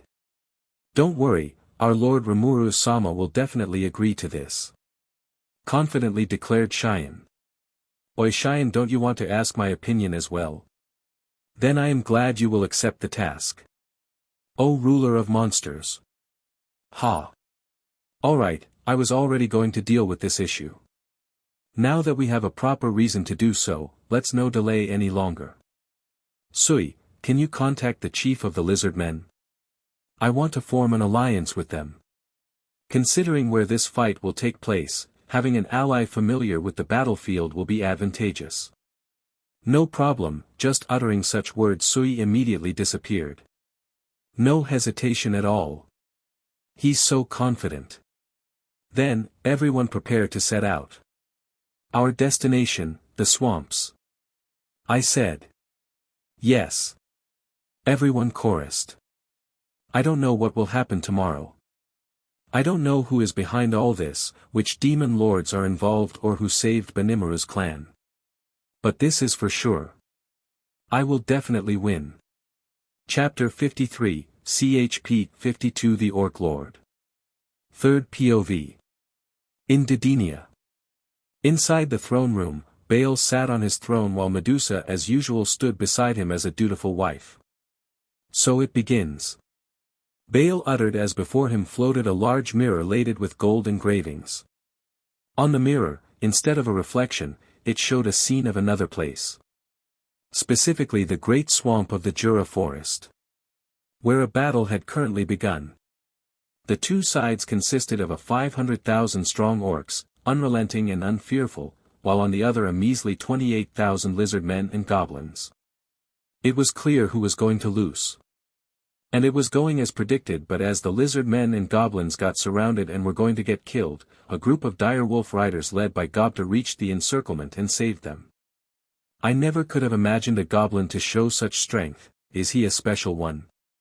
Medusa said as she saw Gobta kill the orc general. I wonder too. This forest is filled with very peculiar and unique beings. There is a slime that has a strength of A+, a group of orgs who after being named by the slime evolved into a rare subspecies called Kijin. And then all the goblins in the village is a hobgoblin, some even have strengths of B+. Bale spoke as he focused on the scene before him. He watched as he saw a red streak travel through the sky and land before the Orc Lord. The dust created by the explosion of whoever landed cleared to reveal a Magian in aristocratic attire with a plague doctor mask. The Magian attacked the lizard men and injured Gabaru's squad. As the Magian prepared to launch another attack, it was stopped by a blue-haired young androgynous figure. "HM. Lord Bale, is this?" Medusa asked. "Yes, Rimuru Tempest. The slime I told you about. He is the one who ate Veldora and was proclaimed Veldora's sworn brother." Bale said as he smiled. "Isn't calling a slime a brother of a true dragon like you a bit pretentious? The audacity to categorize them with you is pure disrespectful." Medusa fumed. By common sense the two beings were very different, like the heaven and earth. The gap was so large that it couldn't be imagined. For a true dragon, a single sigh was enough to completely eradicate the slime race. To Medusa, Rimuru and Veldora becoming sworn brothers was very disrespectful for her lords who himself was a true dragon. She considered the other true dragons to be her lord's relatives, after she got to know the evolution process of this world. She even came to like the company of Velzard who always comes to Dedinia with Guy occasionally. But this Veldora was very stupid in her opinion. And by the stories of Velzard, his sister, it was true. "It's fine Medusa, besides, it's just a statement, they are really not related by blood." Bale said. "Well, in the future he will be the strongest true dragon/demonic slime. But only if I had not come here. Now I will be the only strongest." Bale thought. "Still, my lord." Medusa. Before Medusa could continue, Bale spoke in a calm tone while side-eyeing her. Although his tone was calm, Medusa felt a cold chill hearing her name being called out like that. "I am sorry my lord." She immediately bowed and apologized. **** Please try to rein your disdain for the other races. You can already see this here. Bale pointed towards the mirror, showing the view of the battle. How that slime clearly defeated the Orc Lord. But I too can do that, in fact any one of the Guardians could have easily killed the Orc Lord. Medusa pouted. "It's not about if you guys can do it, it's about who did it. Can you say the same if you were a snake?" Bale asked as he smiled a bit. Medusa struggled to answer back as she knew there was no answer for that. As a Gorgon, if it was the evolutionary steps followed by this world, she first should have to be a snake as her base race. She could confidently say that she would be the strongest compared to all snakes, but that doesn't mean she was strong enough to kill the Orc Lord. She's thinking quite a lot. Obviously she wouldn't be a simple snake, but who said she could kill the Orc Lord then? She could level up and then become strong enough to one-hit kill it. Well, that's how I did in my early game phase in Yggdrasil. Bale thought. There was no real answer to his question, because the question itself was not correct. Who told her to kill the Orc Lord only in her weak phase? She could stall and become strong then kill it. It was just a joke Bale said to see how Medusa would react to. And it was as he expected. Medusa with a high IQ was coming up with thousands of explanations, scenarios and examples to answer Bale's question. Forget it. What I meant to say is. The same slime you considered to be weak killed the Orc Lord. So it can be said that the slime is not simple. It has potential, a large one, to become very strong. Maybe even be the same as the Guardians. It all depends on him. So don't underestimate anyone, without any concrete information. Even if you think you know everything about your enemy, maintain a layer of cautiousness. Bale advised as he saw the end of the battle, with the lizard men, Kijins and orcs along with Rimuru and the goblins enter the home of the lizard men, probably to discuss the aftermath. Where Rimuru will become the chancellor of the Jura Federation. Turning the mirror off, Bale activated his Demon Lord ring, given by Guy to communicate between Demon Lords. "Hey, Milim." Bale asked into the ring. "Hello Uncle Bale," came an enthusiastic reply. "How many times have I got to tell you not to call me that?" Bale's sweat dropped at the reply. At first he was alright with the uncle thing, but it got annoying very quickly. No one likes to be called an uncle when they are only 500 years young. Not to mention the speaker is 2000 years old herself. "That too, Gabriel." "Sorry. But you are my uncle. You are the same as my father, right?"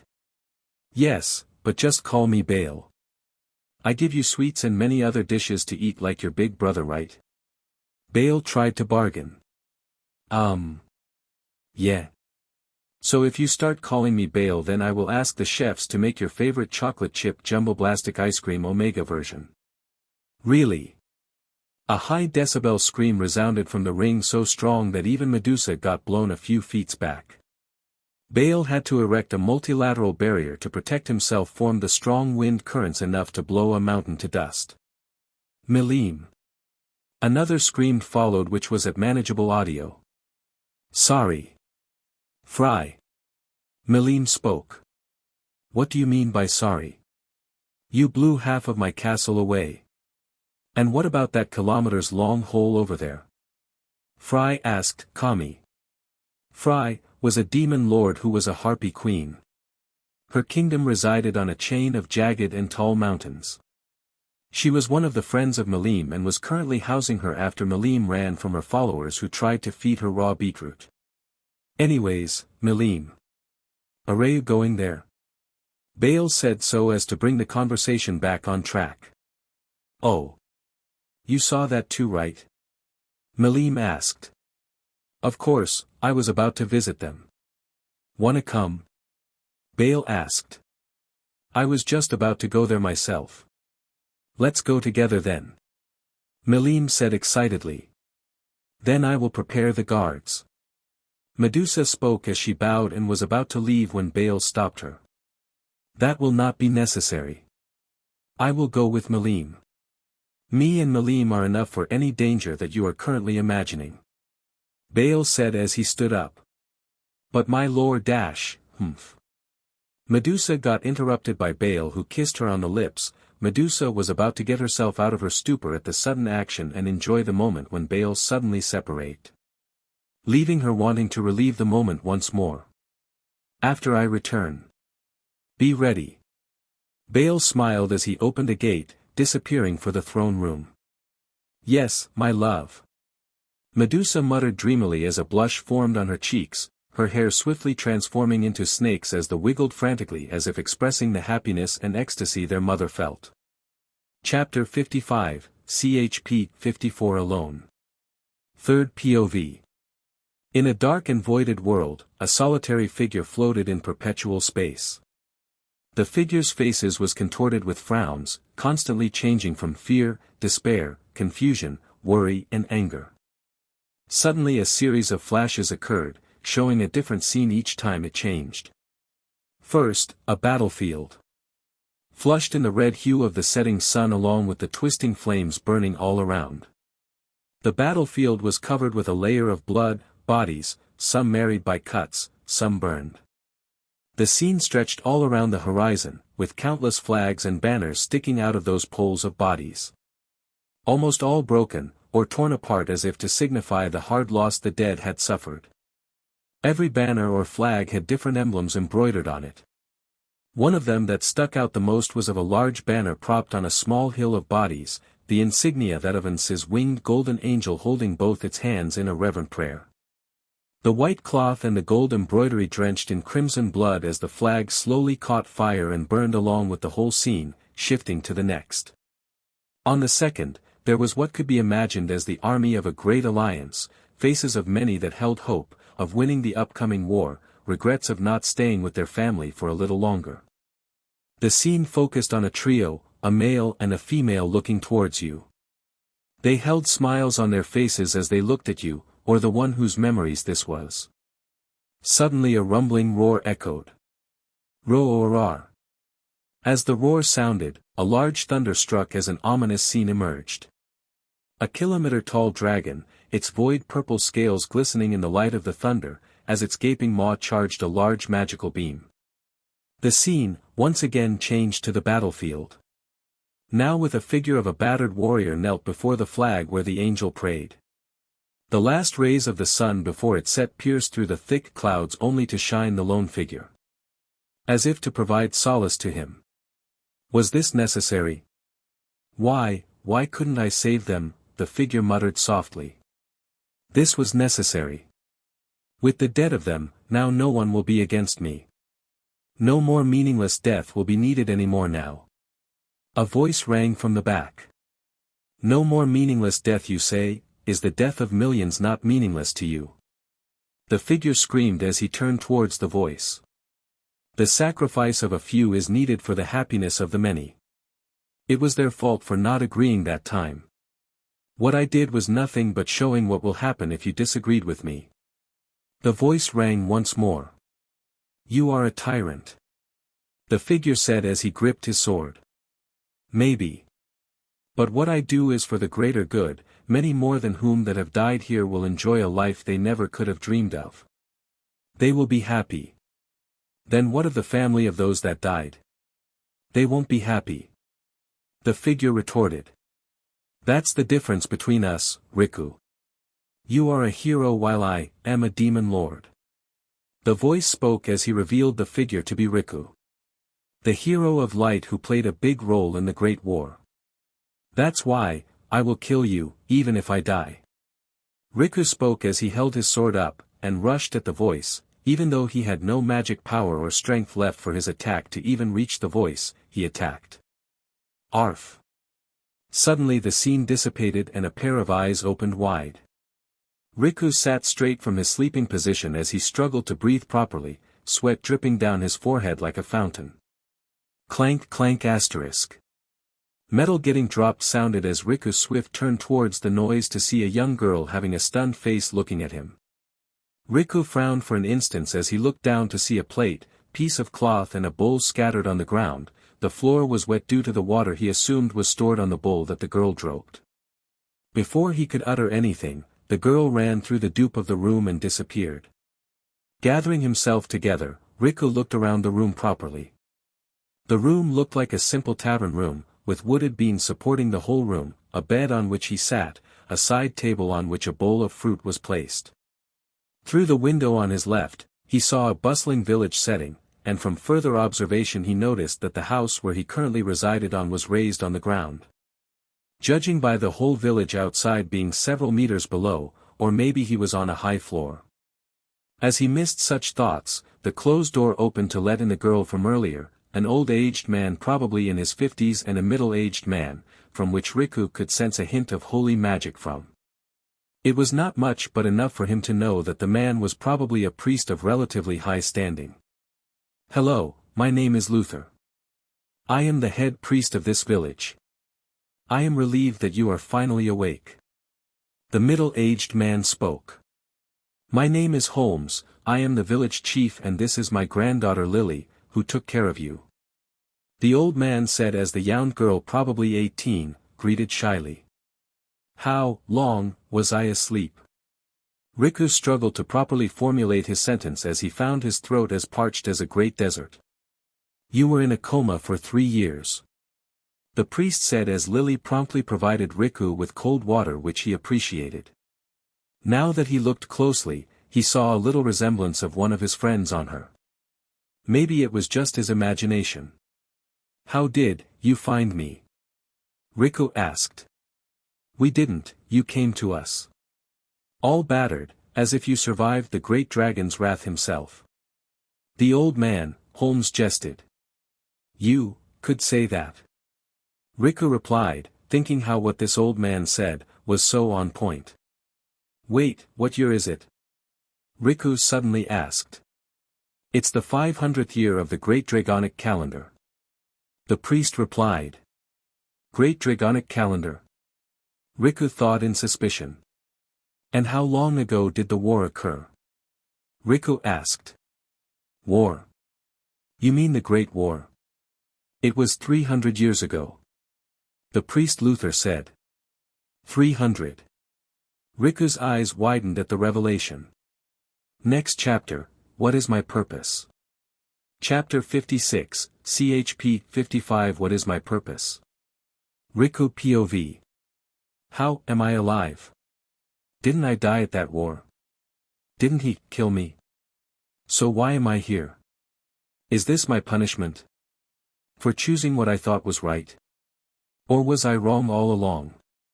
Such thoughts ran in my head as I struggled to reach the correct answer. Every time I think the answer was near, it just turned into another question. Young man, can we know your name? The old man, Holmes' words broke me out of my thoughts as I contemplated on whether to give them me real name, and then. Lloyd, my name is Lloyd. I had decided, I gave them an alias. Using my true name might raise some suspicions or even alert some people I don't want to meet yet. Sir, where is my armor? I then asked as I just noticed me being covered in bandages on my torso, as I had a pant on me. Oh it's in the other room next to this. The armor made the room quite unpleasant so we shifted it there, and it was a real struggle you know. That breastplate took 7 of the strongest men to even lift it up. Holmes said as he gave me a questioning look. You might be wondering how I could wear it. I asked as they nodded. It's enchanted by my friend. Only I ordered the one I give permission to is allowed to freely wear it. If anyone had tried to wear it without my permission, then the armor would simply shrink rapidly until they died. I stated as I could see the cold sweat dripping on their heads. Well, it's good that none did try. Anyways, Lily will be taking care of you. I have some things I need to attend, so is Father Luther too, right? Holmes said. Yes.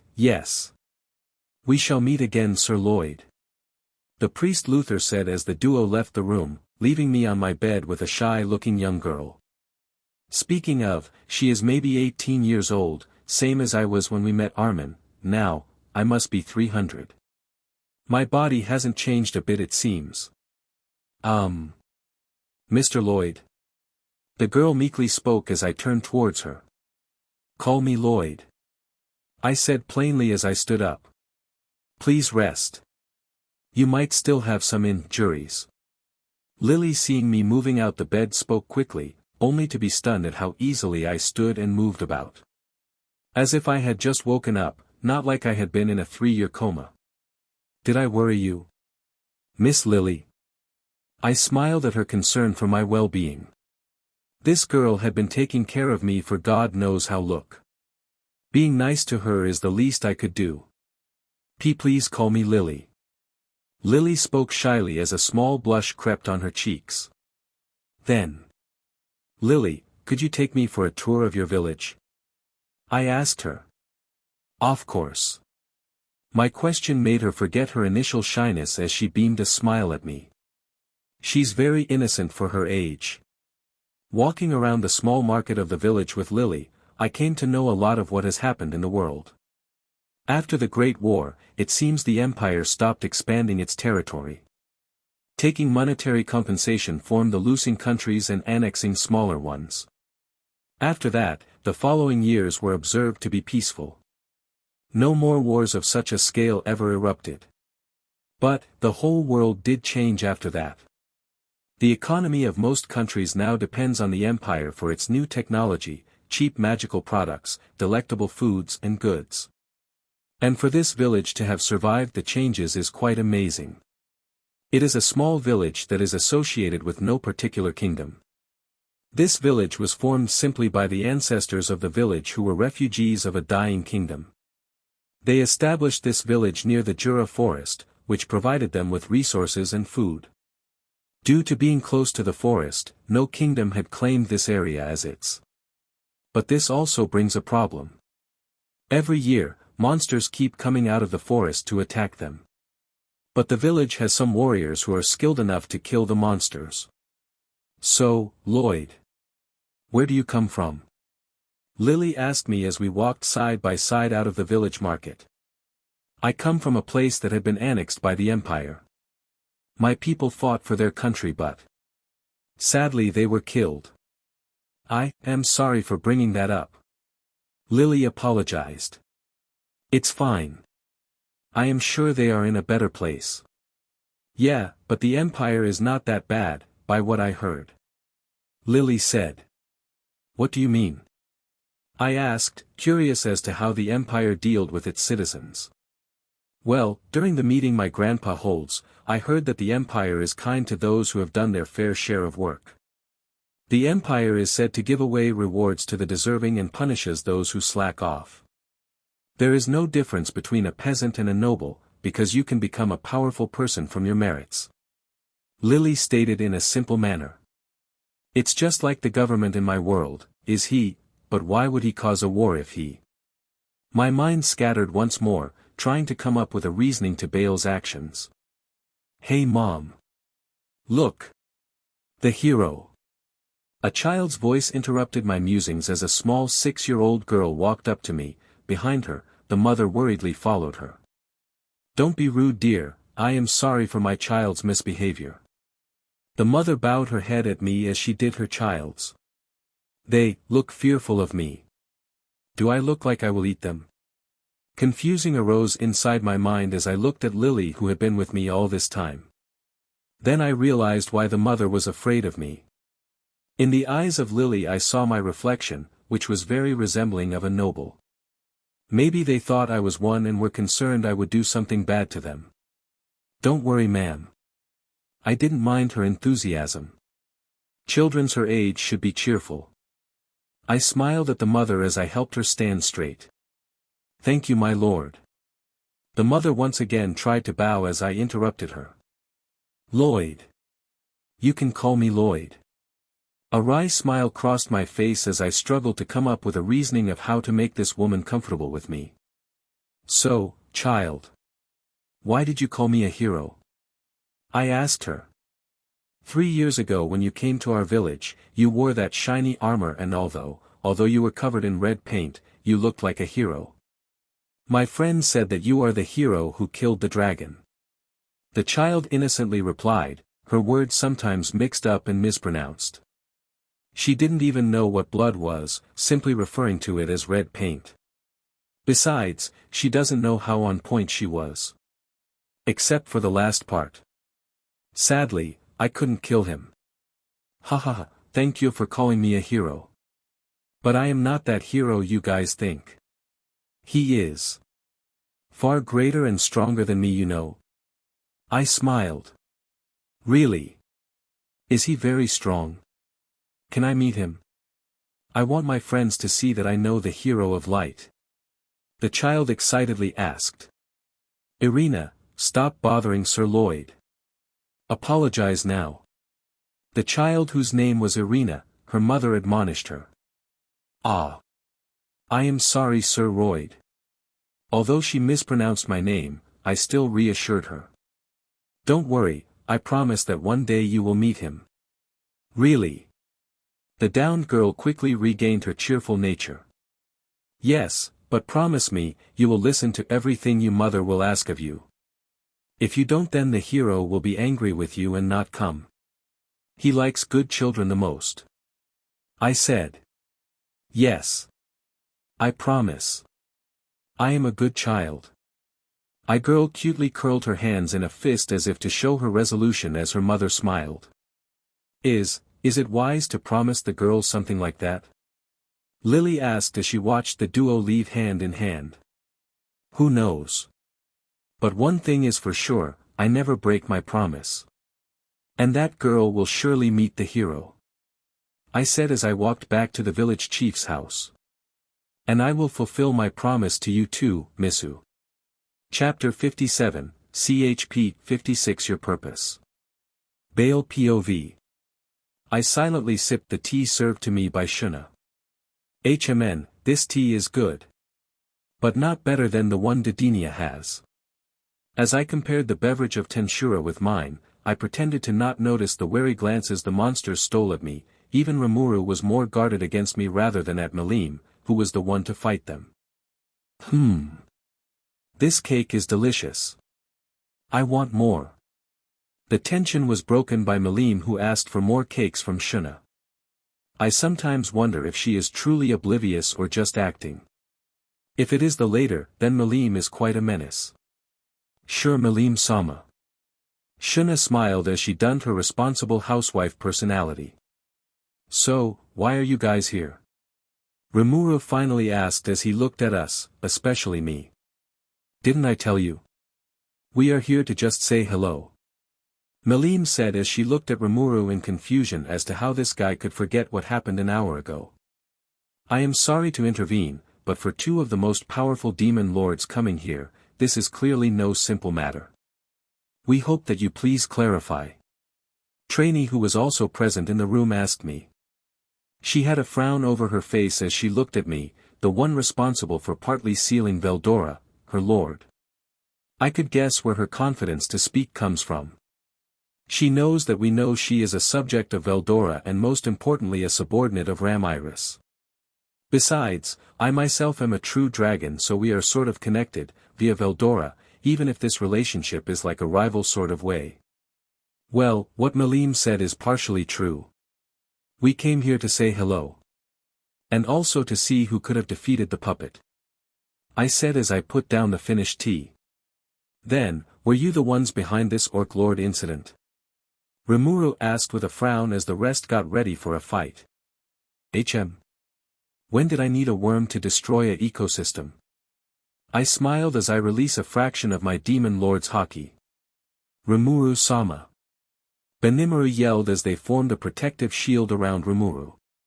Cold sweat forming on their faces as I saw their legs trembling, as if they could collapse any second. Those goblins outside have fainted, good. Then time for you guys. I said as I increased the haki a little bit more, causing the top power of Tempest to fall too. Except for Rimuru, me and Malim, everyone present in Tempest had fainted. I did a two-way haki release so that I didn't harm the weaker monsters with the strong haki influx, just using the bare minimum to put them to sleep. After asking Gabriel to erect a barrier around Tempest, I approached Rimuru who stepped back a little. Malim. Yes. Medusa told me that she prepared some special desserts for you today. I coaxed her. Oh. Ahem, Rimuru. I have some important business to attend, so I will see you next time. See ya. Malim yelled as she zoomed past the window as Gabriel hastily opened a hole in the barrier to let her out. Now then, you wanted to know my real reason for coming here, right? I said as my eyes glowed. Yeah, scared, Rimuru affirmed. What do you know about me? I asked. You are Baal, a demon lord. The emperor of the Empire of Orion and the one responsible for the deaths of millions. Rimuru answered. You did your homework. Anyways, you definitely asked your skill about me, right? I smiled. You. Stunned, Rimuru uttered. Rimuru was damn sure that no one knows about Great Sage. Rimuru Tempest, a reincarnated soul who was lucky enough to encounter Veldora and become his sworn brother.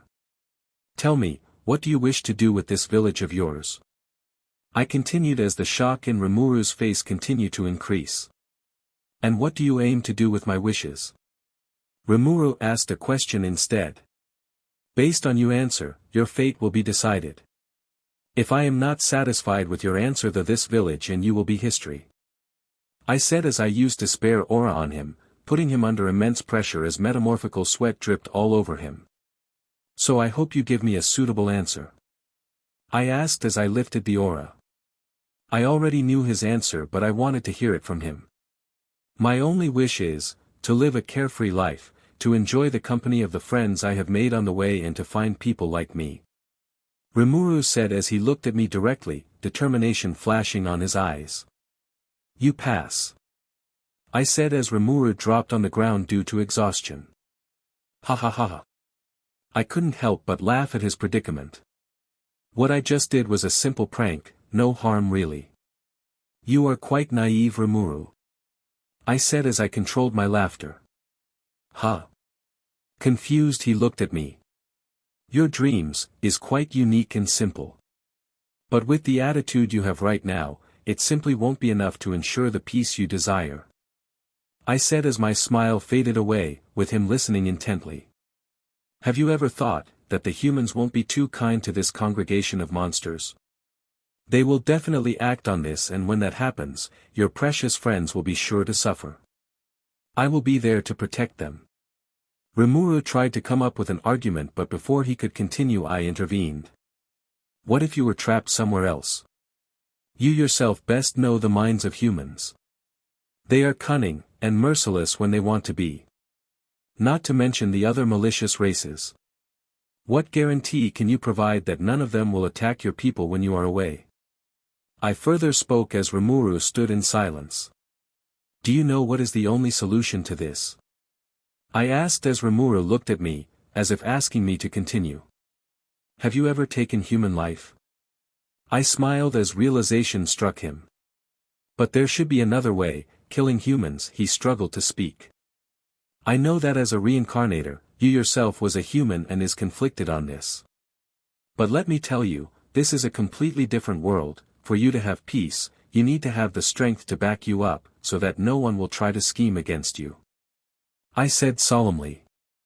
Then, how do I gain the strength? He asked. You have to become a demon lord. Ask your great sage, it will know how. As I spoke, Rimuru, who initially had a resolved expression, quickly showed a face of reluctance and hesitation. What? Afraid of taking a few lives? I asked. But, killing 10,000 humans, Rimuru said as he looked at me. HHMPH, if you are so conflicted on this, then you are free to refrain from this. But rest assured, one day you will surely remember my words. Anyways, I have a request from you. I said. What? The memories of everyone in Tempest will be a little different from when they were awake. They won't ever remember that they were visited by 2 demon lords. Don't let it slip that I visited you. So be mindful that only Malim came, okay? Sure. Unsure of what to say, Rimuru agreed. Alright. Have fun with your small nation. Rest assured, I have no real hostility towards you. If you are able to become Malim's friend and Veldora's brother, then you are my friend too. I smiled as I teleported from the forest to my castle. Chapter 58, CHP 57. Let's enjoy the show. My lord. Greeted Medusa as I exited the gate. Where is Malim? I asked as I walked towards the throne. Lady Malim is currently in the cafeteria enjoying her chocolate chip Jumbo Blastic Omega ice cream. Medusa replied with a small smile. Medusa and the other female guardians had embraced Malim's and mine relationship as a sort of uncle and niece quite well. They even treat her as a little sister of theirs, especially Medusa. That's good. How is the project going? I asked as I opened a panel with the help of the Throne of Dragons, viewing the project site. It is going well for now, my lord. The initial testing has gone well. And we will move on to building the project soon. The only limit we have is the resources needed to build it. The star ore is very expensive to gather and will require a few years until we have a substantial amount. Medusa reported. As I initially planned, I want to visit other universes outside of Tensura's, and after the evolution, Gabriel's evolution into a Monas made her able to compute the requirements for this ambition of mine to come true.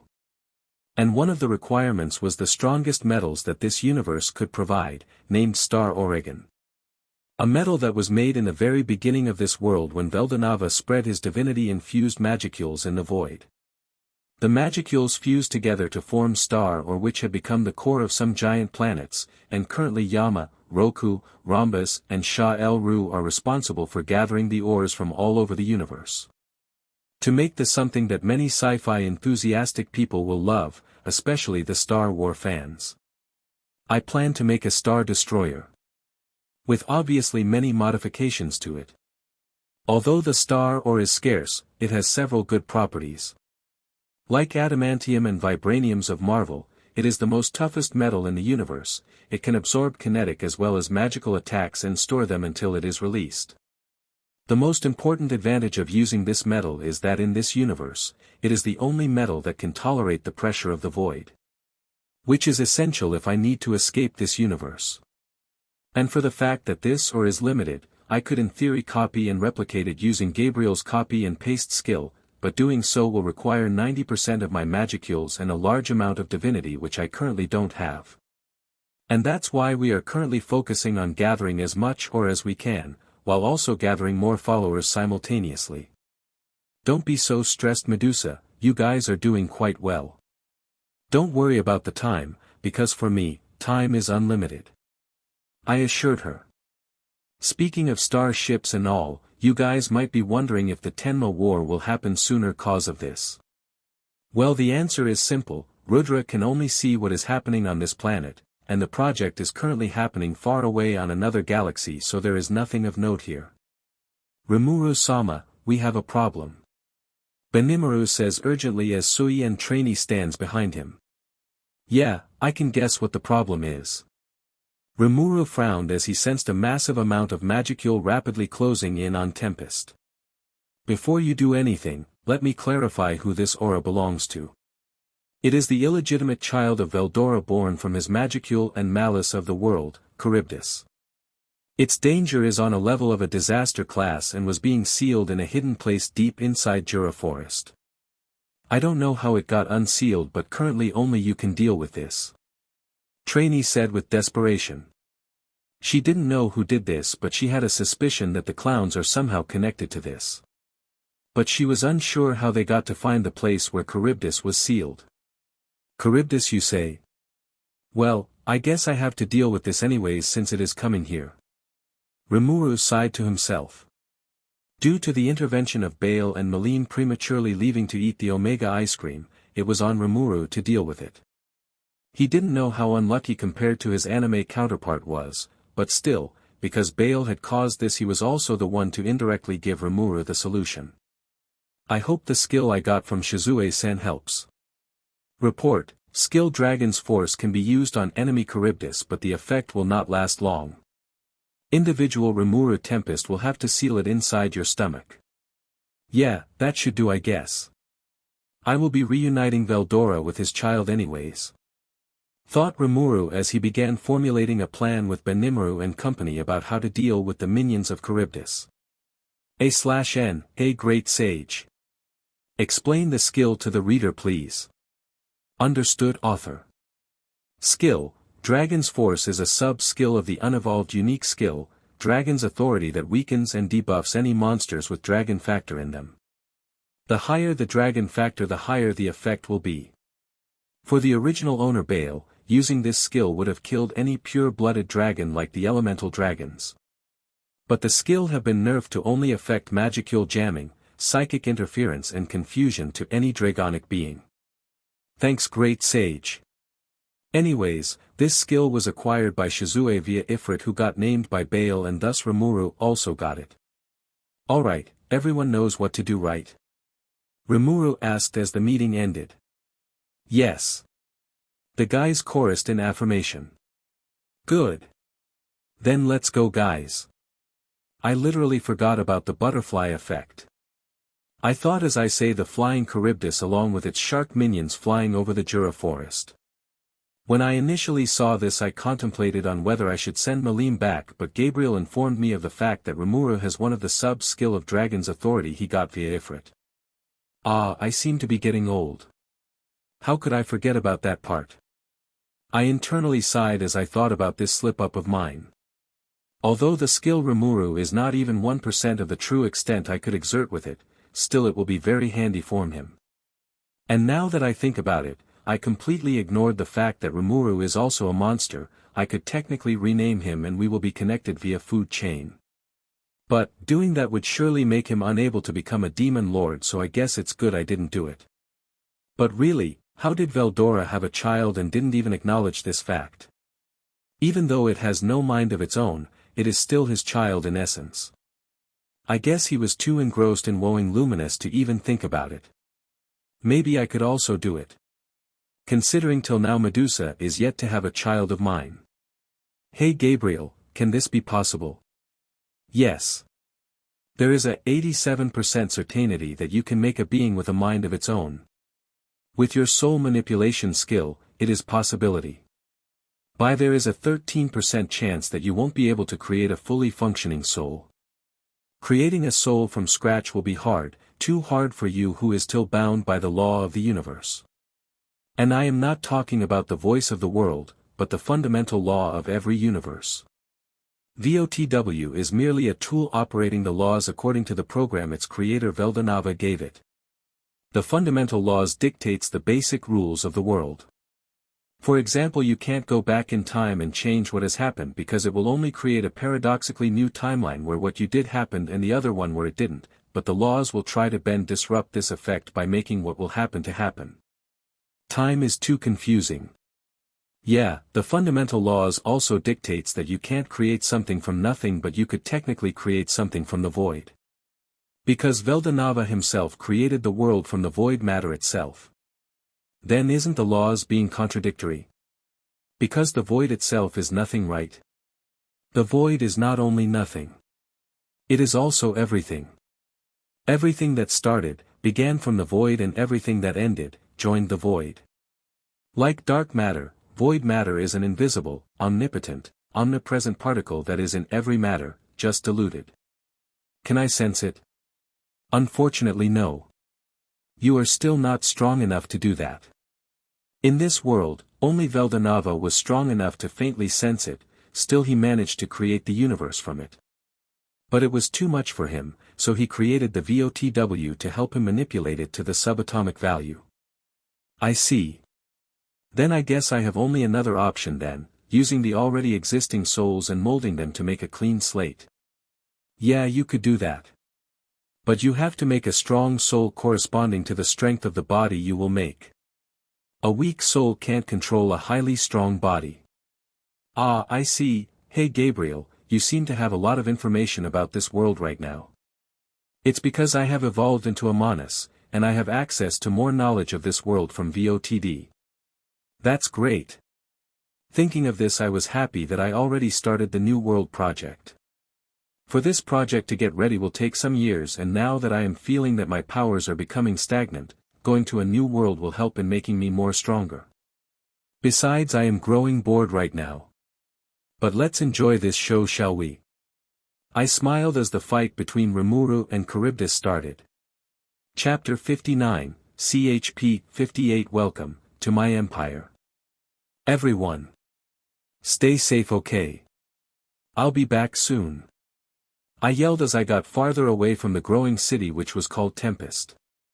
In comparison to the old horses, Ranga was very fast. He was speeding so fast that only a blur would pass by and you wouldn't see a thing. It has been a few weeks after the Charybdis incident and a lot of things happened. First off, the perpetrators of Charybdis were the same group of clowns who caused the orc incident. And Phobio, a beast keeper of Eurasania, was the one who was inside Charybdis. I need to thank Bale for that skill, it really helped. Right after I ate Charybdis and saved him, Carrion arrived and gave me a proposal of trade. Which I couldn't disagree. They grew a variety of fruits, especially grapes that could be used to make the finest wines. All was going well until I had a dream. Of Shizue-san and those children. It was then I decided that it was time to see them, and so here we are passing the border of Jura Forest and entering the Oran Empire. At first I had no idea how big Bale's empire was, but after seeing the map provided by Fuse I had to stop myself from screaming in shock. That guy had almost half the world under his rule. And he's a demon lord. An emperor, a demon lord, a true dragon. And also a god by what I am seeing from the civilians. They seem to refer to him as the Dragon Overlord. Watching the city I entered, it felt like I had been transferred to the Industrial Revolution era, but with no smokes, lesser machinery and more magical than what it could ever be. The street was paved, street lights that emitted a dim blue glow stood on either sides, the buildings were at least 3-storied and there were shops opened on the ground floor, gadgets, small mechanical machines working all over. The people looks quite happy. The guards wore what seemed to be traditional fantasy knight armor, but they had a bunch of runes etched on them. Speaking of, this city, which was a border city, had many runes and magic formations on its ley lines, and I also sensed a thin layer of barrier over this city when I entered. What does it means?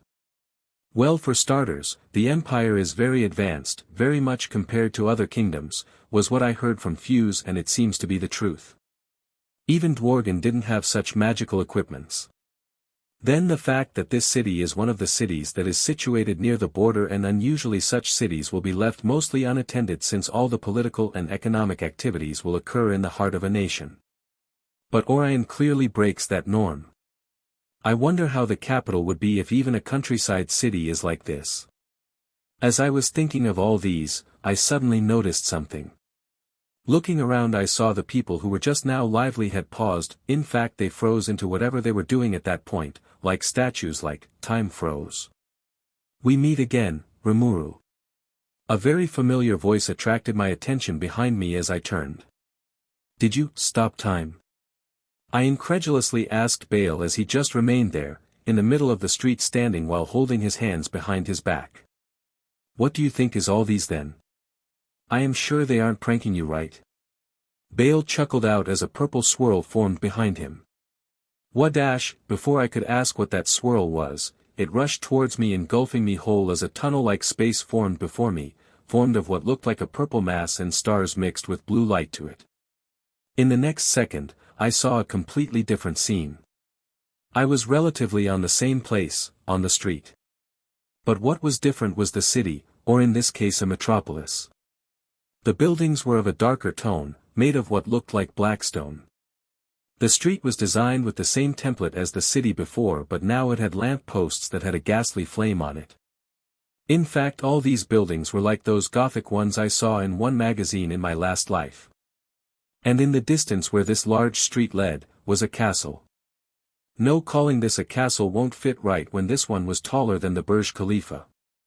/n Let's just assume the Burj Khalifa was present when he died. Impressive, isn't it? Bale's voice once again sounded behind me as I saw him stand beside me in my peripheral vision. "Why, yeah, it is," I said as I was still looking at the castle/Tower of Babel. "Wait, where quite are we?" I asked, as in have never heard of such a city from Fuse before, and he would know of such a city, being a merchant who went to different cities. Such a place won't just be ignored by anyone by the scale at which this city stretched, and also the different species of beings I sensed all around. One thing to note is that I am unable to even sense what was near that tower, not to mention what was inside it. "Welcome, Rimuru Tempest, to my empire. Orion. We are in its heart, or basically where the whole empire started, in Didenia." "Wait. Didenia?" I thought in shock as I remembered it from somewhere in my memory. Report: Didenia is the city situated at the continent of Deathlands renamed as Draconia. I remember now. But, how did he teleport us so far away? Chuckles *, I see you are speaking to your unique skill. Anyways, don't be so surprised. In fact, let me tell you why I brought you here. Bale said as he walked towards the tower. "What do you mean?" I asked as I caught up with him. "Well, for starters, you were in my empire, so I had to meet you.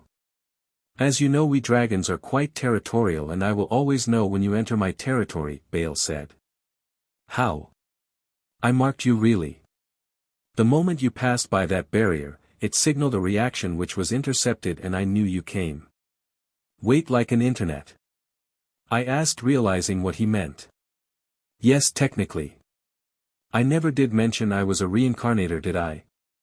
Well, you can call me one, but I come from a completely different world than yours." Bale explained. "How is Earth there?" "In biological terms, very sick. It has been infested by cancer cells that have already eaten its inside out, its lungs or atmosphere has been filled with smoke and has started failing, like all its other organs. The air is corrosive to the point you are required to wear a mask, sunlight no longer passes through the smoke-thick sky, and the stars also no longer visible.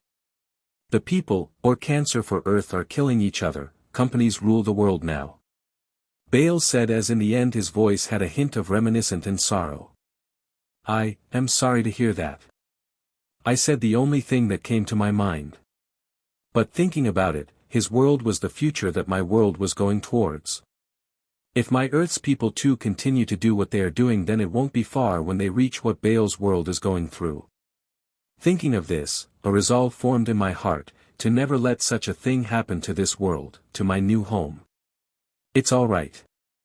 I never did have much feelings for that world. Maybe because I was born in an era where emotions didn't matter, only money and status did. But I want to make this world an utopia, where the people will be happy. Baal said. Hearing him, I thought back to the moment where the people in that city were smiling, going about their life, carefree and free of any worries. And for that to come true, I need you, Rimuru Tempest. I need you to become a representative of mine in this world. Rimuru. Do you accept? To become my representative in ruling this empire? Baal smiled. But, we haven't even known each other for long yet, how do you know that I won't betray you? I muttered out loud, confused as to why he would put such a large trust on me. Didn't I say it before? We are not so different, but what you lack is strength. So I won't force you to make your choice. Take time, grow stronger, and then come to me and then tell me what you choose. Baal said as he opened another of those purple swirl. Here, this will lead you near that city where you are going to. Also, you will need to find the Spirit Queen if you want to cure them. Good luck, Rimuru. Shizu-sen told you? I asked. A nod from him was all I needed as I once again passed into the dark purple swirling mass, but voluntarily now, as a forest came to my vision. That dark dystopian but at the same time advanced city no more to be seen. Well, that was surely interesting. I thought as a sigh left me. I only came to meet the children, how did I got entangled with the fate of this world? I thought tiredly as I walked to what I assume was the capital of Ingracia. My lord, you were perfect. Your words truly compelled him into considering your proposal. Only a little push and you might have made him agree. Rhombus' voice echoed as he suddenly appeared behind Baal, who was still standing on the ground where him and Rimuru talked. But what I don't understand is why you didn't do what Rhombus just said now. Medusa also appeared.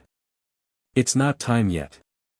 Pretty soon he will become a demon lord and consequently a Walpurgis will be held for it. Then he will know that strength is what he needs if he wants his dreams to come true.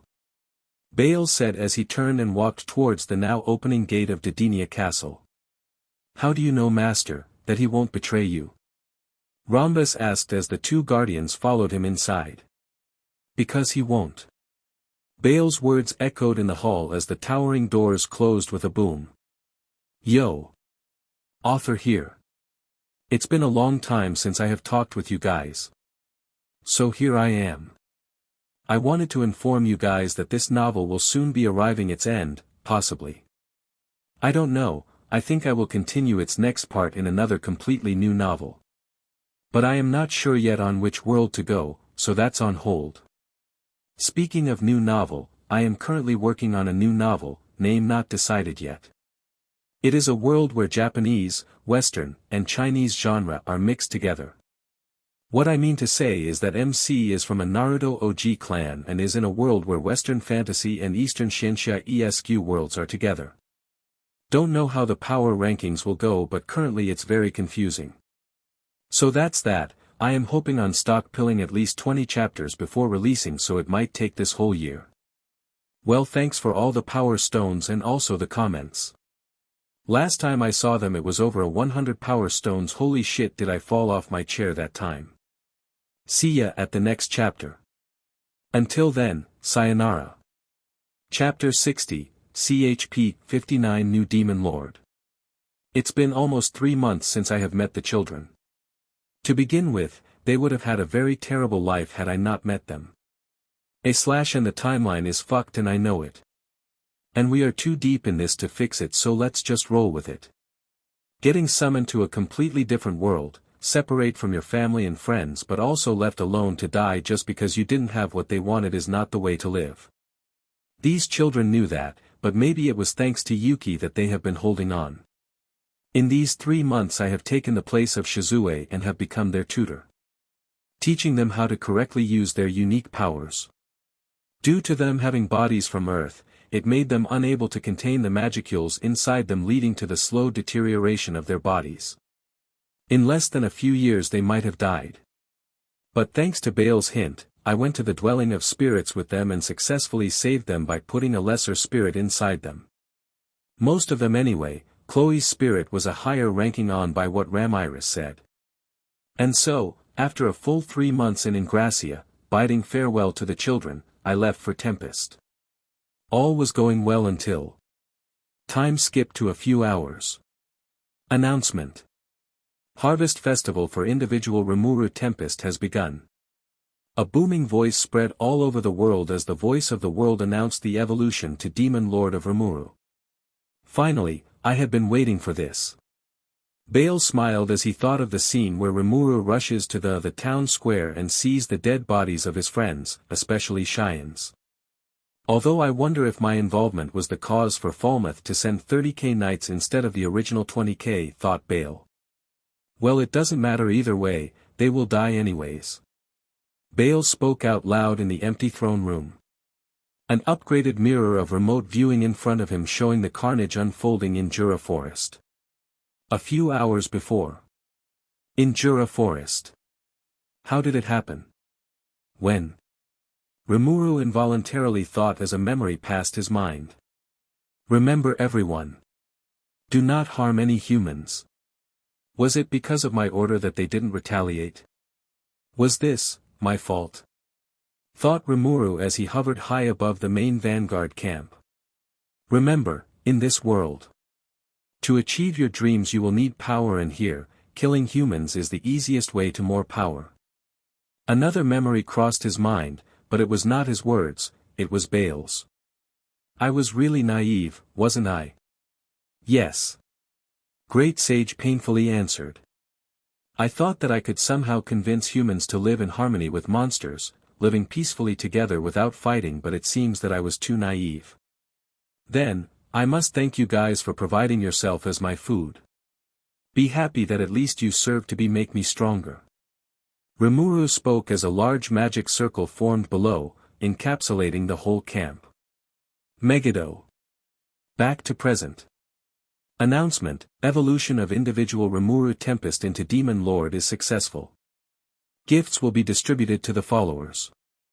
The VOTW announced once again as its voice quickly faded away. Just as the announcement passed, Baal's Demon Lord ring lit up, Guy's voice sounding from it. Yo, come to my castle. Guy just said these words as the transmission cut off. This guy. Baal thought in annoyance at the way Guy just called him, like he was a long-standing friend of his. Which could be considered true. During these 500 years, both had become sort of like best friends, but there was only one person stopping them from becoming total besties, and that was Rudra. Although Baal knew Rudra's condition, Guy didn't, because he didn't actively seek information about Rudra and just stayed in his ice castle with Velzer doing things. Message, Medusa.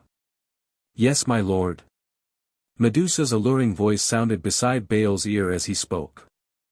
I am going to Guy's place, take care of things here. Understood, my lord. It is correct to assume this is related to the announcement just now. Medusa clarified. Yes. Baal said as the magic cut off. Gate. In the desolate icy continent. On the top of the castle where a large dragon-shaped structure stood, the world's two most powerful and dangerous beings sat side by side talking to each other casually. So, let's get to the point. I know you have had some contact with that slime with Melim, right? Guy said as he kept his sipped cup of tea on the plate. Yes. Baal simply stated as leisurely sipped the red tea served by the primordial maids. He didn't ask how Guy knew, as he knew that for someone like Guy, information was the least of his troubles. What is so special about that slime anyways? A cold voice sounded behind Guy as Velzard appeared behind him. She swiftly positioned herself on the armrest of his chair, sitting in while half-hugging Guy. Well, for starters, he might be the reincarnation of Veldanava or at least his dragon factor, and also the fact that, he will be useful to me. Right, I remember you mentioning it that time. Velzard said as she remembered that time when Bale mentioned about the possibility of Veldanava reincarnating. But it's still hard to believe my brother will be a slime. Velzard spoke incredulously, why would a dragon, the apex of the world, choose to reincarnate as a lowly slime? Well, it doesn't matter if he really is Veldanava or not, if you think that he is useful then I don't mind him joining the council. Guy interrupted Velzard's train of thoughts as he looked at Bale. You can do that. I believe soon Claymanik will initiate a Walpurgis so we don't need to do anything. We might free some space in the Council of the Dead Weights anyway. Bale said. Ha, you're right. Anyways, how is Medusa? Guy asked.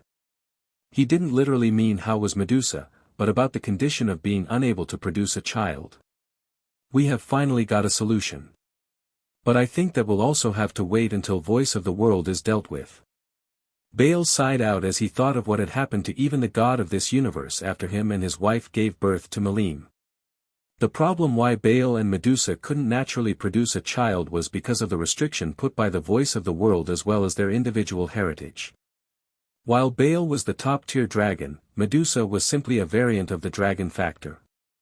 The two sides were worlds apart and conceiving a child while possible would have taken many millennia simply for the genes to match properly.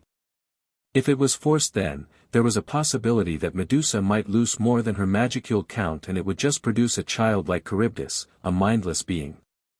And the solution was to elevate Medusa's dragonic status to or almost Bale's, but it was easier said than done, and for that too he would need to control VOTD to achieve the conditions to evolve her into a true dragon.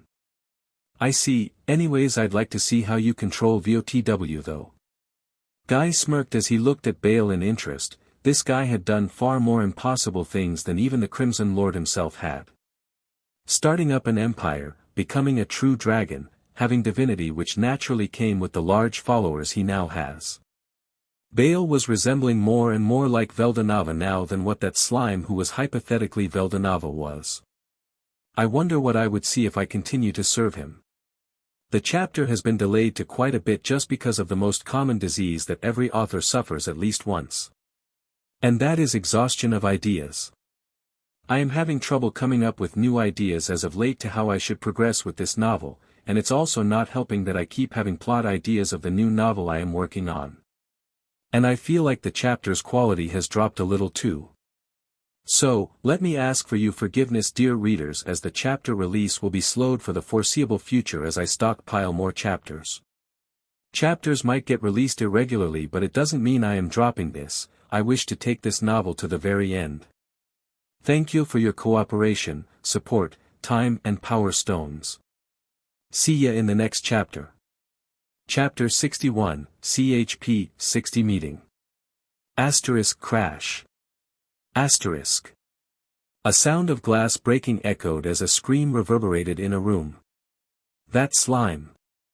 Clayman exclaimed in anger as veins popped all over his face. Chuckles this is the first time I have seen that great Clayman-sama lose his temper. A clown with a winking mask mocked Clayman as he sat leisurely on the couch. Humph. That slime, I will kill that bastard. After all these, and even losing that witch, he is still alive. Clayman spoke as he looked at his hands. And stronger, don't forget that. He's a demon lord now. The clown added as he sees Clayman walk towards the large window. It doesn't matter, demon lord or not. I will call for a Walpurgis. With Malim, under my control, no demon lord is a match for me. Clayman declared as he looked outside the window towards the army of Magians gathered. And what about him? The clown mentioned. Bale won't interfere. I have noticed that Bale would rather enjoy watching everything burn down than do something about it.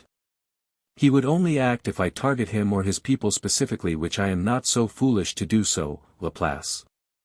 Clayman turned towards Laplace the clown. Chuckles you shouldn't underestimate him. After all he's a true dragon too. And everyone knows true dragons are unpredictable. Laplace advised. It was a fact that the stronger you are, the more strange you behave for the normal people. Take all the demon lords for example, one enjoys attacking humans in such a way that the humans would somehow win although Guy could just go and kill them all. Another have a whole religion formed on her, one sleeps and one is a pesky fly and so on. I won't. Clayman half-heartedly spoke as he turned his back. Sigh asterisk, welp. I gotta go now, President has some tasks for me. Be alert. Laplace said his final words as a smoke bomb exploded and quickly faded away, with Laplace now gone. TCH. Rimuru POV. Tempest City. Goodness Rimuru, you should at least tell me such important things beforehand. I might get a heart attack one day if this continues. Fuse, the guildmaster of Bloomin' Kingdom sighed out. Did I forget to tell you? Well, you already know, right? I joked. Don't joke around. Ha. You are so energetic, it means you have recovered, right? It was a day after the massacre of Falmouth Army, and a meeting was currently being held in Tempest. The members attending were, Gazef Dwargo and the Pegasus Knights Captain, emissary of the Sorcerer's Dynasty Sarion Ellis Grimwald, representative of Bloomin' Fusan, representative of Falmouth Yum, Myron and Gurin, and the Beast Keepers. After I retell my story of how I got reincarnated, met Veldora, ate him and every events that led to this point, the meeting resumed. Sigh it's still hard to believe it. A newly born demon lord and Aslo the storm dragon Veldora on the same area, people might get the wrong idea about this. Ellis spoke. Is that so? I asked. Yes, after all, the last time something similar to this happened, an empire was created on the blood of millions.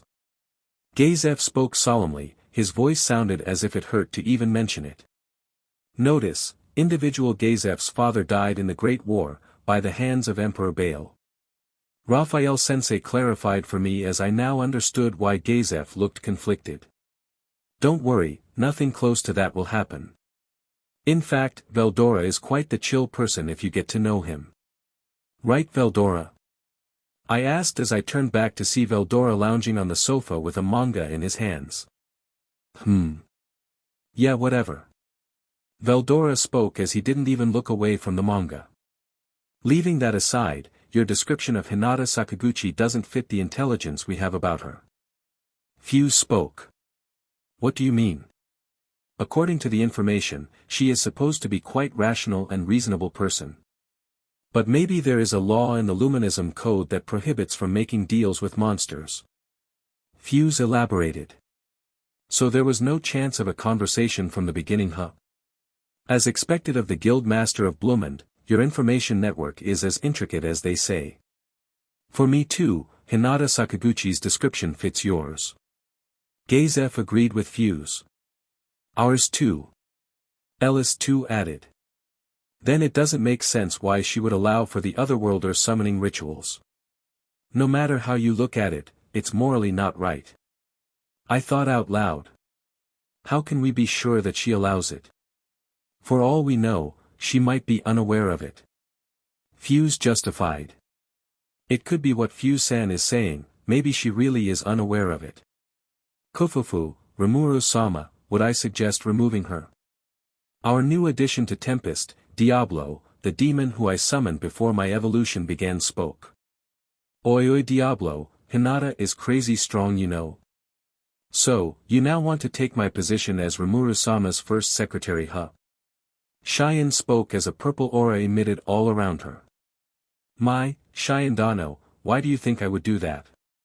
Diablo chuckled as he also started to emit a red aura. Enough. X3. Why are you so shocked, Veldora? I wasn't trying to get involved at all. Veldora stuttered as he dejectedly sat down. Listen, we are not going to actively trying to fight the Western Church. If Hinata doesn't come at us, we won't either. You guys understand? I looked at the three. Hi. Asterisk cough, asterisk back on track, as I was saying. Before I could continue, a fly interrupted us. Ouch. Ramiris? I asked in shock as Ramiris removed herself from the glass and joined us. I have heard it all. Tempest will be destroyed. Ramiris exclaimed urgently. Remura Dano, who is this spirit? Gazef asked, appearing unsure if he should refer to it as a spirit or a fly. She's an acquaintance of mine. Although she doesn't look like it, but she's one of the demon lords. I embarrassedly said. Demon lords huh?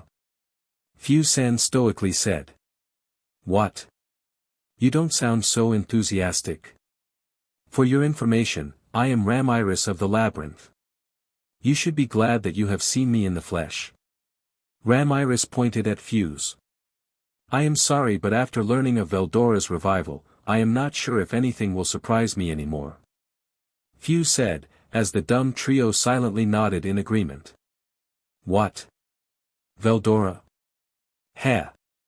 I can beat his ass with just half my power. After all, I am the strongest demon lord, that puny storm dragon is nothing before me. After all, his era is over, the era of Ramiris the Great has started. She rambled on and on as I brought her on Veldora's chest. Veldora, deal with this kid for me. Veldora removed his manga as Ramiris saw Veldora's face. One look was enough for her to recognize Veldora and faint. Back on track, as I was going to say, I already plan on announcing Veldora's revival, and after some discussion with Gazef and Ellis Grimwald, we have decided to pin all the deaths of Falmouth to Veldora. You don't mind it, right? I asked. Just a few thousand lives doesn't do much to the amount I have on my head, so I don't mind. After all, you are my sworn brother. Veldora headlocked me as he reassured me. I am afraid that won't convince the smarter people though. A familiar voice sounded from behind as all the members present immediately stood up in defense, Diablo, Cheyenne and Benimaru shielding me. That's not how you welcome a guest. The same voice sounded, but now it was from the position where Veldora was previously reading manga. There he was, the man himself, seated on the sofa with his legs crossed, sipping on the tea and eating the snack so elegantly that he looked like a noble. Notice, he is an emperor. Yes, I know, Raphael-sensei, I was just pointing it out. I take back my statement. The dragon overlord appearing before me is the greatest shock, far above the revival of the storm dragon. Fuse confessed as moment after his words left him, his consciousness followed. He's quite funny. What do you say, Veldora? Bale looked at Fuse for a moment as he turned towards Veldora, who was stiffly seated right beside him, sweat dripping all over him. Why yeah, indeed. Veldora struggled to form words as he forced the words to come out of his mouth. Why so tense, brother? Bale smiled at Veldora, more like grinned. Kufufu, greetings, overlord of all dragon kind, Emperor Bale Draconio Arminon. Diablo bowed at Bale as he introduced Bale to the ones who were still unaware of his identity. Chapter 62, CHP 61 Is Tempest doomed? Flashback to a few months before Rimuru's Demon Lord evolution. In an ethereal space, devoid of any furniture, matter or object. Just a blank space with only one crystal ball in the center, standing near it were two individuals, one standing a little behind the other. He certainly is an interesting guy, isn't he? Bale said as the crystal ball showed what was essentially a future scene of Rimuru's journey till Demon Lordhood. I am not sure if you should call him one when you yourself are much more intriguing than him, Bale-sama. An amused voice spoke. Well, it's your opinion, Diablo. Bale said without turning towards the voice. Tap tap. Without there even being a visible floor, the sounds of footsteps echoed in the space. I must say though, I am surprised that he is the reincarnation of the god of this world. Diablo said as he walked away, stopping near a chair that materialized itself. Fate is an interesting concept, have you ever considered it? Sometimes it appears before us when we least expect it. While we may try to avoid it, we may very well be very much closer to it. Bale spoke. This quote is sponsored by a certain turtle. Do you mean to say that fate is inevitable? How would I know? Bale knowingly smiled. The only way to escape it might be to gain power. Strength so strong that fate itself will be scared to tie its threads to you. Without any further explanations, Diablo understood what Bale meant to say. He had glimpsed at that slime, and with the help of Bale, he now knew who this seemingly ordinary slime really was. Someone whose fate was tied to this world. For him, strength didn't really matter much, but he also understands the importance of it. Without strength, you are a victim to the plays of the strong. He on the other hand was one of the top strongest people in the world. He didn't need to worry about such trivial things. This slime though, he felt that if he sticked around with it, he could get to see things far more entertaining and interesting than whatever his previous 20,000 years had offered. Maybe even the truth of this world would reveal itself. But this Bale is also quite interesting. Why is it so that I am lucky and unlucky at the same time? Two extremely unique beings just spawns out of nowhere and I can't choose which one to follow. I see that you are struggling a bit. Bale smiled. Well, you have already named me and now I am in your service. I know this is not very loyal-like for a servant, but I want to serve Rimuru. I want to explore the truth more, and I am not sure. Bale interrupted Diablo's explanation as he spoke. You are free to choose anyone as your master. But, your ultimate master will be me, do you understand? Of course, my master. Diablo bowed a perfect 90-degree angle as he grinned widely. If I had to choose between you and him, I would certainly choose you, my lord. That won't be necessary, but I appreciate your loyalty. Bale's voice echoed in the space as the master and servant duo continued talking about the plans they had formed. Kufufu, greetings, overlord of all dragon kind, Emperor Bale Draconio Arminan. Diablo bowed at Bale as he introduced Bale to the ones who were still unaware of his identity. Now, that's how you welcome your guests properly. Honestly, you guys should learn some manners from this guy. Bale smiled as he abruptly stood up, earning a jolt from Veldora. Looks like me and Velzard kicking his ass a few times together gave him a PTSD of me too. Bale thought as a cold sweat formed on his head seeing Veldora so tame. Why are you here, Emperor? Gazef agitatedly spoke, a slight flame of anger burning in his eyes. Ah, you must be the son of Growl Dwargo, right? Bale said as he approached Gazef, inspecting him intensely with his hands on his chin. Yes, you haven't explained your presence here, Demon Lord Bale. Gazef said, now with anger starting to form inside him, as he spat the Bale's title venomously. What? Can't you see? My brother Veldora had revived, why won't I come and check in on him? And also the one responsible for it. Besides, Ramiris asked me to come here. She had something urgent to say. Bale said as he turned towards the still passed-out Fairy Queen. Lord Bale, you said something about our plan being not convincing enough, could you please elaborate? Ellis Grimwald, noticing his colleague about to blow up with his father's killer right in front of him, tried to shift the topic. Which luckily enough worked. Well, what would you do if news came about the army of Falmouth being destroyed by Veldora and a slime becoming Demon Lord? Bale asked. You would obviously investigate it. While commoners are unable to do such tasks and takes news in their face value. The nobles and powerful figures wouldn't believe it, and try to investigate the authenticity of the news. And when they try hard, they will find that the time of Veldora's revival and the army's destruction is off, by a large margin. They may suspect something off about it and may do things that wouldn't be beneficial for what Rimuru has planned for. That is to make himself an approachable person whom the outsiders could trust. Bale explained. Then what do you suggest? Dragon Lord? Gazef asked. Now able to calm down with much effort and help from Ellis. Well, why not let me handle it? Bale spoke as he spread his hands, as if proposing a grand offer. The area where Falmouth was destroyed is quite close to the border of my empire. Using that as a basis, I can justify their destruction as a retaliation of them not explaining why they were marching so close to our borders. The revival of Veldora can be explained by me releasing his seal. After all, I was the one to help seal him. Then, you somehow were in the wrong place in the right time, to gather those free souls and evolve into a demon lord, and is now working as my subordinate. Bale explained his plan. That's more convincing than what wait, why would I be your subordinate? Rimuru exclaimed as he realized the small comment made in last.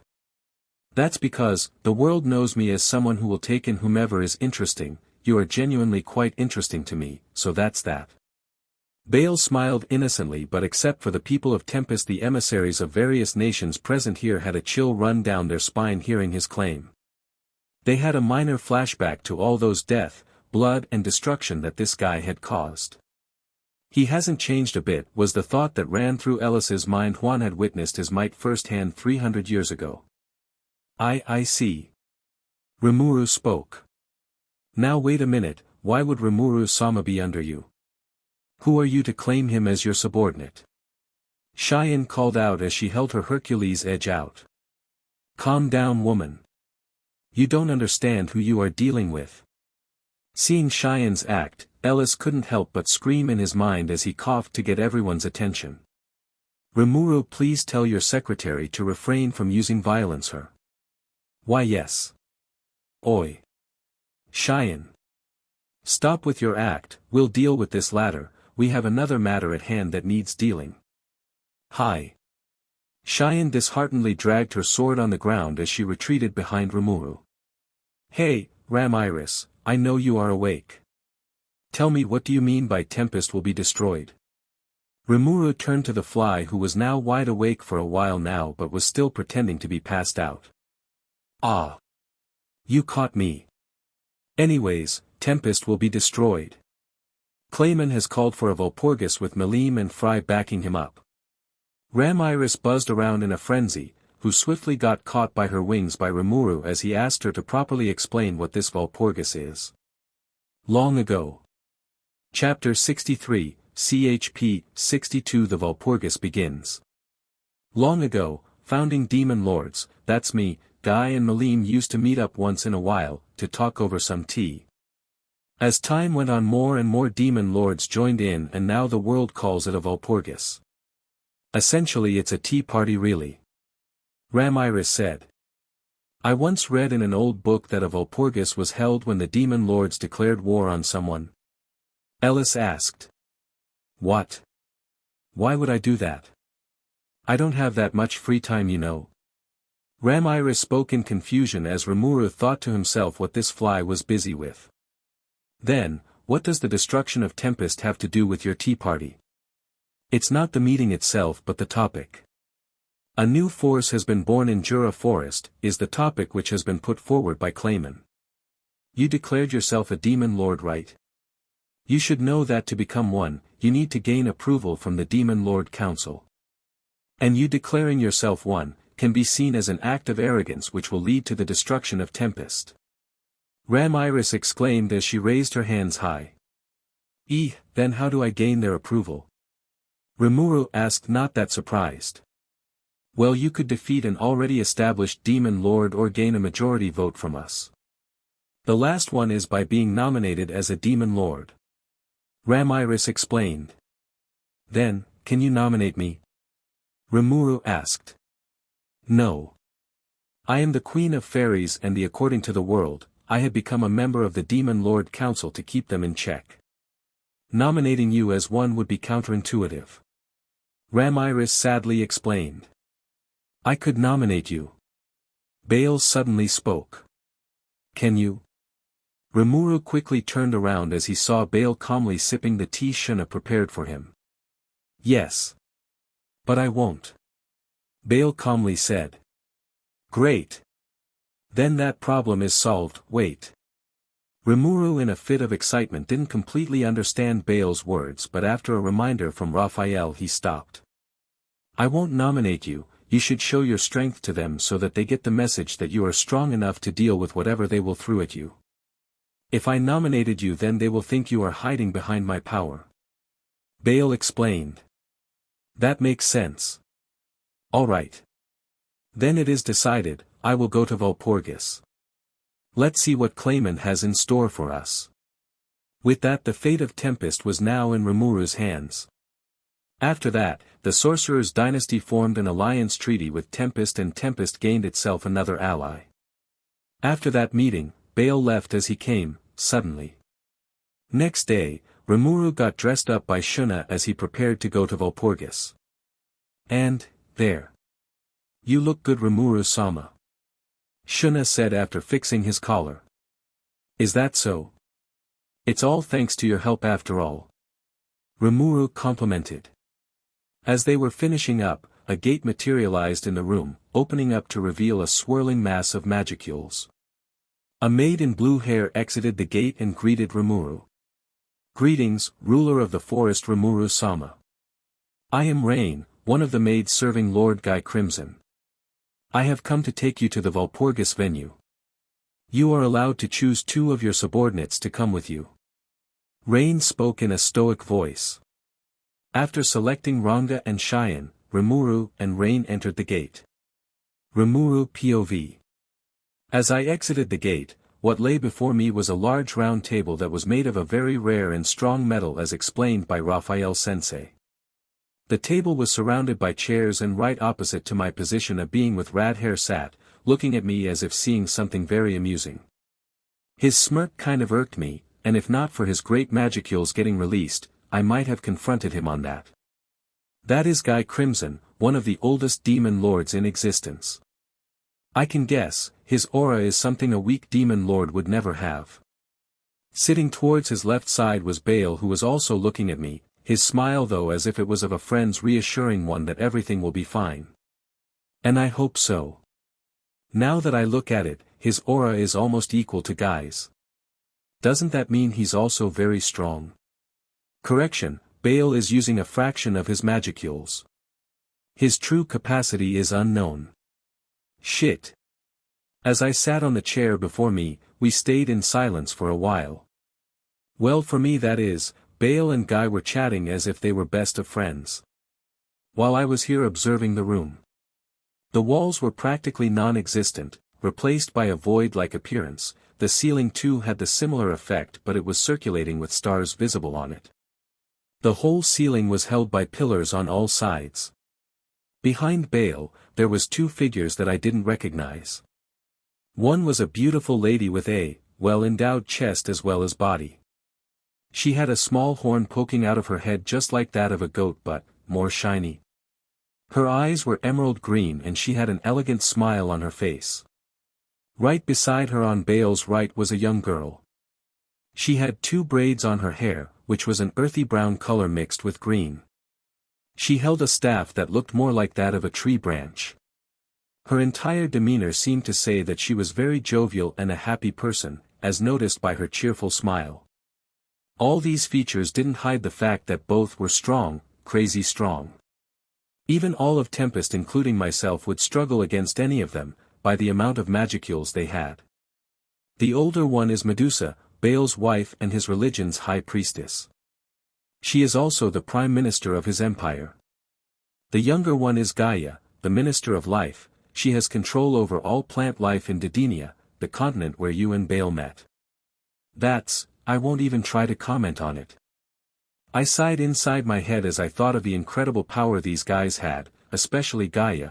I sensed how large that continent was, and if she could control all plant life on it, it's an incredible thing for anyone to escape alive from there. Not to mention Medusa, she's Bale's wife, so obviously she should be also very strong.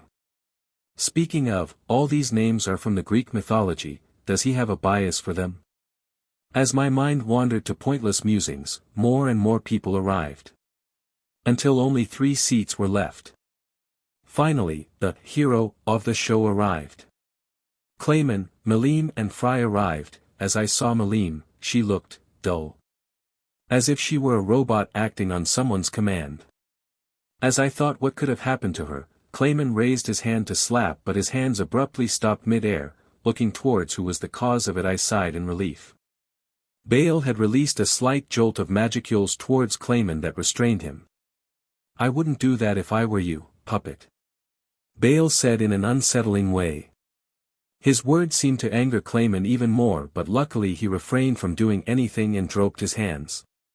He glanced at Guy for any reaction, but unfortunately for him, Guy was sipping his tea. TCH.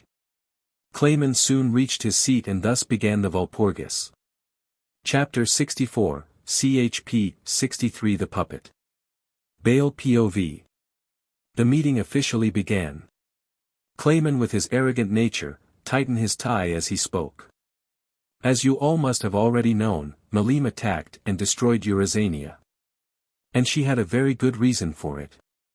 It was reported by my loyal subordinate Njuran, that Carrion with this slime concocted a plan to wreak havoc on the human kingdoms and evolve into a demon lord from the seeds. Clayman began his bullshit. And as someone who loves humans, I asked her to destroy Eurasania and called for this Walpurgis. I request you guys to take action and kill this slime before it becomes more of a nuisance. Clayman gave his speech as he sat down, satisfied that we will obviously mindlessly listen to him. Say Guy, mind if I ask some questions? I asked Guy as I turned to him. Guy had a posture that suggested he was not very interested in such things. Yeah, do whatever you want. He waved his hands as he continued doing what he did. Then, Rimuru Tempest, why don't we have your side? You want to say something? I prompted. Yes, thanks for the opportunity. First of, Clayman. You are really talented in bullshitting your way out, huh? Saying all these things that neither I nor Carrion ever did. Rimuru stood up as he turned to Clayman. What do you mean, slime? Obviously you dash. Clayman gets interrupted by a chair thrown towards him that misses his face by a millimeter and blasts the wall behind him. You still have the guts to spout such nonsense, huh? Rimuru said as he channeled his aura, flaring it all over the place. Although it affected Fry and his subordinates a little, the rest of us were sitting as if we were in the sun's rays. We have seen what we have to. Say, why don't you guys fight it out? Whoever wins have the final say. I suggested. What? Why don't you guys understand that this slime is clearly trying to trick you? He even killed my lovely slaw subordinate. Clayman rambled on, but it fell on no one's ears. Guy made some distance between us as he erected a barrier in the center. And thus, the fight began. I went on as the original really. The only exception was that Rimuru was a little more brutal than usual. Maybe he got to release his pent-up anger on something. And so, after Clayman was successfully killed, I secretly collected his soul. It could be useful for something, because it was not just one singular soul but a conglomerate of thousands. That's a lot of soul power to play with. After everything was set to the previous state, I stood up. Now that the main event has ended in an anticlimactic way, I have a question that I wanted to ask. Dino-san, how long has it been since you decided to betray us? My question seemed to send a shock wave throughout the room. What do you mean, Bale? Dino has been one of the oldest members of our group. Why do you think he would betray us? Ram Iris questioned what was in everyone's mind. I have a unique skill that allow me to sense, see and identify souls. I can clearly see the souls of everyone present. Here, for example, Guy has a red and black glow in his soul that represents his crimson red lineage and his demon status. As for Luminous, it's a bloody textured red with a mix of gold in it, signifying her vampire lineage. I explained my ability partly. In truth, my soul manipulation can do much more than that, but the less they know the more advantage I have, especially now when we have a traitor in the room. I still don't get what you're trying to say, Bale. Guy asked, a little confused. As I said, I can see everyone's soul. But Dino has a pure white soul in him, which signifies his lineage of a pure breed angel. So tell me, Dino, are you really a fallen angel? I asked. *I**, so you figured me out, huh? Dino sighed out as he lazily woke up. It wasn't hard. I already knew you would betray, and as I looked at your soul, it gave me the reason to act now. Better safe than sorry, they say. I thought to myself. What I didn't say was that Dino had another color in his soul. Deep inside his core, a small marble-sized golden orb rotated inside him. It was a foreign substance to his body, but also something that was considered familiar by his body. According to Gabriel, that is the core that most angels have, and it is like a connection to the main server, that is the heavens. And from the information that she provided, I now knew why Feldway could easily control Dino's thoughts and actions indirectly. The core inside him made him subservient to the hierarchy. It didn't matter if it went against his wishes, he had to do it. No matter what. And the Dino before us was not really the real Dino, his main body was still in heaven, probably in stasis. The Dino here has 80% of the full power that original have, with his soul, that's why the rest couldn't identify him being a fake, a clone. And destroying the core wasn't even an option, it was directly connected to his soul, so separating it prematurely could only lead to his death. The only way is via the voice of the world or from heaven. It wasn't hard for me. Though I must say, your inactivity did lead me to believe you truly didn't have any desire to betray us. How could you betray us, Dino? I thought we were best of friends. Ramiris exclaimed his sadness. I am sorry, Rami. Dino apologized as he turned to me. So, what will you do now? Don't ask me, ask Guy. I pointed. Guy was still seated on his chair, but his head was hung low, shadow casting his face.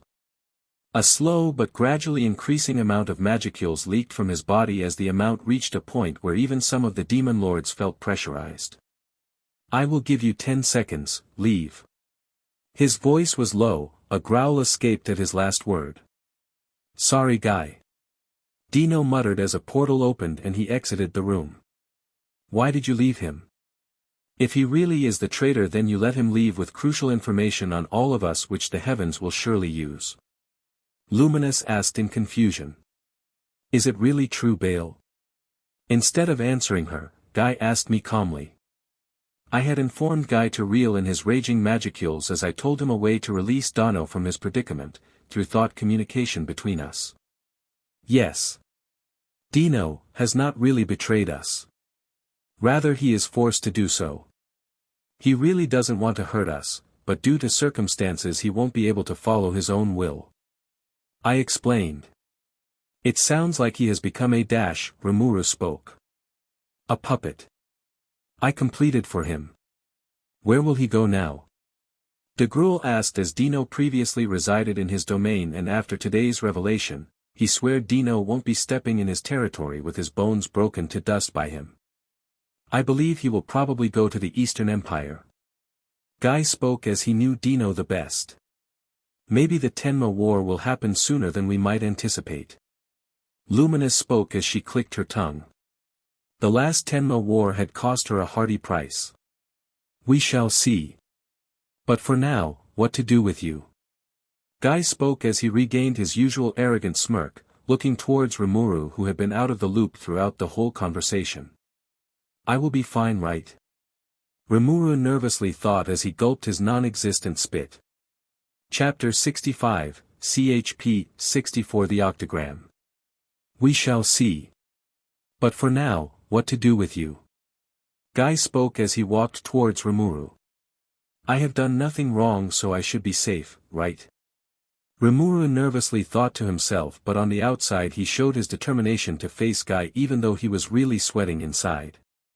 But Guy didn't continue to talk, he just stared at Rimuru for the whole time. As the seconds of silence began to feel like eternity, Guy once again opened his mouth. Well, you are free to join us now.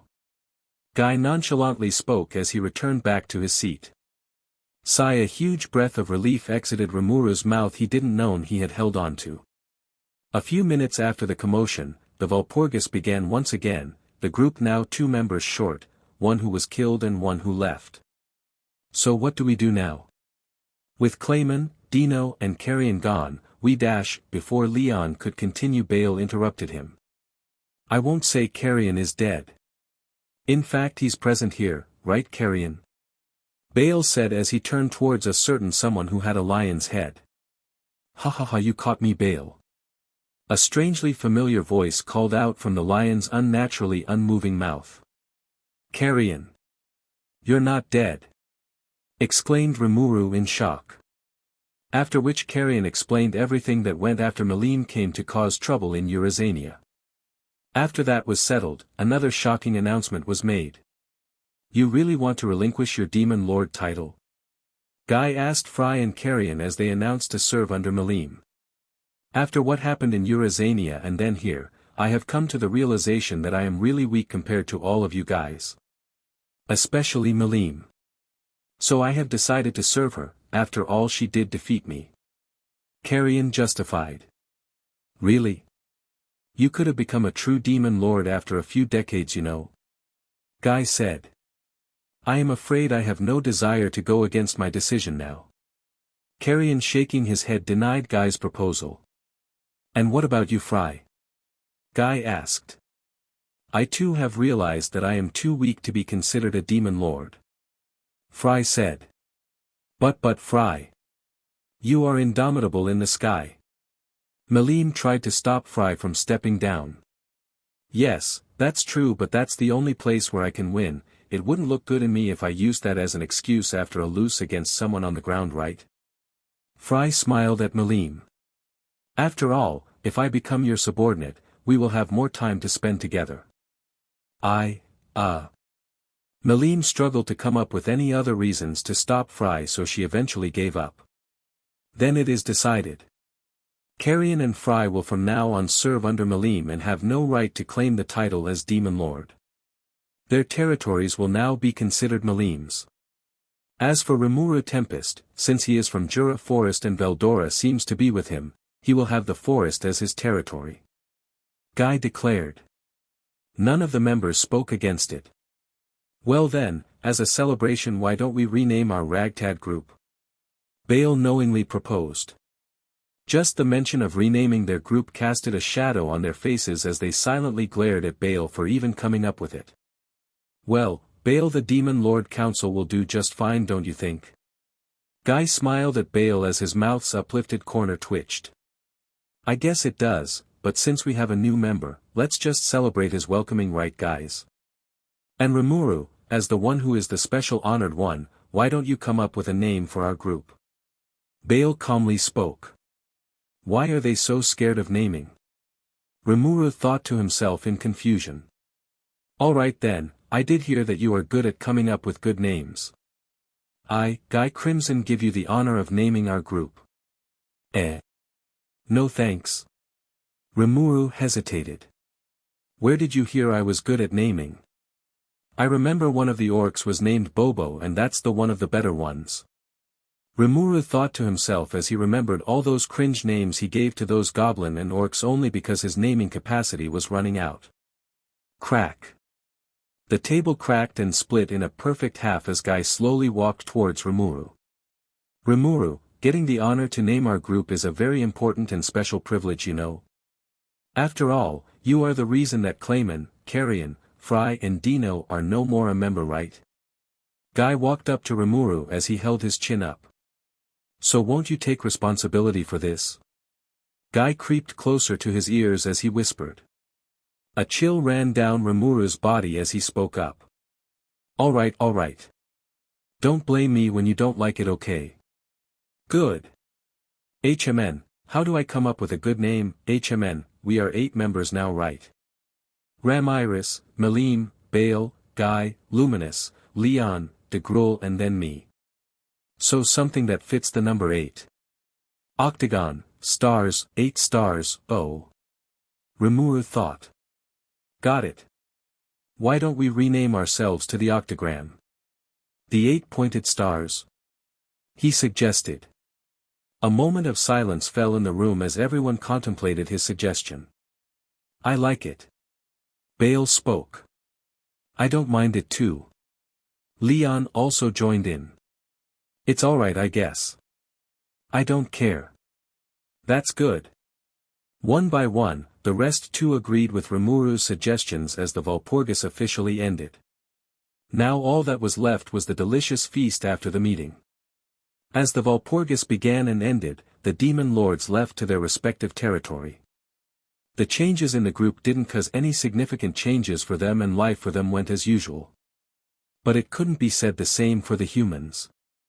The moment it was known Walpurgis was being held, all the human kingdoms except the Empire were in a turmoil. They got worried over what the demon lords will do now. And their worry became true. It was now declared that Dino has left the Demon Lord Council now renamed Octogram and Carrion and Fry will now serve Malim. And the most important news for all, Clayman was killed by the slime from Jura Forest. It has been announced that from now on, the Jura Forest as well as the puppet nation Gistav will now be under the new Demon Lord's domain. This was a huge news because before, Bale had the largest territory after Guys and now Rimuru had the second largest territory of them all.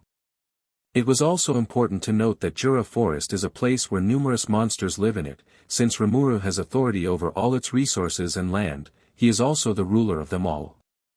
Just thinking of what he would do if he decided to invade them like a certain empire caused headaches for the kings. Dino. Why are you here? In a room somewhere in the Eastern Empire, a beautiful but androgynous blonde being asked as they turned towards Dino who was lazily walking towards them. They got me boss. Dino said as he sat down on the couch present in the room as he placed his head on the table. Who? That new demon lord? The being asked. They knew that none of the older demon lords couldn't have found out about Dino's secret. No, it was Bale. Dino's muffled voice came from the table as he slow drifted into sleep. That dragon huh, I knew he suspected you but it seems he finally decided to act on it now. But, how did you escape? The being thought to themselves as they turned towards Dino, only to see ZS trailing from his head. This guy, sleeping so quickly. The being sighed out. Regardless, I guess I need to modify some of my plans now. Just a few more years and Michael will have full control of that human, after that, I can begin my plan. The being declared to no one. Then. Only the one God, Lord Veldanava can stop me. Chapter 66, CHP, 65 Undercurrents. I can't stand this anymore. Our religion which had been long established millennia ago has been overshadowed by that blasphemous dragon god. Why has Lady Luminous not done anything? Ser grunted out, annoyed that the Holy Kingdom has not taken any action against a literal monster empire and is now more focused on a newbie demon lord in a jungle. Calm down Ser, Lady Luminous works in ways that we can never hope to imagine. Believe in her. Bacchus, the mediator of the 10 saints spoke. I do, but I am not sure if the people does anymore.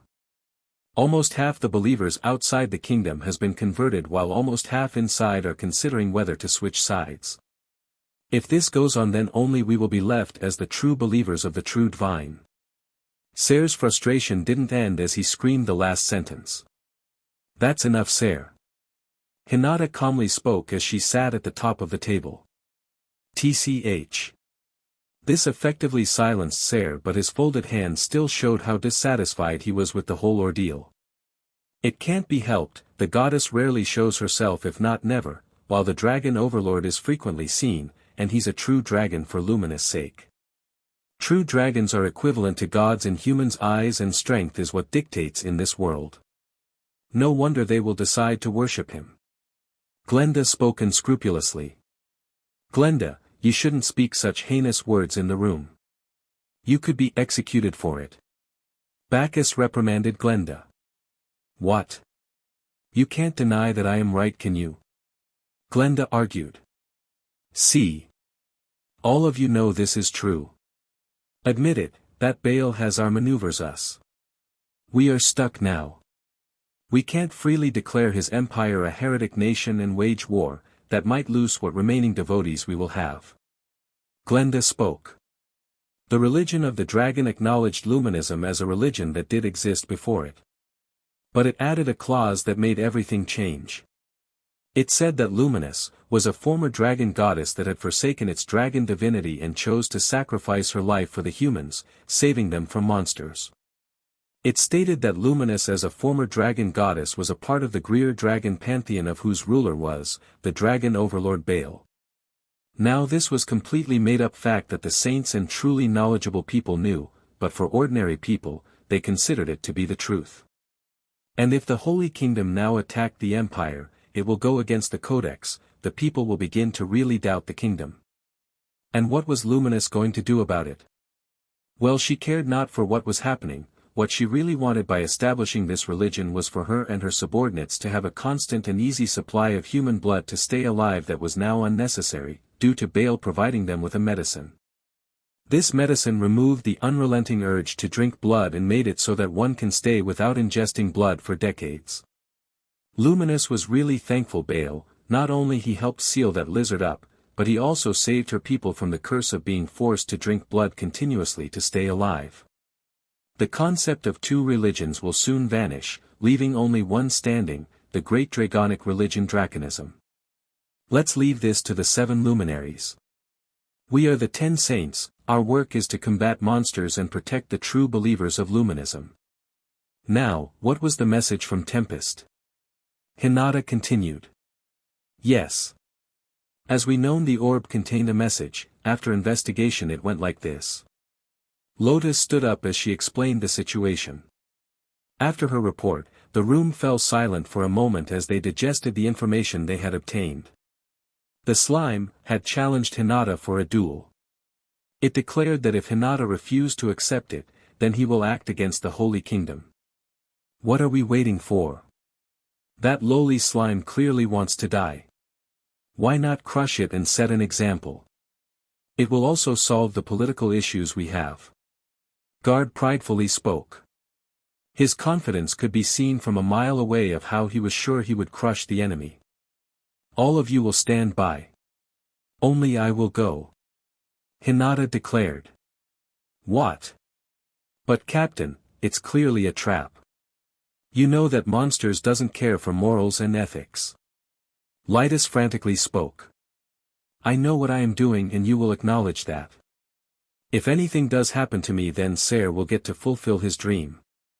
Hinata spoke as she left the room. Ha! Ser couldn't help but look at the retreating figure of Hinata, his thoughts unclear for anyone to know what he was thinking about. It has been a long time since we have all gathered here in this throne room. Baal spoke as he looked at all his guardians gathered in the throne room. His guardians, now titled ministers of different departments, were often busy with tasks that would take years to finish, especially the Project M, which stood for Multiverse. We, guardians, are always available for whenever you may call. The echo spread in the room as the guardians stayed knelt on the floor. Rise, my faithful servants. You have completed every task that I give you and I know that you will continue to do so. Rhombus. Report. Baal spoke. Yes, Lord Baal. The project is coming along nicely. I believe you are already aware of the star or limitations that Medusa probably mentioned in her written reports. Rhombus spoke. Well, I have recently discovered a moon, in Sector Zeta 091. It is registered as Z-star A, or just Stara. It a moon double the size of the cardinal planet, and it houses enough star ore to finalize over half the construction of the main ship's hull. If we encounter another such large deposit then we can complete the project in approximately 2 years. Rhombus said proudly. Sectors were divisions stretching more than 10 galaxies apart, made to simply the process of databasing the records and logistics of the vast space. Hearing Rhombus reports, Baal smiled. Baal felt like luck was on his side. With the current pace, the project was estimated to be completed in a few decades, but now that he had struck gold, it was not far when he will get to travel the multiverse. Excellent job, Rhombus. Tell me, what do you wish for in exchange for your achievement? Anything you wish, I shall fulfill it to the greatest of my capacity. Baal proposed. A loyal subordinate was the best anyone could ask for, but keeping your subordinate happy was also important. I wish for nothing to serve you eternally, my lord. Rhombus spoke. Rhombus, you have brought great joy to me with your endeavor. This wish of yours is already granted. Ask for something else. Then, I hope you would grant me the power to create any schematic I know of instantly. Rhombus asked. Granted. You are now able to create any non-living product, but it will require the right amount of compensation. Baal said as he granted Rhombus the watered-down version of the creation ability he had with Gabriel. Thank you, my lord. Rhombus bowed in gratitude as he retreated to join his fellow guardians. Medusa, I want you to speed up the development of the Empire. Begin providing the army with the rune armor and weapons. Isabella, begin releasing more technological equipments. Yama and Roku, strengthen the defenses of the Empire. Gaia and Adriana, begin connecting up the ley lines of the Empire. Baal gave a set of instructions to each of the guardians. As for Elizabeth, Shael Ru, Adrigal and Darkside, you will stay in Didenia and fortify the castle as well as the continent, assist the rest if they need it. Rhombus, continue the project. Your wish is our command. The guardians chanted as Baal went away. His orders set forth a chain of events that meant only one thing: war was in sight. When? No one knew, but what they knew for sure was that they only needed to do what their lord had asked of them, and all will fit according to his great plan. The guardians worked immediately, and it was not even a few days that passed that the changes were being felt by the world. New technologies were rapidly being introduced, the army getting more stronger with their new armor and weapons. The few spies that the foreign nations painstakingly managed to embed in low-end hierarchy were quickly getting killed. It was a known fact that Orion was in the process of gradually becoming more and more advanced than the military empire of Nazca Namrium Ulmeria. Much less now that news had it that the rate of advancement has increased twofold. And this began to worry the older generation beings, magians, warriors and special humans who has lived for centuries and more. They knew what such advancements would mean for the world. A great purge, those feathered beings will descend once again to cull the population, the technology will be lost again. They knew it was inevitable since it seems to happen every 500 years, but the recent Tenma war happened 350 years ago and it was 150 years too early. What was the Dragon Overlord thinking? No one knew, but what they did know was that River of Blood will be following soon. Chapter 67, CHP 66 Meetings and more meetings. I wonder what Baal is doing right now. Rimuru thought as he signed a few important documents on his table. It has been 2 months since the Walpurgis and a lot happened since then. Being the ruler of the whole Jura forest and Gistav, he now has authority over all creatures in his domain. A week after Walpurgis, Tempest welcomed all the different races for an audience with Rimuru. This went on for 3 days. Next, he intended to launch a festival to raise awareness that Tempest was welcome to trade and was a friendly nation, but it got suspended when Diablo mentioned that he noticed the Empire becoming active once again after hundreds of years. The Empire had remained passive for 300 years or so, and now it has finally begun to move. The army was being strengthened and the technology and living style advancing to a new degree. Only Rimuru recognized what this technology was. Communication systems closely similar to internet but with magic, machines that resembled Gundams, tanks, missile launchers and firearms like guns, rocket guns and other such weapons were something Rimuru never imagined he would see in a fantasy world. All of these dictated to Baal being a reincarnator, and the only difference formed the Earth's technology and this one's is magic. Magicule and magic concepts were deeply integrated into the machines that made it 10 times more powerful than the original counterparts. Just what on earth was the Empire doing, he didn't know, but he could guess it was related to that Dino guy and the Tenma War. Speaking of, he didn't ask Raphael about it, did he? Yes, you didn't, she sarcastically replied. Sorry, I kinda forgot about it. Sheepishly apologized Rimuru as he gave a lame excuse. So can you tell me what this Tenma War is? The Tenma War is a great war that happens every 500 years when the world becomes too advanced and needs to be culled so that humanity doesn't destroy the world. It has been happening because of a game between Guy Crimson and Rudra, the Emperor of the Eastern Empire. The last Tenma war occurred 350 years ago. So why is Bale trying? Wait, he is trying to kickstart the war, isn't he? Rimuru quickly realized what the Orion Empire was doing. Preparing for the Great War. Yes. It is speculated that Bale wishes to end the cycle of Tenma wars once and for all.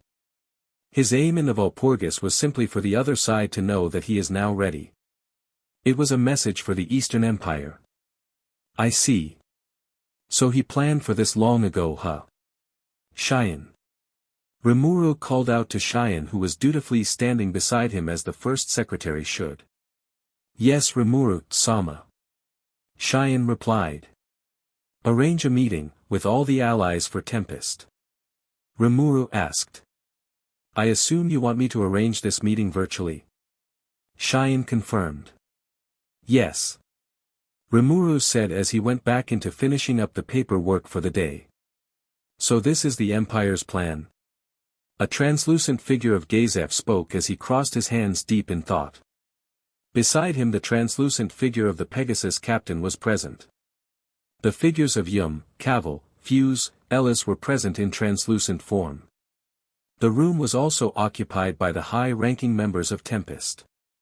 They were in their own countries far away from Tempest but were able to communicate with each other due to a technology that the Empire, Orion had introduced called remote communication, which was modified by Raphael to be tailored for only confidential meetings. It was always good to attend confidential meetings in person, but time was not on their side right now. Rimuru wanted to inform the guys about Bale's plans and he wanted opinions from them because they knew the Empire more than him. Yes. Well, it's a theory really which has a probability of being true. Rimuru answered. It is not a baseless theory regardless. Orion is a nation known for its highly advanced technology. It was speculated by us that maybe the Empire was intentionally holding back on fully exposing their prosperity in this aspect. And it turned out to be true. Ellis Grimwald added. Why do you think the Empire would make such moves now? Like it could wait for another year or more. After all, I doubt Bale has any issues with time. Fuse said. Maybe because it really is an issue with time. Maybe there is something that made him do it. Benimaru guessed. It could be that. The rest also tried to figure out what the motives of the Empire was and they reached nothing. Hey, Rimuru, you seem to be quite acquainted with Bale, why not ask him yourself? Veldora suggested as he casually ate some chips. What? You are friends with him? Fuse couldn't help but scream.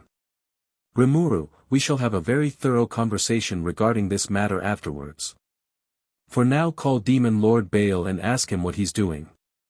Gazef stared at Rimuru as the slime sheepishly rubbed his back head. The Orion Empire is moving its pieces now. Yuki spoke as he swirled the wine on his glass. A habit he picked up from Clayman. Boss, what is the response from the angels? Kigali asked. They are waiting. Feldway wants to stall this as much as it is possible. He wants to make sure that Michael has fully regained control over Rudra's body before doing anything. But it seems Bale knows about it, and he won't let it happen. Yuki answered. Are we Aslo stepping in it? Tyr asked. Yes. We have to. Feldway is even considering making an alliance with the Insectars. Yuki said. But aren't the Phantom and Insector races against each other? Not to mention, they are a completely mindless alien race, why would they consider participating? Kigali asked. Feldway is backed in a corner, he is not that confident in fighting Bale, he knows his strength, also the Empire has those 10 guardians or ministers. The Insectars are not entirely mindless, they work as a hive mind and the leader or queen are vastly intelligent creatures. Yuki explained. I wonder which side the demons will take. Footman wondered to no one, he already knew the answer. It's clear, they will side with Orion. Leaving Guy, Rain and Misery, we have Noir who is now under that new bee. As for Blanc, John and Violet, they are now under Bale. Yuki added. Damn. This lineup is getting crazier the more I think about it. Laplace joked as he twirled around. Yeah, I guess the time has come for us to go all out. I was hoping to get more mangas from Rimuru, but it seems he has already figured me out. He also took those children with him. Yuki sighed in regret. Chapter 68, CHP 67 Prelude, To War We Go. It was as you had predicted, the Eastern Empire has not made any movement yet. It is as if they are waiting for something. Medusa reported. In the dimly lit throne room, only her and Baal were present as usual. Both had already gotten used to each other's presence without any external distractions. It should be because Rudra still has some spirit left in him to fight for the dominance of his own body against Michael.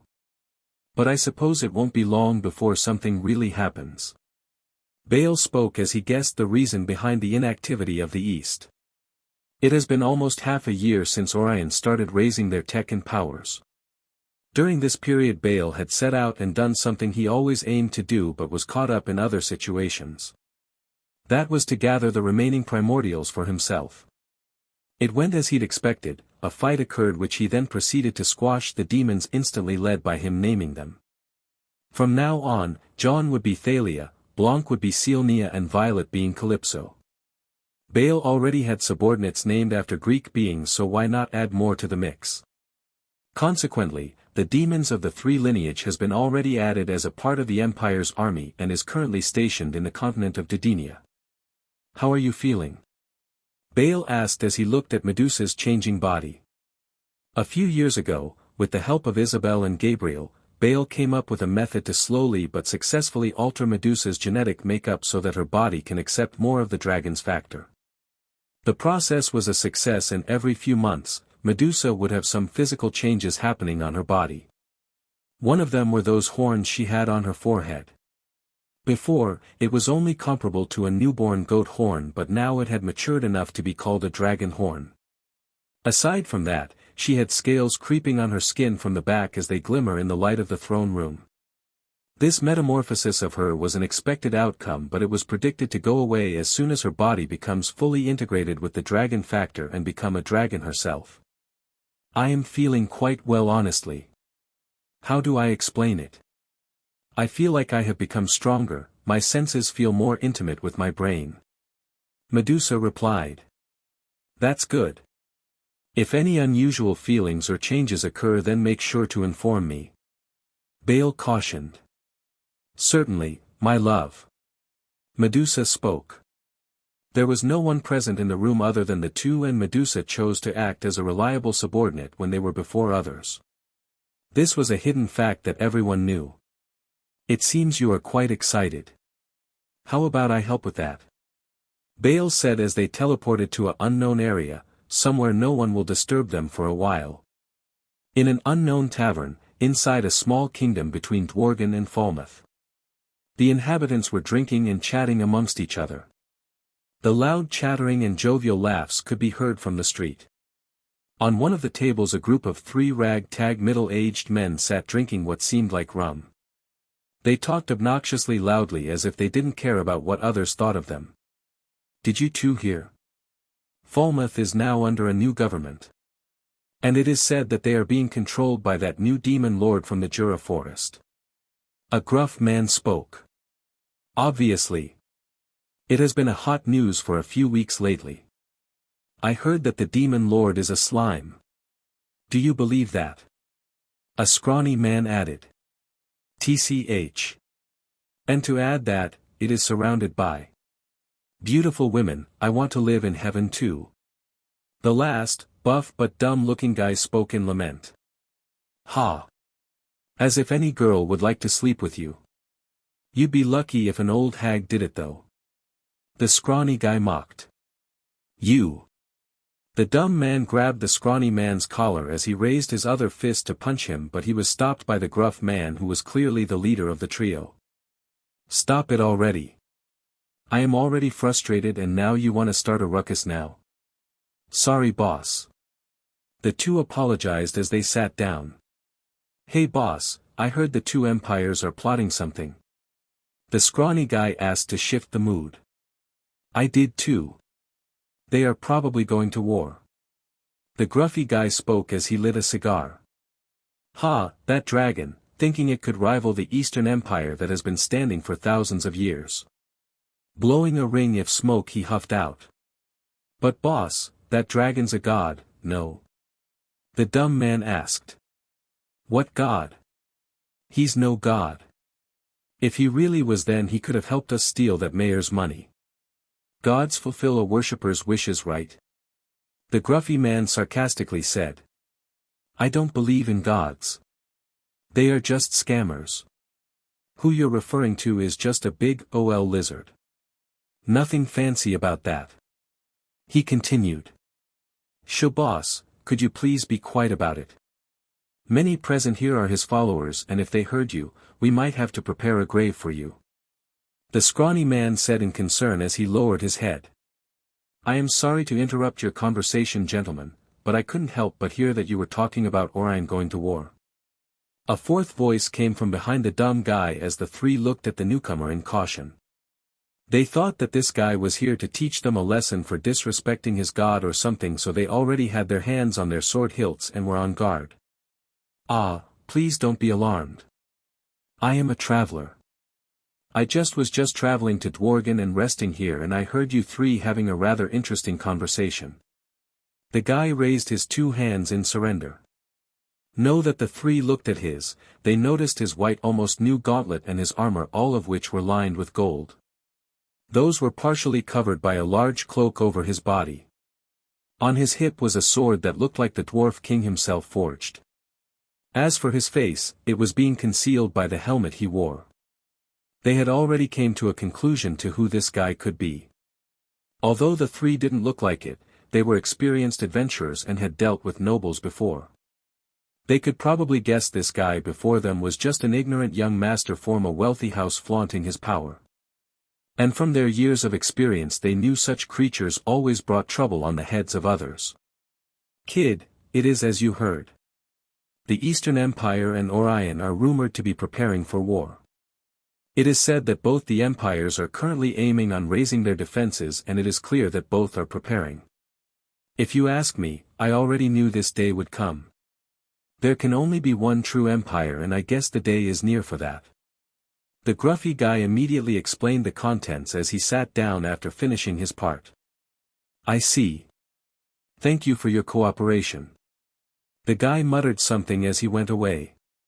Hey boss, why'd you let him go away so easily? You could have easily extorted some good sums from him. The dumb man asked. Fool, unlike you, I know when not to look for trouble. That man looked like someone from a high background, and such people don't just roam around without any powerful shadows guarding them. If we even try to do what you said, we'd be buried 6 feet under before you could say money. The gruff man explained. I guess I know where to go now. Riku thought to himself as he walked away from the town he stayed in. 2 months later. In the throne room of the Eastern Empire. Sat on the golden throne was a blonde-haired man. He was the Emperor of the Eastern Empire and a friend of Guy Crimson, Rudra. Prepare for war. A monotonous voice came from his mouth as his declaration shocked the council beneath the throne. But your majesty. It is not time yet. We won't be able to combat the full might of Orion. We need time. One of the high-ranking official pleaded. And time is what we don't have, counselor.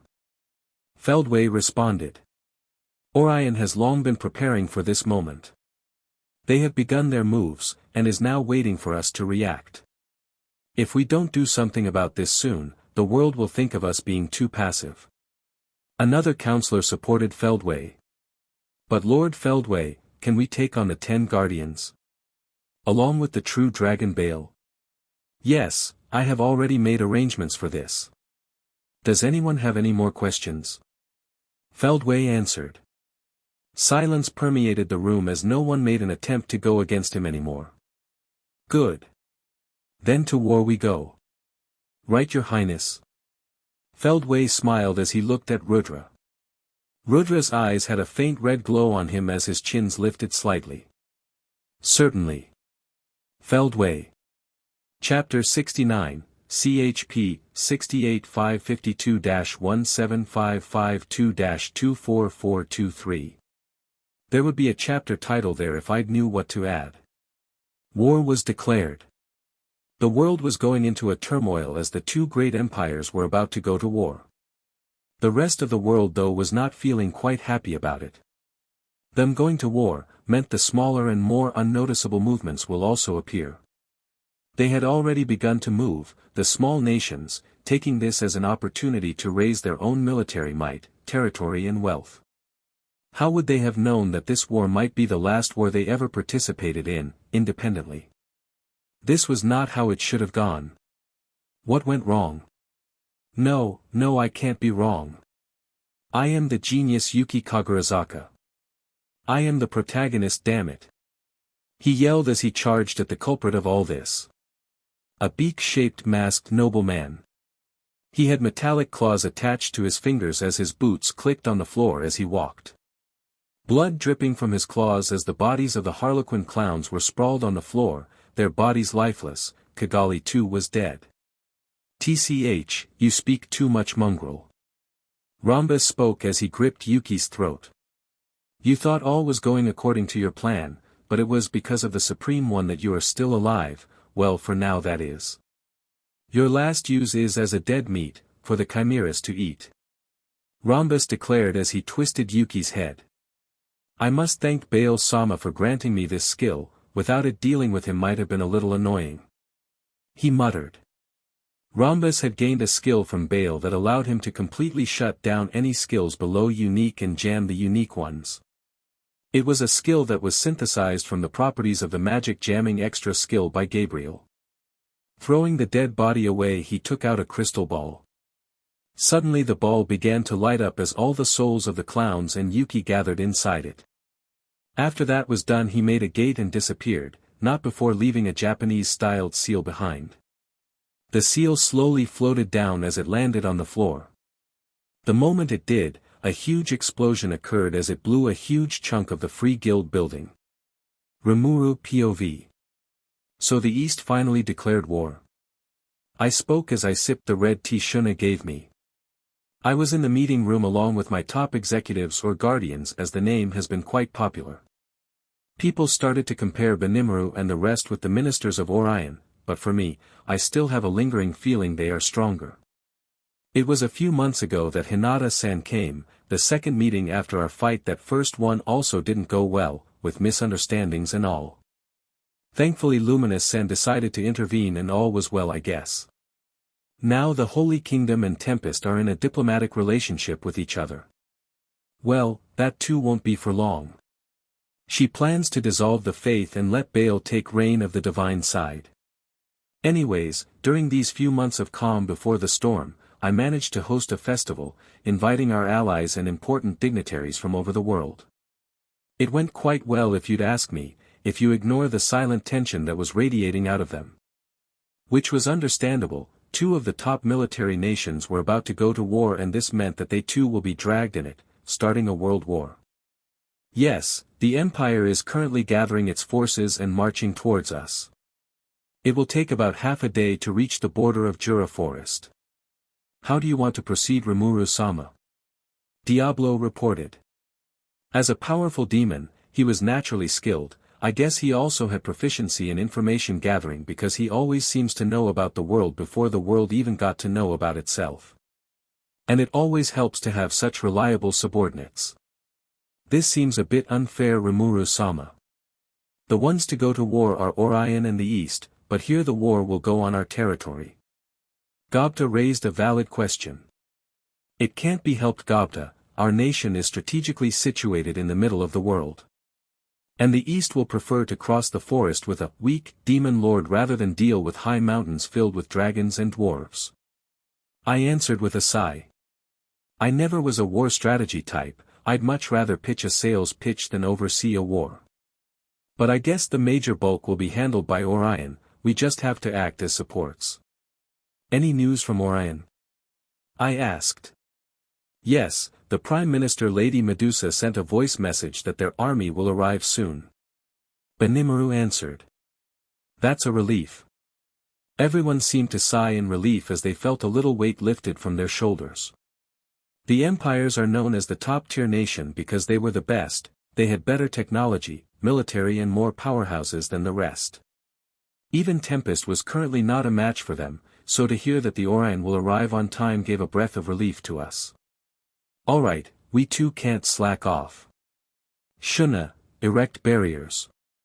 Benimaru, prepare the army. Sui, keep informing me about the two empires' whereabouts. And Veldora, you stay. I ordered. Ia.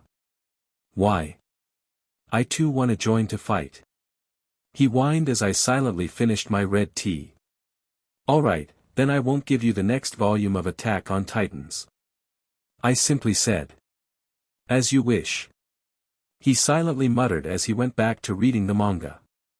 As for the rest of you guys, help wherever necessary, this will be our first large-scale battle we will be fighting, so be cautious. Also don't get too overconfident with the revival abilities, the Eastern Empire might have something to negate it. I cautioned. We understand Rimuru-sama. So Michael gained control, huh? Bale speculated as he heard the news of Rudra declaring war on Orion. Medusa, assemble the meeting. Bale ordered as she went to work. A few minutes after, all the guardians along with the three primordial demons were gathered and knelt in one single file. My subordinates, it is now time to show your worth to me. To show me how much stronger you have truly become. The East has finally declared war on us and now we shall show them what we're made of. First, you three will be in charge of usurping the rest of the free nations. Adrigal, Roku, Shah-El-Ru and Elizabeth, gather your army. Isabella will teleport you guys to the outskirts of Tempest. I have the initial orders. We understand, Supreme One. Next, Isabel, activate the ley lines and defense mechanisms in case Feldway decide to attack Dadinia. The rest of you will guard the castle with me. My lord, won't you participate in the war? John or Thalia asked. I will, but not yet. When Feldway decides to truly act I would too. For now this is just a war between two nations, the real fight is yet to begin. Bale smiled. And it was true, the armies that Diablo described to Rimuru consisted of the known military Rudra had, the Insectars or the truly strong personnel of the Empire were not there. This meant that Feldway was likely testing the waters, trying to see how much Orion was determined to go. The real war, the final Tenma war was yet to begin. Chapter 70, CHP 69 The Holy Number. As the army of Eastern Empire drew closer to the borders of Jura Forest, a slither of worry crept inside the minds of the people of Tempest. Why was there still no sign of Orion's army? Was all they were now thinking. Rimuru was especially worried, because as Orion was too late then Tempest will have to initiate the fight first, and as a passive pacifist, he'd rather have peace than fight. Not that he wouldn't fight if forced to, but it was his nature to choose peace first. Sui prepared to intercept the enemy. We will attempt to negotiate first, if that doesn't turn out well, which I expect it to, then Benimaru, are you guys ready? Rimuru asked. Yes, Rimuru-sama, all the corps are ready and awaiting orders. Benimaru affirmed. That won't be necessary. A female voice came from nowhere and also everywhere as a swarm of bats flooded a spot in the meeting room. The bats soon began to take the shape of a female figure and suddenly disappeared, revealing the owner of the voice. A regal lady dressed in a Victorian-styled gown, her pale skin, long ears and slitted red eyes hinted her origin as a non-human, as she spoke it already confirmed the guess in Rimuru's mind. A vampire! Rimuru exclaimed. So far he had only encountered that Valentine guy from the Valpurgis, Luminous and Roy. Adding this lady here, he had seen a total of 4 vampires. What was next? Dracula himself. My name is Elizabeth, the Minister of Internal Defense of Orion. Elizabeth elegantly spoke befitting her appearance. A small smile on her face as she spoke. Welcome to Tempest, Elizabeth-san, I believe Bale sent you. Rimuru said in confusion. Indeed. By the wish of the Supreme One, me and my fellow ministers will assist you in fighting the army of the Eastern Empire. She responded. Not to be rude, Lady Elizabeth, but I don't see your army or any of your fellow ministers. Benimaru asked. Well, that's why I am here. As a courtesy, and sign of respect, I have come here to ask for permission to open a portal outside the city. Elizabeth spoke. A portal? Oh. They're using that method. He thought back to the way he transferred his army right inside Gistav. Doing something like that had advantages of its own. The enemy will be caught off guard, and also it negates the need of time and resources needed for travel. Granted. In the clearing few kilometers away from the town. The group was gathered there with Elizabeth. Soon, she opened a purple-black gate as it quickly expanded. As the gate stabilized, the army of Orion arrived. Soldiers, armed to the teeth with dragon-scale armor, holding lances and swords on their waists. Occasional large towering golems 2 meters tall marched with the dragon knights. The knights were about 800,000 as the golems numbered to 125,000. These knights had an aura of honor, pride and discipline on them. After 5 whole minutes passed with them marching out, another group emerged. They were dressed in long robes concealing most of their bodies. They wore masks with intricate designs as they held staffs. It was clear that they were mages. This one was clearly smaller, but they still numbered to 500,000. After them another group emerged from the portal. Unlike the uniform and orderly march of the previous two, this one was chaotic. Howls and roars were echoing as the beastmen exited the portal. There were various types of beastmen in the group. All numbered to about 600,000. Next was the most ominous of them all, the undead. Seeing the Death Knights, Soul Eaters, and many more of the undead, the group couldn't help but feel a bit cautious. The aura that they radiated made the surrounding feel deathly. These undead numbered to 500,000. But everyone present here knew that the number of undead would never be constant. If a human dies, they could be resurrected as undead, this increasing this number. About time you opened the portal. I was getting impatient. Roku held his large broad sword on his shoulders as he grinned at Elizabeth. So this is the new demon lord. A ghastly voice sounded as Shah El-Ru approached Rimuru. Before he could come any closer to him, Cheyenne and Benimaru blocked Shah's pay. Rightfully so, wherever Shah went death followed him. As evident by the trail of withered plants he left. Apologies, I got too carried away. Shah apologized as he backed away. This action of his made the group confused and shocked. A seemingly necromancer apologizing? Something completely unheard of. They always prided over their powers and looked down on living beings. Understanding the look, Adrigal explained. Shah's not that evil if you know him, he's quite a shy guy. Always deep into biological research. Studying the mysteries of the living body as he calls it. Adrigal spoke. I do not agree to whatever this woman just said. Shah defended as he went towards his army. He's really shy. Seeing the retreating figure further solidified Adrigal's stalemate in their heart. Ahem. So, Adrigal-san. I heard you have dragons as your army? Rimuru asked. Curious as to how hundreds of thousands of dragon herd would look like in real life. They won't be here for now. Lord Baal said that they will protect the continent against any sneak attacks. Adrigal spoke. If they did, they'd be no better than scums. Such cowardly act is not befitting of a warrior. Roku added. Well, those warriors are about an hour away from reaching the border. Shall we go now? Elizabeth rhetorically asked. Yes, yes. Sound the horn. Roku said. One of the beast men blew a large horn as soon multiple others sounded from different part of the army. Immediately after, the army began marching east, to meet with the enemy. Wow, such a large number. Hey, Benimaru, how many do we have? Rimuru asked curiously. About 500,000 Rimuru-sama. Benimaru answered. And their S is almost 2 million, not counting the golem and undead. Rimuru spoke in a dry tone. It was rumored that Orion had a vast number of army reaching almost 7 million. To that, Tempest's army was just a drop in the ocean. Not to mention all their armor, weapons and robes were filled to the brim with runes, making each individual A rank. With this, toppling a kingdom would be quite easy, right? Yep. But I don't see any advanced weapons though. Rimuru wondered.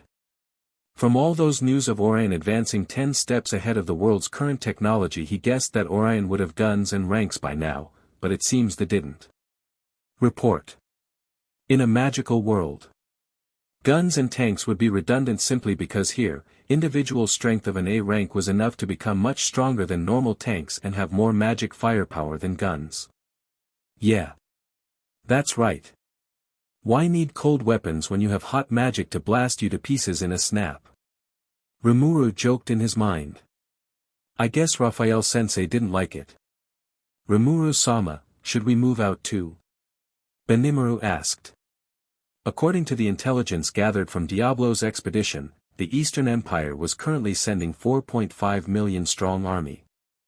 Maybe Orion's 2 million might not stand against them, so it was better to mobilize Tempest's minuscule 500,000.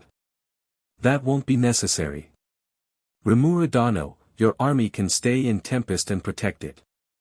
This is our fight, and it is an order from Baal-sama, that no interference occurs in our fight here. Adrigal spoke. But are you guys confident? The enemy's number is 4.5 million. Rimuru asked. Yes. We will win. For it is the will of our Supreme One. Adrigal smiled as they left. Whoa, they are very loyal to him, I guess. And what's with that Supreme One title? It's edgy. Rimuru thought as he told Benimaru to stand by and left to join Adrigal. Even though he agreed to not participate, it wouldn't hurt to look. Right? What could possibly go wrong? Chapter 71, CHP 70 Clash. Night time. In the middle of a grassy plain, two army camps could be seen kilometers apart. Both were set up on a hill created magically for vantage and strategic purposes. The two armies had flags of Orion in purple-blue cloth with a dragon embroidered in gold, while the other had a red cloth with a shield and two swords crossed embroidered in gold raised high and flowing with the wind. A/N. I couldn't find any reference to the Empire's flags, so I took some liberties. Behind the army of Orion was the vast expanse of the Jura forest, while behind the Eastern Empires was the border leading to the Empire. Both sides had reached a mutual agreement to postpone the inevitable clash for a few hours. In the largest tent of the Eastern Empire, a meeting was being held. Bang! I was told that those bastards will take at most a day to meet us. But why do I see the enemy's army already before us? Does anyone have a good explanation before I kill all of you? A black-haired youth asked. He had a facial feature similar to a Japanese, his attire reminiscent of the Japanese naval uniform. He was Tatsuya Kondo, the first lieutenant or the leader of the Imperial Guardians. Along with him, Calgurio and Gradam were present in this expedition. If he were to be honest, he would rather continue training his swordsmanship than participate in this boring fight. Even if the general public didn't know it, he, as an important figure of the Empire, naturally was aware of the true war that was yet to happen. This one where he was right now was just a warm-up if you ask him. I don't know, according to my scouts, there was no sign of the army, but it looks like they appeared out of nowhere as if they teleported. Calgurio, the strategist and commander of the strongest division of the army, spoke. As he trailed along, he finally realized why his scouts were unable to give him a proper report. So you want to say they teleported? Almost 2 million individuals, all B rank and above? Tatsuya asked in skepticism. Teleporting even a group of 4 required intensive resources and magiors. Teleporting millions would kill even the Empire's economy. If it were to be conducted by a mage, they'd have to have a high understanding of spatial awareness or simply have vast magicules and a skill related to it. Yes. It is not implausible. I heard that one of the ministers is skilled in magic. Isabella, I believe. Maybe this was her doing. Calgurio justified his statement. Although absurd, spatial transfer was not uncommon, one just needs to have the right skill for it. Let's forget about that, and hope they can't do the same again, or else it might lead to a catastrophic consequence. Tatsuya spoke. His words understood by everyone present in the meeting room. If Orion decided to just teleport their army right inside Nazca's camp, then there might be a chaos leading to massive losses on their sides. Leave all these useless things. Tell me, when will we fight them? I can smell some strong beings from their camp. Gradam, a tiger lycanthrope, impatiently asked. Although rash in certain aspects, he was one of the strongest combatants in the Empire. He had a rare skill that allowed him to gauge the speciality, magicule count and potential of his target just like Melimai, but from smell. How strong are they? Calgurio asked. Since Orion arrived so suddenly, they didn't get a chance to fully scan the army and find out how many powerhouses were participating in this war. By the magicule density, 5, no 4 are really strong. But they are not stronger than us. Yes, one of them is quite strong, a little too strong actually. Gradam spoke. The 4 he was talking about was obviously Elizabeth, Roku, Shah El-Ru and Adrigal. He was about to take Rimuru into consideration, but quickly decided that Rimuru was not worth mentioning. Naturally, the power ranking he guessed was flawed, because the team had suppressed their magicule density and buffed themselves with false data spells.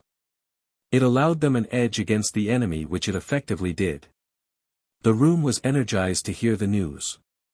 Basically, leaving one troublesome factor, the rest of Orion's army can be managed quite easily, though some sacrifices would be given. This made them happy that at least this war will end quite quickly. The delusion of the room didn't last long, as a soldier quickly entered the tent unannounced. Bad news, Commander. They have launched an attack. The soldier quickly reported as he promptly collapsed on the ground. What? The surprise didn't last for long, as large tremors soon followed as the group quickly stabilized themselves and exited the tent. A few minutes ago. In the darkness of the night, the brilliant full moon shone upon the camps as the army prepared their equipments of the upcoming fight. Campfires were already started as the fragrance of the roasted hunts filled the air. Everything seemed peaceful. Like the night might quickly pass by, quietly. Until one of the soldiers looked up, as if wanting to bask in the moonlight, but soon noticed a strange yellow light shining brighter than the stars in the clear sky. It soon became larger and larger when he realized that the star was not a star, but a fireball. Before he could warn his comrades, it was too late. The fireball landed upon his position as the flames engulfed everyone within. It was not the last one. Following the first one, many more fireballs fell on the camp as a great fire started. The explosions caused by the impact encouraged the earth to shake.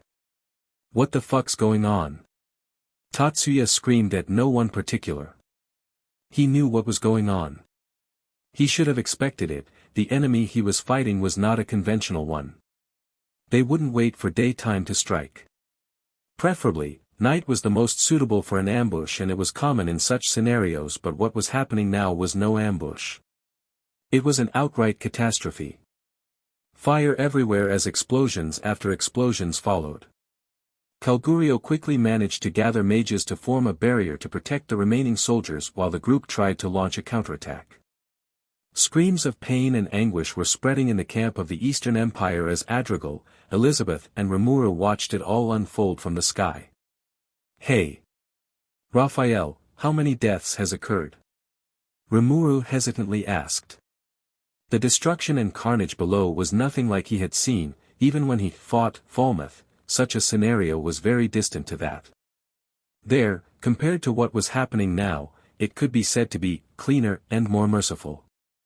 665,789 deaths and rising. Raphael responded. And it's just been a minute. He looked below, to see the mages line behind a 5-row line of melee troops, constantly firing fireballs the size of cars ahead.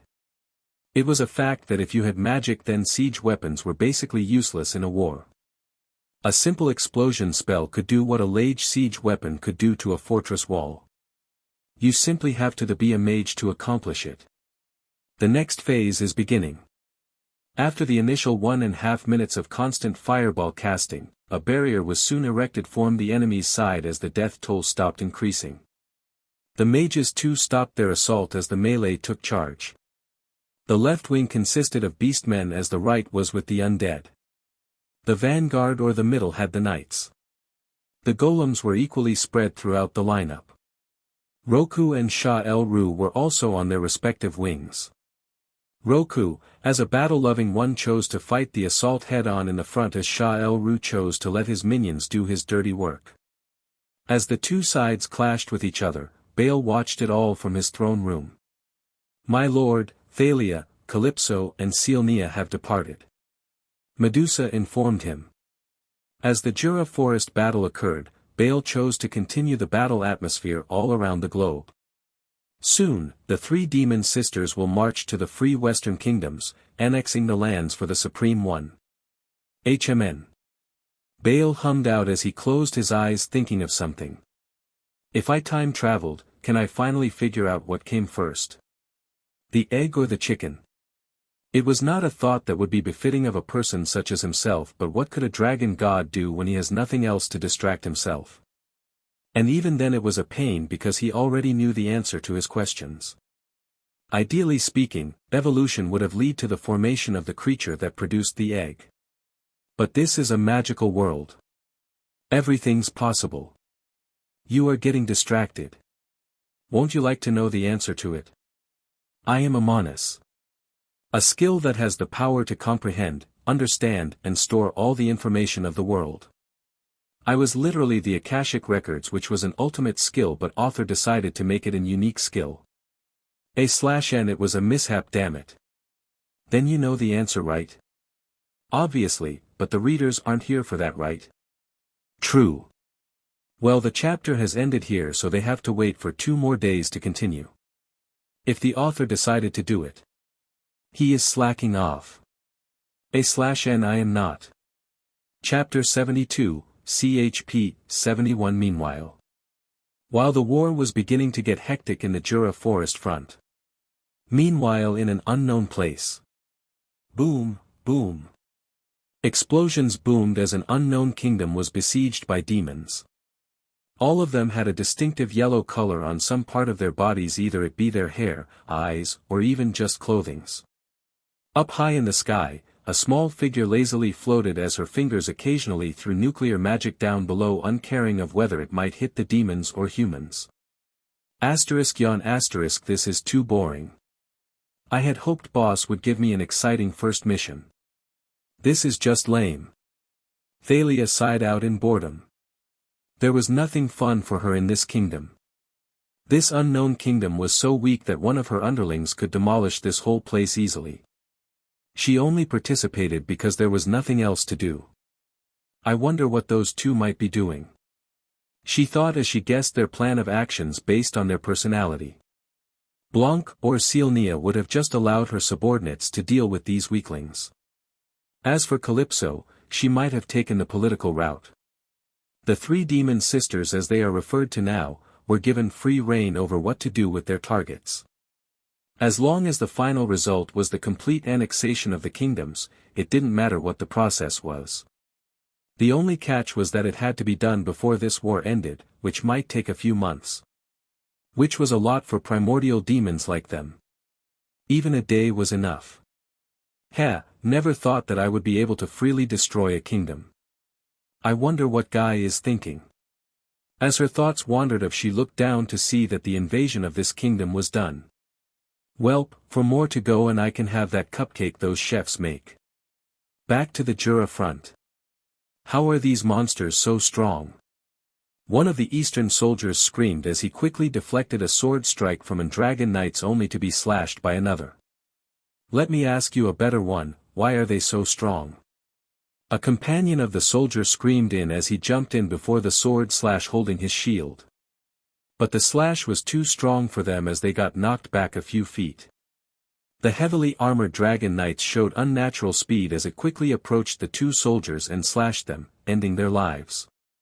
Such scenes was happening throughout the vast plains as in the night sky, illuminated by the moonlight and the roaring fire of the burning camps. The dragon knights fought off 2 or 3 of the eastern soldiers at once.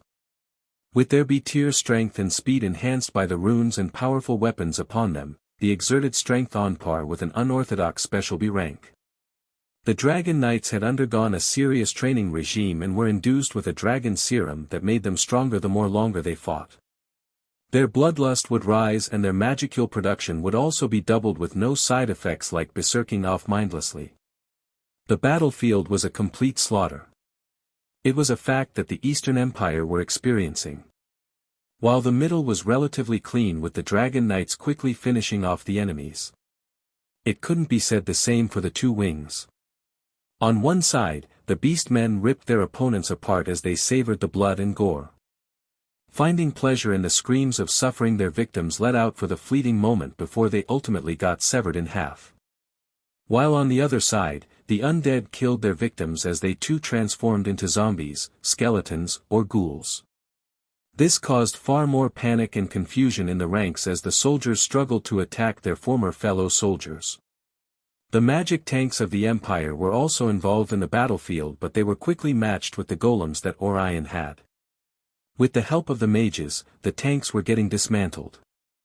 Swiftly the battlefield was getting evened out. While a few minutes back the Eastern Empire had doubled the amount of soldiers compared to Orion's.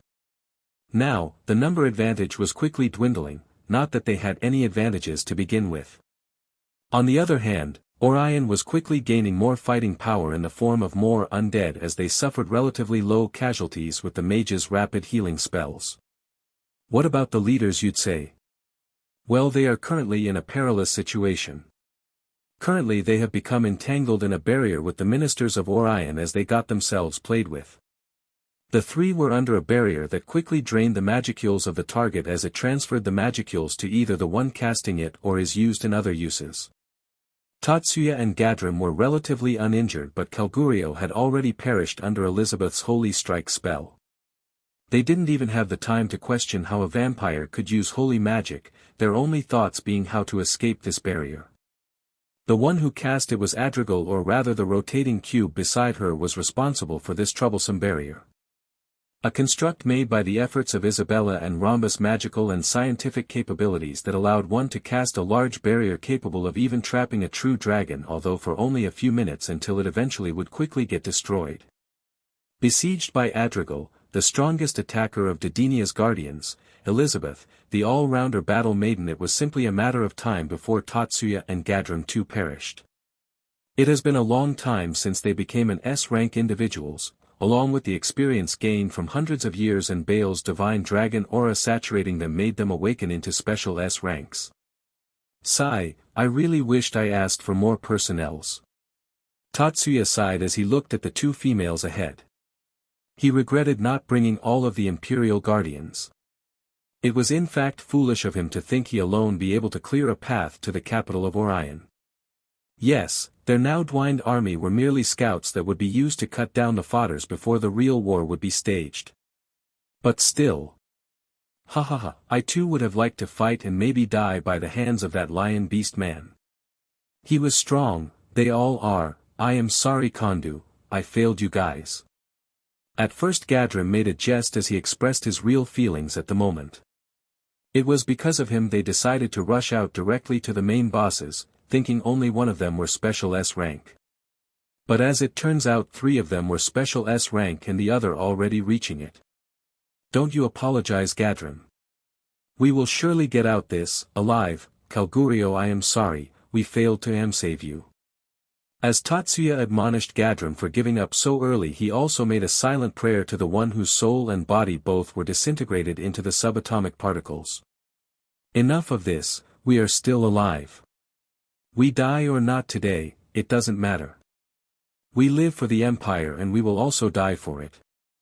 Even though trapped in the barrier, his voice echoed throughout the battlefield as the Empire's soldiers gained a bit of courage as they too rallied, striking more harder and fierce than before.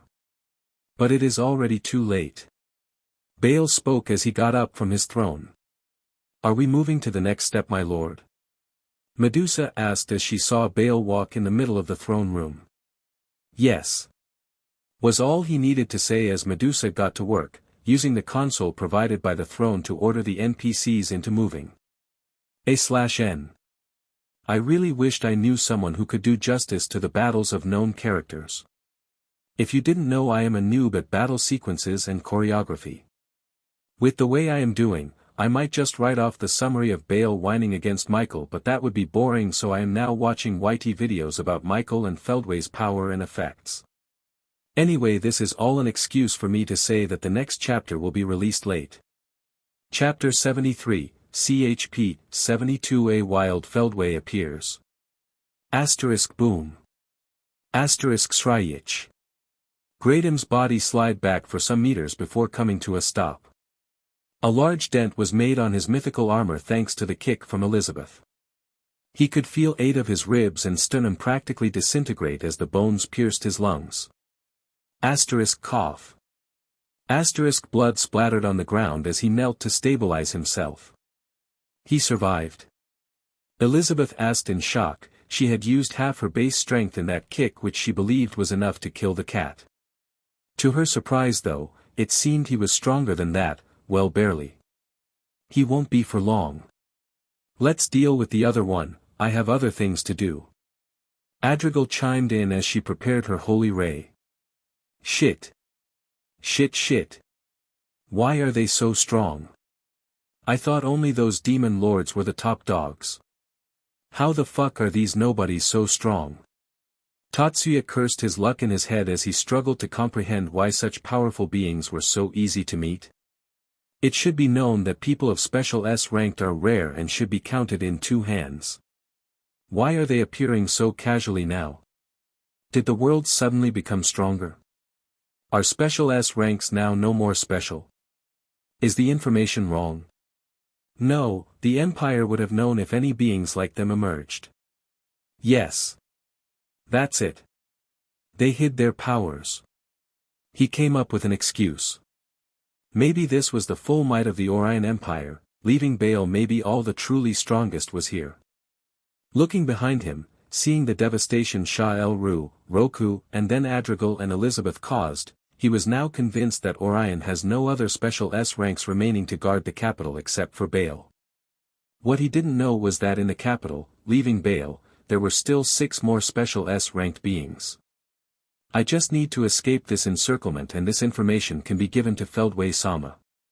But how? This was the hard part he was stuck on. The barrier he was on was stronger than his skill remover. Meaning this magic was cast maybe using an unique skill or even an ultimate. What are you thinking, dead guy? You are already dead, so stop thinking and simply try to remember all those you cherished before I kill you. Adrigal said as she finally released her holy ray. The ray was a large cylindrical beam that quickly reached Tatsuya in half a second, fully engulfing him. Am I going to die now? But I don't want to. Someone, save me. Such was his last thoughts before the light engulfed him. He closed his eyes, finally accepting his fate. He waited for a few seconds for the imagined pain to course through his body.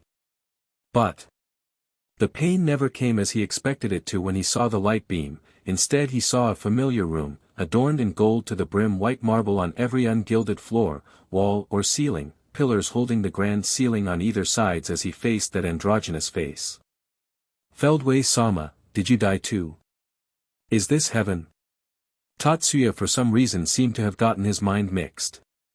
A tick formed on Feldway's forehead as he chopped Tatsuya's head. What nonsense are you spouting, kid? You are in the capital Nazca right now. I teleported you before that light ray could disintegrate your soul. Feldway explained. Using spatial domination, it was easy for him to transfer Tatsuya in the Empire even from the barrier which just prevented basic teleportation. What? Really? Thank you, Feldway-sama. I don't know how I would repay this debt, but I will do my very best. Tatsuya bowed his body 90 degrees as he thanked Feldway. Well, you could fulfill that now, by providing your body. Feldway spoke. Huh, you want my body? Tatsuya spoke as he slowly backed away from Feldway, hugging his body tightly. Don't you dare imagine that kind of thing, you idiot. Confused as to why Tatsuya was acting strange so suddenly, he recounted the words he spoke just now and finally realized his slip-up. After years of observing the humans in the Empire, he came to know that words had many different meanings to the way you use and enunciate it. He was weirded out by this strange ability of humans to interpret these kinds of meanings. What I meant to say was, I want to use your body as my vessel to channel my power into it, so that I can use it to fight. This body I have right now is needed for something else. He explained. Oh, but that doesn't help the situation, rather it's worse. Tatsuya spoke. I don't need your opinion. Feldway spoke as he casually mind-controlled Tatsuya into submission as he transferred part of his consciousness inside the body via parallel existence. Now, let's see who these ministers of Orion truly are. Feldway thought as he disappeared from the vicinity. Back to the moment when the beam hit the target. Huh. He escaped. Adrigal spoke as she cancelled her attack. The area where the beam landed was scorched and was covered in lava and molten glass. No, he probably got teleported by someone. Elizabeth corrected her as she walked to the cube, deactivating the barrier and storing it inside her spatial pocket. HMN. Well, the fight here has ended. Let's see how the two boys are doing. Adrigal spoke as she flew in the sky, followed by Elizabeth. Back in the battlefield, the Eastern Empire's soldiers were getting decimated as a quarter of their forces remained. Engrossed in dealing with the threat of instantly dying made them unaware that their leaders had long perished. Or maybe they were clinging to a hope that a miracle might happen, but alas. When the army saw Elizabeth and Adrigal land in the middle of the battlefield, it was clear that their leaders have been defeated. Tatsuya-sama. Retreat. The second in charge after Tatsuya quickly issued a retreat. Knowing that continuing this meaningless fight will only cost them more than they had already suffered. Should we chase them? Roku asked as he approached Adrigal. No, one of my blood familiars has spotted a guest arriving here. He might be more important than these ants. Elizabeth answered. A few minutes of waiting later, with Rimuru joining the quartet after seeing that they were still stood on the plain now filled with corpses slowly getting turned to undead. A strong magicule pressure descended upon the group. Rimuru struggled a lot to even stand up as his human body transformed into his slime body. The quartet were also suffering in various degrees, with Adrigal and Elizabeth faring better than Roku and Shiel-Ru. As the figure's features became apparent, the still retreating army noticed him. Tatsuya-sama.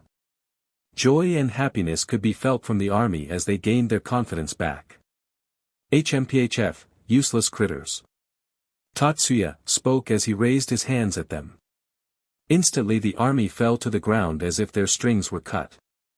Condensed particles floated from those bodies as Tatsuya absorbed them. What the hell is happening? Rimuru screamed in his head as he held on to Adrigal's horns, preventing his slimy body from getting blasted away by the magicule blasts that person was releasing. It is hypothesized that the individual who is Tatsuya has gained a power-up by consuming the souls, Raphael answered for Rimuru. Like a demon lord awakening? Yes, and I am also sensing that this individual is not really Tatsuya. What do you meant? Confused, Rimuru asked. Because he is Feldway. The one Lord Bale spoke about. Adrigal spoke as she made a barrier protecting the group from the magicule blasts. Did she read my mind? No, she likely guessed we were conversing. Oh, as Rimuru and Raphael-sensei conversed in his mind, another conversation was going on outside, in the material world. You are quite sharp. Tatsuya or Feldway answered. It was quite easy. Yours and Tatsuya's soul signatures were different.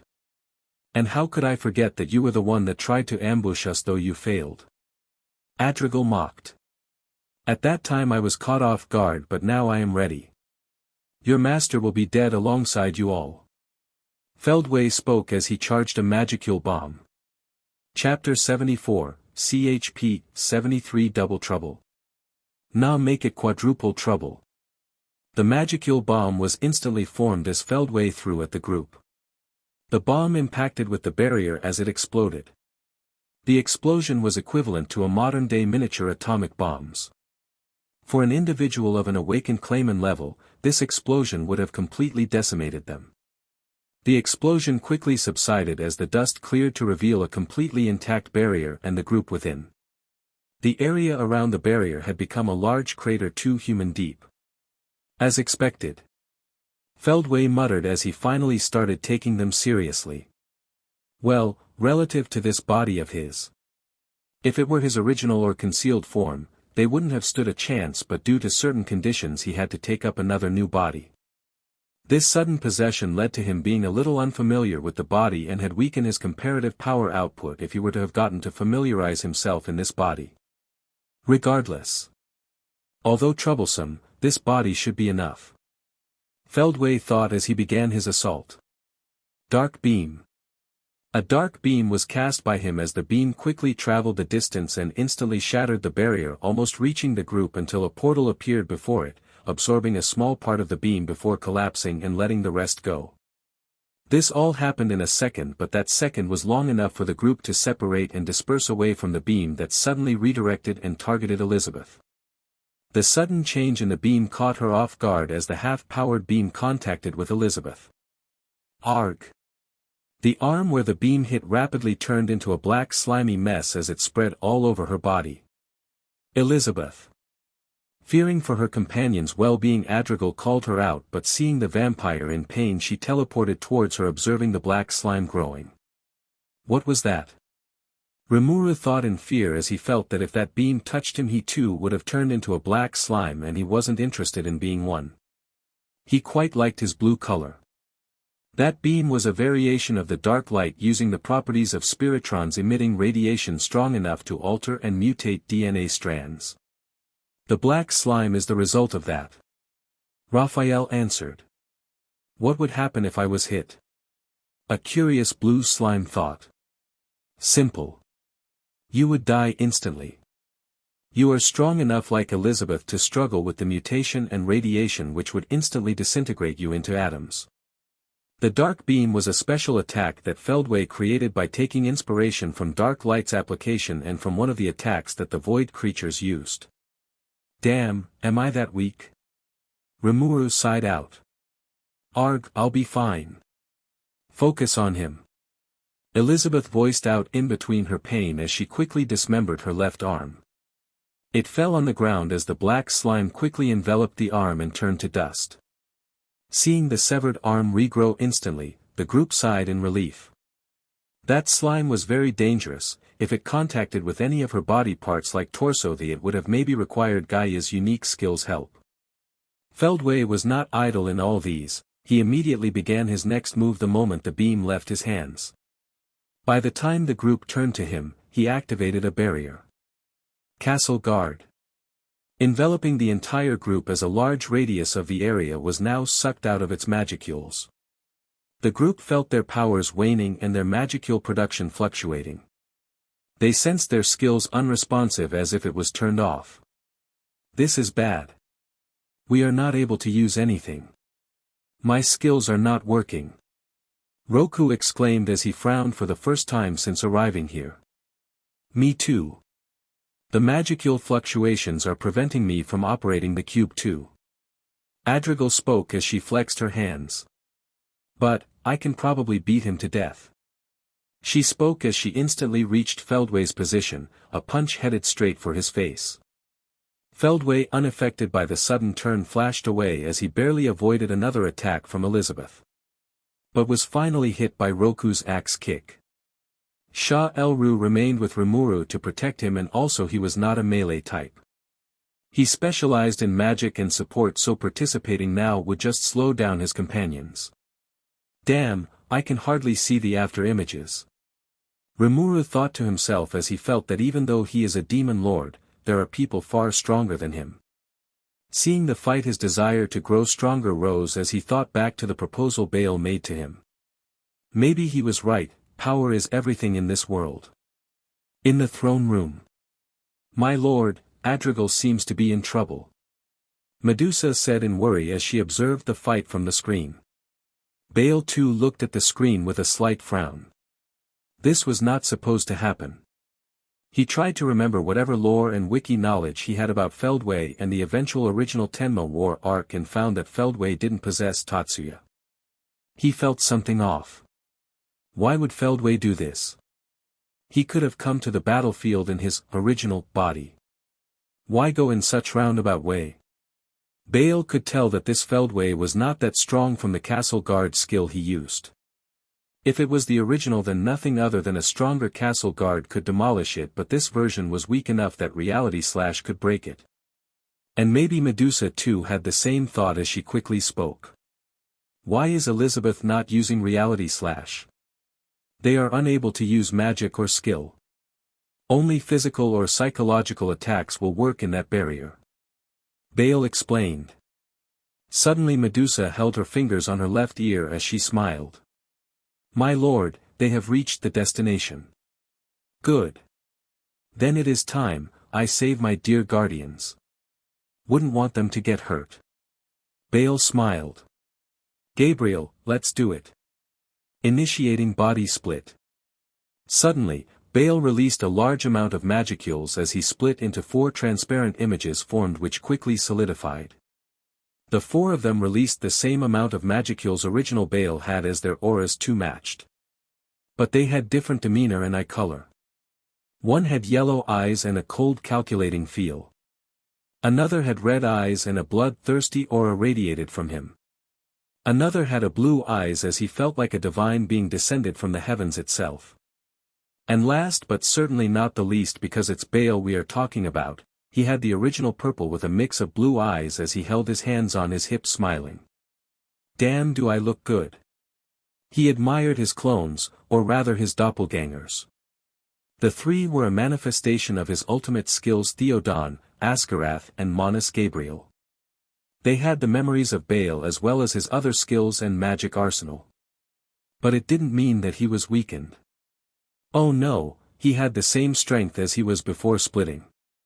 When you are strong enough, then the laws of the world like conservation of energy, mass and matter doesn't matter. What matters is what the one true God decides it to be. You guys know what to do, right? The original Bale said as he looked at his images. Yes. X3 they echoed as one opened a portal and exited while the 2 left from the door of the throne room. My lord? A confused Medusa asked. Don't worry, they are me and not me at the same time. You do what I told you to do, okay? Bale instantly appeared before Medusa as he kissed her and disappeared. Yes, my lord. A day's maiden replied to Noon in particular.